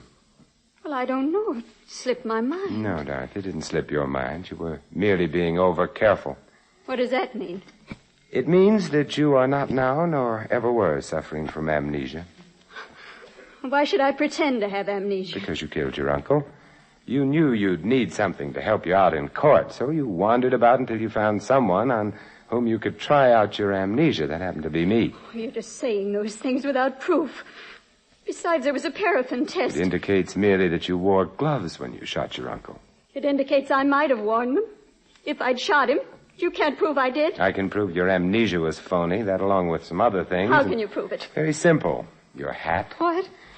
When you arrived at my apartment, you took your hat off, discovered a large bruise on the back of your head.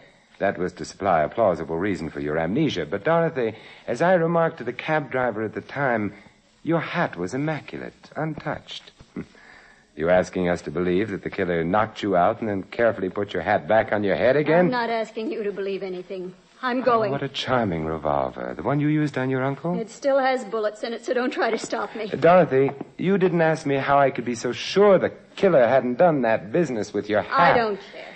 I'm so sure because of Walter's statement. Remember, he saw you rush out immediately after the shots? All right, you're smart, but you'll never stop me. Perhaps not, but Walters, who's right behind you, will. Oh, no, you can't fool me with He that. wasn't trying to, Miss Dorothy. I think I'd better...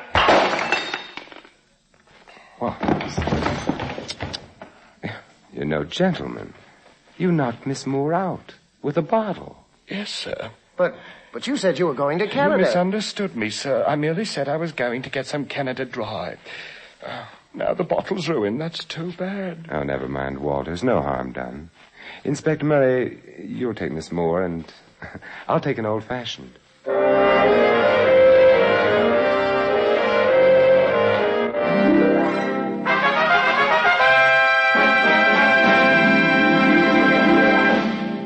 You have been listening to another adventure of the Saint, the Robin Hood of modern crime.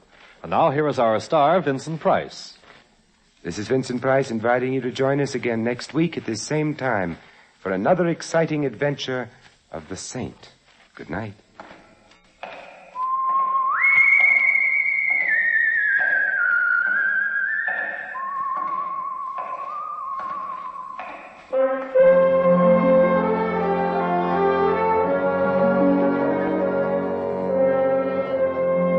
Tonight's script of The Saint was written by Lou Vitties. Our cast included Peggy Weber, Ted Von Elst, Jerry Hausner, Tom Brown, and Dan O'Hurley. The music was composed and conducted by Harry Zimmerman. The Saint, based on characters created by Leslie Charteris, is a James L. Safier production and is directed by Thomas A. McAvity.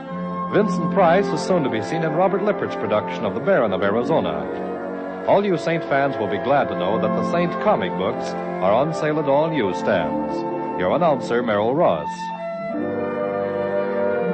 This is the Mutual Broadcasting System.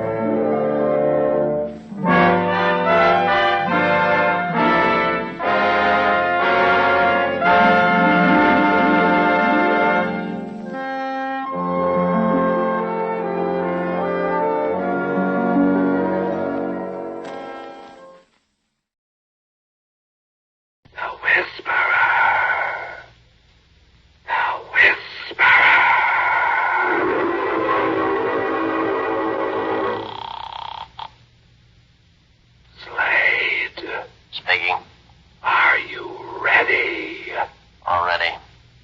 my instructions. Now. Now. Check.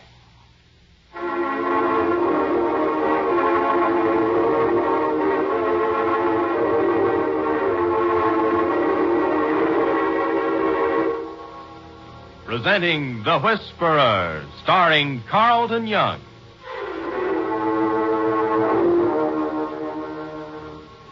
The Whisperer, a brilliant man who, losing his voice in an accident which crushed his vocal cords, worked his way deep within the crime syndicate to help destroy it from within. To the underworld, his familiar rattling hiss is the voice of authority, to be obeyed without question. Then a miracle of surgery performed by Dr. Benjamin Lee restored his natural voice, enabling him to resume his real identity. Now, as Philip Gault, aggressive young attorney, he skirts the thin edges of death, living his dual role. For as the Whisperer, he sets in motion the forces of the syndicate in Central City. Then, as Philip Gault, uses his knowledge to fight the organized network of crime which seeks to control the fate of millions in cities and towns across the nation.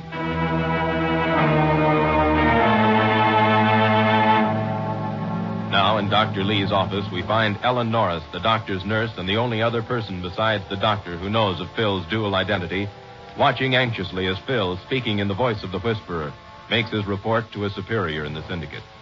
Hello, New York. Slade, given instructions. Will report progress. Now? That's right, Ellen. Now. What does it mean, Phil? You mean specifically? I don't know. It's designed to set something in motion right now. Someone's murder. When the syndicate gives that kind of an order, it usually means at least one murder. And you had to pass the instructions on. Just another indication how the syndicate works, Ellen. One hand never knows what the other hand is doing. This Slade is probably from out of town. He has his instructions already. All he was waiting for was the word to start. I had to give it to him. Every other time, Phil, you had a lead of some kind to help. You knew who the victim was, you knew what was going to happen, and you could do something about it. But now... Yes. What are you doing, Phil?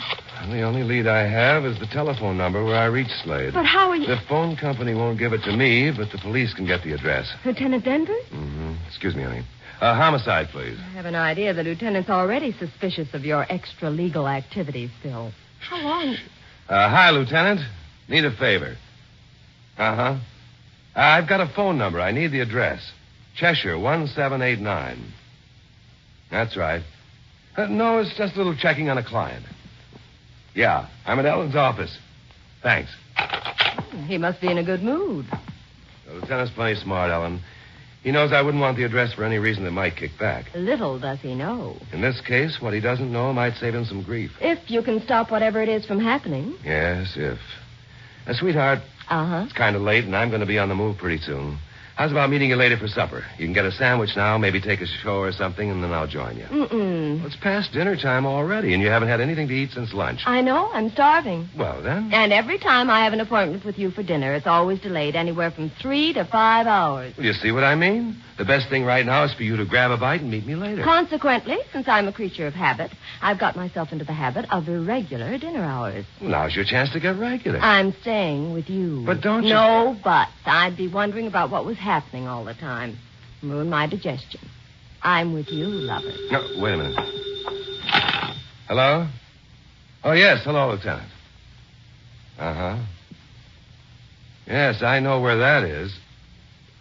Uh-huh. Well, thanks. I'll split my fee with you on this case. Got the address? Yes. You're not very happy about it. Well, it isn't a house. It isn't listed under any name. It's the Lyceum Theater. A pay station, backstage. Oh? Coming? With you, lover.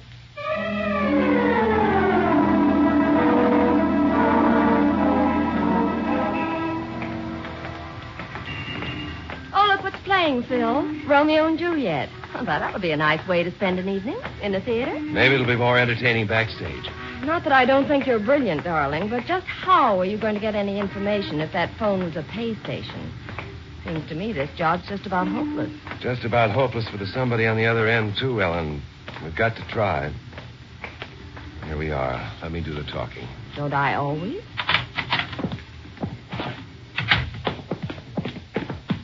What can I do for you? Hello, old-timer. We're looking for someone. Figured that. Who? Fellow by the name of Slade. Slade? That's right. Don't know any Slade. Not connected with the company? Nope. Can anybody come off the street and use that payphone on the wall over there? Nope. Anybody use it in the last half hour? Nope. Oh, say, wait a minute. Yeah, there was somebody come along with Judy. Hung around the phone right around 7:30. When it rang, he answered it. Guess it was for him, all right. I see. You say he came in with Judy? Uh-huh. Can we speak to her? Well, if you want to wait around, you probably can. She went out about 5 minutes ago. Went out? With the man who answered the phone? A minute after. She asked me which way he went, and she went out. Kind of in a hurry, too. And she's due on the stage in about 15 minutes. If she don't get back quick, they'll probably have to use her understudy. I see. You don't know where she went, do you, old-timer? Well, she lives across the street and down the block. Hathaway's. Hathaway's? Second-hand furniture store. Her uncle owns it. Living quarters upstairs. She lives there now to be near the theater. Thanks. But she ain't there. Oh? Leastways, she's not answering the phone there. Deauville, the director, called and got no answer. Oh, thanks. Let's go, Ellen.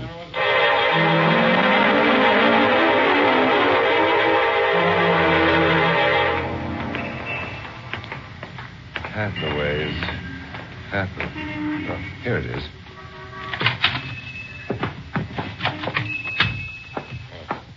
How do you do?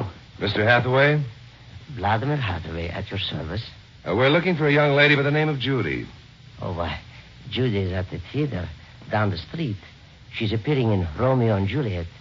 But I don't think you'll be able to speak to her, not until she's off stage. Well, she's not there. She came home.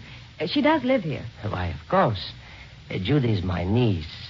Of course she lives here, upstairs. But she isn't home. I'd know if she were. She left here almost an hour ago. And didn't come back? No, of course not. Oh. Quite a shop you have here. Thank you. Could I interest you in some furniture? I have a dining room set that's almost new right over here. No, thanks. A lounge chair, most comfortable thing in the world. We'll think of you when we set up housekeeping. Oh, I thought you were... Married? Not yet. Judy has a friend by the name of Slade, hasn't she? Slade? Why, not that I know of. You know anybody by that name? Slade? No, Well, I don't think we can do any good here, Ellen. Is something wrong with Judy? For a loving uncle, you finally came around to getting concerned. I don't know if anything's wrong. But if anything is wrong, I would like to know. We're trying to reach a fellow by the name of Slade, and Judy apparently knows him. Oh, I see. Perhaps one of her actor friends. I don't know them all. It's hard to keep track of. Phil. I heard it. I beg pardon? That was a shot. Where's the stairway to the upstairs? A shot? That's right. Where is it? I am a little hard of hearing. But what kind of shot, you? Pistol, if I'm not hard of hearing. Where's the stairs? But if it's a shot... Stop stalling, Hathaway. Ellen, try that door. Here, Phil. Yes, through that door and up the stairs to the right. It was a shot, Phil. I know. Through here, Ellen. I did it. Phil, on the floor. I see him. Phil? He's dead. I shot him. Better let me have the gun, Judy. I shot him. Slade? I shot him. All right, you shot him. Is his name Slade? Yes. Better give me the gun, Judy. No. Come on, Judy. No. What's happened? Judy, where's David? Stay away. All of you get back. You can't run away. Stay back or I'll shoot. Quick, after her. Locked. Come on, Hathaway, a little help here. Come on, let's go. Let's try this one. It's locked, too. Any other way out, Hathaway? What? Any other way out? Yes, through that back door, but it opens on an alleyway. No, it doesn't matter. She's gone by this time. What's this room? What do you do here, behind the showroom? I do stone cutting, a hobby. Hey, they're gone. Gone? What's gone? My diamonds. You cut diamonds for a hobby? David took them. Whoa, that's the second time David's cropped up. Who's David? He must have taken them. All right, now, who is David? They were going to get married. David and Judy. All arranged. When the show closed, get married. Was he here when we came in? Yes. Upstairs with Judy. And Slade? Yes. You lied to us then. Yes. I was afraid. Slade came in and started talking to me about buying some furniture, just waiting. And then Judy came running in, and they both went upstairs. And David was there. Not when we got there. How did he get out? Probably hiding right in this room here when we went upstairs. All right, Mr. Hathaway. You better call the police. Police? Oh, yes. The diamonds. No, Hathaway. The dead man. Homicide. Yes. Yes, Judy shot him. That's right. But he had a gun in his hand, Hathaway. It was probably self-defense.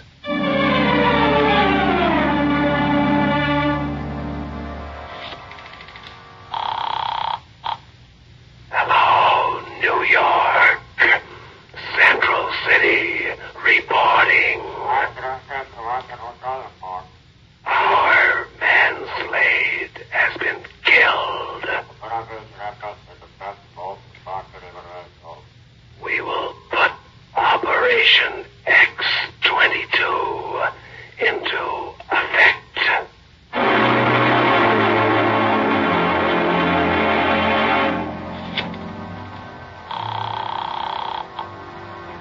Rocco, urgent. Operation X-22. You will cover the north side of Central City. Use every available man. Find Judy Forrest. She will lead you to David Clark. Shoot to kill.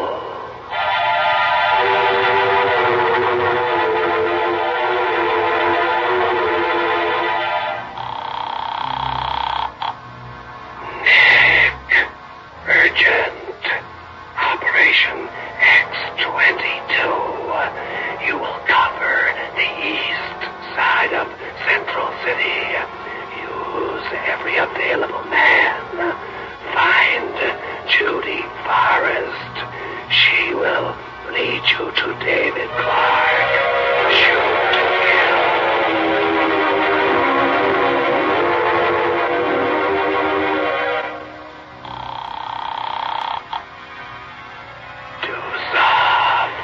Urgent. Operation X-22. You will cover the south and west sides of Central City. Use every available man. Find Judy Forrest. She will lead you to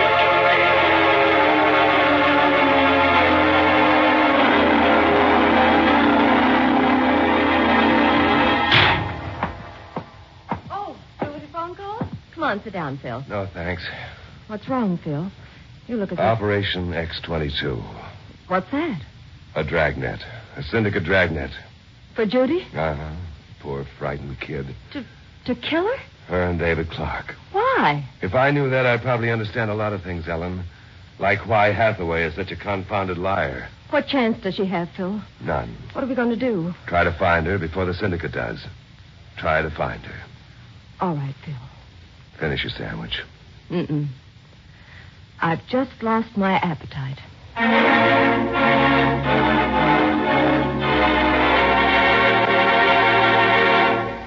You are listening to The Whisperer, the story of Philip Galt, who skirts the thin edges of death, living his dual role.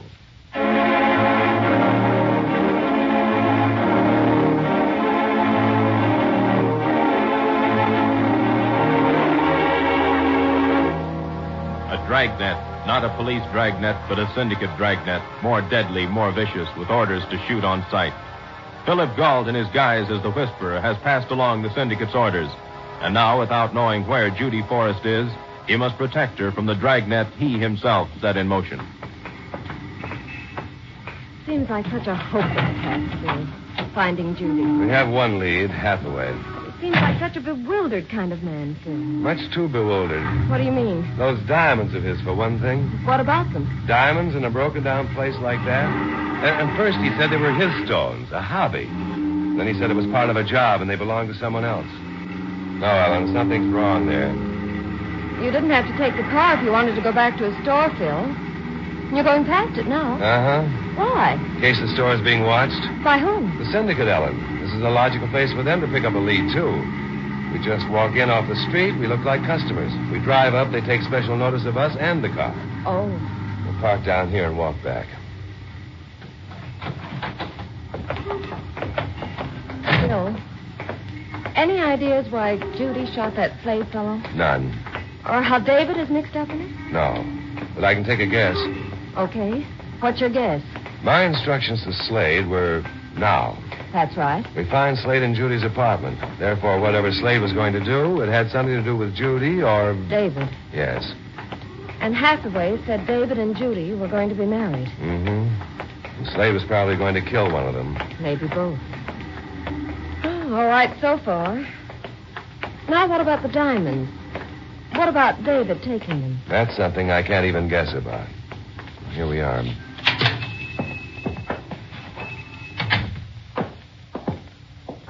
Yes. Can I help you? I thought the police would be here by now, Hathaway. Police? You know, the body upstairs. Body? Upstairs? I don't understand. Oh, so that's the way you want to play. Ellen. Yes, Phil? Take a look up there, huh? All right. You must be mistaken. There is no body upstairs. I can't understand what you mean. Who took it away? You must excuse me. I'm very busy. And what about the diamonds that were stolen? Reported that yet? Diamonds? Stolen? I have no diamonds. Now, please, I don't know what that young woman is looking for in... Don't you, Hathaway? My tie, you're choking. A woman's life is at stake, Hathaway. No, he's not there. There's nobody upstairs. I know. Well, Hathaway? What do you want? Where's Judy? I don't know. What do you know, Hathaway? Do you know the syndicate has a dragnet out for her? No, I don't. Oh, yes.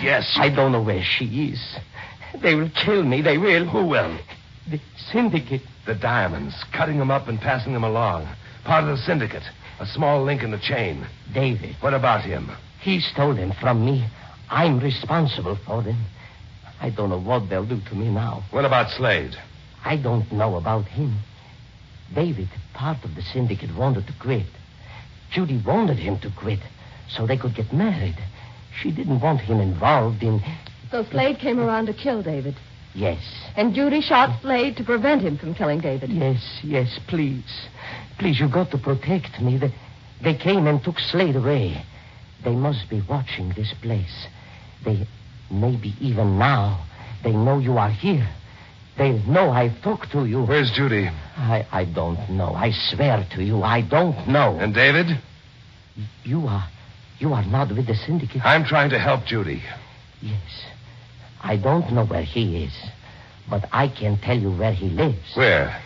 1677 Cedar Lake Drive. Have you told anybody else? No. Didn't they ask you? I told them I did not know. David is a good boy, really. I don't want his life on my conscience. And Judy? Maybe she's there with him. She's my niece. Really, she is. I love her. I love her like she was my own child. Comes out in the night, out of all the dirty, rotten cesspools. The slimy things, arms and tentacles of the octopus syndicate. Touching a good kid, touching a girl whose only sin is to love someone caught in their web. Please, you can't do anything. You can't stop them. You don't know them. When they start out to do something, they finish it. Yeah. Well, what about those stones? Why'd David take them? I don't know. Maybe because he wanted to hit back at them. Phil, let's hurry. They will be following. We'll go out the back way. Our car is parked in the next street. We'll go through the alley. After I give the police an anonymous tip.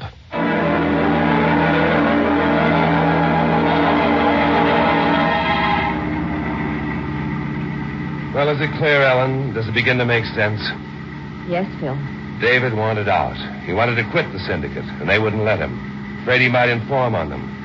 So they had Slade waiting and ready, and the Whisperer said now. And Slade went after David at Judy's place, only Judy shot Slade first. Yes, it makes sense. It makes sense another way, too. How? What happens when the Whisperer quits? He won't. They got a dragnet out for him, too. He won't quit. Not until the whole organization is exposed and destroyed. And what happens when they find out the Whisperer is really Phil Galt? They won't find out. Oh, you're always so positive. You're always so sure.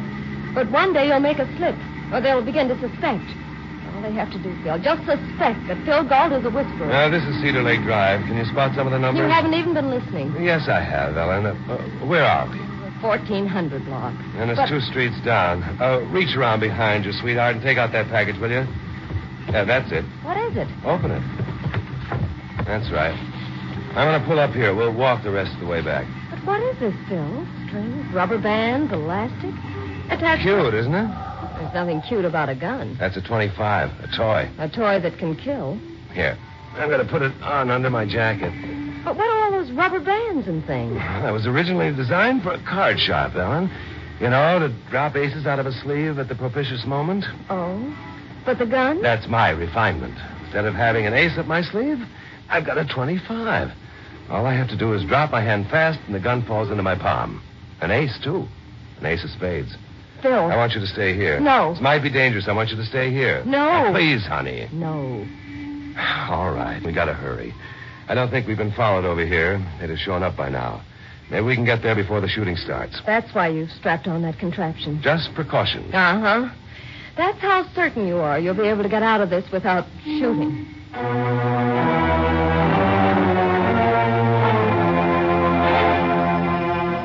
These old buildings are fire traps, Phil. Converted to rooming houses. Yes? Oh, David Clark in. How am I supposed to know? You think I keep track of all the people who go in here day in and day out? I'll never get any of my work done. If you'll just tell us what apartment he's in. Apartment? Upstairs. When you get to the top floor, there's a stairway to the attic. That's his apartment. Thank you. Thank me for nothing. Just keep the place decent. No hijinks, parties, and loud music. I got my other roomers to think about. I can't allow Yes, these. of course. Thank you. So far, so good. If he's up there, if they haven't found out. And Judy? She's probably with him. That's why I think they're here. Hold up. He's dead. Good to work off a heavy dinner. What dinner? Shall I knock? Well, what'll we do? Just go in. Nobody home. Well, it appears the birds have flown. Hold it. Don't turn around. I've got a gun. Oh. It's quite a trick, hiding behind the door so when it's open it conceals you. That's the second time you've done that, Clark. Judy, see if they're on. All right, Jane. Up for shoulder holsters, jacket pockets, hip pockets. No, he isn't. All right, go through her purse. Excuse me. It's perfectly all right. You don't have to be polite, Judy, just thorough. Yes. There's nothing here. All right. Back across the room, both of you. What are you trying to do, David? Who are you? My name is Galt. What do you want? How do you fit in this? I happen to be following a man by the name of Slade. Knew him a long time ago. A hoodlum, murderer, part of the syndicate. What do you know about the syndicate? Enough, David. Enough to know that anyone who gets wound up with the syndicate has taken a step he can't take back. Enough to know that if they mark someone for death, there's usually no escape. There'll be an escape this time. Not if you go about it this way. I'm here to try to help you. I don't need any help. Now, that's silly. Yes. Please, can you help? Tell him to put that gun away. Dave, please. No, Judy, no. This might be just con on his part. I'm not taking any chances. You took all your chances when you worked for the syndicate. Well, I'm not working for them now. No, you're not. Where are the diamonds, David? You know an awful lot about me and the syndicate and the diamonds. Now, what else do you know? Just one thing that makes any sense. Phil. Take it easy, lady. Outside in the street, a car. It's them. You brought the whole mob. They didn't follow me. How else could they get here? I found out from Hathaway. Don't you think they might have found out, too? Yeah, that's right. Well, David, what are you going to do? Oh, they wouldn't let me quit. Well, I'll see they don't get their lousy diamonds. I'll see to that. The dirty, rotten murders, I'll make them pay. And Judy? What about Judy? Will she pay, too? Oh, Judy. Dave, it's my fault. No, I'm Judy. coming into the house. Judy. Darling, this whole rotten mess, it's my fault, but I can't get away. Quick, David, what are you going to do? They're coming up the stairs. I'll show you what I'm going to do. You. Me? What do you want with Ellen? She's coming out with me. Oh, sure, I'm going to get it, but I'll get a few of them first, and you're going to help. You're going to be my shield. No, David. Hold on, David. You hold on. All right, sister, come on. That's your syndicate training coming through, David, but you're not taking Ellen with you. No, who's going to stop me? Look, it doesn't mean anything to me not to plug you now, too. Now, up you the hands. Up. All right, David. Well, where did you get that gun? Judy, get back. Here. Judy, the diamonds. Keep them. David. Get back. Okay, suckers. David.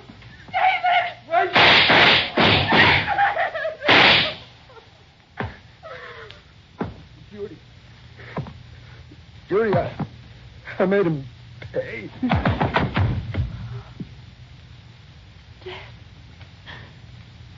David's dead. Easy, Judy, easy. Would have been a miracle. You can't run away from the syndicate. And you can't run away from the police. Still a police car. I guess they took that anonymous tip. What's going on up here? Now, who are these dead men? They're blocking my doorway. I told you I run a respectable place, and I don't want any trouble with the police. I'm afraid you're going to have some. Well, I'm going to call them. I don't want a bad name on my place. You're too late on both counts. Killing, shooting. It'll take a week to get this place cleaned up. Phil, what about Judy? The syndicate won't bother her anymore, but the police will want to question her. But the instructions to find Judy. To lead them to David. Oh. Judy? He was a good boy. He was. Got mixed up with him. He wanted to quit. Once you're in, there's only one way out.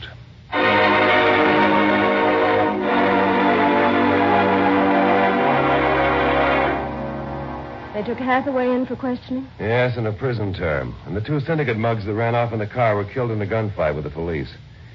You know, Denver's added it all up pretty good for someone who wasn't in on the thing. Slade and 4 other members of the syndicate dead. David dead. Hathaway a fence for stolen diamonds. And where does that leave Judy? Well, the police have the diamonds, so the syndicate won't be interested in her anymore. I had a little talk with her. Oh? While your back was turned. You know, sweetheart, she's a real trooper. Yes, I think she'll get over this. I'm sure she will. I've got her out on bail. You've got her out. I'm going to be handling her case. You know, being an attorney comes in handy at times. Especially when you can have such attractive clients. Hmm? Oh? Is she attractive? I didn't notice. Why, Phil Galt, you may have been busy tonight, but you weren't blind. You sound jealous, Ellen. Worried about my conferences with my new clients? As long as you keep them during business hours, no. Well, as a matter of fact, I have a conference scheduled for 11:30 tomorrow night. Oh? Backstage at the Lyceum Theater, after the performance of Romeo and Juliet. Thought you might like to see it. Why not? 'Tis better to have seen Romeo and Juliet than never to have loved at all.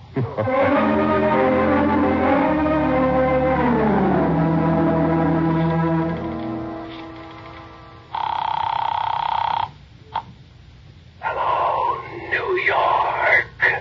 Central City reporting. Mission accomplished. David Clark killed, but at great cost to the syndicate. I will check for further instructions with Nashville at midnight. A whisperer.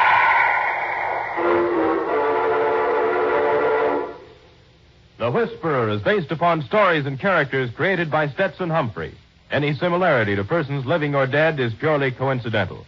Carlton Young is starred as the Whisperer. Betty Moran is Ellen. Others in the cast were Sidney Miller, Stacey Harris, Ralph Moody, and Michael Ann Barrett. The Whisperer was written by Jonathan Twice, produced and directed by Bill Karn. Original music by Johnny Duffy. This is Don Rickles inviting you to listen next week to another exciting adventure with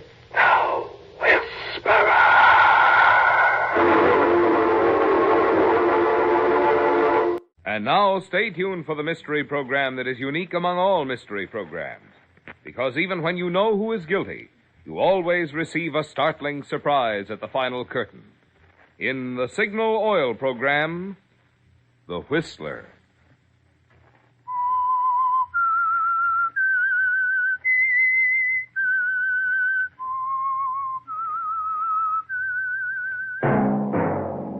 Signal, the famous Go Farther gasoline, invites you to sit back and enjoy another strange story by The Whistler.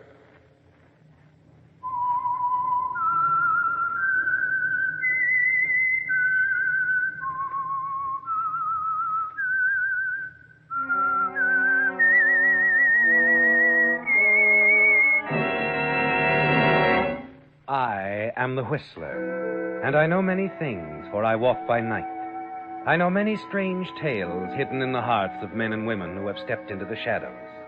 Yes, I know the nameless terrors of which they dare not speak. And now, for the Signal Oil Company, the Whistler's strange story, The Intruder.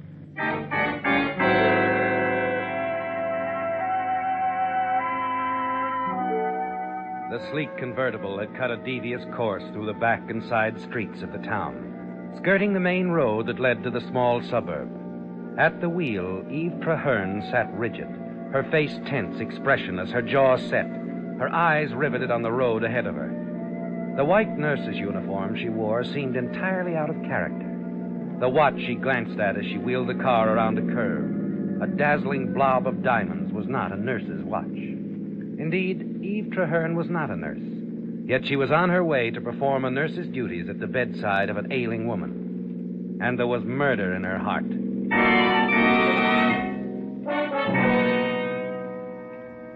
Strange, really, that the end would be like this, when the beginning was so different. That day, so long ago, in the office of Gordon Dietrich, when Eve McKay first met Philip Traherne. Eve, I'd like to have you meet Philip. Philip Traherne, Eve McKay. How do you do, Mr. Traherne? Eve McKay, the author of Fire and Ice?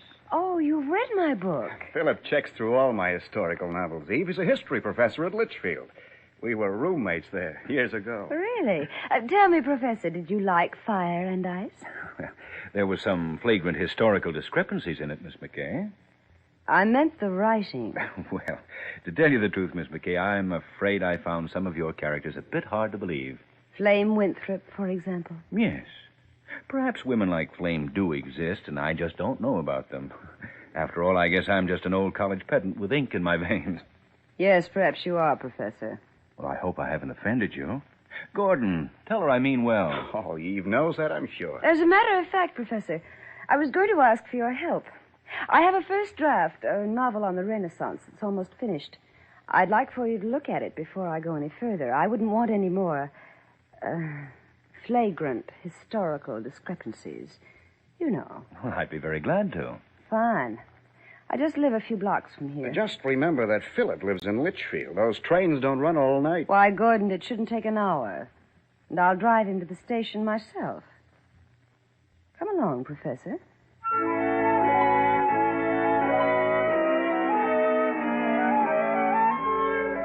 A simple beginning, isn't it, Eve? Yet for some unexplainable reason, you feel a challenge to knock this quiet, tweedy man out of his ivory tower. To prove to him that women like Flame Winthrop and you, Eve, do exist. And when he leaves that night, just in time to catch the last train to Litchfield, you know he'll be back. And he does come back. The next week and the next and the next, doesn't he, Eve? Always with some flimsy excuse. Your little game is going well. He's falling in love with you, isn't he, Eve? But he won't face it himself. So one night, seated before the fire, you force him to admit it. It's been a wonderful evening, Phil. All our evenings were wonderful. I mean, you're a very stimulating person to be with, Eve. I've never known anyone who... Phil, don't. Don't what? Don't say any more. I'm going to leave here, Phil. But why, Eve? You know why. Eve. I'm in love with you and you're married. I'm not the kind of woman who'll take half a loaf. No, certainly not. So there's no other out for me, is there? I suppose it would be best for us both if you leave. Kiss me goodbye, Phil. I don't think it's wise. Please kiss me, Phil. Eve, I can't let you go now. You know I can't let you go. But there's no other way, darling. Is there? Yes, Eve. There is one other way. Huh? I'll ask Ethel for a divorce.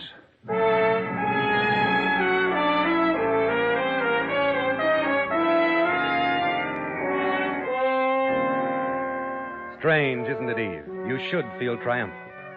Your little game of knocking Philip Traherne out of his ivory tower has worked perfectly. Yes, Eve, you've trapped him, just as you planned to do. But after he leaves you that night, you realize for the first time you've trapped yourself, too. No. I won't be. But I am. I'm in love with him. Helplessly in love with him.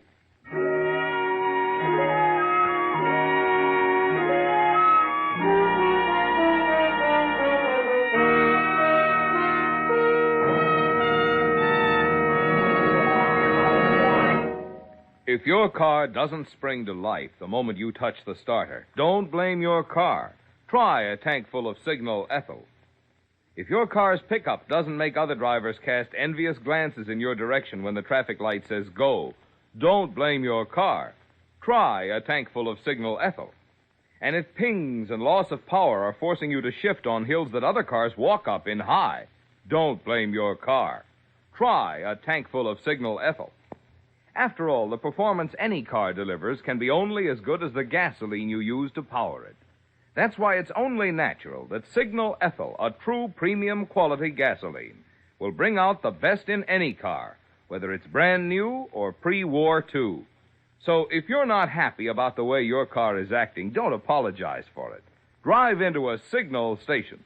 See if a tank full of Signal Ethyl doesn't surprise you with performance you can be proud of.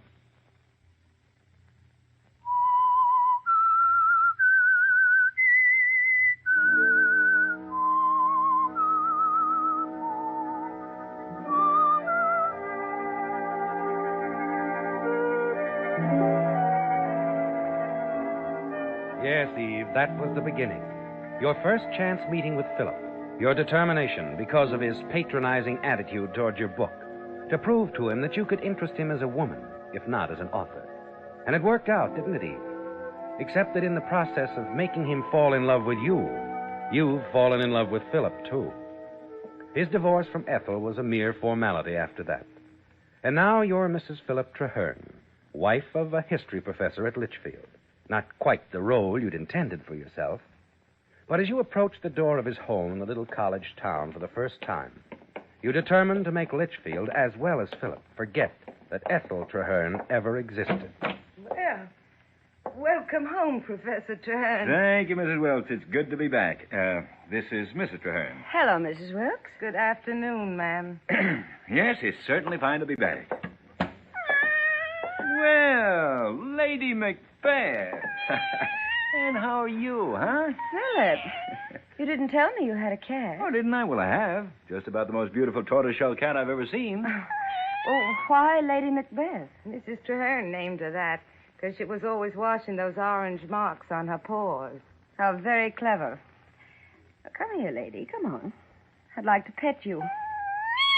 Oh, Eve, I'm sorry. I should have told you she's nervous around strangers. Cats aren't supposed to be trustworthy, but they got their loyalty. Really? You know, she'd better get used to me, Mrs. Wilkes, because I'll be running this house for a long time. A long time.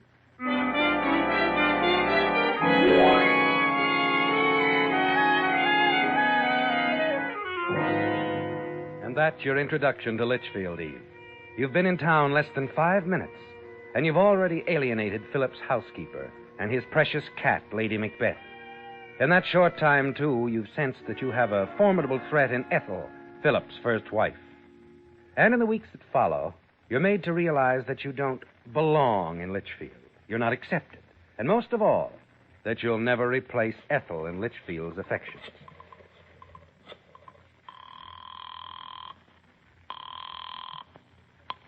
President Conway's residence. May I speak with Mrs. Conway, please? Who's calling, please? This is Eve Traherne, Professor Traherne's wife. One moment, please. Hello, Mrs. Traherne? Yes. I'm sorry. Mrs. Conway is out. I see. Do you know when to expect her? I'm sorry. I don't know. I really have no idea. I see. Thanks. For nothing.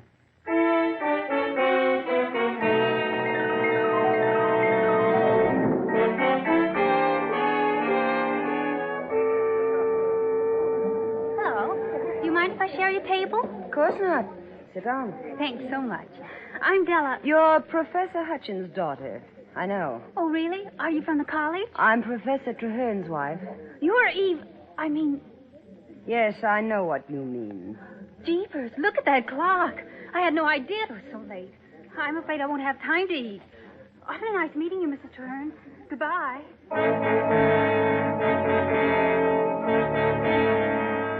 It's all around you, isn't it, Eve? The symbol of your rejection. You won't let yourself lose, not to Litchfield, and most of all, not to Ethel. The day your novel on the Renaissance appears in the bookstore, you go down to watch how the sales are going. You haven't been there long when you overhear a conversation in front of the display on your book. Lady of the Renaissance. Brother, where do those jacket artists get their models? You know who the author is, don't you? Professor Treherne's wife. Yeah, I know. Poor guy. He was all set for that appointment, wasn't he? Yeah, it was unofficial, of course, but everyone knew he was supposed to be named the new Dean of History. But now, I wonder if he feels she's really worth it.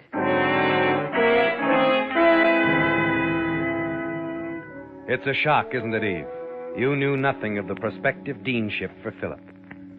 Later that same afternoon, you're at home considering a course of action to take. When Gordon Dietrich, your publisher, comes by to call. Gordon, how perfectly wonderful to see you. This is a business call, Eve. I can't stay very long. I brought you the reports of the advance sale on your book. Looks as if it's going well. Well, that's good.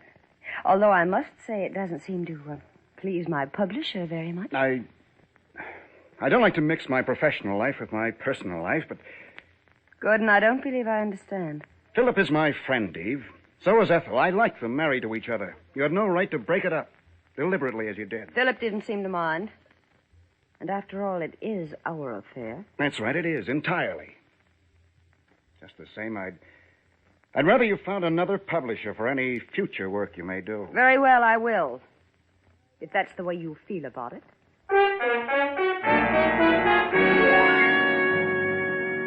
Gordon's reaction enrages you, doesn't it, Eve? Because it makes your opposition so complete.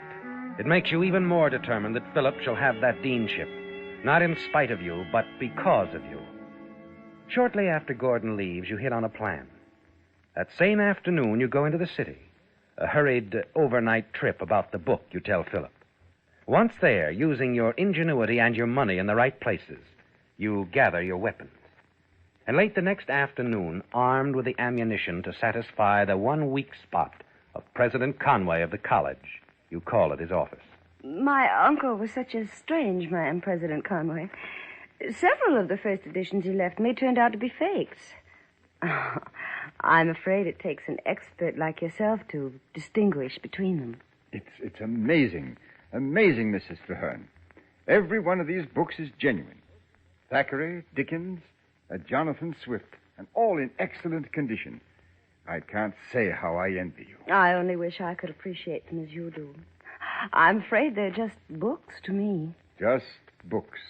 Why, Mrs. Treherne, if I were a man of means, I'd give you $5,000 for them right now. Well, then I'd appreciate it if you'd simply accept them. Oh, no, I couldn't. Please, it would mean so much to me to know someone had them who really appreciated them. I'd consider it a favor, Dr. Conway. Oh, but surely Philip would appreciate them as much as I do. Oh, no, not nearly so much. Philip has only two interests, history and his job. There is whole life. As far as fiction is concerned, first or 10th editions mean absolutely nothing to him. Dr. Conway, I insist that you accept these. Oh, Mrs. Treherne, you're too kind. I can't say... Don't say anything. Just enjoy them. This is between you and me, Dr. Conway. No one need ever know where they came from.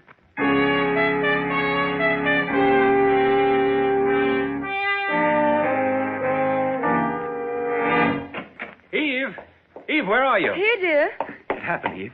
The letter just came. What letter, Philip? From the Board of Regents, Eve. They've made me the new Dean of History. Oh, Philip, that's wonderful. Oh, I'm so proud, darling. I know who's behind this appointment, too. President Conway. I'd never have gotten it without his recommendation.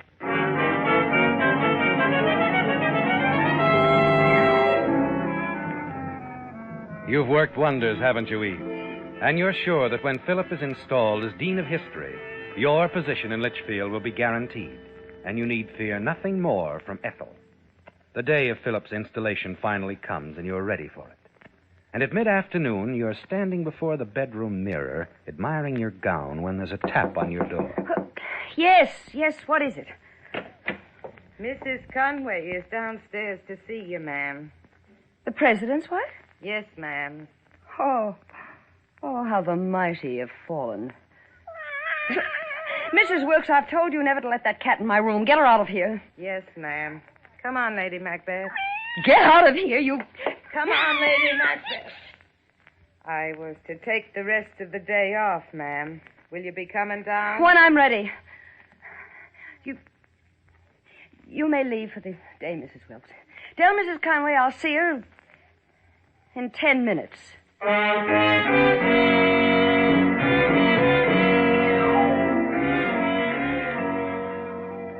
Mrs. Conway, how nice to see you. I'm sorry we haven't met sooner, but now that Philip is to be dean, I imagine we'll see a great deal of one another. I should doubt that very much, Mrs. Traherne. I beg your pardon. I came here today only to return some property of yours. These 3 books, Mrs. Traherne. First editions of Thackeray, Dickens, and Swift. Oh, yes. Well, you see, my uncle... My husband subscribes to a rare book journal. They list the sales of all important first editions. You bought these through Rosenbach's 10 days ago. I told your husband this was just between him and me. I think you should know, Mrs. Traherne, that my husband cast his vote for Philip after he knew about this attempted bribery. Then Philip won't lose his appointment. No. My husband voted for Philip for 2 reasons.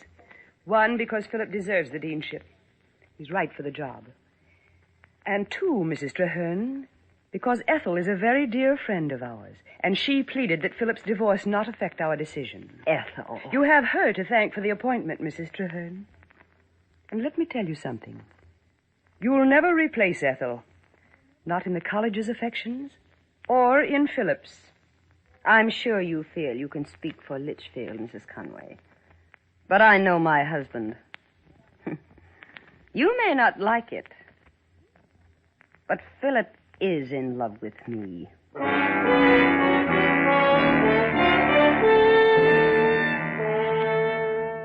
Yes, Eve, you're sure of Philip, aren't you? Furious as you are with Mrs. Conway, it doesn't shake your faith in Philip's love for you. You walk upstairs to your room. You've got to think. But as you reach the door, you see something that enrages you still further. My dress! Get off there, Lady Macbeth. Get off my dress, you little demon! Hey, what on earth? Your cat. Your precious Lady Macbeth. She's ripped my dress. I'll kill her. Eve. That cat hates me. Like everyone here hates me. I want her out of my house right now, this instant. Have her destroyed. Take her to the vet right now. Control yourself. You shouldn't have left the dress on the bed. This cat hates me, I tell you, and I hate her. I want her destroyed. I want her killed. All right, Eve, that's enough. I'll see you at 7 this evening. I've got to call on President Conway now. Take that cat with you. To the vet, Philip. All right, Eve. I'll take her. She'll never bother you again.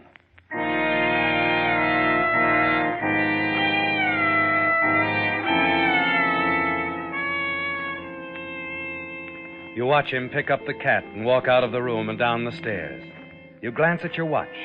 Philip said he'd see you at 7. It's nearly 5 now. The dress will have to be repaired in time to wear it to Philip's installation dinner. And there's just a chance you can get your dressmaker to fix it for you. You cross the room, pick up the phone to call her. I wish you'd You're surprised to find the line in use. It's Philip talking on the downstairs extension. Philip talking to Ethel. Well, Ethel, I had no idea you were ill. Why didn't you let me know? I'm not very ill. I'll be all right in a few days. I'm so glad you called. I'm so proud of you. This is the day you've worked toward for 15 years. You worked too, Ethel. You always said I'd be dean someday, and Oh, Ethel, I wish... Now, Philip, just you give a good speech at the dinner tonight. Don't forget it the way you used to. Ethel, are you all right? I think I'd better hang up now, Philip. I do feel rather weak. Oh, my dear, can I... I'll be all right, Philip, really. Don't worry. And remember, I am proud of you. You hang up quickly, Eve. Philip's concern over Ethel, his desire to share his hour of triumph with her. You wonder, don't you, if Mrs. Conway was right, that you'd never replace Ethel in Philip's affections. You expect to hear the door slam, indicating that Philip has left the house. But when you pick up the phone again... I tell you, Doc, I don't like to think of Ethel out there all alone. I want a nurse for her, Doc, full time. That can run into a lot of money, Phil. I want a nurse for her. I can't stand to think of her way out there in the suburbs, all alone at a time like this. All right, Phil. I'll call the nursing home if it'll ease your mind. Forgive me, Doc. I don't mean to sound upset. It's just that Ethel, well... I understand, Phil. There are still ties between you and Ethel. There always will be.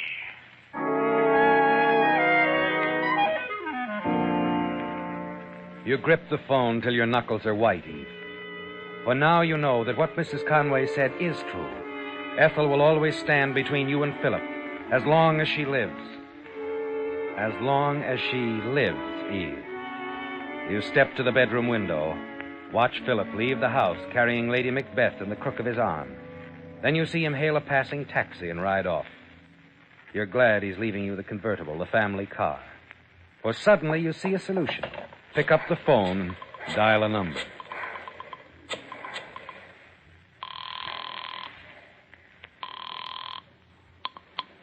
Litchfield Nursing Home. Oh, hello. This is Dr. Starr's assistant.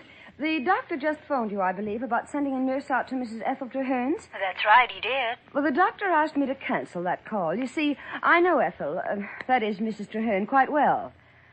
I'm going to take care of her myself.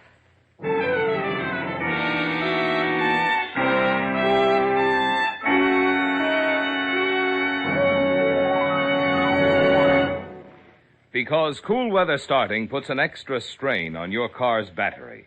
You can never be sure how soon you may be needing a new one. But of this you can be sure. Now, more than ever, it's important to get a good battery built to last a long time.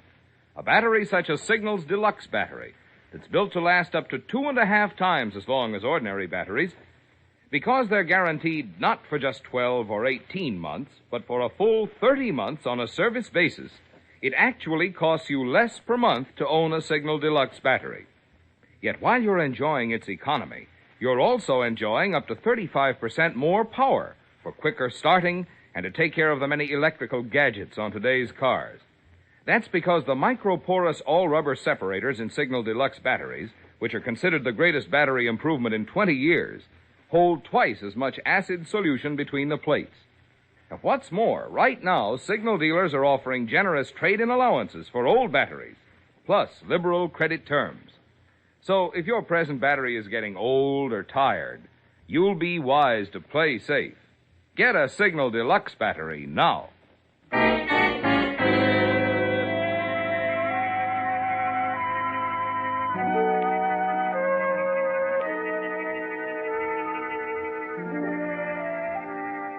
Well, Eve, you have taken care of Ethel, haven't you? You've killed her. Philip belongs to you now, doesn't he, Eve? As you drive back into Litchfield from Ethel's, you check your watch, and you note Philip isn't due home for some time. So you take the long way home. It's a much longer road, Eve, but you don't want to be seen. You drive a mile or so, stop and slip off the nurse's uniform you wore over your dress, hurriedly stuff it into the glove department. You're sure you have nothing to worry about.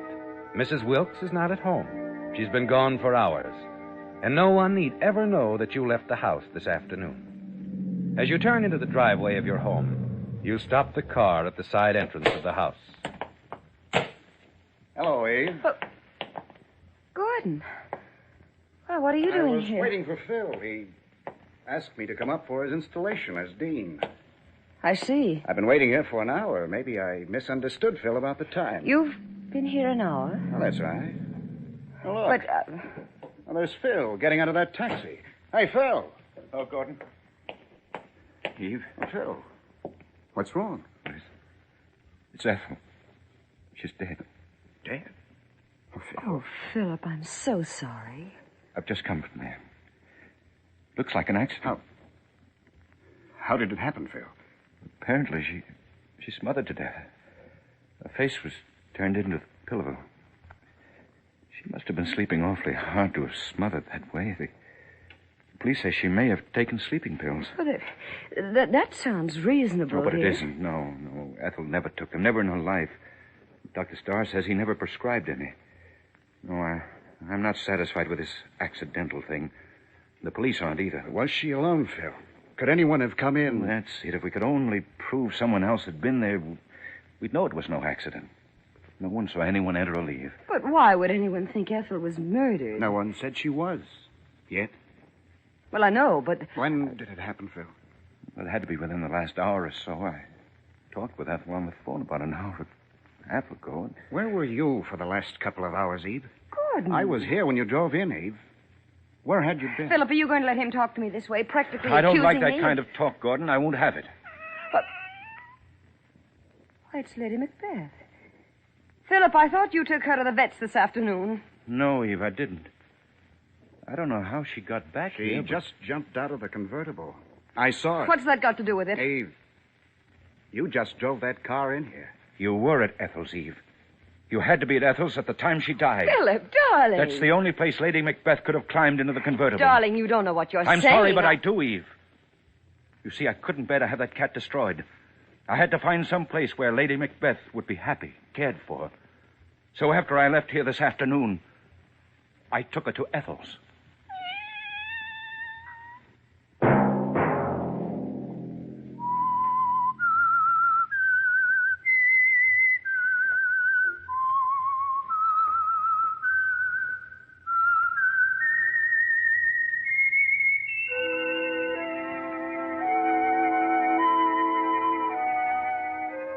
Let that whistle be your signal for the Signal Oil program, The Whistler, each Sunday night at this same time. For men over 17 who are eligible for military duty, here's a reminder from the National Guard. If you want to be sure of staying with buddies from your own hometown, train with your local National Guard unit. For more information, inquire at nearest National Guard headquarters.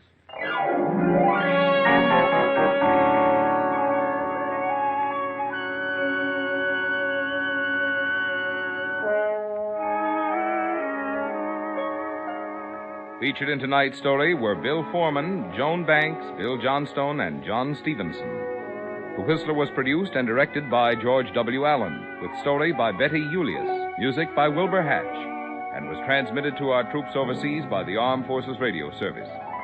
The Whistler is entirely fictional, and all characters portrayed on The Whistler are also fictional. Any similarity of names or resemblance to persons, living or dead, is purely coincidental. Remember at this same time next Sunday, another strange tale by The Whistler. Marvin Miller speaking for the Signal Oil Company. Stay tuned for Our Miss Brooks, starring Eve Arden, which follows immediately over most of these stations. This is CBS, the Columbia Broadcasting System.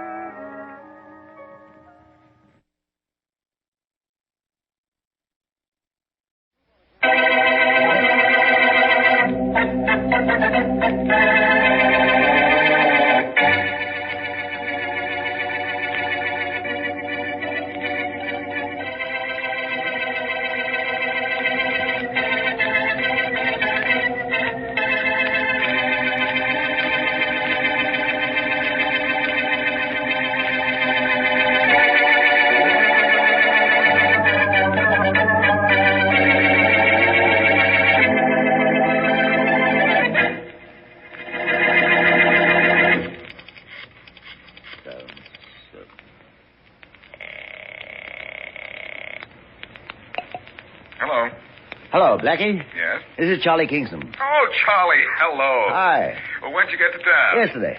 And you waited till today to call me? You're a fine friend you are. Blackie, I need a friend right now. Uh-oh, your millions have got you into trouble again. I can tell it. Trouble, Blackie? This is the most fantastic thing that's ever happened to me. Oh, you mean you put over a big deal that didn't get you into trouble? It's even more unbelievable than that. All right. What have you done this time? I bought a 15-story office building for $1 million. Well, so what? Even if it's not worth a dime, what's $1 million to you? Let me finish, though, Blackie. All right. I don't know whether to tell you or not. After after all this, you'd better. Well, I bought the building yesterday. I saw it at 5 o'clock yesterday afternoon, and at 6 I signed the papers for it. Well, you don't like to work fast, do you? Well, what happened at 7? nothing. Everything was all right till this morning at 10 o'clock. When I went to look at the building again... Yeah? Blackie, I just know you won't believe this. Won't believe what? When I went to look at what I'd bought, it was nothing but a vacant lot. Oh, no. Blackie, that 15-story office building has vanished overnight.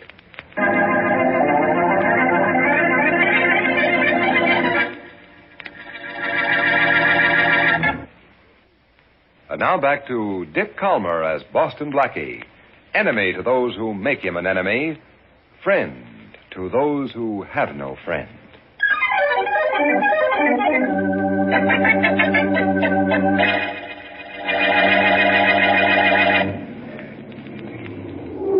Well, there it is, Blackie. Uh-huh. Corner of Oak and Smith Streets. A vacant lot. Yes, Charlie. I can see that from here. But let's get out and see if the street signs have been tampered with. I'll get out your side. All right, Blackie. I tell you, that building was here at 5 o'clock yesterday afternoon. And, Charlie, I've told you from the beginning that there never was a building on this corner. There couldn't have been. You think I don't know a building when I see one? I doubt it. I tell you, we drove by and looked at the building, and there it was, right here on this corner. Well, where is it now? Well, that's why I called you. Yeah. I want you to tell me. Well, I've told you. There never was a building here. It's obvious this has never been anything but a vacant lot. Oh, wait, please. Yes, the street signs haven't been touched. They're painted on the curbing, and I can tell the paint is old. Never mind the paint on the street signs. Where's my building? I paid $1 million for it. $1 million in cash. I wish you didn't always do business in such a hurry. Well, I can't help it. And what about the papers? You shouldn't have paid off till the papers were delivered. Title, deed, all that sort of thing. But I got the papers yesterday. Here they are. All of them. Right here. Title and everything. And probably phonies, every one of them. Oh, no. You know, this isn't the first time you've been hurt because you rushed into a deal. Blackie, when I bought this lot yesterday, it had a building on it. Oh, what did it look like? Well, it was marble to the second floor and white brick the rest of the way, with dark trimmings at the windows. And black marble around the main entrance? Yes, that's right. Well... See, that proves there was a building here yesterday. Even you've seen it, haven't you? Yes. And if you'll let me drive you uptown 4 blocks, you'll see it, too, at the corner of Oak and Vine. Well, that's it. It's still there, I'm sure. Now, who sold you this lot? A man named Henry Driggs and his partner, Jim Blaine. I've got their address. Well, I go see them. You go back to your hotel and don't buy anything else without me. Unless you want another lot of trouble.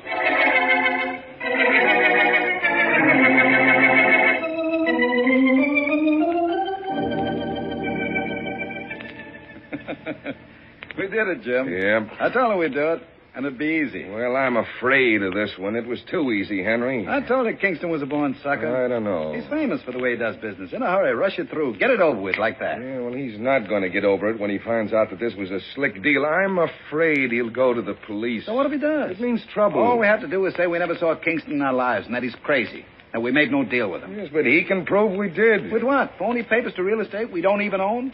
All we have to do is swear Kingston's either lying or out of his mind. We have nothing to worry about. Henry, this might be Kingston now, or the police. Yeah. So what? So what? Just remember we never saw the guy before and we're safe. I hope so. Come in. Is this the office of Driggs and Blaine? Yes, it is. Well, I'm Charlie Kingston's friend, Boston Blackie. Which one of you is Driggs? I am, and this is Jim Blaine. Howdy do. Uh-huh. You two pulled a fast one on my friend Kingston yesterday afternoon.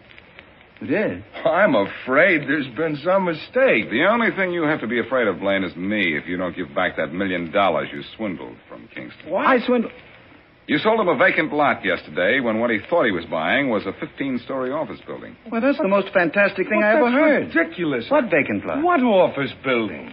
The building is at Oak and Vine. Oak and Vine? You showed it to Kingston, telling him it was at Oak and Smith. But when all you own at Oak and Smith is a vacant lot.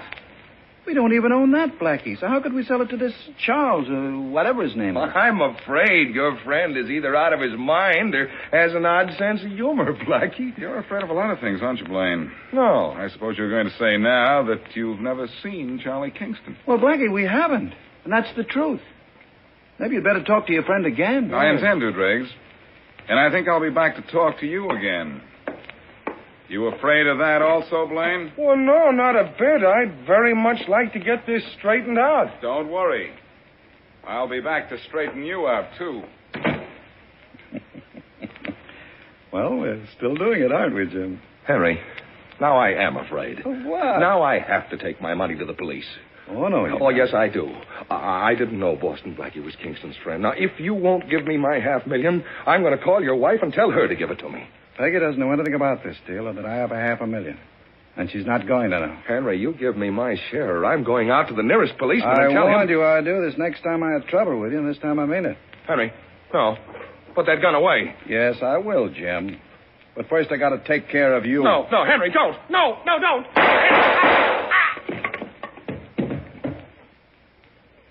Well, Jim, you can't take it with you. But don't feel bad about it. I'll have a good time spending your $500,000 for you.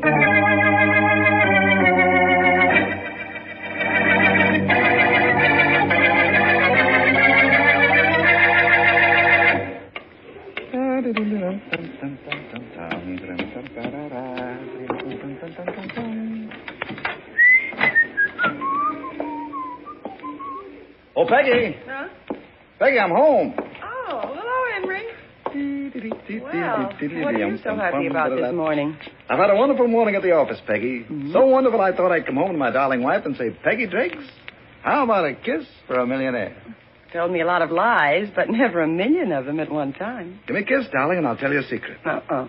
Let's have the secret first. Why, Peggy Driggs, I don't think you like me. Oh, you do. But you'll do better with $1 million. Well, darling, in that little strong box in my desk drawer is $1 million. $1 million what? Dollars.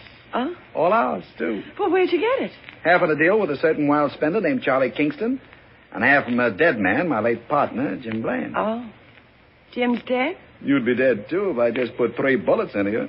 You'd like to do that, wouldn't you? Why, Peggy Driggs, how you talk. Well, speaking of killing, sweetheart, before you can enjoy our newfound riches, you're going to have to help me kill myself.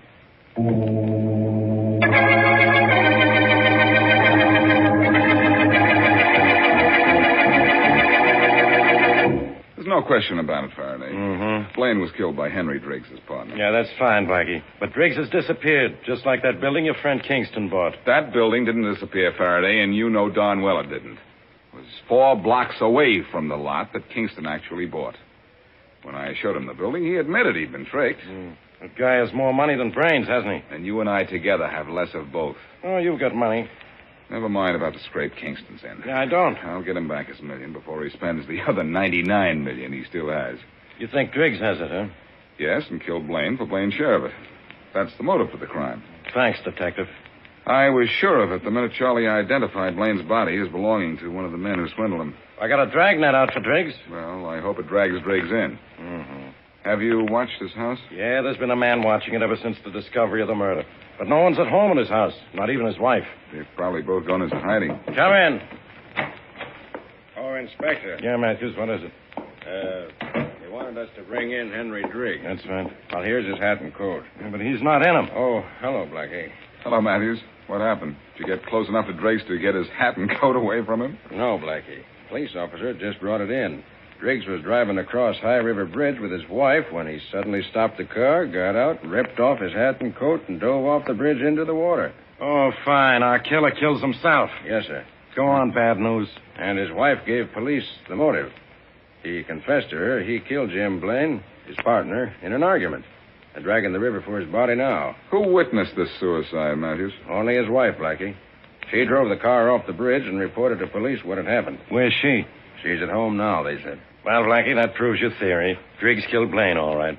But it doesn't prove that either Driggs or Blaine swindled your friend Kingston. I have a surprise for you, Faraday. You couldn't surprise me. I don't think Henry Driggs is dead.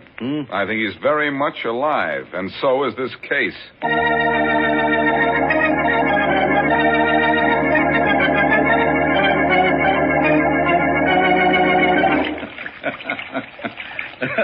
Well, for a man who drowned in High River a few hours ago, you're certainly cheerful, Henry. Why, Peggy Driggs, how you talk. Well, you can watch your very lively husband shave and remind him that he was only recently a suicide. As dead as his murdered partner, too, as far as the police are concerned. Well, I'll run the tub for you. Thanks, darling. I hope my hobo get-up didn't frighten you when I came to the back door. No, I expected you to show up in some sort of disguise.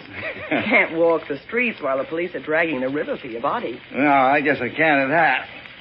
Or as my late partner would have said, I'm afraid not.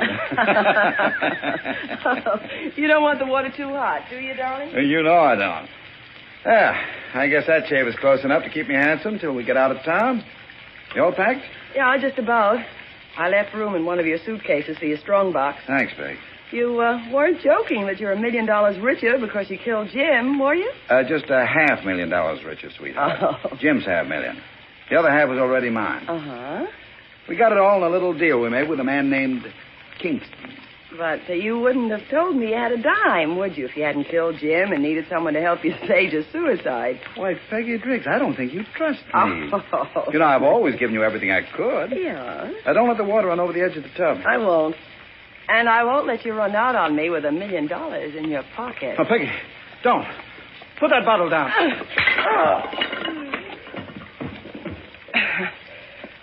Oh, I have to get you in that tub now. Oh. Thanks for falling into the water, Henry. The tub is low, but you can drown in it just as quickly as in high river.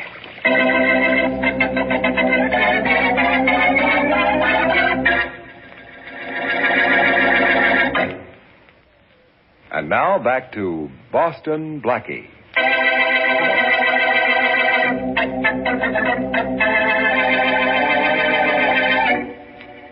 Multimillionaire Charles Kingston, one of Boston Blackie's closest friends, buys a 15-story office building which disappears overnight. The mystery is solved, however, when Blackie proves that the building Kingston was shown was not on the corner Kingston thought. All he bought is a vacant lot. After Blackie sees the men with whom Kingston made the deal, one of them is murdered. The other then fakes suicide by drowning.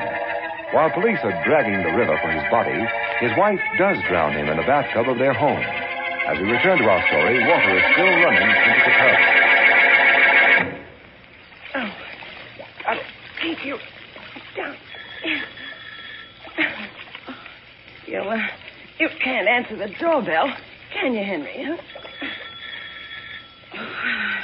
Better dry my hands first. I'm coming.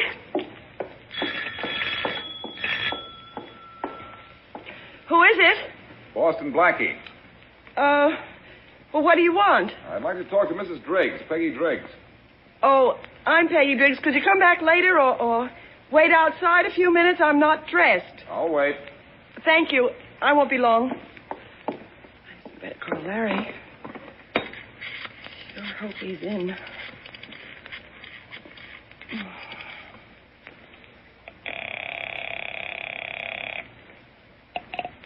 Hello? Hello, Larry. Hi, Peggy. What's the matter? I'm in the spot, darling. Oh? Maybe you heard on the radio that Henry killed his partner. Yes, and I just heard a news flash that Henry committed suicide. Well, Larry, Jumped off the High River Bridge. Honey, please, I need help. I just killed Henry. What are you talking about? Please come over and get the body out of the bathtub and get rid of it. All right.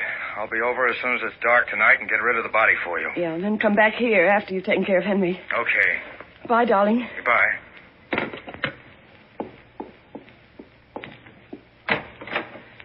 Come in, Blackie. Thank you. Sorry I kept you waiting. That's quite all right, Mrs. Driggs. I suppose you know why I'm here. Yes, about Henry's suicide. Not exactly, Mrs. Driggs. Oh? Your husband and his partner swindled a friend of mine out of $1 million. I'd like it paid back. I don't know anything about a swindle or money, Blackie. Well, I do. And I have a few ideas about something else, too. Believe me, Blackie, Henry said nothing to me about any money. Oh. Who is it? Right here. Well, come in. Good afternoon, Mr. Driggs. Sure sorry to hear about Mr. Driggs. Oh. But I thought you might want Mr. Driggs' brown suit just the same. Oh. I'm sure sorry.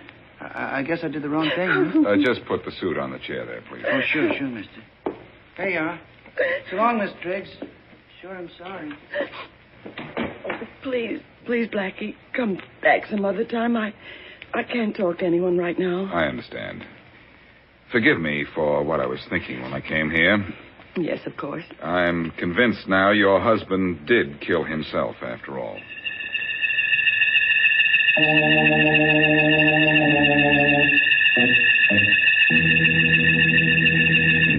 Well, darling, Henry's all wrapped up in a nice warm blanket and ready to go for a swim. Yeah, well, get him out of here, will you, Larry? I never did like having him around the house. He hasn't been much bother to you today, has he? Plenty. What do you mean? Been afraid Blackie would come back and want to look around.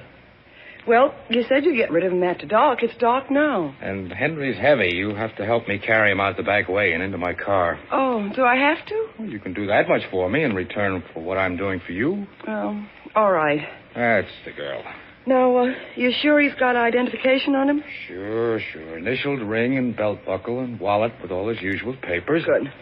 Come on, let's get him out of here. He's lying on the kitchen floor, wrapped in that blanket.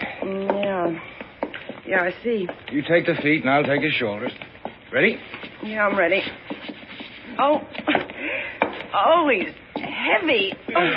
Too bad Henry wasn't a good boy. Hmm? Then he could have sprouted wings and flown out of here.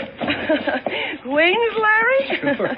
What he could have used in the bathtub this noon was water wings.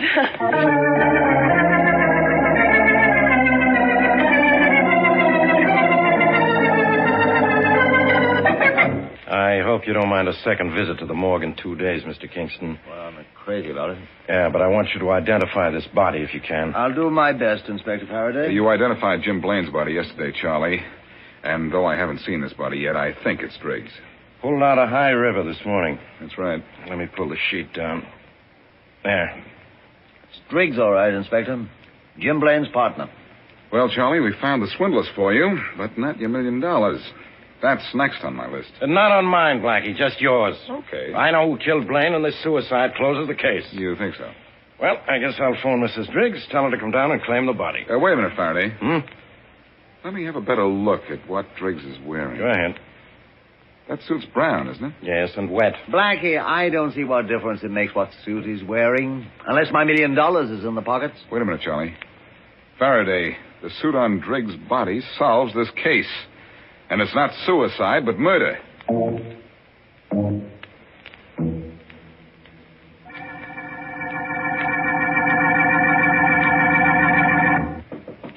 Come in.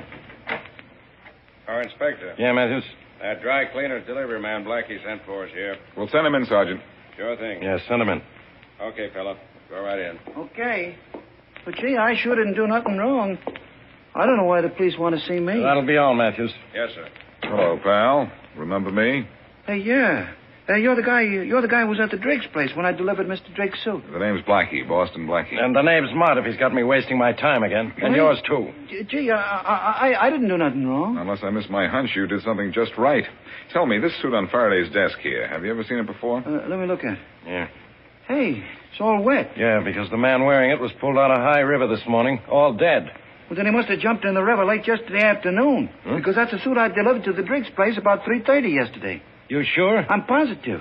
I know my customers, and I know the clothes they wear. Well, Faraday, that does it. And I think even you're going to enjoy what I do now.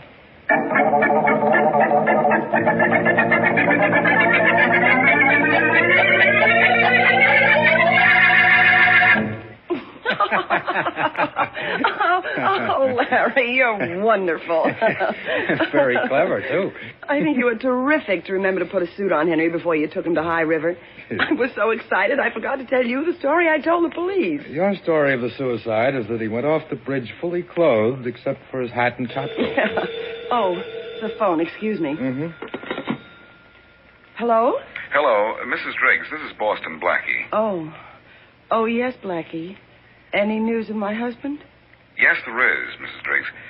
His body was pulled out of the river this morning. Oh. We're pretty sure it's his.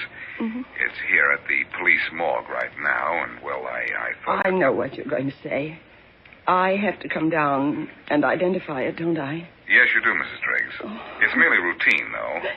It's pretty obvious that it's your husband. I've identified him myself. He's wearing a brown suit and has your husband's papers in his pocket. Mm-hmm. And Charlie Kingston identified him, too, as a matter of fact. But you'd still better come down. All right, I'll be there in about an hour. Fine. Goodbye. Goodbye. Well, it worked, Larry. It worked perfectly. They found his body in the river this morning. Well, let's start celebrating. No, darling, no. I have to go into mourning for the proper length of time. Oh, What's the matter? the suit. What? Blackie said Henry's down there in the morgue wearing a brown suit. Sure, that's the suit I put on him before I wrapped him up and took him to the river. Oh. You said he was wearing a suit when he was supposed to commit suicide. Larry, you jerk. Jerk, why? Because I just went to his closet and took the first suit I got my hands on? What's wrong with that? Blackie saw that suit here in this house hours after Henry was supposed to be in High River. That's what's wrong with it. Fine time to tell me that. How was I supposed to know Blackie had seen the suit? You should have asked me what suit to put on him. You should have told me. Oh, you fixed everything. Made everything just perfect. But Now Blackie knows we killed him. That's why he wants me at police headquarters. Sure, he wants you, but not me, because you killed him. All I did was try to cover up for you. Oh, yeah? Yeah. Well, Blackie expects me to walk into police headquarters and be arrested. What? But I'm getting out of town instead. Come on, help me pack. Sure. The bags are on the bedroom floor. Here, give me that box and I'll pack it first. No, I'll keep it with me. Why, what's in it? Money? Just a little. It's all I have. I'll take what's in that box. I think I've earned it. Oh, no, you haven't. Give me that money or I'll give my story to the police. Well, no, you won't, because I'm going to give you what I gave Henry. Hit me with that box and you... Go. Don't bother to drag him to the bathtub, Mrs. Drake. Oh, Blackie. You want to know how I got all the way out here from downtown in such a hurry? Well, I wasn't in the morgue when I called you, but using the phone next door. Oh, clever, aren't you? And polite, too. I don't think a lady should go to jail alone, so I'll escort you there.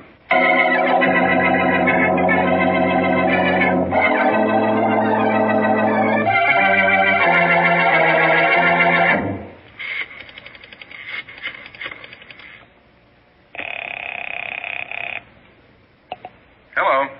Hello, Blackie. Yes? This is Charlie Kingston. Oh, Charlie, hello. When'd you get back to town? Yesterday. And you waited till today to call me? A fine friend you are. Well, I know you've been busy winding up that Driggs murder case. Oh, there wasn't anything to it, Charlie. No? All I did was call the dry cleaner's delivery man in to identify the suit Driggs was wearing when he was pulled out of the water, and Mrs. Driggs had to confess. Uh-huh. Go on, Blackie. And Larry, Mrs. D's boyfriend, spilled his part of the story, too, of course. So my troubles are over. That's good, Blackie. That is, unless you bought another disappearing building. Well, that's what I called you about, Blackie. Uh-huh. Something worse than that has happened. Now what have you done? I bought a vacant lot, Blackie, but I've been cheated again. Why, did the lot disappear? No, but there's a wreck of a 5-story building on it I wasn't told about. And I'm going to have to spend a fortune tearing it down. Oh, no.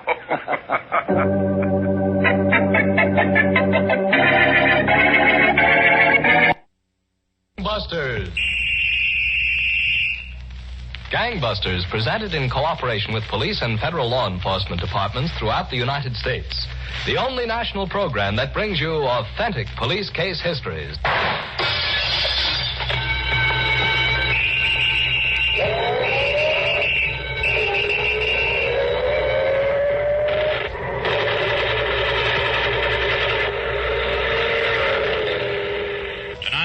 Gangbusters presents the case of the Chicago Tunnel Gang, who dug their way to thousands in stolen currency until their ringleader's passion for saving a dollar put them in the hole. Gangbusters has asked Lieutenant Thomas J. McGrath, retired of the Chicago Police Department, to narrate by proxy tonight's case. Thank you, Don Gardner. But first, I'd like to mention that one of your Gangbusters listeners, a Missouri sheriff, just last Sunday apprehended a murder suspect from Ohio, whose description he had first heard on Gangbusters. I think that the sheriff and Gangbusters deserve a lot of credit for this latest assist to law enforcement. Well, thank you, Lieutenant McGrath. As a matter of fact, we hope to have the sheriff himself tell the story of this capture to our Gangbusters listeners on a later program. But now, how about tonight's case? Well, Don, this case had its beginnings in the city of Chicago just about a year ago on a cold, windy morning. Inside the candy store she ran, Bella Mama, as she was known, straightened the magazines left poured over by the kids who dropped in on the way to school to spend their nickels playing her punch boards. She heard a bell on the front door tinkle and looked up to see a slightly built, red-haired man come in out of the cold. Hello, Bella Mama. Oh, me not. If you expect warm, go to Florida. It's coming, don't worry, it's coming. You got a scratch sheet yet? You know 11 o'clock comes the scratch sheets. Hey, I just straightened out the magazines. Keep your hands off, huh? Okay. Gotta do something waiting for Nick. Nick's here in the back. He told me he's gonna get a haircut. He's getting a haircut in the back. You're kidding. In Joliet, they teach Harry the trade to be a barber. So Nick lets him practice and saves a few cents. Yeah. Don't make any difference. Let Harry butcher him. Save a few cents. That's important, huh? Sure, it's important. Yeah, I know. And back, huh? I just tell you, no? Bring me a scratch sheet when I get here, will you, Bella Mama? I bring. Hello, Nick. Come in, Red. Hold your head still, will you, Nick? Get through, Harry. I'm getting nervous. Okay. You're next, Red. No, thanks. What's the matter? I'm doing a beautiful job on Nick. Just get through and keep the hair from running down the back of my neck. So you'll take a bath. Be careful about them baths, Nick. They run up the water bills. You got some objection to saving money? I make big, I spend big. A 10-cent tip to a barber, I think nothing about it. Okay, you don't have to get wise. Is everything sent? Set as it'll ever be. Okay. I want a clean job. Hold still, Nick. Yeah. Well, spell it, Red. The works. It's an easy mark, Nick. 15 or 20,000, no less. How much? Cut the hair. Okay, but after that haul, I'll throw the scissors right down the sewer. Let's have it, Red. The money wagon gets there about 11 o'clock in the morning. Maybe a few minutes sooner, a few minutes later. And the burglar alarm? 2 cashier's cages. Foot button in each of them. Foot button? Hey, that's not good. Cut the hair, will you? A guy can't even have an opinion around here. What about the gift shop next door? Yeah. That's the ticket, all right, Nick. It's a one-man outfit. The guy opens up for business about 9 in the morning. Okay. We do it that way. Will we have any trouble getting in the gift shop? None that I can see, Nick. There's a window in the alley. 2 minutes with a Jimmy and we're inside. Hey, what's the gift shop got to do with this? We're taking the check cashing outfit. What do we want with the gift shop? Finish the haircut, will you? Tell me what the gift shop has got to do with it, and I'll finish the haircut. You think that's the only thing I got to do with this is cut your hair? You know, I got a stake in this thing, too, you know. We got a burglar alarm to worry about. We can't walk into the joint and heist it just like that. One of those cashiers will step on the button. Well, what do you need the gift shop for? You tell him, Red. Tell him yourself. Well, somebody tell me. Look, we break in the gift shop the night before. So? We go to work on the wall. What wall? What wall do you think? The wall between the gift shop and the check cashing joint. Oh. We cut it down to a thin layer of plaster. The truck delivers the money bags, the truck goes. We take a sledgehammer, knock out the plaster, and we're in the joint. Well, what's the matter? Walking in the front door is too simple for us? We got to make it a big production? Look, we knock out the wall. We're in back of the cashier's cage. We can see that they don't put their foot on the button. We make a cleaner getaway. Well, I don't know. Hey, what about the guy that runs the gift? Oh, we won't shoot. That was neat, Nick. Neat. Shut up with the names. I come back and get him tied. Yeah, come on, Red. Go on, do it yourself. He won't give you any trouble. But he's heavy. Do it yourself, will you? We got to work this thing out. All right. Come on, you jerk. Got to get the sign up. Okay, right away. Wait a minute. What? The money truck pulls up at 11 o'clock. About then, yeah. You go outside and wait for it. It's almost 2 hours. Go outside and wait in the street. And give me the high sign when the money truck pulls away. Okay, boss.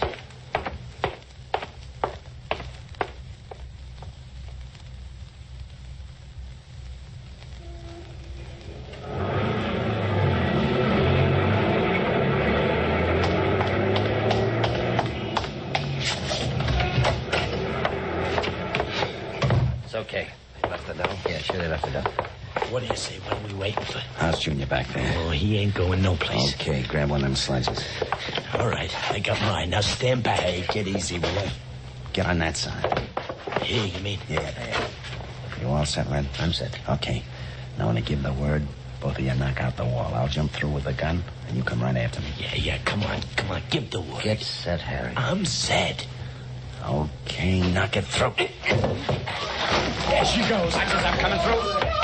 Go on, get him up, all of you. What do you want? It's a heist, lady. Keep your foot away from the button. Go on, keep him covered. Please. There's the dough in the bag. Get it. You bet you, boss. Okay, all of you, move to the back. Go on, move. Come on. All right, in the closet. All of you. Get in there, will you? Go on, you. Shut it! All right, lock it. Yeah. You got the dough? Yeah, come on. Come on, let's go.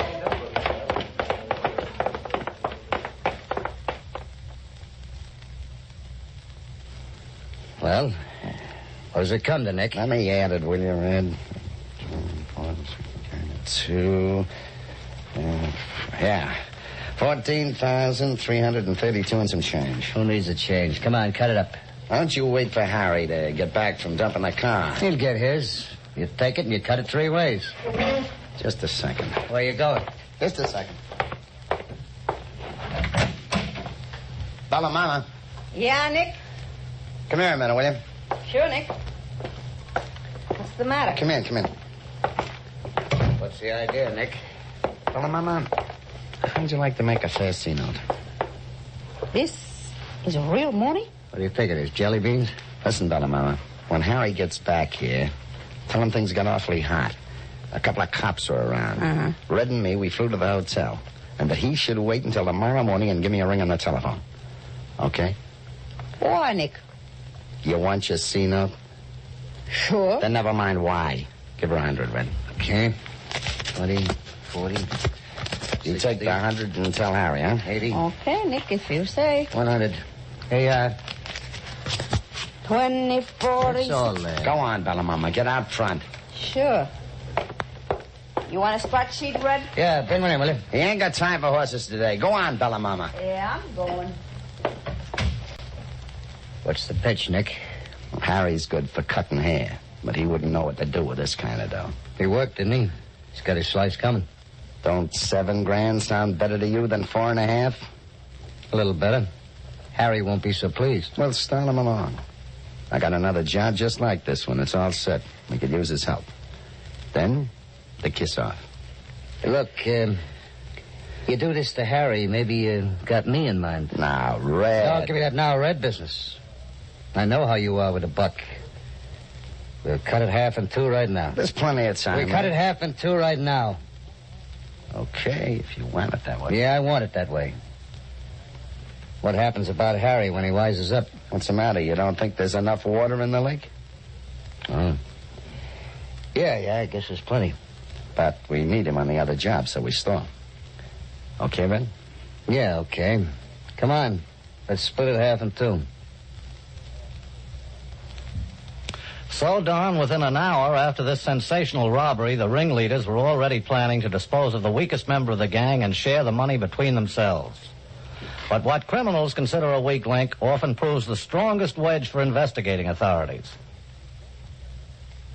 Now back to Gangbusters.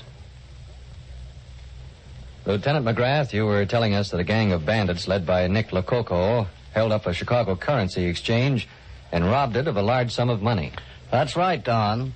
And the first move of the police was to thoroughly question the witnesses in the case for information that might lead to an identification of these men. The next morning, Captain Rogers of the Chicago detectives went to the hospital where the gift shop proprietor was taken for treatment as a result of the blow on the head he'd received. While the victim rested, Captain Rogers sat alongside his bed, attempting to get facts that would be valuable in the investigation. Now, Mr. Klein, how much of a look did you get at these men? Well, not much at all. I'm afraid they hit me almost as soon as I walked into the store. Would you be able to recognize any of them if you saw them again? Well, the one that dragged me back, I don't think I could recognize his face, but when he was pulling me, I did notice something. Oh? What? Well, he thought I was unconscious, and I wanted him to think I was, so he wouldn't hit me again. But when he was dragging me, I noticed he had a tattoo on his arm. Huh? Which arm? Let's see now. He was pulling me backwards. He had... Yes, it was the right arm, between the wrist and the elbow.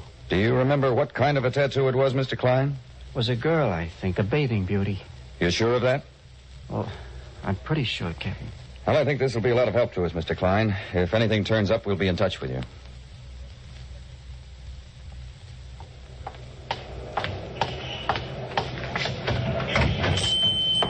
Hello, Bellamont.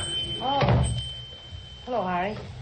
Say, it's not safe here. Look, I don't care what's safe anymore. I'm trying to locate Nick. Well, I didn't see him since yesterday, not since the cops was around. You didn't call him at the hotel? Yeah, I called him, but he ain't there. I got to get in touch with him. He's got something of mine. You know, Harry, I like to help you, but I don't know nothing. Okay. Give me a change for a quarter. I'll try to call him again. Sure. You, ain't seen Red either, huh? No, neither of them. Listen, Harry, the cops was here. You'll get in trouble. Give me the change. Sure. I'll try him once more. How do you like that? I'll get it. Okay, Harry. Hello, Bella Mamas. Let me talk to Bella Mama. Is this Nick? Harry? Yeah, it's Harry. I've been trying to reach you all over. What do you think I've been trying to do? I want my dough. Red and me, we had to fly. We think we're hot. We spent last night in Kankakee. And you had to leave me. Well, listen, I need the dough. Where can I meet you? We decided to pull another job tomorrow in Cedar Grove. We'll pick you up tonight. You know where. Yeah, I know where, but what about now? I want my end. You'll get it. We take what we get tomorrow, add it together, and split up the whole business. But I need it now. Be there tonight. We'll talk about it. What's to talk about? You be there.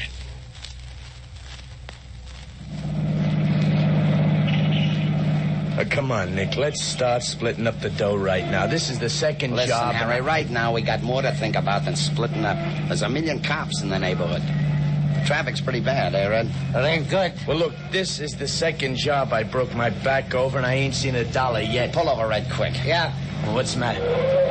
Listen, Harry, the traffic's heavy. 3 guys in the car looks bad. Now, go on. You take the streetcar to Bella Mama's out court. Now, wait Go on, make it snappy, will you? Every cop in town is headed this way. Okay, give me the score. I'll take it to Bella Mama's. Get going, will you? We can't stand here. Nick, Go on. I'll phone you in an hour. Okay, but be sure you do. We'll phone him all right, Red. He'll never want to talk on the phone again.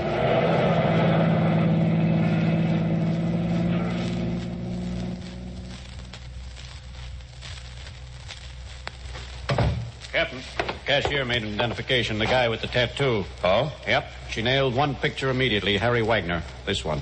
Ah, good. Good work, Sergeant. Have you got a line on his present whereabouts? The records show his last address to... Oh, I'll be right with you, Sergeant. Captain Rogers. Oh? Where? Cedar Grove?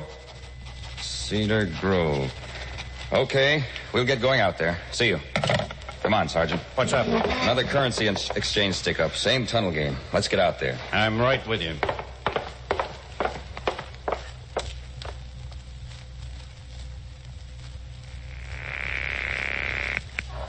Hello? Is this Bella Mama's? Yeah, is that you, Nick? Yeah, it's me, Harry. Where are you anyway? Never mind where we are. Well, then listen, where can I meet you? I want my end. What end? What end do you think? The dough from those 2 junk? Hey, what's going on? That's too much money for you, Harry. Now, listen, Nick, I got a right to my cut. I'll give you a right to something else. Now get your things together and get out of town. Out of town? Yeah, and the farther the better for you. Oh, please, Nick, give me some of it. I got a right. Didn't you just hear me tell you to blow town? I don't leave without my cut. Okay, Harry. I'll send a couple of guys over to see you. What for? What for do you think? You're gonna get pushed. No, Nick, don't send no guys. I'll get out. Just give me a chance to go home and get my stuff together. I'll give you nothing. Well, Red, you like the way I handle it? Not too well, no. You think you could have done better? You got his cut, why scare him to death? You might want another free haircut sometime. The more he's scared, the faster he's out of town. Nick, you're a wonder. With Harry. But just think twice before you try something like that on me. Open up, Harry. Open up. Let's push the door in, Sergeant. Looks like that's the only way we'll get in. He's got it bolted from the inside. All right. Together. All right. Once more. Give it. Again. Okay, Harry. Don't...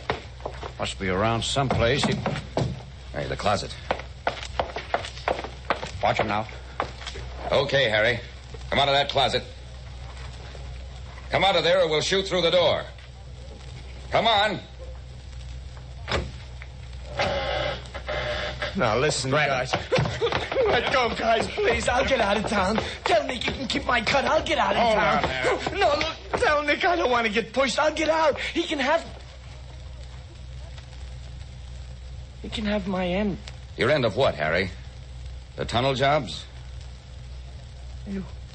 Who are you guys? He didn't send you, did he? You're law. Yeah, Harry. We're law. Well, what were you saying about Nick? Nick? Nick, I don't know any such guy. Nick. Oh, you don't, huh? Well, come on, let's go downtown. We'll see how much you do know.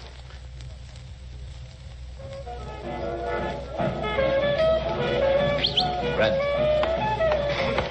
Hello, Nick. How you doing? Sit down, Red. Thanks. Are you buying the drinks? You got plenty of dough. So have you. Listen, for the last time, don't make any more cracks about me being tight with $1. Okay, forget it.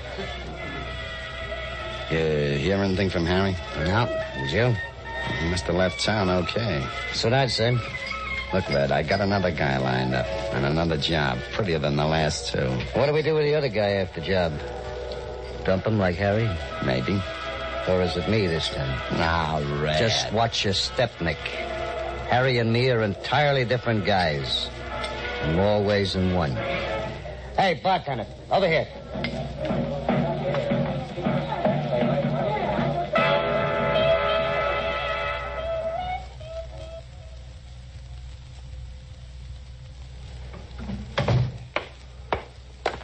Well, Captain, I'd say Harry don't know any more than he's told us. Nothing doing on that hotel address he gave for Nick, huh? Nope. Nick checked out 3 days ago. And Red? Him, too. Well, I guess Bella Mama's candy store is the only bet, huh? But it's a good bet. Okay. Keep a setup on the place. One of them's bound to show up there sooner or later. From force of habit, if nothing else. When one shows up, he'll lead us to the other.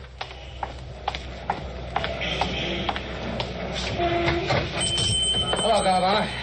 Oh, Red. Oh, Red, you don't like Bella Mama no more. I love you, Bella Mama. I love you like a mother. But I don't see you no more. You know how things are. Got a fast-moving business. Mm-hmm. How's the Nick? Oh, he's fine. The richer he gets, the more worried he gets about breaking $1. And, Harry? Well, I don't see Harry much anymore. Hey, you got a racing for him? Sure, Red. Help yourself over there.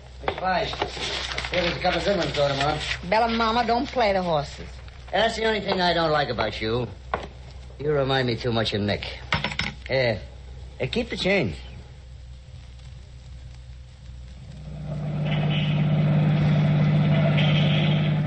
Hey, Nick. Yeah? What's out in Willamette? The job, Red. What do you think? You sure nothing else? What do you mean? I just want to tell you. I got about $20 in my pocket. And that's all. Well, what's that got to do with it? Plenty. Did I get an idea you're going to get me out there and pull a gun? Now, Red. Don't now, Red, me. You don't think I'm dope enough to cart around that 10 grand with me, do you? I told you, this is a job tonight. Okay, partner. This is a job tonight. Take the other bridge, Red. Huh? What's the matter? I think we're being dogged. Yeah? Yeah, it's sedan in back, the 2 guys. Cops, you think? Hold on, we'll find out. They're staying with us. That's so? Give them more, Red. An awful lot of traffic. Here they come. It's cops, all right. Hold on, I'm going to take the turn. Watch it, Red. They're going to crowd us. Let's go. Go on, hurry. Police officers, stay where you are. Come on. Oh. Okay, copper. Okay, don't either of you move. What's the idea? Take them down, Sergeant. You, keep your hands up. All right. That's more like it, Nick. Nothing on him, Captain, except that racing sheet from Bella Mama's. Okay. Go on. Walk over to the sidewalk. Go on. Walk, he said.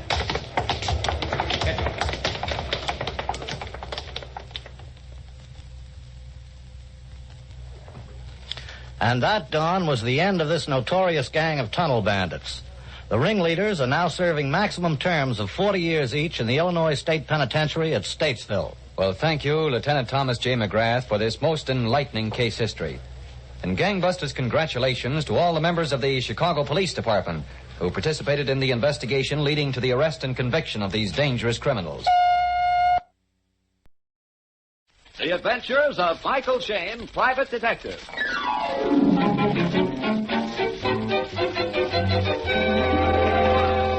The people who make 76 gasoline and Triton Motor Oil, Union Oil Company, present The Adventures of Michael Shayne, Private Detective, starring Wally Mayer and Kathy Lewis.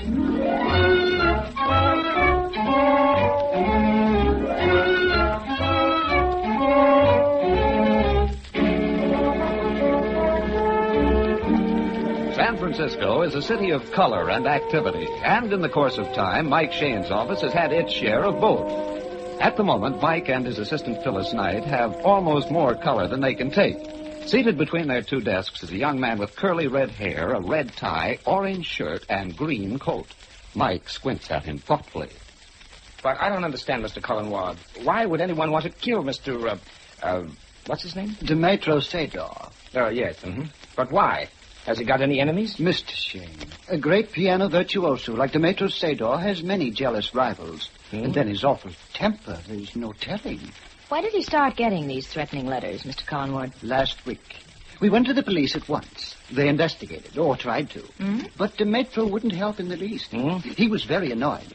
Then this afternoon, your friend the inspector told me if we still wanted to look into it, I might come to you. You are his secretary? Oh, no, minor. I'm just a friend. I live in the next apartment to Demetro. I'm a poet. Huh? Perhaps Miss Knight has seen some of my work? My sonnets to a porcelain cupid? Huh? Oh, yes, well, yes. Mr. Cullenward, you want me to investigate these threats against your friend, but I doubt I can do anything unless he's willing to help. But we can't let a great pianist, a great genius, gamble with his life. If you'd come out with me and talk to him, well, he'd be furious, of course. But you might convince him. You know, I'd like to meet him, Mike. They say he's a character. Yeah? All right, sir. All right, we'll go talk to your lion of the keyboard. When? Today? Today, this afternoon, right now.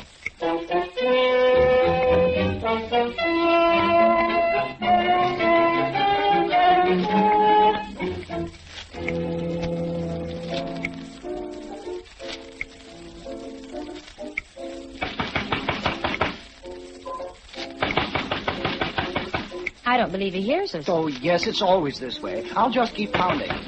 Demetro! Don't the neighbors complain of this racket? Oh, no, there are only 5 of us in this building. We all love Demetro, and we used to know him. I should think. Living over a garage in a poultry market. He stopped playing. Demetro, it's Eric. Demetro, I want you to... Go away. What? Oh, the... Demetro, come back, Demetro. I am practicing. Demetro, we've got to talk to you. It's important. Go on in, Mr. Shayne, quick. No, I have a concert tomorrow. You can practice while we talk. This is Mr. Shayne and Miss Knight, Demetro Sador. It's a pleasure to meet you, Mr. Sador. You are welcome. Mr. Cullenward tells us you've had letters threatening your life, sir. We'd like to ask you to... Police. Police. I will not talk. Huh? No! Demetro, please. Mr. Shayne is a private detective, and we simply want to look at those letters, sir. It's possible No letters. Foolishness. Nobody killed Demetro Sador. Oh, we hope not, Mr. Sador. It would be a tragedy if anything happened to a musical genius like Demetro Sador. Genius? Oh, yes, that is so. Why, I've heard you play. It was out of this world. We can't risk losing you, Mr. Sador. San Francisco's greatest pianist. America's greatest. Yes, America's greatest. That's why we must find who sent you those threatening letters. They are nothing. Women fall in love with Demetro Sador. I spurn them. Now they hate.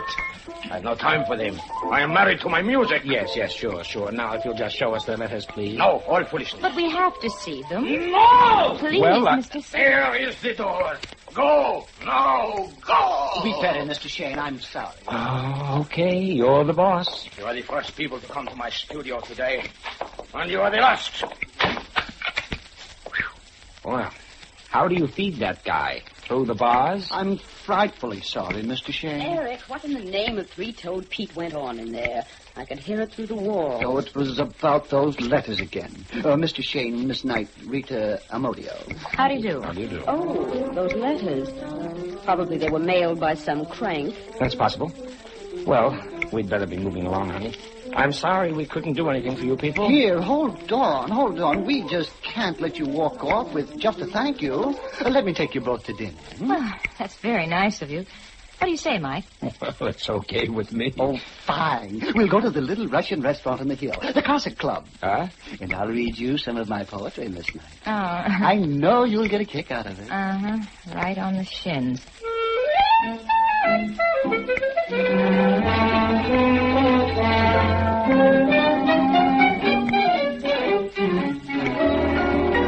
Eat another thing.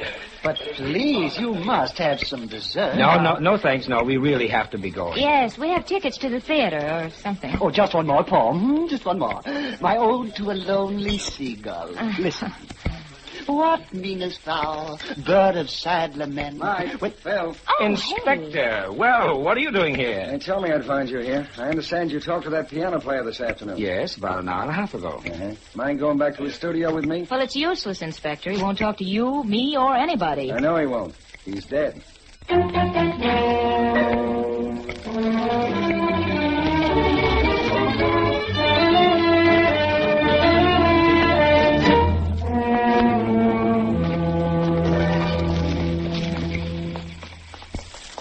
This is the floor, Inspector. It's at the end of the hall, Studio A. Oh, I can't believe it. Our own Demetro dead. Murdered, you say? I don't know. Some woman phoned me all in a lather. Said it was murder. She told me about you, Mike, and where you were eating, so I thought I'd better bring you along. Here we are, Inspector. Well, police surgeon beat me here. What do you say, Doc? Oh, Inspector. Haven't had time for real examination yet. There's something weird about this. Oh, there's the body. By his old piano. Who's the man with the beard? Dr. Klassen. He found the body. Huh? Yeah? Oh, yes, I did. All right. What's the story? Well, you see, I lived the other end of the hall, Studio D. I got a phone call. It was Dimitrov. He said something was wrong with him, gasped, and then I heard him fall. What time was this, Doctor? About an hour ago, 6:10. Well, I found his door locked, so I got Professor Gebhardt across the hall and broke the door down. I found him here by the piano. The phone had fallen from his hand. No signs of violence, no wounds on the body. Maybe it was his heart. Heart? No. He was in perfect health. What do you say, Dr. Collins? Oh, just a minute. Little pressure under the ribs here. You aren't giving him artificial respiration. No. Dead too long. I want to... Yes, that's it. What is? He died of asphyxiation. Asphyxiation? Are there any gas jets in the studio? It's not that kind of gas, Inspector. I know the smell. It was poison gas. It was deliberate murder.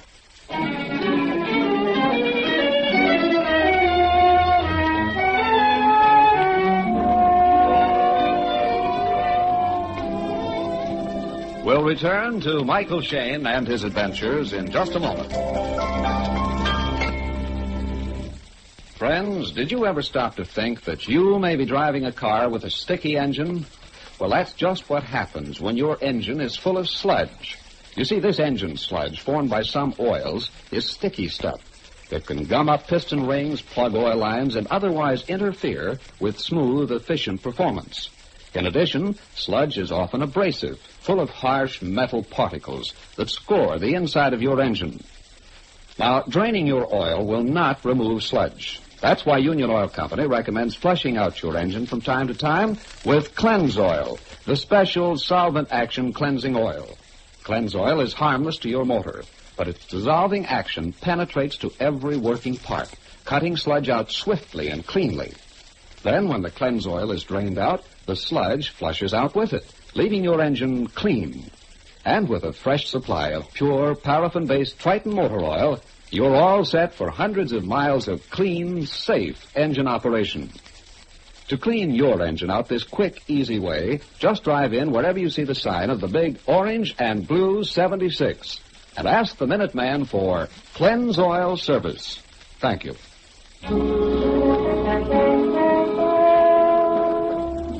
The famous pianist, Demetro Sedor, has been murdered by poison gas, and Mike, Phyllis, and the inspector have just completed a search of the dead man's studio apartment.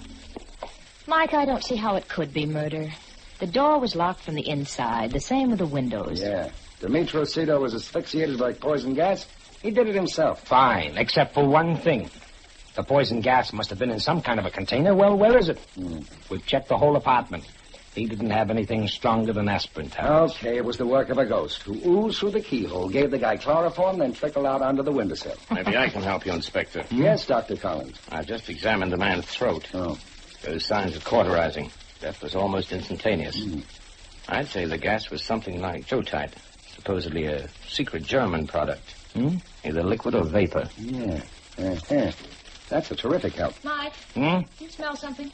Huh? Smell what? Wait, it's, I'm almost sure it's perfume. A brand I know. Huh? Very strong here by the piano in the bookcase. Say, you're right. I don't remember smelling anything when we were in here before. Of course, we weren't paying attention. Well, it might mean that somebody came in after we left. But how? Demetriou said we were the first people in the studio today, and that we'd be his last. And the door was locked from the inside, according to Dr. Klassen. That right, Doctor? Oh, yes, that's right. Professor Gebhardt and I had to break in. He lives right across the hall, you know. Mike, maybe you better double-check that with the professor. We will, Angel. But first, here's something we overlooked. Letters. Where'd you find them? On top of that pile of sheet music. Electric light bill, advertisement. Here we are. One of those death notes, Mike? Yeah. Let's see. Postmark San Francisco, day before yesterday. Demetriou, this is your last warning. This week you die. Here, look it over, Inspector. Written in green ink, unsigned. Sheet about the size of a woman's stationer. Is it? Let me see. Recognize the handwriting, Doctor? No. You, Eric? I don't think so. Phil. Phyllis, what are you doing? Dusting the apartment? Well, it certainly needs it. Dust and grit all over the top of that bookcase. Here, look at this letter. Would you say it's a woman's handwriting? It could be. It's small enough. The writing looks sort of crude, doesn't it? Yeah. Disguised. Maybe written with the left hand. Well, this is beginning to stack up. Perfume in the room, a threatening letter written probably by a woman. Eric, did Demetriou have any special women friends? Well, you heard what he said. Maybe some women were in love with him, then it turned to hate. He said he was married to his music. It was true. But that's not an answer. Among the women, who was closest to him? Well, perhaps Rita. Was she in love with him? Well, was she, Eric? Okay. We'll find out for ourselves. Come on, Inspector.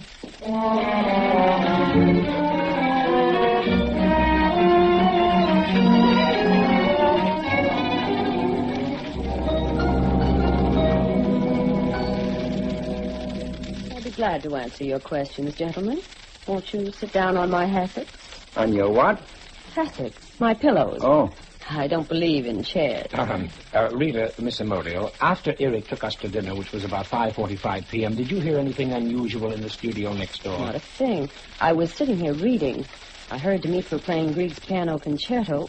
That was his favorite piece. And then, by and by, it sort of trailed off to nothing. That's probably when he was killed. But he had no callers. I would have heard them. You were quite a friend of Demetriou Sador's, weren't you? Yes.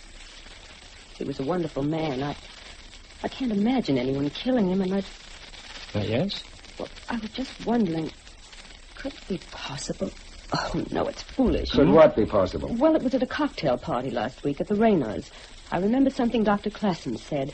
He was talking of some method he knew to kill a man so there would be no clues. Go on, we're interested. Well, that's all I heard. Somebody came over to our group and took me away. Of course, the doctor may have said more. Of course. But coming back to the murder itself, Dr. Klassen says Demetriou's door was locked from the inside, that he and Professor Gebhardt had to break in. Do you know if that's right? Yes, I heard the noise. I went out and watched them. Phil, would you mind making some notes over at Miss Amodio's desk? Oh, of course. It's a poor sort of desk, really. It's my makeup table. About Dr. Klassen again. You made a point of talking about him. Have you any reason to suspect him? Well, the doctor fancies himself a composer. I suppose he did resent it when Demetriou wouldn't play any of his pieces. They were about as musical as the brayings of a lovesick donkey. Did you ever hear them quarrel? Oh, constantly. But we all did. That's the spice of our existence. We live in all four dimensions at once. Mike. Mike, here's what you wanted. What did you find? 1 bottle of green ink, 1 bottle of perfume. What? Why, how dare you? Put those back. Phil, is it the same perfume we smelled in his studio? I'm sure of it. Plus a death note written in green ink. Miss Amodio, I'll have to ask you... You will not. I won't be bullied. What? Rita, Rita, what's wrong? Doctor, these pickle-brain snoopers think I killed Dimitro. What? Well, that's claptrap. Perfect claptrap. Maybe. Miss Amodio, just where were you from 5:45 to 7 p.m. tonight? She was with me. We were having supper in my apartment. She was there when Dimitro telephoned you? Yes, she was. Dr. Klassen, didn't you tell us your apartment is at the other end of the hall? I did. Studio D. Mm-hmm. It's rather remarkable that Miss Amodio could have dinner with you at the same time she was sitting here listening to the piano concerto next door. Oh, yes. May I talk to you outside, please? Certainly. Now, this is very embarrassing. I did lie. For a moment, I suspected that Rita might be guilty. Mm-hmm. And you see, she's the woman I love. Then you didn't have dinner with her? No. All right. Now, strain your memory a little more, Doctor. A few days ago, you told some people you knew a way to kill a man so that it could never be traced. We're dying to hear that little secret. How did you know? From your dinner date. Little pal, Rita. Oh? Oh, well, it was just an academic discussion. Professor Gebhardt and I were talking of various methods of murder, not just one. Oh, I could name 15 ways of killing a man without a trace. You're not going to accuse me of 15 murders. A neat answer without telling us anything. It is as I said. Okay, that's all for now. But don't leave this building. Well, I thought you were just about to land your fish, and then you let him off the hook. Oh, no, we didn't. Let the two of them fry in their own fat a while. Whatever they cook up will be our dish, not theirs. And while they're cooking it up, Mike, let's take a hard look at the much talked about Professor Gebhardt.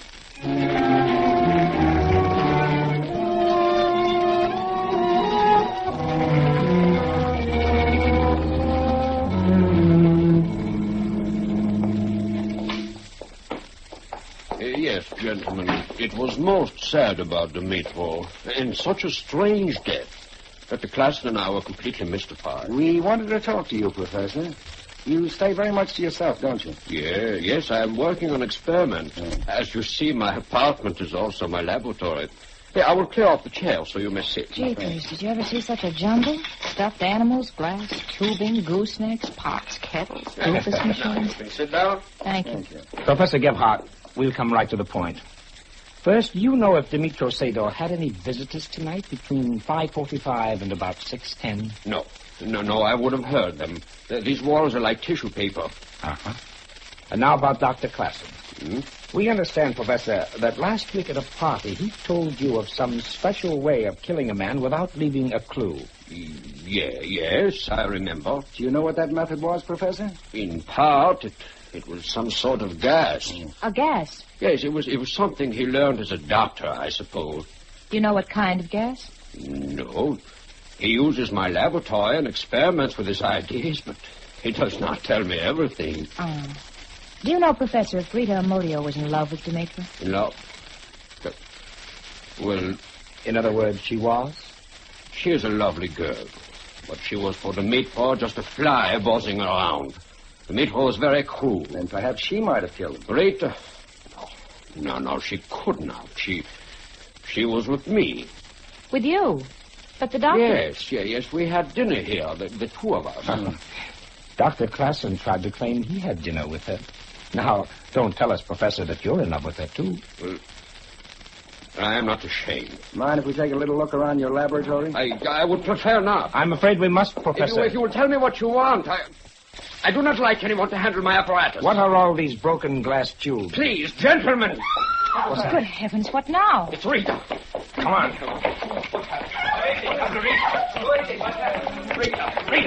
Rita, what is it? It's Eric. He's dying.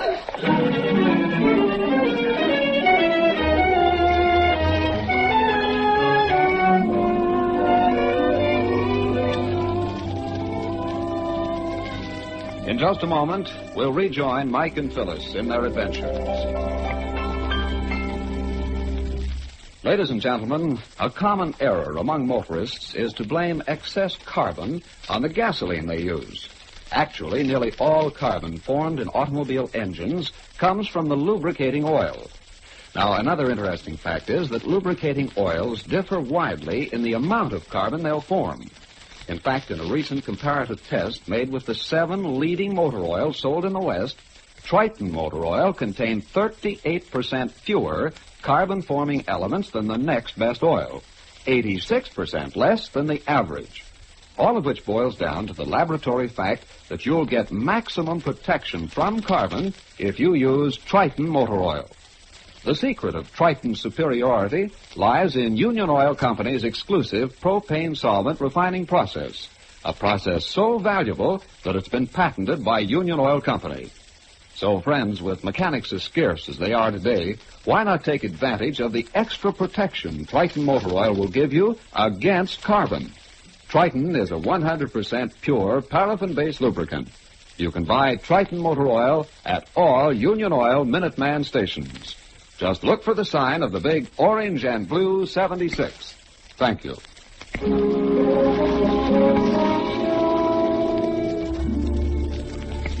Mike, Phyllis, and the inspector are no nearer a solution of the murder of Dimitro. Rita's scream brought them to the hallway where they are trying to revive a very pale and limp young man, Eric Cullenborn. Eric, what happened to him? He's dying. Don't crowd him, folks. Give him air. Please. I'm all right. All right. Yes, you are. You're white as death. Can hardly stand up. He staggered into my room and fell down. I knew he was dying. Just like Dimitro. Come on, son, come on. What happened to you? I don't know. Suddenly, I couldn't breathe. I strangled him. See, it's just like Dimitro. Where did this happen? But I was just walking down the hall. You better lie down. Dr. Klassen can take care of you. No, I'm all right. Quite all right. I'll just sit down in here with Rita. Mike, this was just like Dimitro. There must be something deadly in this building. Phyllis, Inspector. What is it, Mike? Follow me. We've got to act fast. We've got to get back into that laboratory.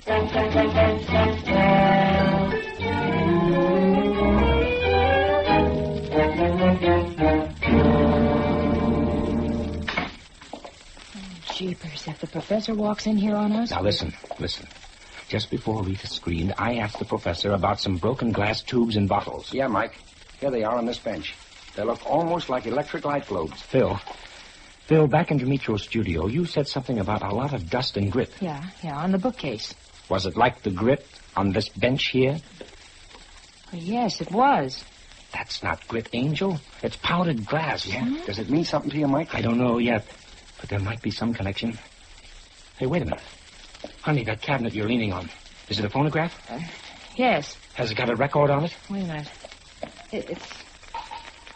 It's Grieg's Piano Concerto. I'll bet that's it.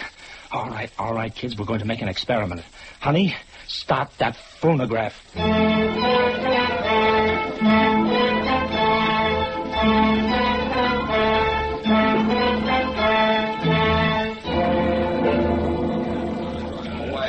All right, quiet, please. Is everybody here now? Rita, Eric, Dr. Klassen, Professor Gebhardt? Okay. Now, you probably wonder why we ask all of you into Dimitro's studio. Yes. During the course of our investigation, you've all come under suspicion for one reason or another. Now that we know who the murderer is... What? You know? We think the innocent parties are entitled to a little explanation. You know the murderer? We do. Dr. Klassen, you claim to know 15 ways to commit a successful murder. One of them, I believe, is poison gas. Am I right? Well, yes. In fact, a few days ago, Doctor, you concocted such a gas in Professor Gebhardt's laboratory and told about it at a cocktail party. Yes. And you, Professor Gebhardt, in your laboratory, you experimented with very thin glass globes which shatter by musical vibrations. Is that correct, Professor? It was no secret. I demonstrated it to Dimitro several times. That was very unfortunate, Professor. The combination of experiments by you two gentlemen killed Dimitro Sador and almost killed Eric. No. I have two of the professor's glass globes here in my hand. One I have filled with cigarette smoke, which we will pretend is poison gas. The other one contains water, which we will say is Rita's perfume. Now, look here, The perfume was used to cover up the smell of the poison gas. Now, I'll take these globes and tuck them behind this oil painting above the bookcase here. Like so. This is fantastic. Okay, honey. Sit down at the piano and do your stuff. All right. Just the part we marked.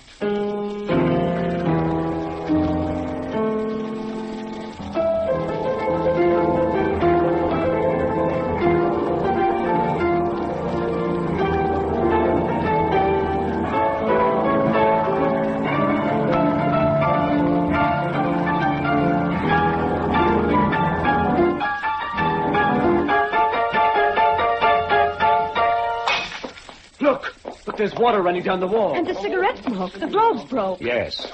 Yes, as Dimitro played his favorite piece, the Grieg concerto, he unwittingly released the gas which killed him. This is diabolical. But who could have done it? The door was locked from the inside and the window... We know that Dimitro was playing the Grieg concerto when we first came to see him this evening. No gas had been released then. But when he played the concerto the next time after we left, he died. Now you all get the significance of that? We leave a live pianist in his room. He locks the door. Half a dozen witnesses see the doctor and the professor break down the door. Well, no one entered the room after you left. Yes, that is right. But then the poison was placed in the room while you, Mr. Shayne, and Miss Knight were in the room. Correct, Doctor. And I didn't slip those glass globes behind the picture. And I know that Miss Knight didn't. And that leaves Mr. Eric Cullenmore. This is insane. Those threatening letters Dimitro got. I hired Shayne to protect Dimitro's life. The letters you wrote yourself, Eric. And you hired us to give you an alibi. You made sure we were with you when you planted the poison gas. And that we were eating with you when Dimitro died. That's the story, isn't it, Eric? Yes, I guess it is. There's just one thing we're in the dark about. How did you get a dose of your own poison? I had some extra globes of the gas. I was trying to get rid of them. One of them dropped and broke. Everything went wrong. Everything. Yes, Eric. Yes, in murder, everything is wrong. Right from the first chapter. Well, Inspector, I guess the last chapter is yours.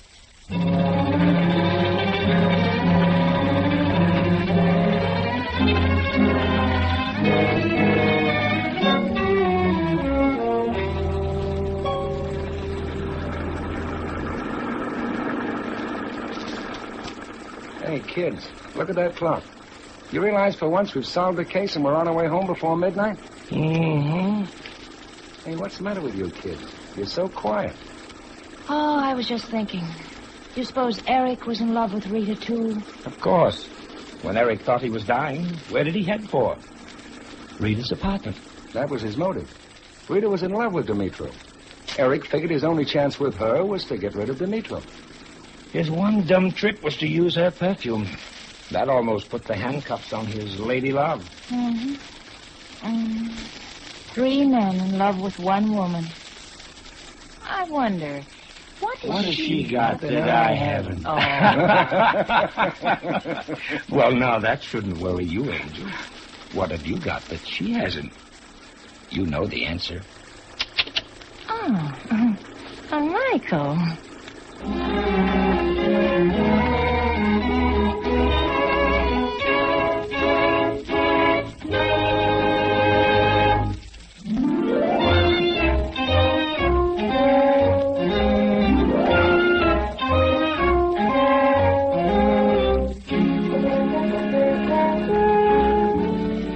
Tune in again next week at 8 o'clock for another adventure with Michael Shayne, Private Detective, starring Wally Mayer and Kathy Lewis, with Joe Forte as the inspector. Tonight's story was written by Richard DeGraff and based on the character created by Brett Halliday. Music was composed and directed by Bernard Katz. This is John Lang saying goodnight for the people who make 76 gasoline and Triton motor oil. Union Oil Company.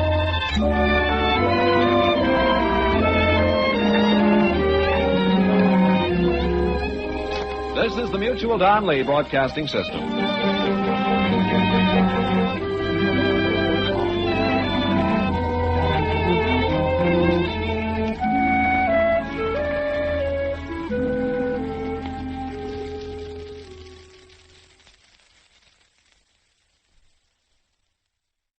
Calling Nick Carter. Another case for Nick Carter, Master Detective. Yes, it's another case for that most famous of all manhunters, the detective whose ability at solving crime is unequaled in the history of detective fiction. Nick Carter, Master Detective. This week's curious adventure is Murder in the Crypt. For Nick Carter and the Jackal God.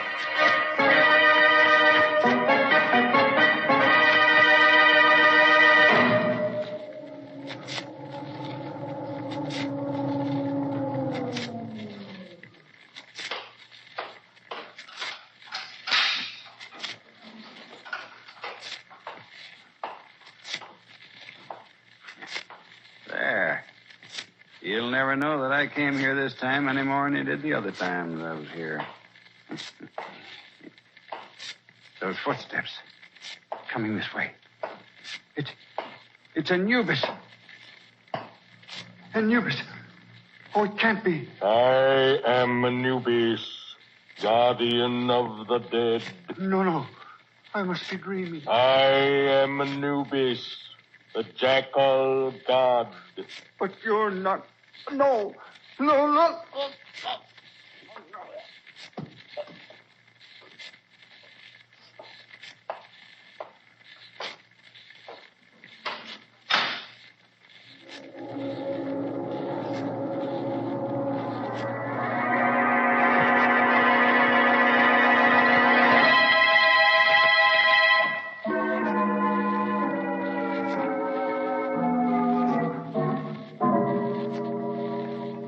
Scarabs from Abydos. Condition good. Come in. You, Dr. Waldemar? I am. I'm Lieutenant Riley from headquarters. You called me about a museum guard who disappeared? Of course. It's about Shelby, the chief attendant here at the Egyptian Museum. Where and when did this Shelby disappear, Doctor? He failed to report to me as usual before leaving last night. And the guards on the door say he did not leave the building. We've hunted everywhere for him, but we haven't found him. Oh, you've hunted everywhere, have you? Yes, Lieutenant. Everywhere except in the crypt of Snefru. The what of who? The crypt of Snefru, an Egyptian king of the 4th dynasty. And where is this crypt? In the basement? No, it's on the 2nd floor, directly above this office. It was installed especially for Professor Glidden, the archaeologist. He alone has access to the crypt. It has a special lock on the door. Oh, you mean he has the only key, huh? Precisely. I called Professor Glidden's apartment a while ago, but he did not answer. I presume he is on his way down here now. I hope he can shed some light on this mystery.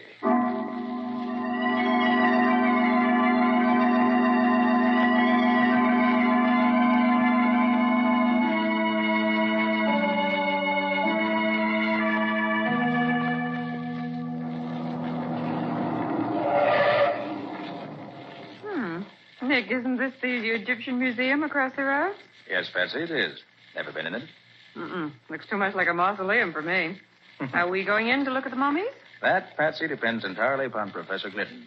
Who's he? That bearded man who was beckoning to us in the doorway of the museum. Oh, I see him. Is he a client of yours? Yes. He phoned just before you arrived at the office this morning. What does he want? That I don't know, Patsy. Suppose we join him and find out.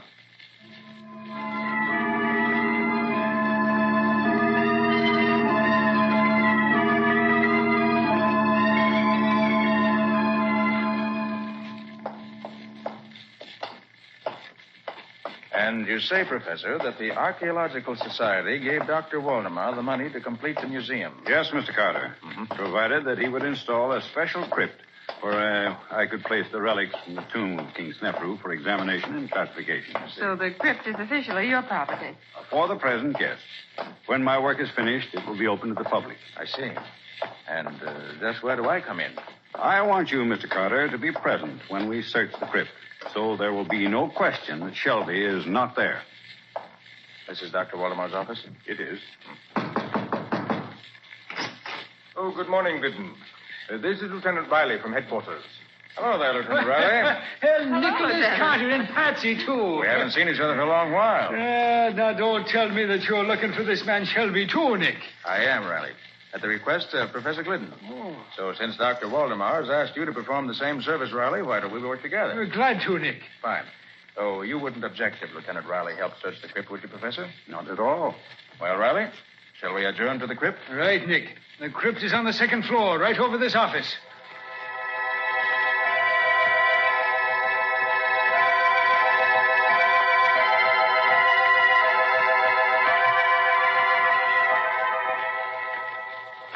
Come, Glidden, unlock the door. This is an intricate lock, Waldemar. It takes careful handling of the key.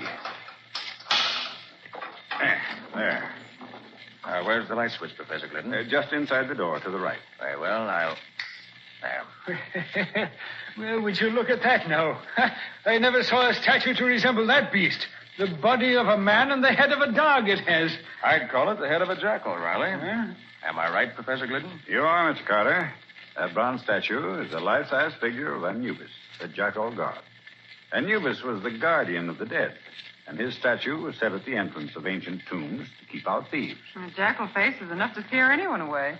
Come along, Riley. Let's look around inside the crypt. Okay.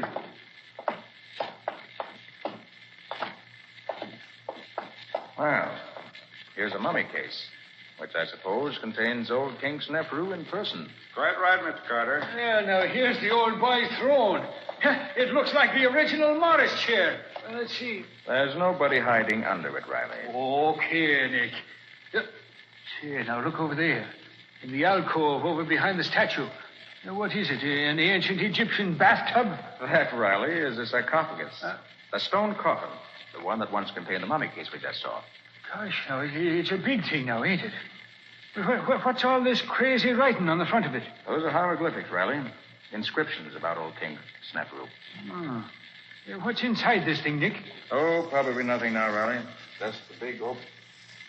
What is it, Nick? This sarcophagus is not empty, Riley. Huh? Shelby's in it. Oh. And he's dead.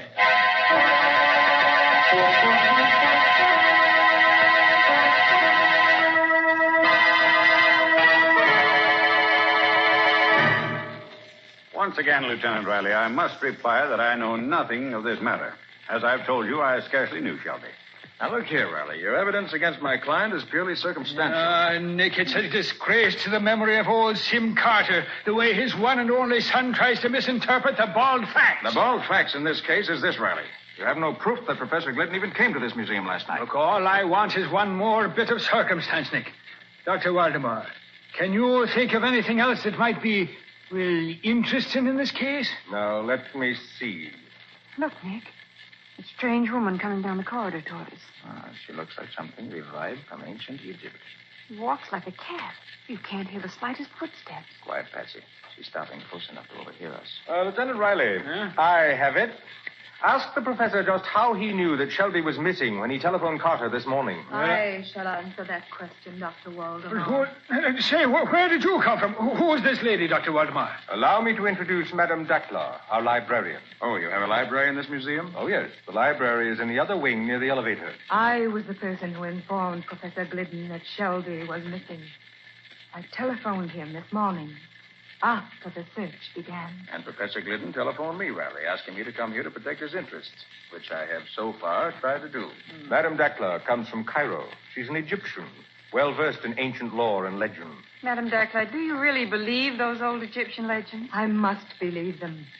With my own eyes, I have seen the living Anubis walk through the corridors of this museum. But that statue couldn't possibly get out of a locked crypt. To Anubis, anything is possible. It is his duty to guard the treasure in the crypt. What treasure, Madame Dackler? The treasure that is found in the tomb of every Egyptian king. Anubis, the avenging jackal god, knew that the museum god Shelby sought the treasure. So Anubis sought Shelby and killed him and put his body in the crypt as a warning. Anubis is all-powerful. You mean you've actually seen this jackal god walking around this museum recently? Anubis, the guardian of the dead, leaves the crypt of King Snefru and prowls these corridors every night. I have seen him do it. Gosh. That will be all, Madame Dackler. Thank you very much for coming. Nick, suppose we go through that crypt again and see what we can learn. An excellent suggestion, Riley. Patsy, suppose you go around and wait in the library with Madame Dackler. We'll join you there later.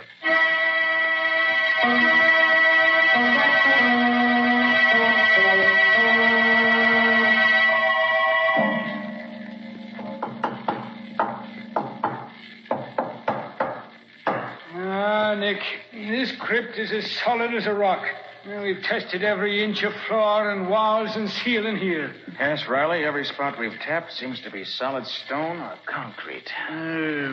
Nick, suppose we check those measurements again, eh? Oh, no use in that, Riley. The room's 30 by 30, with 4 feet out for the door on one side and 8 feet out for the alcove on the other. How big did you say that sarcophagus was, Nick? It's 8 feet long and 6 feet wide.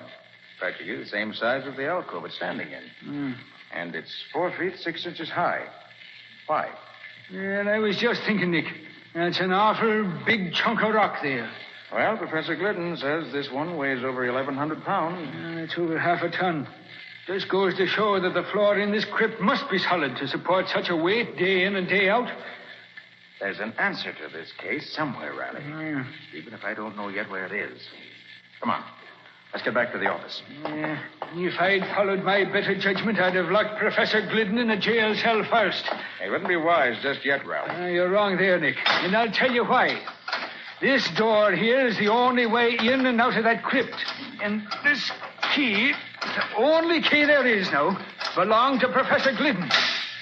Riley, I want to learn the motive behind Shelby's murder. There were some strange things going on around this museum.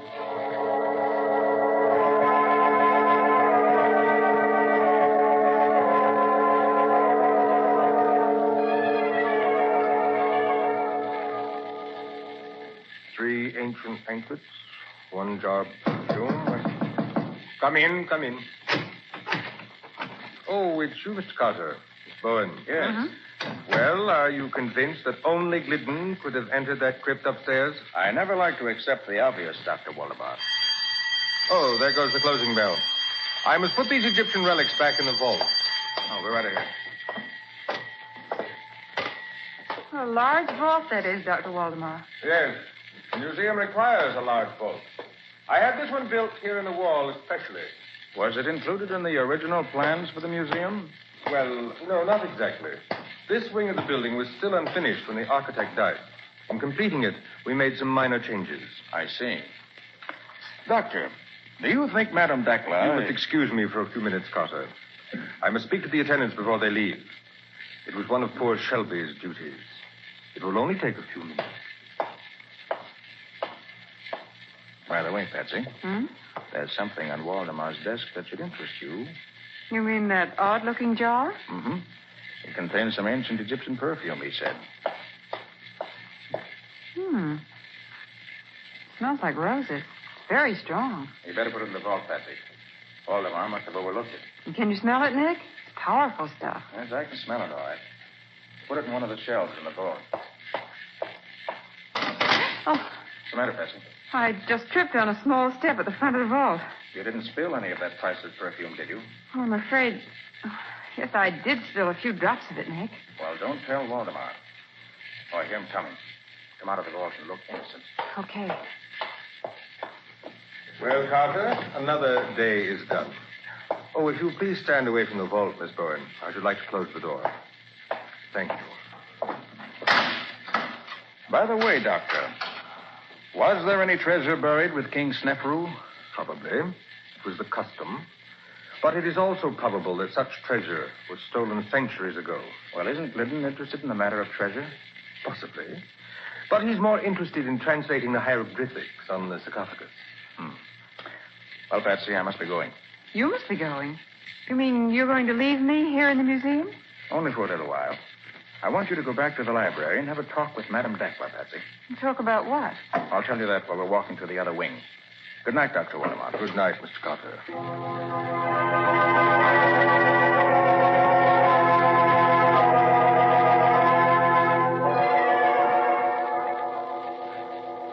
Mr. Carter isn't interested in ancient manuscripts, Madame Dakla.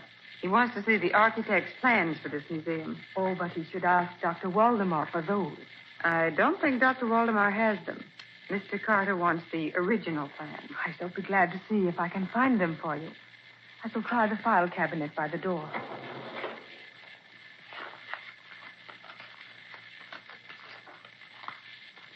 Well, they're not under A for architect. And they are not under B for building plans either. I shall try under M. Museum plans. What's that clumping sound out in the corridor? Yes, here they are. In this folder.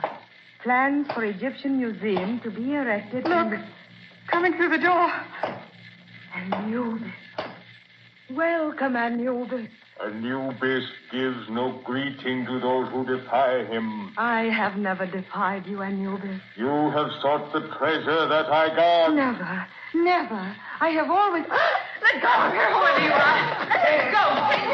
Away, you Hey, now, what new mischief is going on here, Nick? O'Reilly, you're just in time. Huh? Patsy was just going to tell me. Who was it took Madame Dacla away, Patsy? It was somebody who looked like Anubis, the jackal god. What? Really, Nick. Madame Dacla had the plans of the museum in her hand. And they're gone, too. Nick, this time we're going to look in that crypt upstairs first. Come on.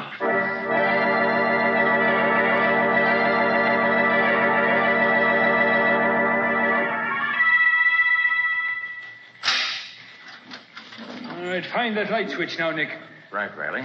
Yeah, there she is, laying right at the feet of that creature Anubis there. You mean the statue of Anubis, Riley? It may be a statue now, Nick, but I am near to believing that the thing comes alive when it chooses. Is Madame Dacla alive? She's still breathing, Patsy. Thank goodness. What do you make of it, Nick? She's been drugged, Riley. Quick, get her over to the door where the air's pressure. Yeah. That's right.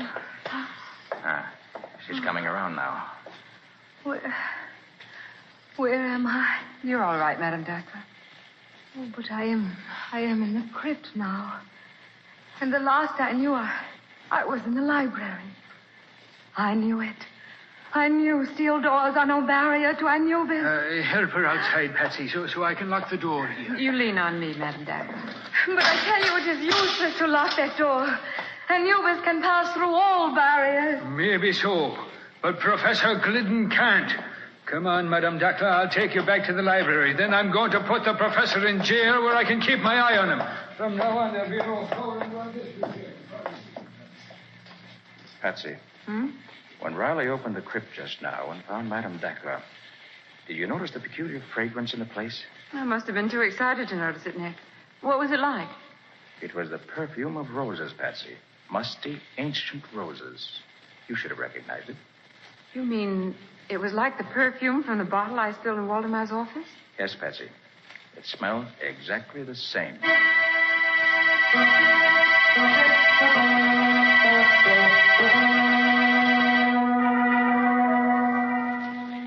I admit nothing, Lieutenant Riley. I can't tell you how either Shelby or Madame Dacla got into the crypt. It's like I've been trying to tell you, Glidden. It's very simple.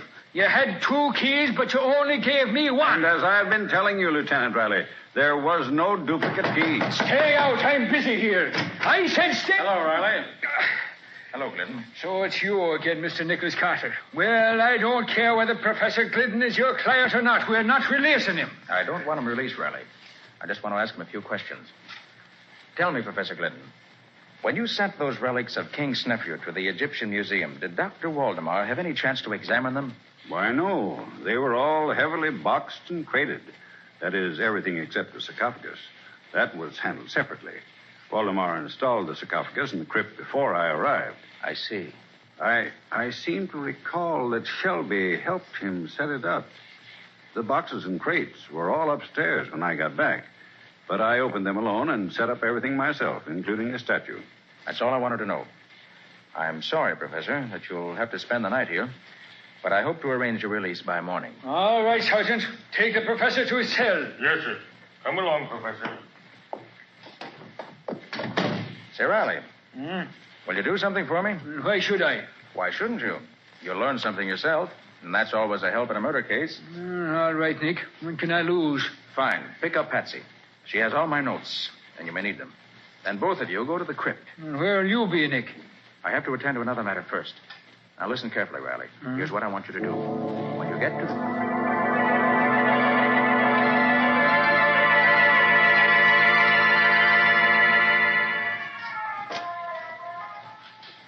How long have we been in this crypt, Lieutenant Riley? Oh, it's about 15 minutes, Patsy. If you didn't have a luminous dial on your watch, I'd say it was hours. Why did Nick say that we should stay here in the dark? You'll have to ask Nick that when he gets here, Patsy.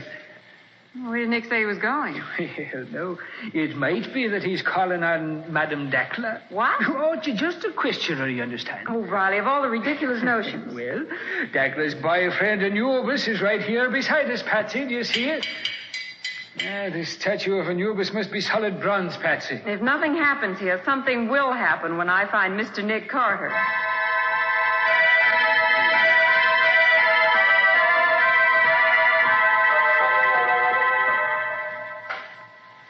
Only 10 minutes more, Patsy. I'm getting so used to this darkness, I can see the sarcophagus plainly. Looks so big. It is big. It's almost... What's that? I don't know. Sounds as if something was happening at last. Riley! Hey, what is it, Patsy? You're not getting hysterical now, are you? Riley, I smell something. The perfume of roses. And it's getting stronger. Now, what has the perfume of roses to do with all this here? Riley, look. Look at that sarcophagus. Patsy, what we're looking at can't be happening here. But it is. That sarcophagus is rising straight up in the air. I've always said that seeing was believing. Look. I see what's doing it, Riley. You can't tell me that anything that will make a stone coffin weighing half a ton go floating up in the air 5 feet off the floor, Patsy. It's on top of an elevator, Riley. An elevator? Sure, that's what's lifting it. Well, glory be. You're right, Patsy. That's what that rumbling sound was. Riley. Yeah? There's a man coming out of the elevator with a flashlight. Wait till I draw my gun, Patsy. I'll fix You're too late, Riley. I have you covered. It's Dr. Waldemar. Why... Riley, that elevator is the vault from Waldemar's office. Quite right, Miss Bowen. I have you both covered. Don't try anything, either of you. Well, what would you be trying, Waldemar? There will be 2 new victims in this vault, Lieutenant Riley. 2 fools who, like Shelby, found out too much. But I'm sorry it isn't 3. Nick Carter would be a welcome addition. You really mean that, Waldemar? Nick, where are you? Carter, how did you get here? I've been waiting for you in King Snefru's sarcophagus. And now if you... I'll kill you first, Carter. I doubt that. Okay, Patsy. Look out, Patsy! He's knocking over that statue! It's falling over!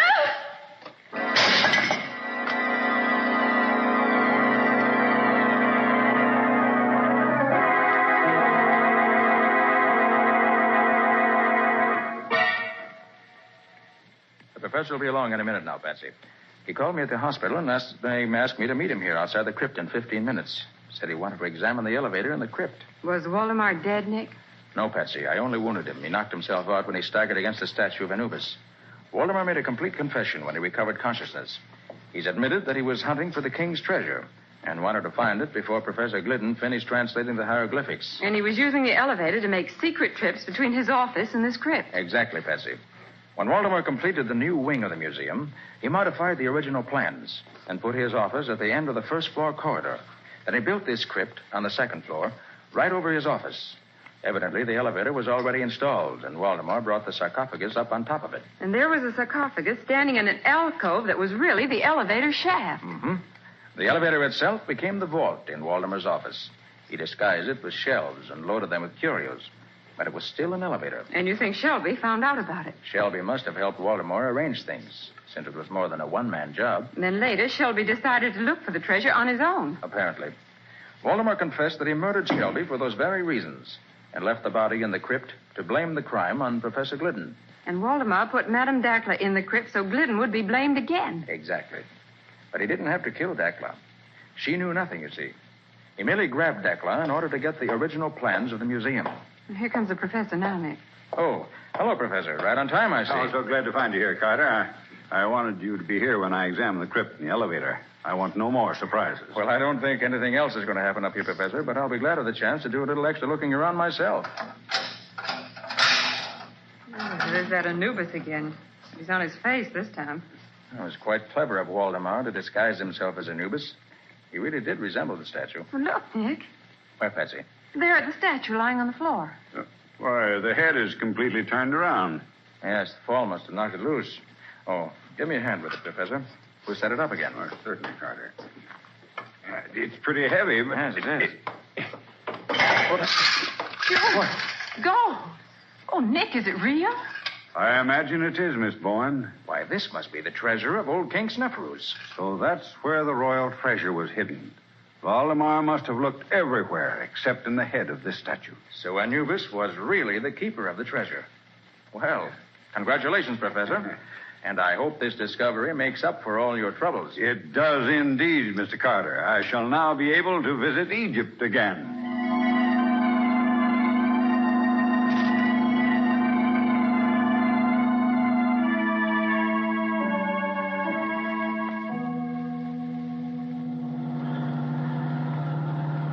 Well, Nick, there's just one problem that still bothers me. And I suppose, as usual, that the problem represents the crux of the whole case. It does.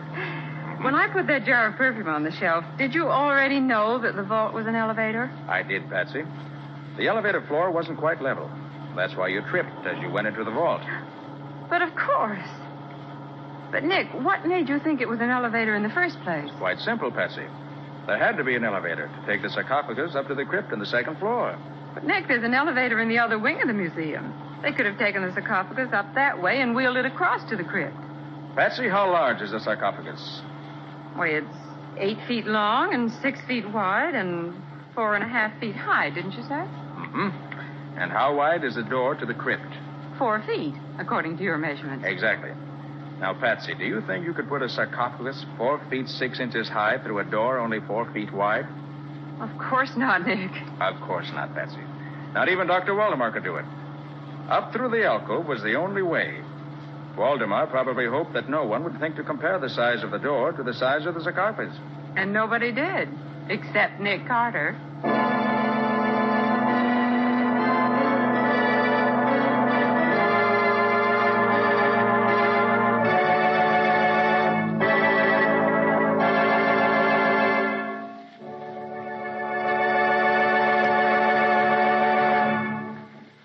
This was another strange experience of Nick Carter, master detective, called Murder in the Crypt, or Nick Carter and the Jackal God. Another of the curious adventures of Nick Carter, which are brought to you regularly by WOR Mutual. And now, Nick and Patsy, what about our story for next week? Well, next week's story is full of action, isn't it, Patsy? Action is right. You see, Nick investigated a murder on a lonely place called Skull Island. Yes. And there were only 4 people on the island who could have committed the crime. But it took a model of a clipper ship and a sea serpent to find out who the murderer was. It also took Nick Carter and a smart piece of deduction on his part to work out the answer. But what did a sea serpent have to do with the murder? Well, we'll tell you all about that next week. In the meantime, I'm glad I don't have to say sarcophagus again. So long. So long, everybody. And so long to you, Nick and Patsy. In the strange adventure you have just heard, Nick Carter was impersonated by John Clark, Patsy by Helen Choate.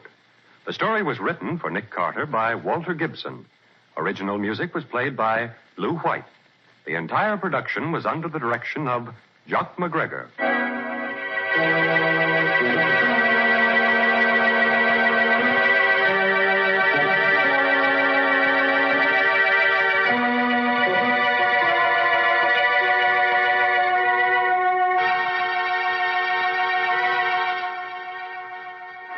Next week at the same time, listen to another curious experience of Nick Carter entitled Murder on Skull Island. Or Nick Carter and the Mystery of the Sea Serpent.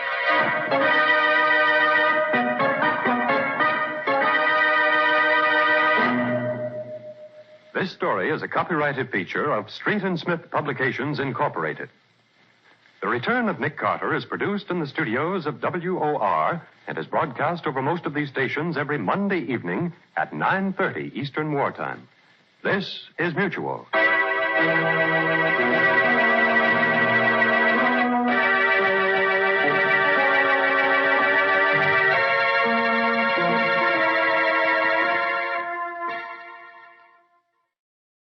Now we bring you a world of adventure with Rocky Jordan.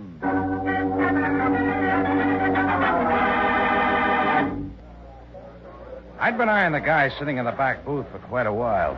Everybody in the Cafe Tambourine was having a good time but him. He was American, maybe 30, black hair, combed straight back. I thought I'd go back and say hello. He looked like a nice guy until I got close. Then I saw something in his eyes I didn't like. Fear. What do you want? What's the matter, buddy? Drinking alone, not good for you. I know what I'm doing. Oh, sure you do, but aren't you hitting the bottle kind of hard? Who are you? I own this place. Oh, then you're Rocky Jordan. That's right. You're an American. Right on 2 counts. That's why I came here, Mr. Jordan. This is really an American place, like Chicago or New York. I'm safe here. Safe from what? My name is Lint, Mr. Jordan. Maybe you better walk out and get some air. No. He's waiting out there. He was following me. I know I saw him. He's going to kill me. Kill you? Don't let him kill me, Mr. Jordan. Nobody's going to kill you, Lint. Let's go to the front door and take a look. No. Come on. I'll go out ahead of you. Lint acted like a nut that might cause trouble. I took him by the arm and led him up to the front door of the tambourine. Outside, there was nothing but a cabbie and two girls walking up and down. Then suddenly, Lint pulled away from me. Across the street. It's him. I told you. Lint tore back into the tambourine, running for the rear. I headed across the street and into 24 hours I'd never forget.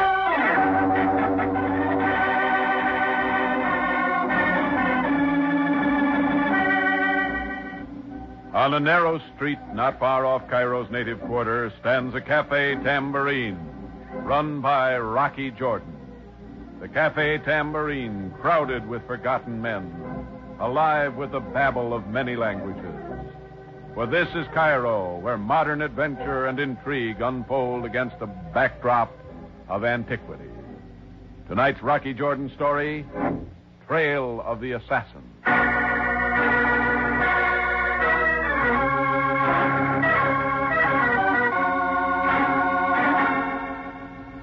He was American. His name was Lint. He was hitting the bottle a little too hard, and he was using my tambourine for a hiding place. The usual formula for trouble. He swore somebody was waiting just across the street to kill him. I got Lint to the door to have a look, but he tore himself away and ran back into the cafe. So I scouted the street alone. All I found was shadows cast by the streetlight. I checked the cabbie parked at the corner. Yes, sir. There was a man waiting a few minutes ago in the shadows. An American? I would not know. He wore a black coat as though he was cold. He kept coughing into a handkerchief. Yes. That was all the cabbie could give me. So I went back into the tambourine. Chris, my bartender, said Lint had gone out the back way through my office. I don't like wild men running around my place, so I went after him.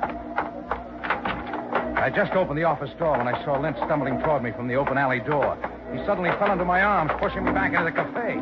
Then he slid to the floor, face down. That's when I saw the orange handle of an assassin's knife pinned between his shoulder blades like a flower. I had Chris lock the doors, then phone police headquarters. 10 minutes later, who should show up but Sergeant Greco. As I see, stabbed in the back. Murder, of course. That's good deduction, Greco. Now, where's Captain Sabaya? Captain Sabaya is in Alexandria. I am in command during his absence. You mean in charge? The man was killed here in the Cafe Tambourine? No, out in the back alley. He stumbled in here after. Very well. Where were you, Mr. Jordan, when the man was murdered? Sergeant, I saw it all. I saw it all. There was a fight. This man... Mr. Jordan? Just him. He was throwing the man out. The man broke away running. They went to the alley. The poor dead man fought his way back toward the light. Thank you, my friend, for this information. I saw it all. I will testify for the usual fee. Delighted. Look, Greco, you're going to take the word of a... For the moment, you may consider yourself in my official custody, Mr. Jordan. You better get it straight. Back in my office. As you wish.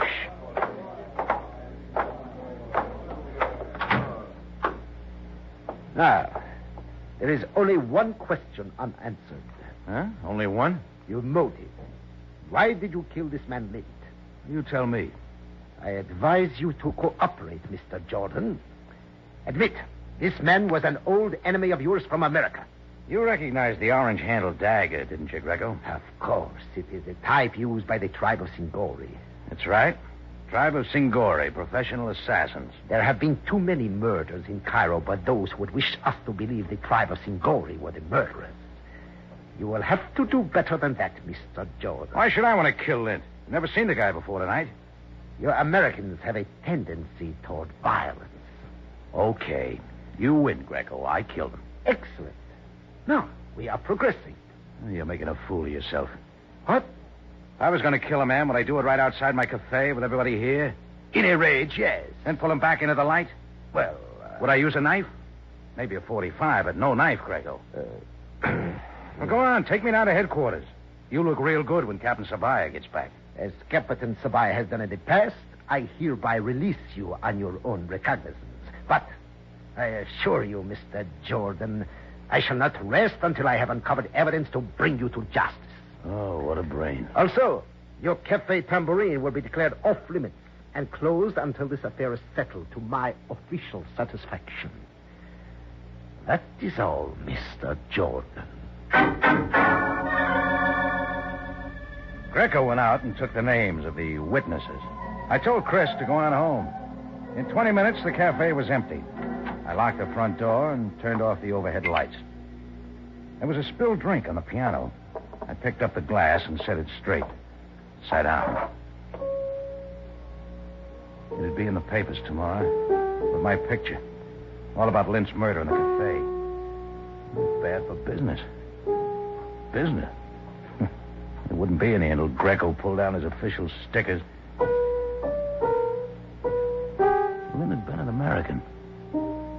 Funny I hadn't thought about home for a long time. Yeah, it had been a real long time. Oh, Lint. Who was he? Who killed him and why? With Greco putting the pressure on, I knew I'd better find out before everything crashed in on me. Greco would work like a bulldog until he'd hooked something up that'd look like evidence.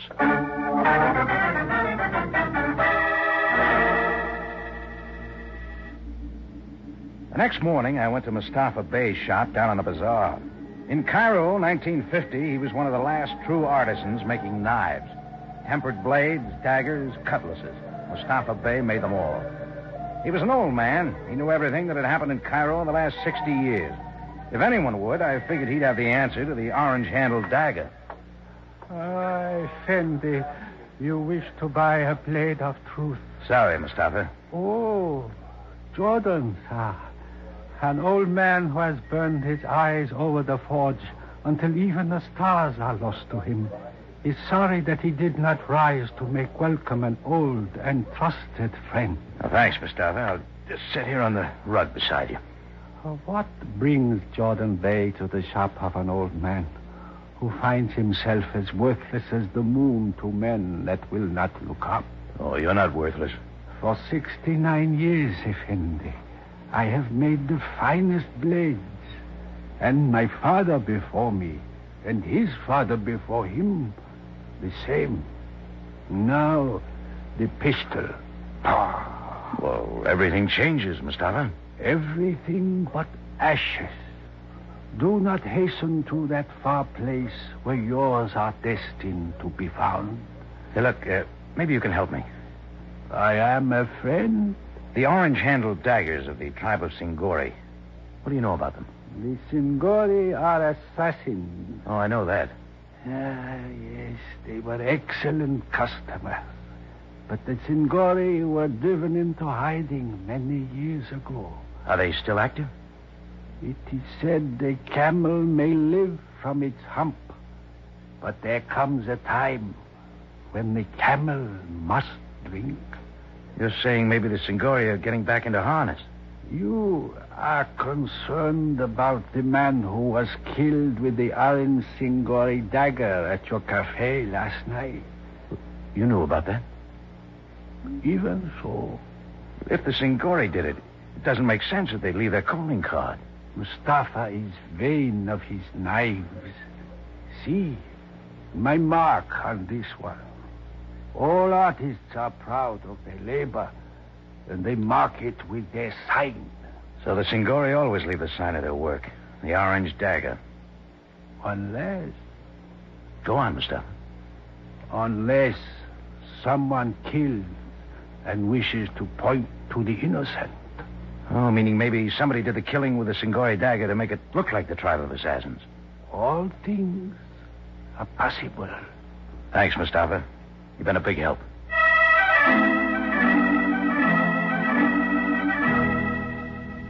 Now, the first thing I had to do now was to get a lead on who wanted Lint knocked off. I made a few telephone calls and found Lint's hotel, the Du Nord. I grabbed a cab and was there in 10 minutes. 50 piastres talked the room clerk at the Du Nord out of key 416, the one to Lint's room. I went upstairs. Lint's room was a mess. It looked like Greco had been there and taken a close look around. But maybe Greco had overlooked something. He had. Just as I was snapping open Lint's suitcase, a big job with hotel, airline, and steamship stickers from all over the world posted on it, I felt a sudden movement across the room. I started to turn, but it was too late. I felt a rocket sing through my skull, and the rug went black. Deep black for a long, long time.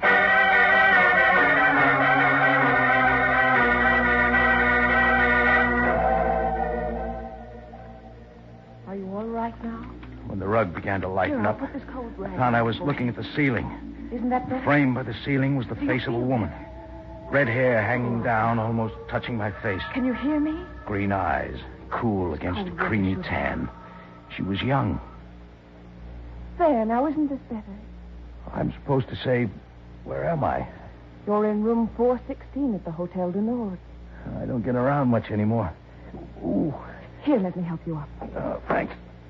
I heard a noise in here, and then a man ran out and left the door open. I saw that you were hurt. Well, thanks for coming to the rescue, lady. I was coming to this room anyway. Did you know the man named Lint? I was his wife. His wife? Well, I just heard about his death a little while ago. The newspapers. I don't know what to do. Oh, I'm sorry. Your husband was killed in my cafe. Then you're Rocky Jordan. Yes, your picture was in the paper. Didn't you wonder where your husband was last night? He stayed out before. Did you get a good look at the guy that ran out of this room? Well, it happened so fast. You must remember something. Well, he was wearing a top coat, a slouch hat. I couldn't see his face except... Wait. Yes, he was coughing. Top coat, coughing into a handkerchief. You've never seen him before? I don't know. You're not sure, then? We were on a sightseeing tour last week into the native quarter. I couldn't say for sure, but we went into a little place. I think I saw him there. What was the name of the place? It was a cafe. Do you remember the name? Yes. It was the cafe of the Singori. I told the redhead to sit tight until she heard from me. Then I raced for the elevator. Down in the lobby, I ran into none other than Sergeant Greco. Well, Mr. Jordan, I hope you are not attempting to flee Cairo. I don't go to hotels to catch planes, Greco. Just a reminder. Ahmud, commandeer the elevator. One moment, Greco. Oh, Sam, am I glad you're back. Oh, Captain Sabaya, you have returned from Alexandria. As you can see. I was told you had followed Jordan to this hotel, Greco. Following me for information, Greco? Jordan, I have just heard of your part in this unfortunate affair. Just an innocent bystander, Sam. Yes, of course. You make it most difficult, Jordan. Things are tough all over. Why are you in this hotel? I heard it has a good rumba band. He came here to enter the room of the murdered man. Have you been upstairs, Jordan? Yeah, I took a look around. You see, Captain Sabaya? But Greco here made such a mess of the room, there wasn't much left to see. You are wrong as usual, Mr. Jordan. I made notes concerning the location of all articles, but touched nothing. Awaiting the return of Captain Sabaya. You better go take another look. Things have changed since you were up there. Sam and Greco started for the elevators. I went to the hotel desk to ask a question, but I got the wrong answer from the clerk. There must be some mistake. Mr. Lint registered as a bachelor. There was no woman in his room. So, Lint wasn't married. The red-headed girl had lied. She was likely the one that had turned Lint's room upside down, looking for something. And she was likely the one that had tapped me on the head, too. She'd been in the room when I opened the door, hadn't had a chance to leave. She didn't want to get caught there, so she'd sat me. But why had she stayed? She could have run away while I was knocked out. Then it hit me. She'd worked real hard to plant the idea of the coughing man in the black slouch hat, like the one the cabbie had seen across from my tambourine the night before. She'd also mentioned the Cafe of the Singori. There was only one place to go now, deep into the native quarter, to the Cafe of the Singori. It could be a front for the headquarters of the assassin tribe.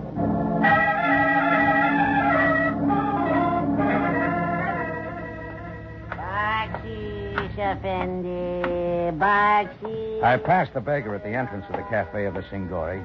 He looked like a beggar, but I had a hunch he was a lookout. The cafe was dark and almost empty. I felt the stare of hidden eyes. A native girl was dancing in a small, cleared space. I sat at a table and waited. I didn't have to wait long. Rocky Jordan honors the house of Singori. That puts you one card ahead. You know me, but I don't know you. You the head man around here? I am Hakim, a simple waiter, Effendi. Sure, real simple. It is my profession. I have heard many things of you, Mr. Jordan. I hope they are all true.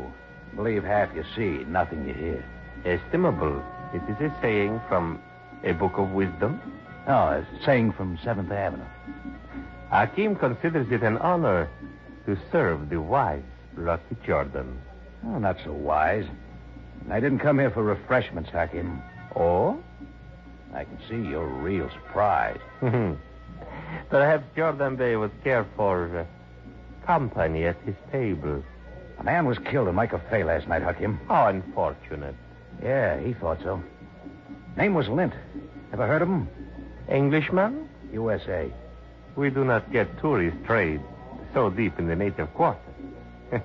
They become fearful before they have penetrated to the Singori. Maybe you know a red-headed woman, about 25. Creamy, tan, green eyes. Ah, that is beyond Hakim's hope of heaven.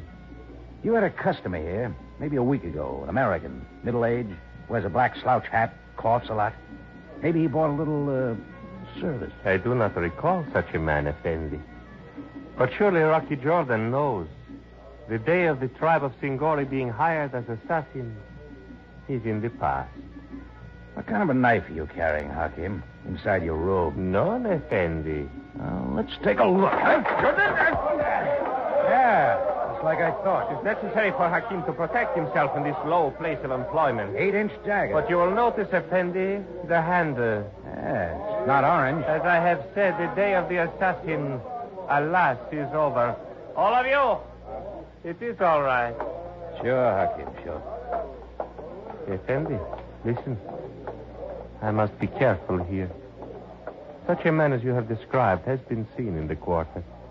It is said he is a man of great evil. Where can I find this man of great evil? It is said he lives at the Hotel of the Armenian, Davos, near the Fountain of Musa. But Hakim does not know if this be true. Hakim wouldn't know the truth if it came dressed like the Sphinx. But Hakim knows where the man of evil lives, for sure. Here, Hakim. Oh, Mutashakir, Effendi. Give part of that to the dancing girl, will you? She's the only thing in here you can depend on.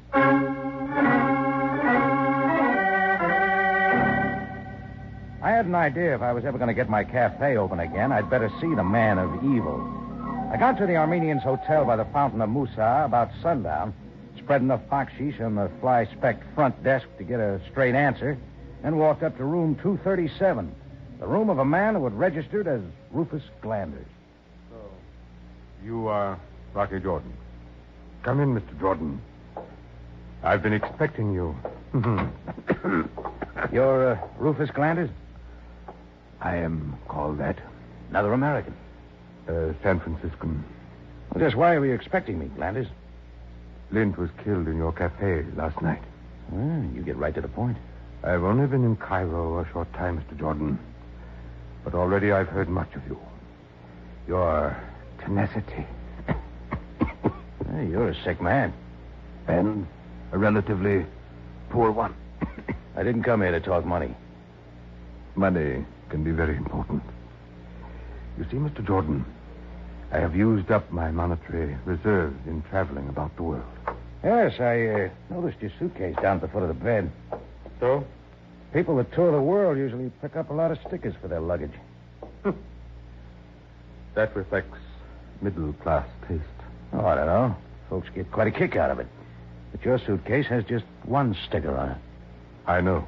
A view of the Golden Gate Bridge. A sticker from a hotel in San Francisco. The only city in the world. Why should I bother with the rest? So, you're from San Francisco, huh? Yes. There's nothing like that view from Golden Gate Park on top Telegraph Hill in Frisco. Golden Gate Park is nowhere near Telegraph Hill in San Francisco. Okay, you're from San Francisco, all right. But that still doesn't explain why you're expecting me. I've heard much of you. And since Lint was killed at your place last night, and since the killer has not been apprehended, I thought you might contact me. Why should that follow?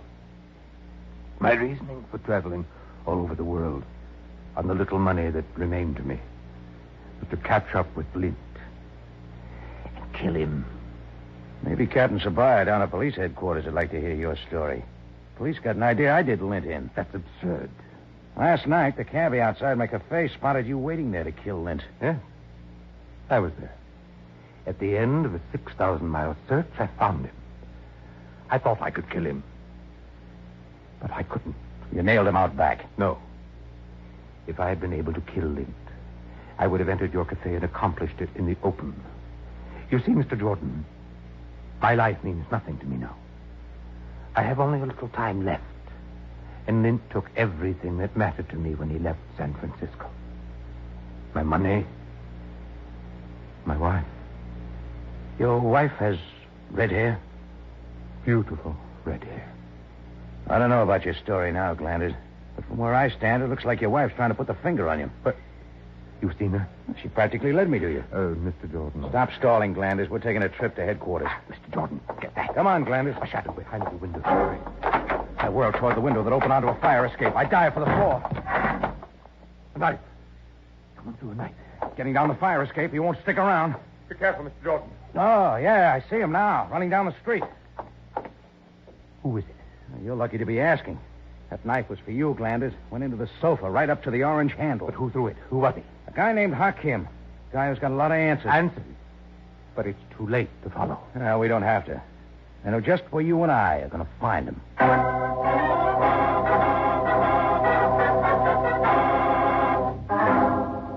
In just a moment, Rocky Jordan returns with the ending to tonight's story.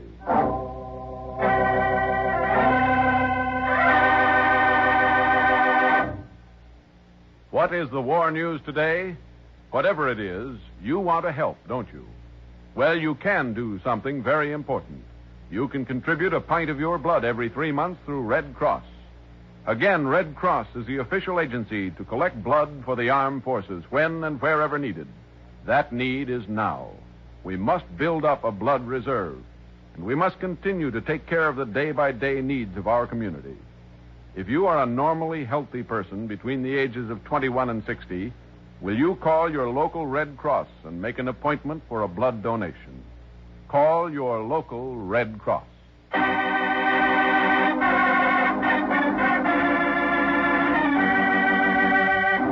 We return you now to Rocky Jordan for the conclusion of tonight's story.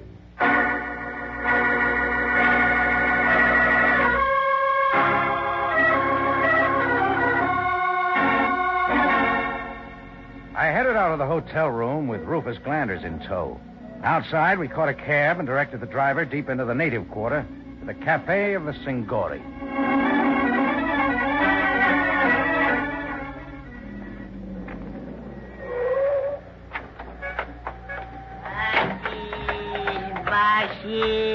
The native watcher was still at the door as we went inside. This time I didn't take a table, but barreled on through into the back. That's where I surprised Hakim in a small cube-like room. Huh? Oh, you are us again, Jordan, sir.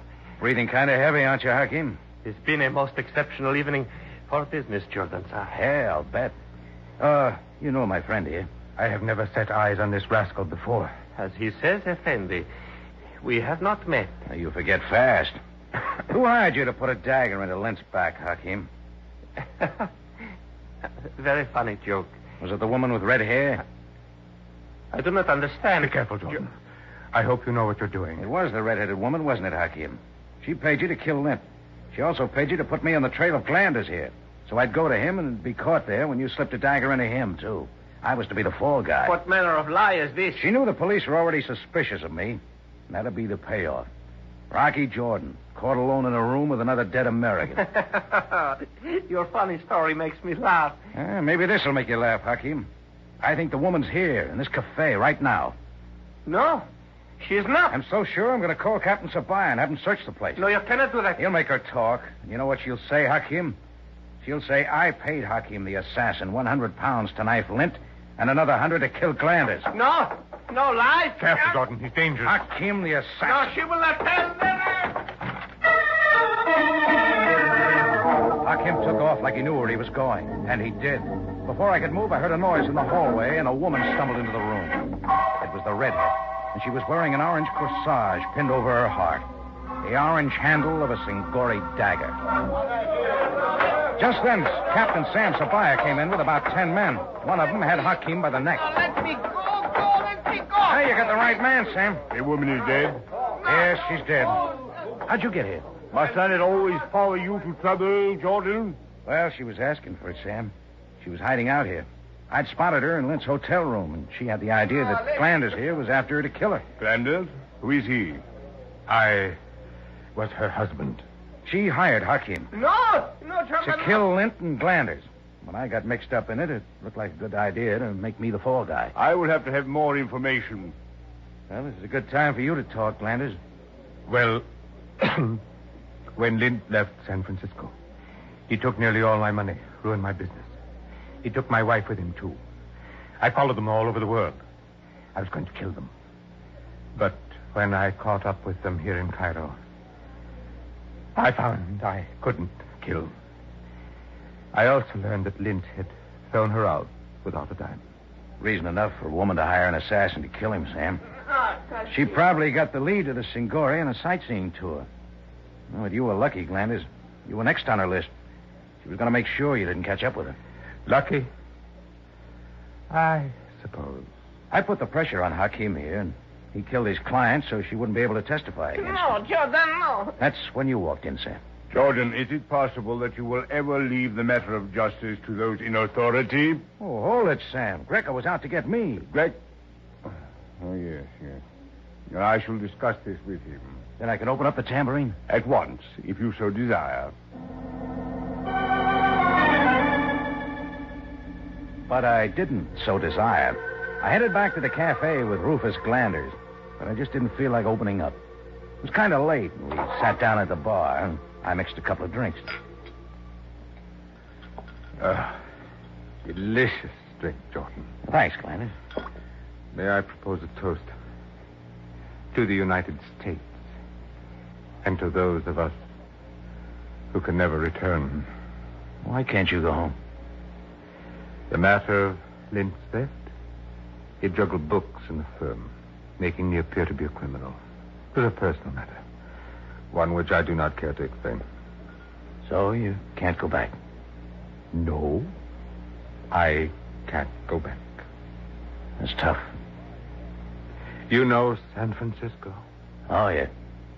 Yeah, I had a cafe there once. Looking down on the Embarcadero, night, with the soft lights of the ships floating up to you through the fog. Cable cars, Fisherman's Wharf. Post Street. Forest Park. Forest Park? But that's in St. Louis. Yeah. Yeah, I know.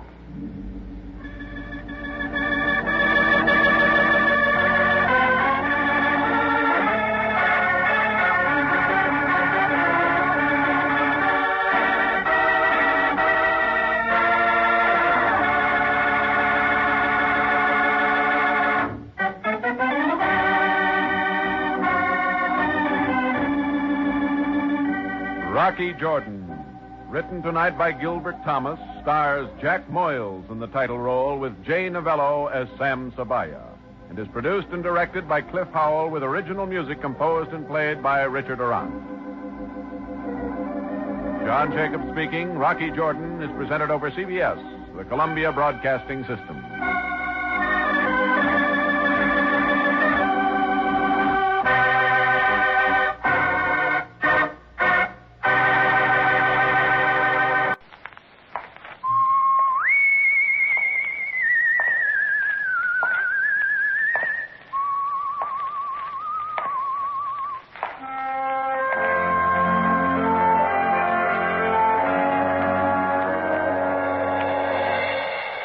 The Adventures of the Saint, starring Vincent Price.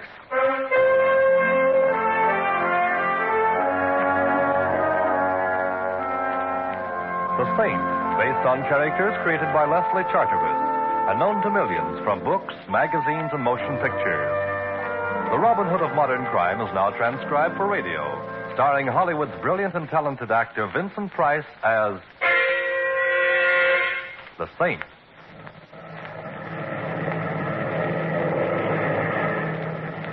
Anything wrong, Captain? Nothing serious, Mr. Templar. Just coming down here for a check. Go on just as soon as we can. Oh, and where is here? Headstone, New Mexico. Used to be a big silver mining town, but now it's just another little town, I guess. Although I did notice there's a carnival playing over on the edge of this emergency landing strip. Well, how long are we to enjoy the hospitality of Headstone? Oh, 2 or 3 hours. Long enough to see the town, have dinner if you like. We're sorry to delay you, sir. Oh, it's all right, Captain. I'm seldom bored in a strange town. Well, you better go back and fasten your seatbelt, Mr. Templar. We're coming down now. Right, I'll see you later.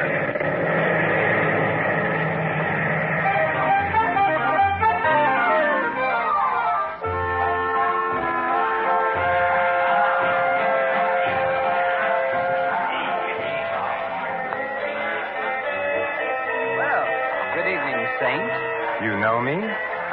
Yet I don't seem to recall your face. Harry Kelly, and you don't recall my face because we've never met, but I've seen many pictures of you, and so I recognized you immediately. Well, that's very flattering. Tell me, Mr. Kelly, how can I get into town? You can find a cab on the other side of the carnival. Planning on staying long? Not at all. Should I? On the contrary, I was just going to suggest that I doubt if Headstone would welcome the presence of the saint. Just a friendly remark, you understand. Oh, naturally. And if I may be permitted a friendly question, why are you telling me this? Just an interest in the continued health of my fellow human.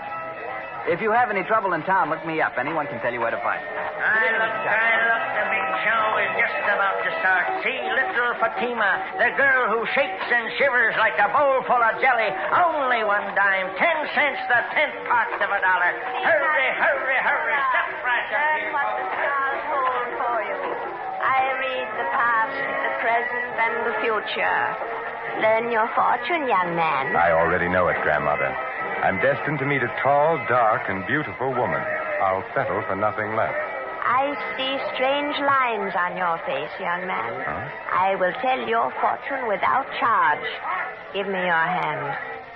I see danger. Beware of a blonde young woman.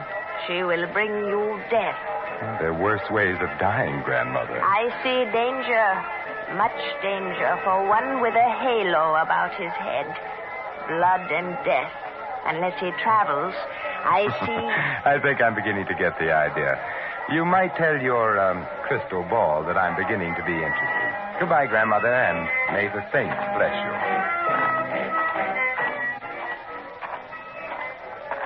Taxi, mister? Oh, thank you. Say, do you suppose you can drive me somewhere that serves a good dinner?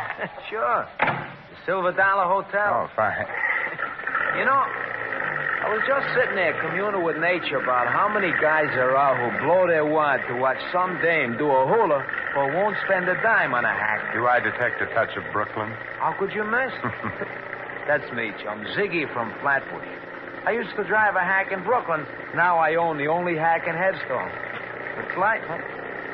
You know, I ain't seen a Brooklyn Bridge for 10 years since I come out here for my health. Like I always say, it's a smart man who knows when it's healthy to get out of town. Meaning what? Does everything have to mean something?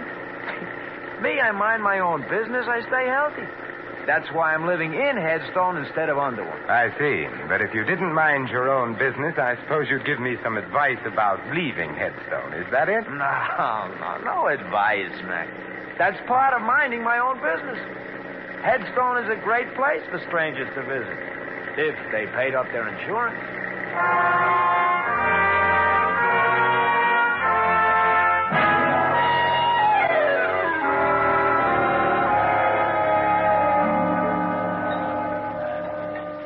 Here you are, waiter. Very nice dinner. My check, please.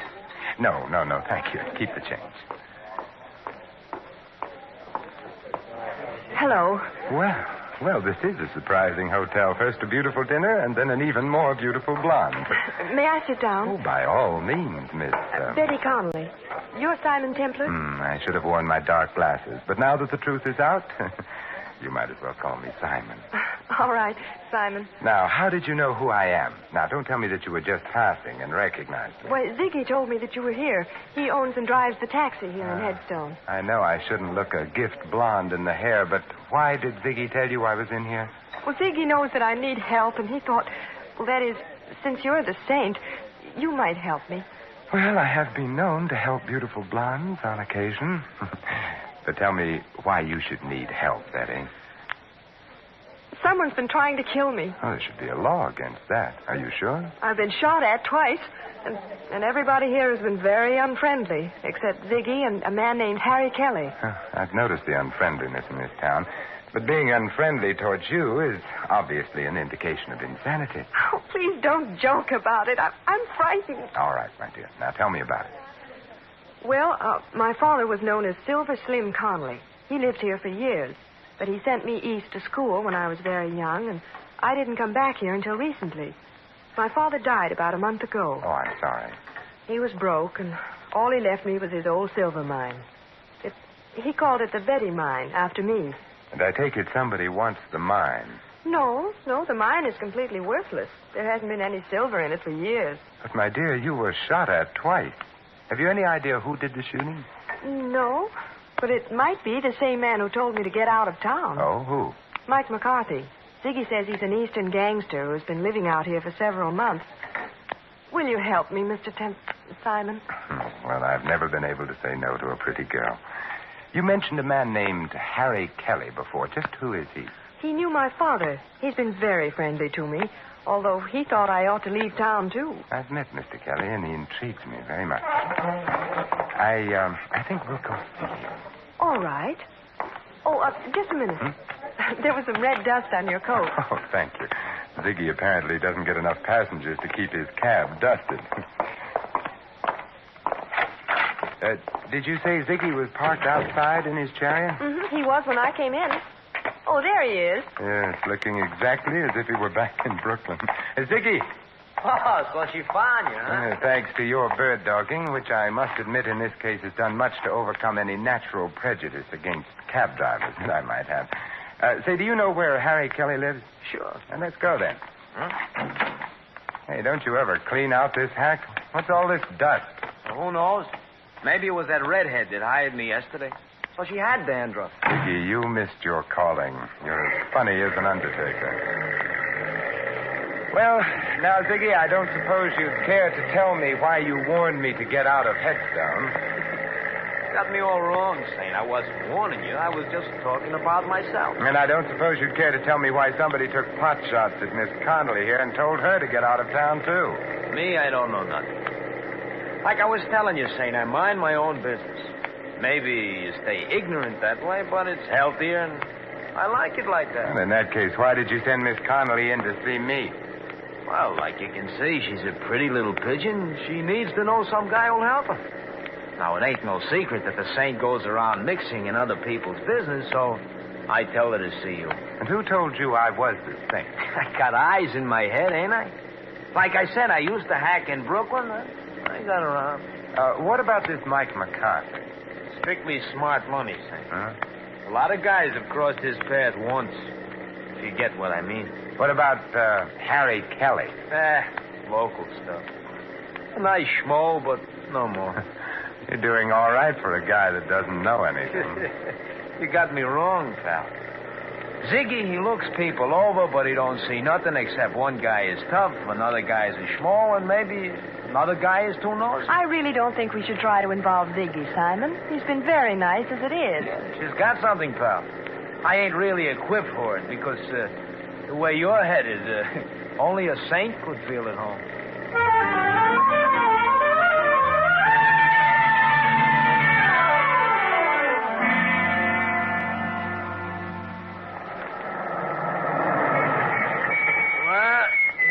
Saint. Kelly lives on the first floor in the rig. Oh, thanks. Wait for us, Ziggy. We've got a couple of other calls to make after this. Don't worry, I'll wait. If you get in any trouble, just yell. Then I'll drive over and tell the sheriff I heard somebody yell for help. Oh, thanks, pal. Come on, Betty. Well, I hope our friend is in and that he talked. Yeah. Strange. Harry telling you to come and see him if you had any trouble. If he had any connection with me, then why hasn't he said something to me? Well, it sounded to me like a cautious man.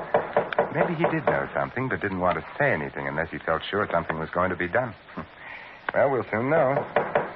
Yes, who is it? Simon Templar. Oh, the Saint. Just a minute.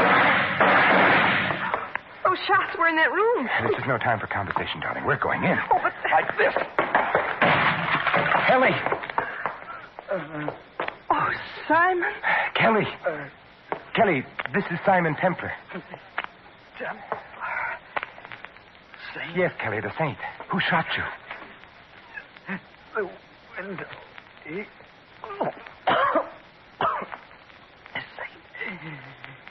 The mine. Kelly. Well, Betty, he isn't going to tell us anything now. His killer did a very thorough job. Window open. Must have shot from here. There's a shell on the fireplace. But what was he saying? Sounded like sin. Come on, Betty. We're going to spread a little saintliness. And I think I know where to begin.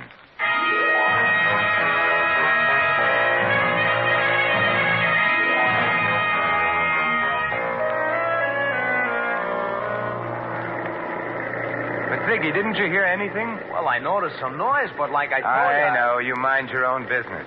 Are we going to the sheriff, Simon? No, not yet. Ziggy, who's the astayer in this town? Old man Matthews.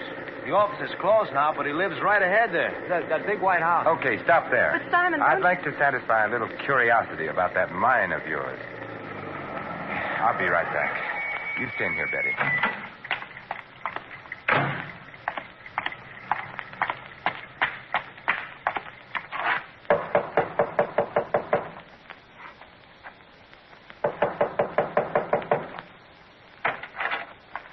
What do you want? Mr. Matthews. Who else should be here? It's my house, ain't it? What do you want? My name is Simon Templar. I wanted to ask you if you know the Connolly silver mine. I know every mine within 200 miles of here, young fella. Hey, ain't that Betty Connolly sitting up there in that taxi? Yes. Then why can't she tell you about the mine? She owns it. Well, she has told me, but I just wanted to check about the possibility of a mistake. How much silver would you say there was in the Connolly mine? About enough to put in your eye and still leave room for your finger? Couldn't there be a hidden vein in it? Nope. There ain't been enough silver around here to make a dime for years and years. Could there be anything else of value in it? Mud and water, if you call that valuable. You sure? Of course I'm sure. Young fella, I've been here man and boy for 70 years, and I ain't got no time to stand around answering darn fool questions. Goodbye. Well, goodbye.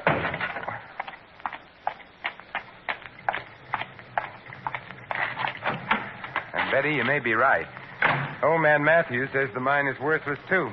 So, Ziggy, take us to see Mike McCarthy. Are you sure you want to go there, say? If I was you, I'd get on that plane. It's leaving pretty soon. No, Ziggy, I've decided not to leave Headstone just yet. Later you can drive me over to Albuquerque, and I'll take the chief the rest of the way. Okay, chum, it's your funeral.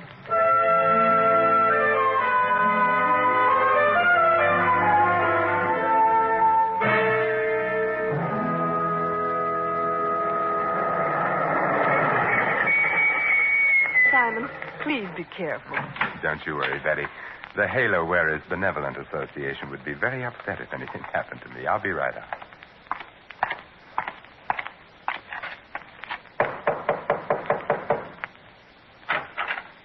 Yeah? I'm looking for Mike McCarthy.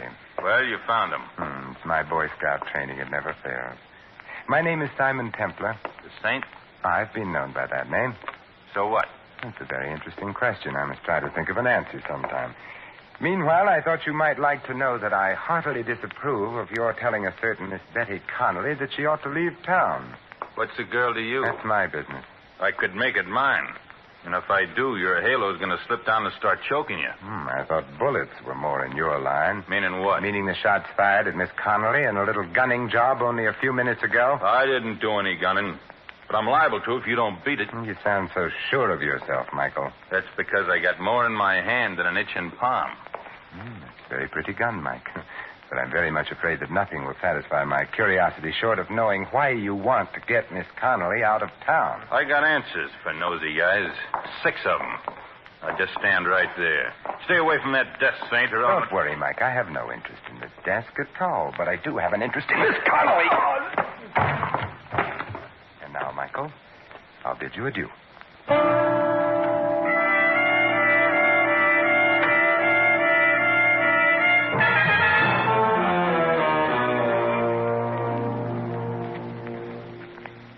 Simon? Oh, not much, I'm afraid. The conversation was just getting interesting when Mike had a sudden attack of dropsy. That's funny. I never heard of him being sick. Oh, that's because you mind your own business, Ziggy, like you told me. Betty, where is that silver mine of yours? About 2 miles out of town. Is there any place in town where we can rent a car? Oh, why, I have a car. Why? I feel a prospecting urge coming over me. Ziggy, take us to Miss Connolly's car, and then we can dispense with your valuable service. What's wrong with my car? Nothing, Ziggy. It's just that I don't like people looking over my shoulder, especially when I visit a lonely mine in the company of a beautiful girl.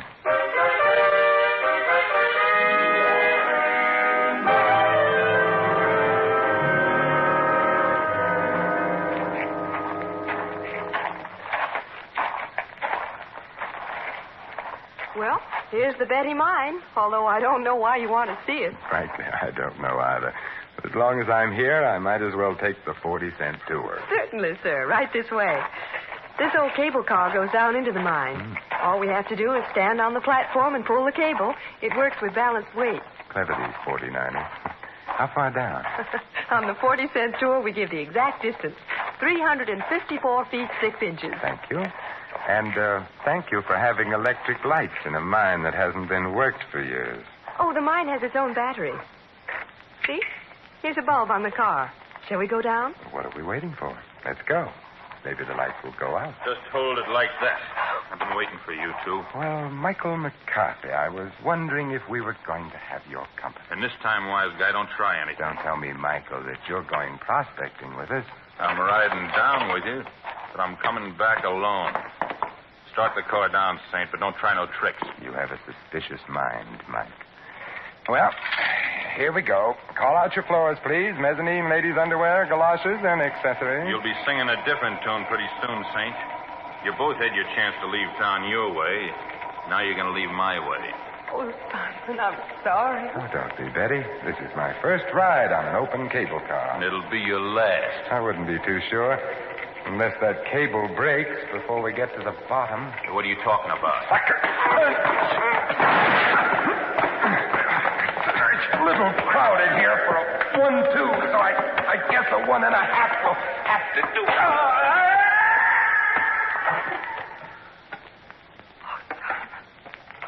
How terrible. There now, Betty. It's all right. Oh, Simon, it could have been you. He almost knocked you off the platform, too. It was the padded shoulders in my coat. I felt them hit the side. Oh, look at your shoulders. They're covered with dirt from the sides of the shaft. Yeah. Huh. It's red dirt. Wait a minute.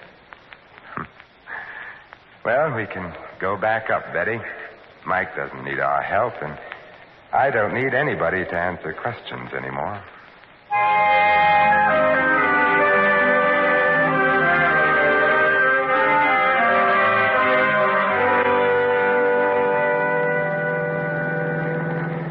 Simon, I'll never understand you. Why did you look at the dirt on your coat and say you didn't need any more questions? Because that dirt was red sulfide, Betty. And it explains why Mike was so anxious to run you out of town. Well, I don't see how.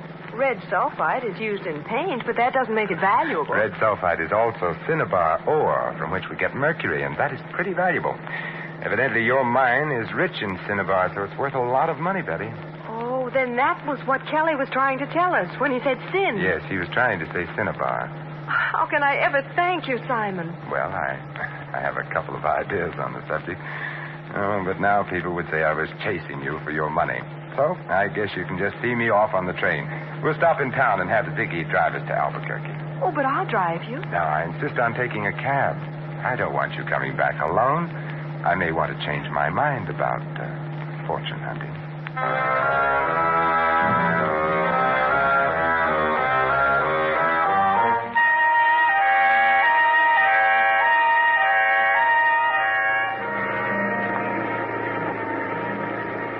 Like I said, Shayne, I'm glad to see you leaving. This town is just funny about strangers. But hadn't you ought to take Miss Connolly with you? But she doesn't have to go now, Ziggy, and besides, she's rich. She's what? Yes, Ziggy, we found out that Dad's mine is valuable after all.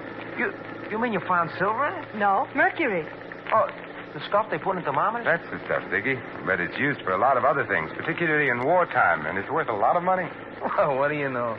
So that's why Mike was trying to make you leave. That's it. Well, did you stop and tell the sheriff? We didn't have time, but I'll see him when we go back. Oh, that's pretty nice for you, ain't it, Betty? Oh, here we are. Just in time, too. Yeah, the chief's in already. Very nice timing, Ziggy. Thanks, Betty, for keeping my forced visit to Headstone from being dull. Oh, Simon, well, why don't you stay in Headstone? I won't know how to run the mine or what to do with the money or anything. You'll learn, Betty. You know what to do when you get back to town? Yes, but will the sheriff believe me? I mean, about Mike McCarthy killing Harry Kelly. I don't think he will, since Mike didn't kill Kelly. But Kelly was shot with an automatic. It ejected a shell on the fireplace, remember? But Mike McCarthy carried a revolver. You saw it. Yes, but will the sheriff... Oh, the sheriff will believe when you show him that the gun that killed Kelly is in Ziggy's pocket. What? What are you talking about? You knew about the cinnabar ore in the mine. You carried some of it away to be tested in your cab. And there was red dust in it, which you tried to explain with a corny gag. You're crazy. Harry Kelly had an idea what was going on, so you slipped around to the back while we were at the front door and killed him. All right, wise guy, you're so smart. What about Mike? Mike was working for you. But Simon, Ziggy told me that you were in town. Sure, he couldn't be sure that I wasn't here to break up his little scheme, so the smartest thing to do was to get us together so he could watch both of us.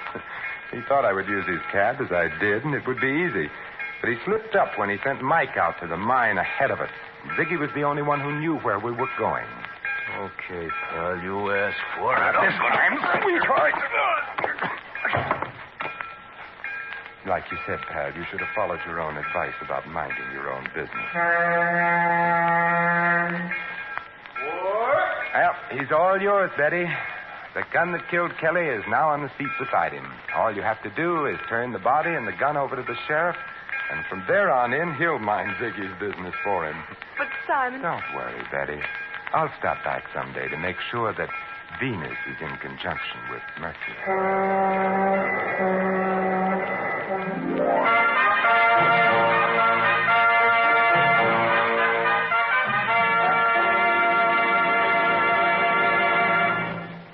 You have just heard another adventure of the Saint, the Robin Hood of modern crime. Now, here is our star, Vincent Price. Ladies and gentlemen, how many times there have been men just like Ziggy, led into crime by insatiable greed, forgetting the simplest truth so aptly phrased by John Dryden. Murder may pass unpunished for a time, but tardy justice will o'ertake the crime. This is Vincent Price extending a personal invitation to all of you to join us again next week at this same time for another adventure of the Saint. Good night.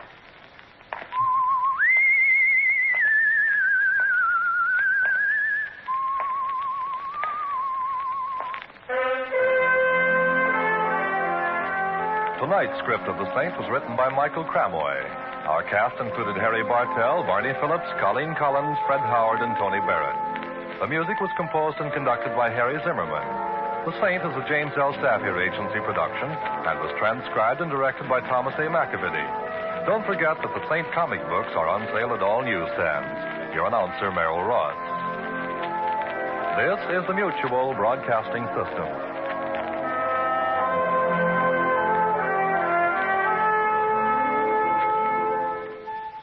The Adventures of Sam Spade, Detective.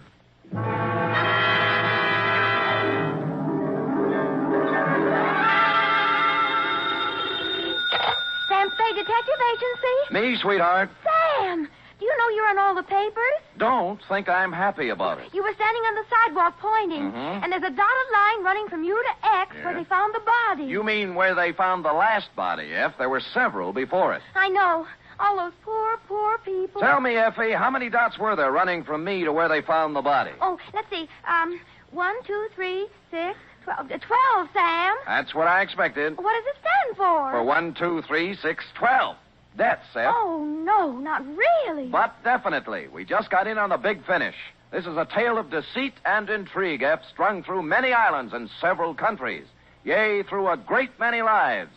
So I am left with no choice but to call it The String of Death Caper.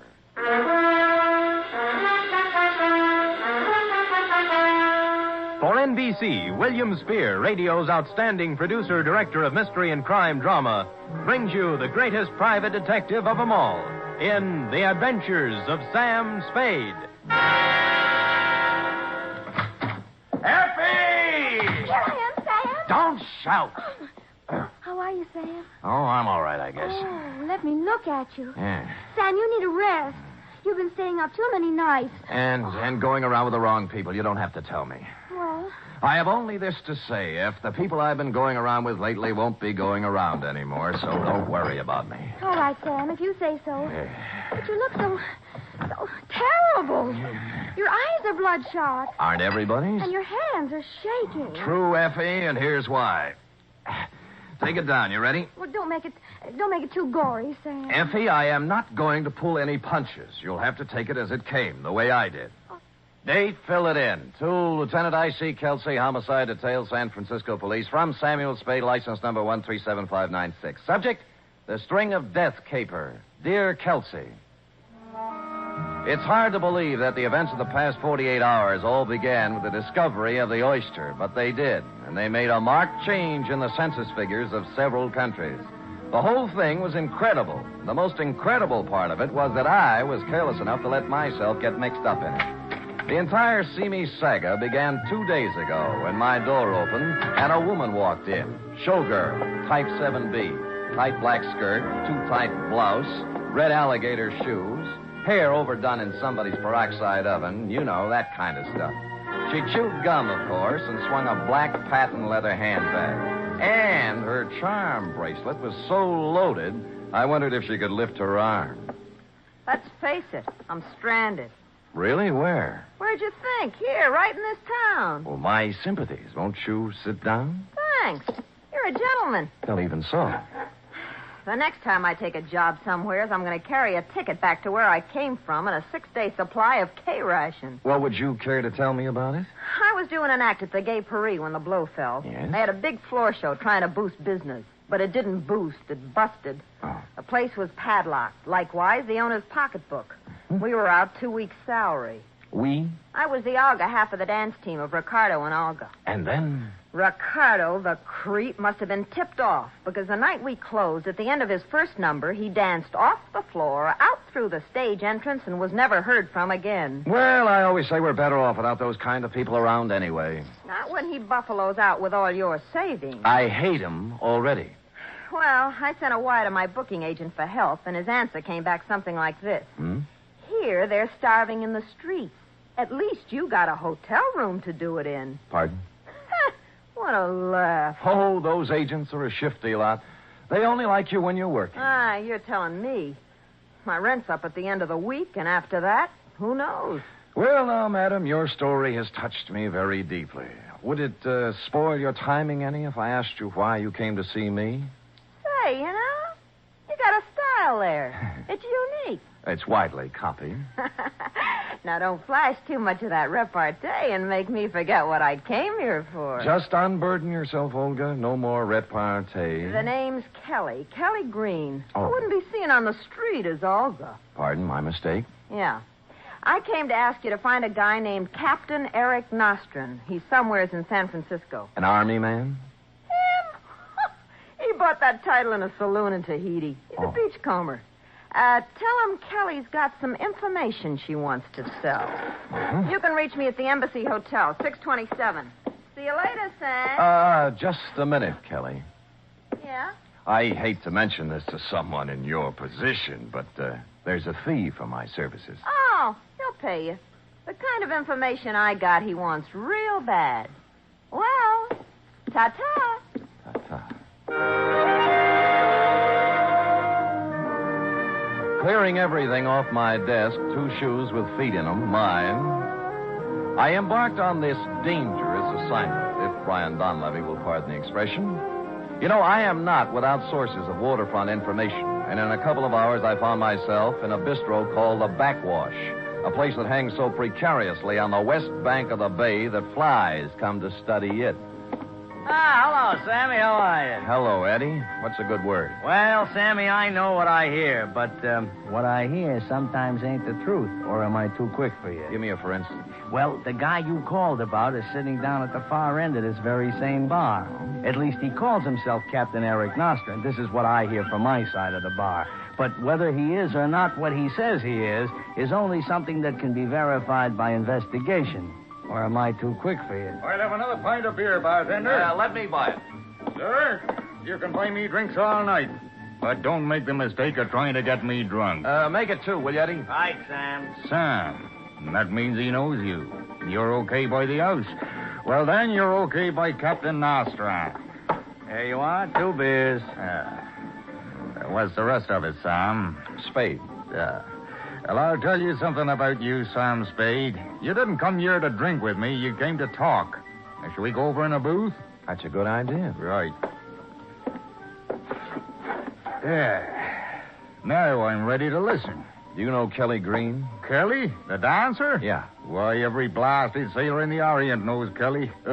Let me see now. The last time I remember her, she was dancing on a table in Singapore for some Dutch officer. Well, she's in town right now. She said she has some information you'd want to buy. I'll bet she has. You a friend of hers? Since this morning. Oh, that's long enough for me. Now, what are you? Private detective? I am, and that brings up one other point. She said you would pay me for finding her. Oh, surely. What's your fee? 25 will do. Yours 50. No. Look, take it now. As far as I'm concerned, you've earned it. Now then, what's her address? Embassy Hotel, room 627. Well, I'll get in touch with her. Well, see you around. Hey, wait a minute, Spade. How would you like to find someone for me? Why not? Who are you looking for? A man named Chan Lee. Now, suppose I tell you the old story now. You take a look at these. Look here. Feast your eyes. He took a swatch of velvet cloth out of a sea jacket pocket and opened it. On it were 6 very large, very breathtaking, rose-colored pearls. Nostran's eyes flicked over each pearl as if he knew it by name and lineage. He let me stare at them for several silent minutes before he spoke again. Did you ever see such timeless beauty captured in 6 perfect spheres? Oh, I haven't seen many like those. And there aren't many. 12, to be exact. 12 in all the world. Now, what are pearls like that worth? Well, any jeweler in the city would give you $5,000 a pearl for them. But if I had all 12, I could sell the set for $75,000. How'd you get half of the 12 pearls, Nostran? You ever hear of the Toi oyster banks off the Borneo Islands? No, I haven't been pearling lately. Well, I have. Well, is that where these came from? That's right, from the Toi banks. A friend of mine in Jolo, named Hong Kong Ari, tipped me off that 12 perfectly matched rose-colored pearls could be picked up at Cagayan Sulo from a wholesale buyer called Dong Se Mao. Well, which is it? I shipped over on a catch with 2 other men. Dong Se Mao asked 12,000 pesos for the lot, and I took them. Damn, when we left Cagayan Sulu, I got caught in a storm and I went overboard. But I didn't fall accidentally, no. I was hit on the head and thrown overboard. Your buddies wanted the pearl. They got 6 of them in my sea bag. The other 6 were sewn inside my belt. I still have those. Well, I traced those 2 guys all over the Orient. But both of them was killed. The Morrow curse, they say. So far, 8 people have died over these pearls. The Morrow curse? Corny, isn't it? Yes. Anyway, the rumor is that the other 6 pearls have found their way to San Francisco, and that a man named Chan Lee knows about them.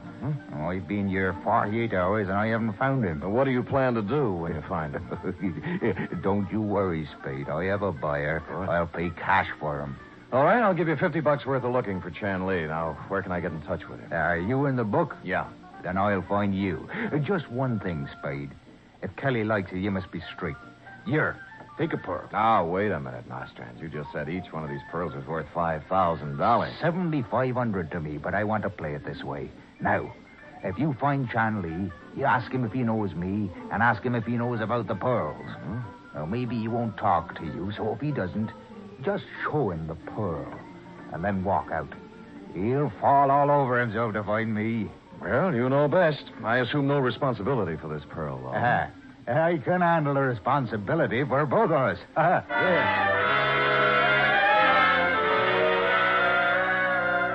Harry Ching, a friend of mine who has his ear to the Oriental ground, put down his mother tongue edition of that great Chinese detective, Shylock Holmes, and directed me to a little food store just off Grant Street. There were a number of people in the store looking at merchandise. My man was small and fat and behind the counter. Good afternoon. May I assist you? Chan Lee? Oh, no. My name Li Yuan. Well, Harry Ching told me Chan Li would be here. Oh, before my name, Li Yuan, my name Charlie. A personal reason for change, you understand? Not fully, no, but I'm not here to inquire about that. Ah. Tell me, do you know a man named Captain Eric Nostran? No, never hear name Captain Nostran. Look, he's big, red-pointed beard, rough. Register? Sorry, no. Ever hear of the rose-colored pearls of Tawatawi? Oh, you joke. Why you talk pearl with Li Yuan? I deal Chinese food, not Julie. Well, I might have the wrong Chan Li, but do you know anything about pearls? Oh, I can tell good pearl from bad pearl. My uncle was pearl trader. Well, take a look at this. Oh, let me see. Oh, Well, don't put it in your mouth. I just bit it to test skin. Oh, yeah. Sure, you joke with me. Joke about what? I know where 5 more are just like that, worth $5,000 apiece. Somebody pull your leg. This pearl, Japanese culture pearl, artificially colored, worth maybe $5. Really? Yeah, next time, don't play joke on Chan Li. Li Yuan. Oh, yes, that me bold.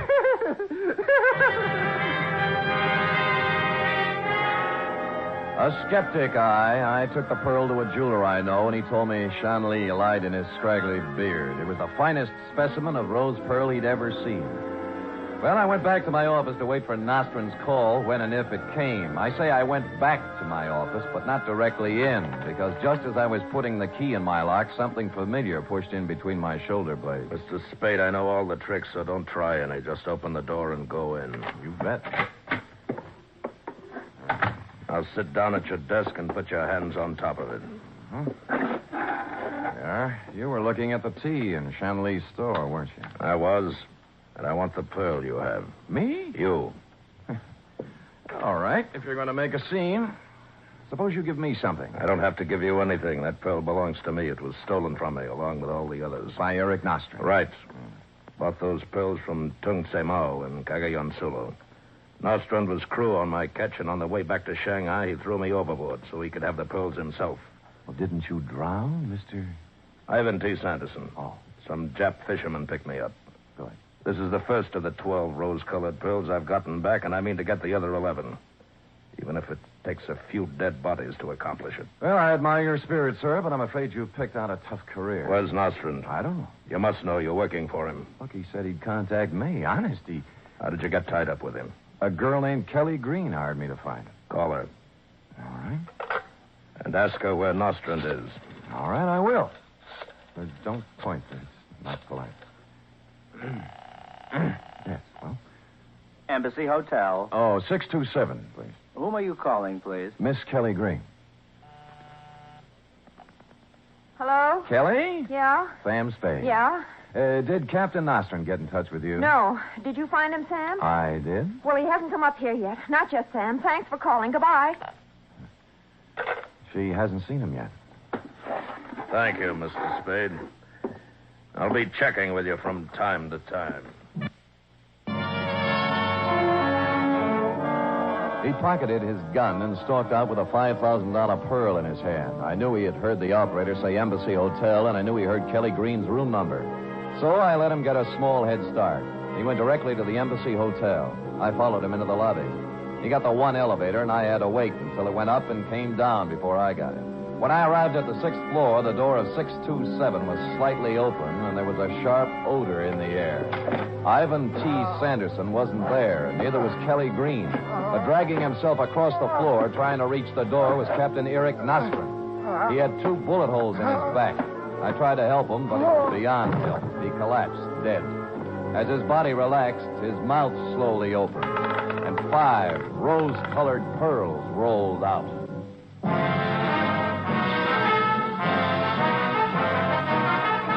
You are listening to the weekly adventure of radio's most famous detective, Sam Spade.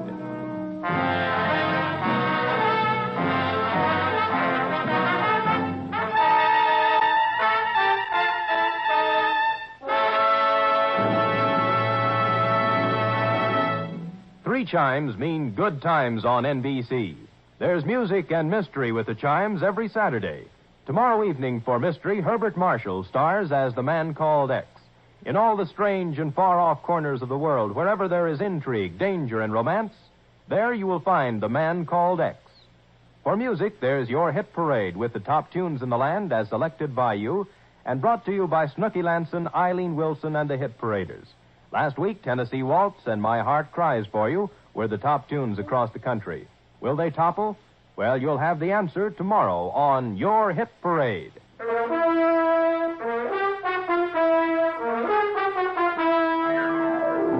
And now back to the String of Death caper, tonight's adventure with Sam Spade.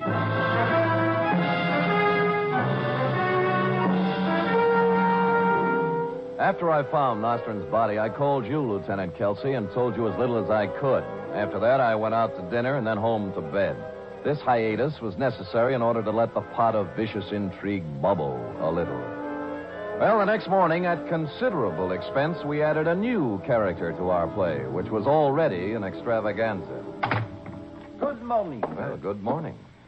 I am not sure, monsieur, whether I am going to kill you or let you live. A very effective entrance, sir. And who are you? Jacques Malraux. Aha! Of the Malraux curse. The same, monsieur. It was reported in the papers that you found the body of Captain Eric Nostrand in the apartment of a girl named Kelly Green. Well, I'm afraid I just happened to be there. Did you happen to know if anyone found a number of pearls on Nostrand's body? Well, as far as I know, they didn't. You mean the Tawatawi pearls, don't you? Aha. You know about them? A little, yeah. They belonged to a man named Tung Se Mao, who sold them to a man named Ivan Sanderson, who had them stolen from him by Captain Nostrand, who had half of his stolen from him. That's the installment I just read, anyway. Perhaps it is mostly right, except for one important point. Tung Se Mao was holding them for me. They were not bought. They were taken from him at the point of a gun. Getting involved. I risked my life in the shark-infested waters of Tawi Tawi diving for those pearls. No man but me will possess them. Now, where to find Kelly Green and Ivan Sanderson? Oh, I don't know. The police don't know, so I can't tell you. Aha. All right, Monsieur Spade. You have an honest face, I believe you. But if it turns out later that you have deceived me, you will find to your regret that Jacques Malraux is not an easy man to do business with. Au revoir.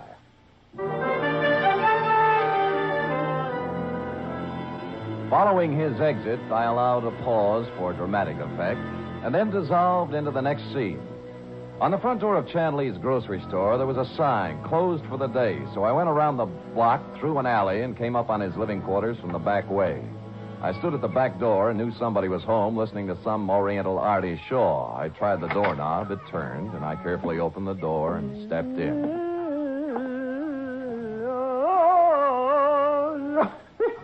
What you do my house? Well, what like you come in private house? Turn that thing off and I'll tell you.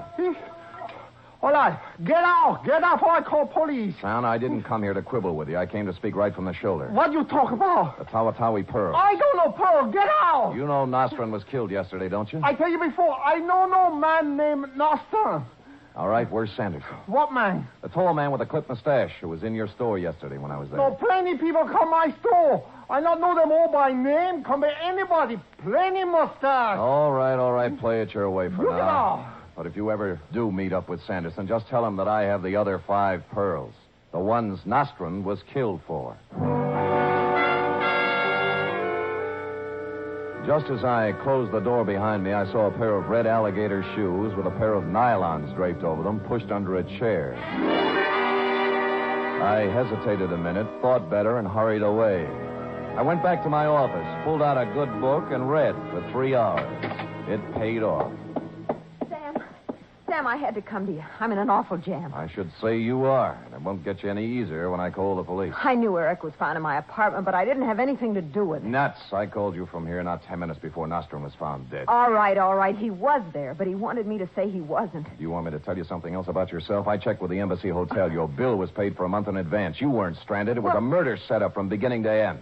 But I can't understand your being dumb enough to use your real name. He wasn't supposed to have been killed there. It was supposed to happen someplace else. That's what I thought. Oh, don't do it, Sam. I came here to tell you the truth. I need your help. I can't help you now, Kelly. He made me do it. He made me come to San Francisco, wait for Nostrum, and then find him. Who made you? Sanderson? No. Chan Lee. He killed Nostrum. He shot him. But we heard somebody at the door and went out the fire escape before we could search Nostrum. What do you mean he made you do it? Look at this.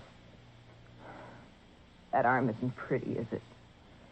There must be 1,000 holes in it. When'd you start this? In Singapore. Chan used to be there, and he supplied me.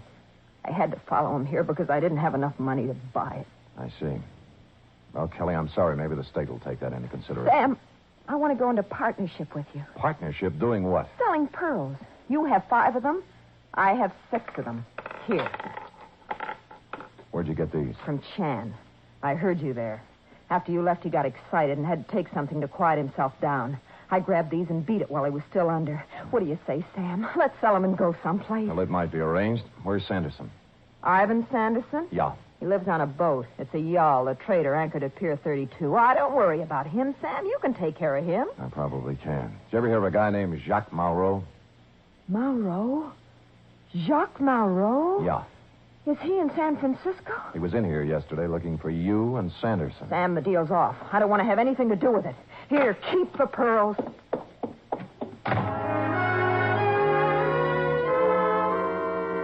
I picked up the 6 pearls and put them in my office safe with the other 5 I'd taken from Nostrum. Then I went down to the waterfront looking for Sanderson. Chun Li was still under drugs. There'd be no problem for the police to pick up. Nor would Kelly Green once her drug supply began to give out. The trader was a trim white yawl tied up at Pier 32 with a Jacob ladder running down to its deck. I climbed down and, looking around, found Sanderson in a cabin sitting behind a table. It wasn't a commonplace thing. You see, he'd just been shot. You can't do anything for me, Sam. There's nothing to do. How did it happen, Sanderson? The Malraux curse. Jacques Malraux. Yes. He made a vow that he was going to kill anyone who touched the pearls. Anyone. Did he get your pearl? Yes. Who has the rest? I do, 11 of them. When Malraux finds out, I wonder how you're going to feel. Dying. 11.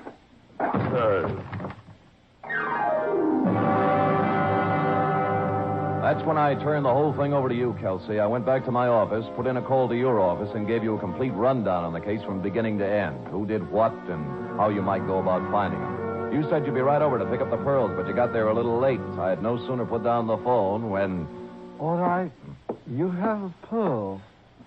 Give them to Chum, or he will not hesitate to shoot you. The way you did Nostrum? I don't have time for talk. Hurry, get pearls. Okay. They're in my safe here. Don't think I'm going to give you any arguments or pull anything clever. It would be too bad if you did. I don't really know who these pearls do belong to, and I don't care much anymore. You can have the worries instead of me. I will be glad to worry about such a pleasure. Yeah, here they are. Stay where you are. Throw them to me. All right. Catch. Thank you. Now I will go. I advise you against raising outcry. I'm glad to get rid of you. Go and have a long and happy life. Oh, I have been handpicked by the gods. He was, but for a different reason. He put the pearls in his pocket, and with a little smile of triumph at how easy it had been, he turned and quickly walked out of the office.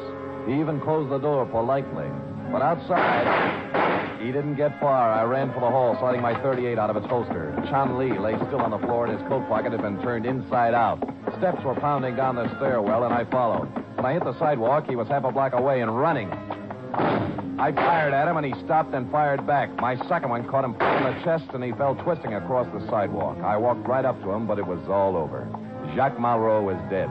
And one by one, 12 of the most beautiful rose-colored pearls in the world were dropping out of his hand, rolling down the gutter, and plopping into the sewer. where they belong.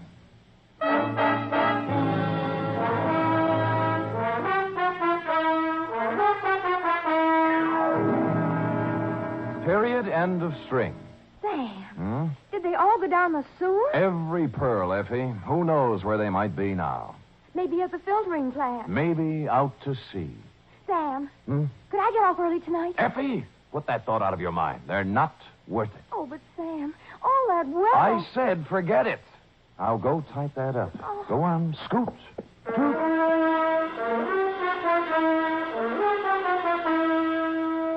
Three chimes mean good times on NBC. There's music and fun in the air tomorrow evening, styled to suit your Saturday night of merriment.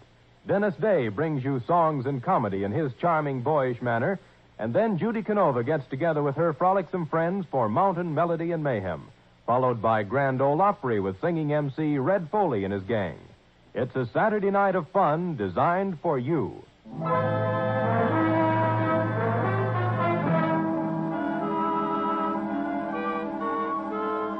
Here it is, Sam, all typed up. Oh, Sam, those pearls. I'd give anything just to wear them one night. Anything? Well, I suppose it isn't worth it. But someday, somehow, I want to wear expensive jewelry. Effie, I'd rather see you with a sparkling light in your eye any day. Looks much better on you. And, of course, it's cheaper. Effie, is that a slur on my character? Well, I don't get paid too much. Or too often. All right, let's settle this thing right here. You say you want some pearls? Oh, I'd love some. And here you are, 6 oysters. 3 boys and 3 girls. You can grow your own at home. Sam, are those really oysters? They are indeed. I picked them up at Fisherman's Wharf just this afternoon. Well, what do I do? Well, I'll make it easier for you. I also bought a bottle of cocktail sauce. So which will it be, pearls or oysters on the half shell? Oh, Sam, you're so different. Let's eat them. Not until you say... Good night. Good night, sweetheart.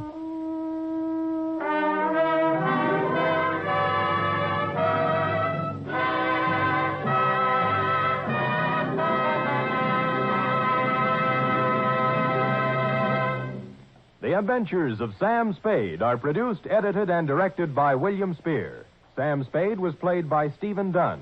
Lorene Tuttle is Effie. Script for tonight's adventure by John Michael Hayes. Musical scoring by Lud Gluskin, conducted by Robert Armbruster.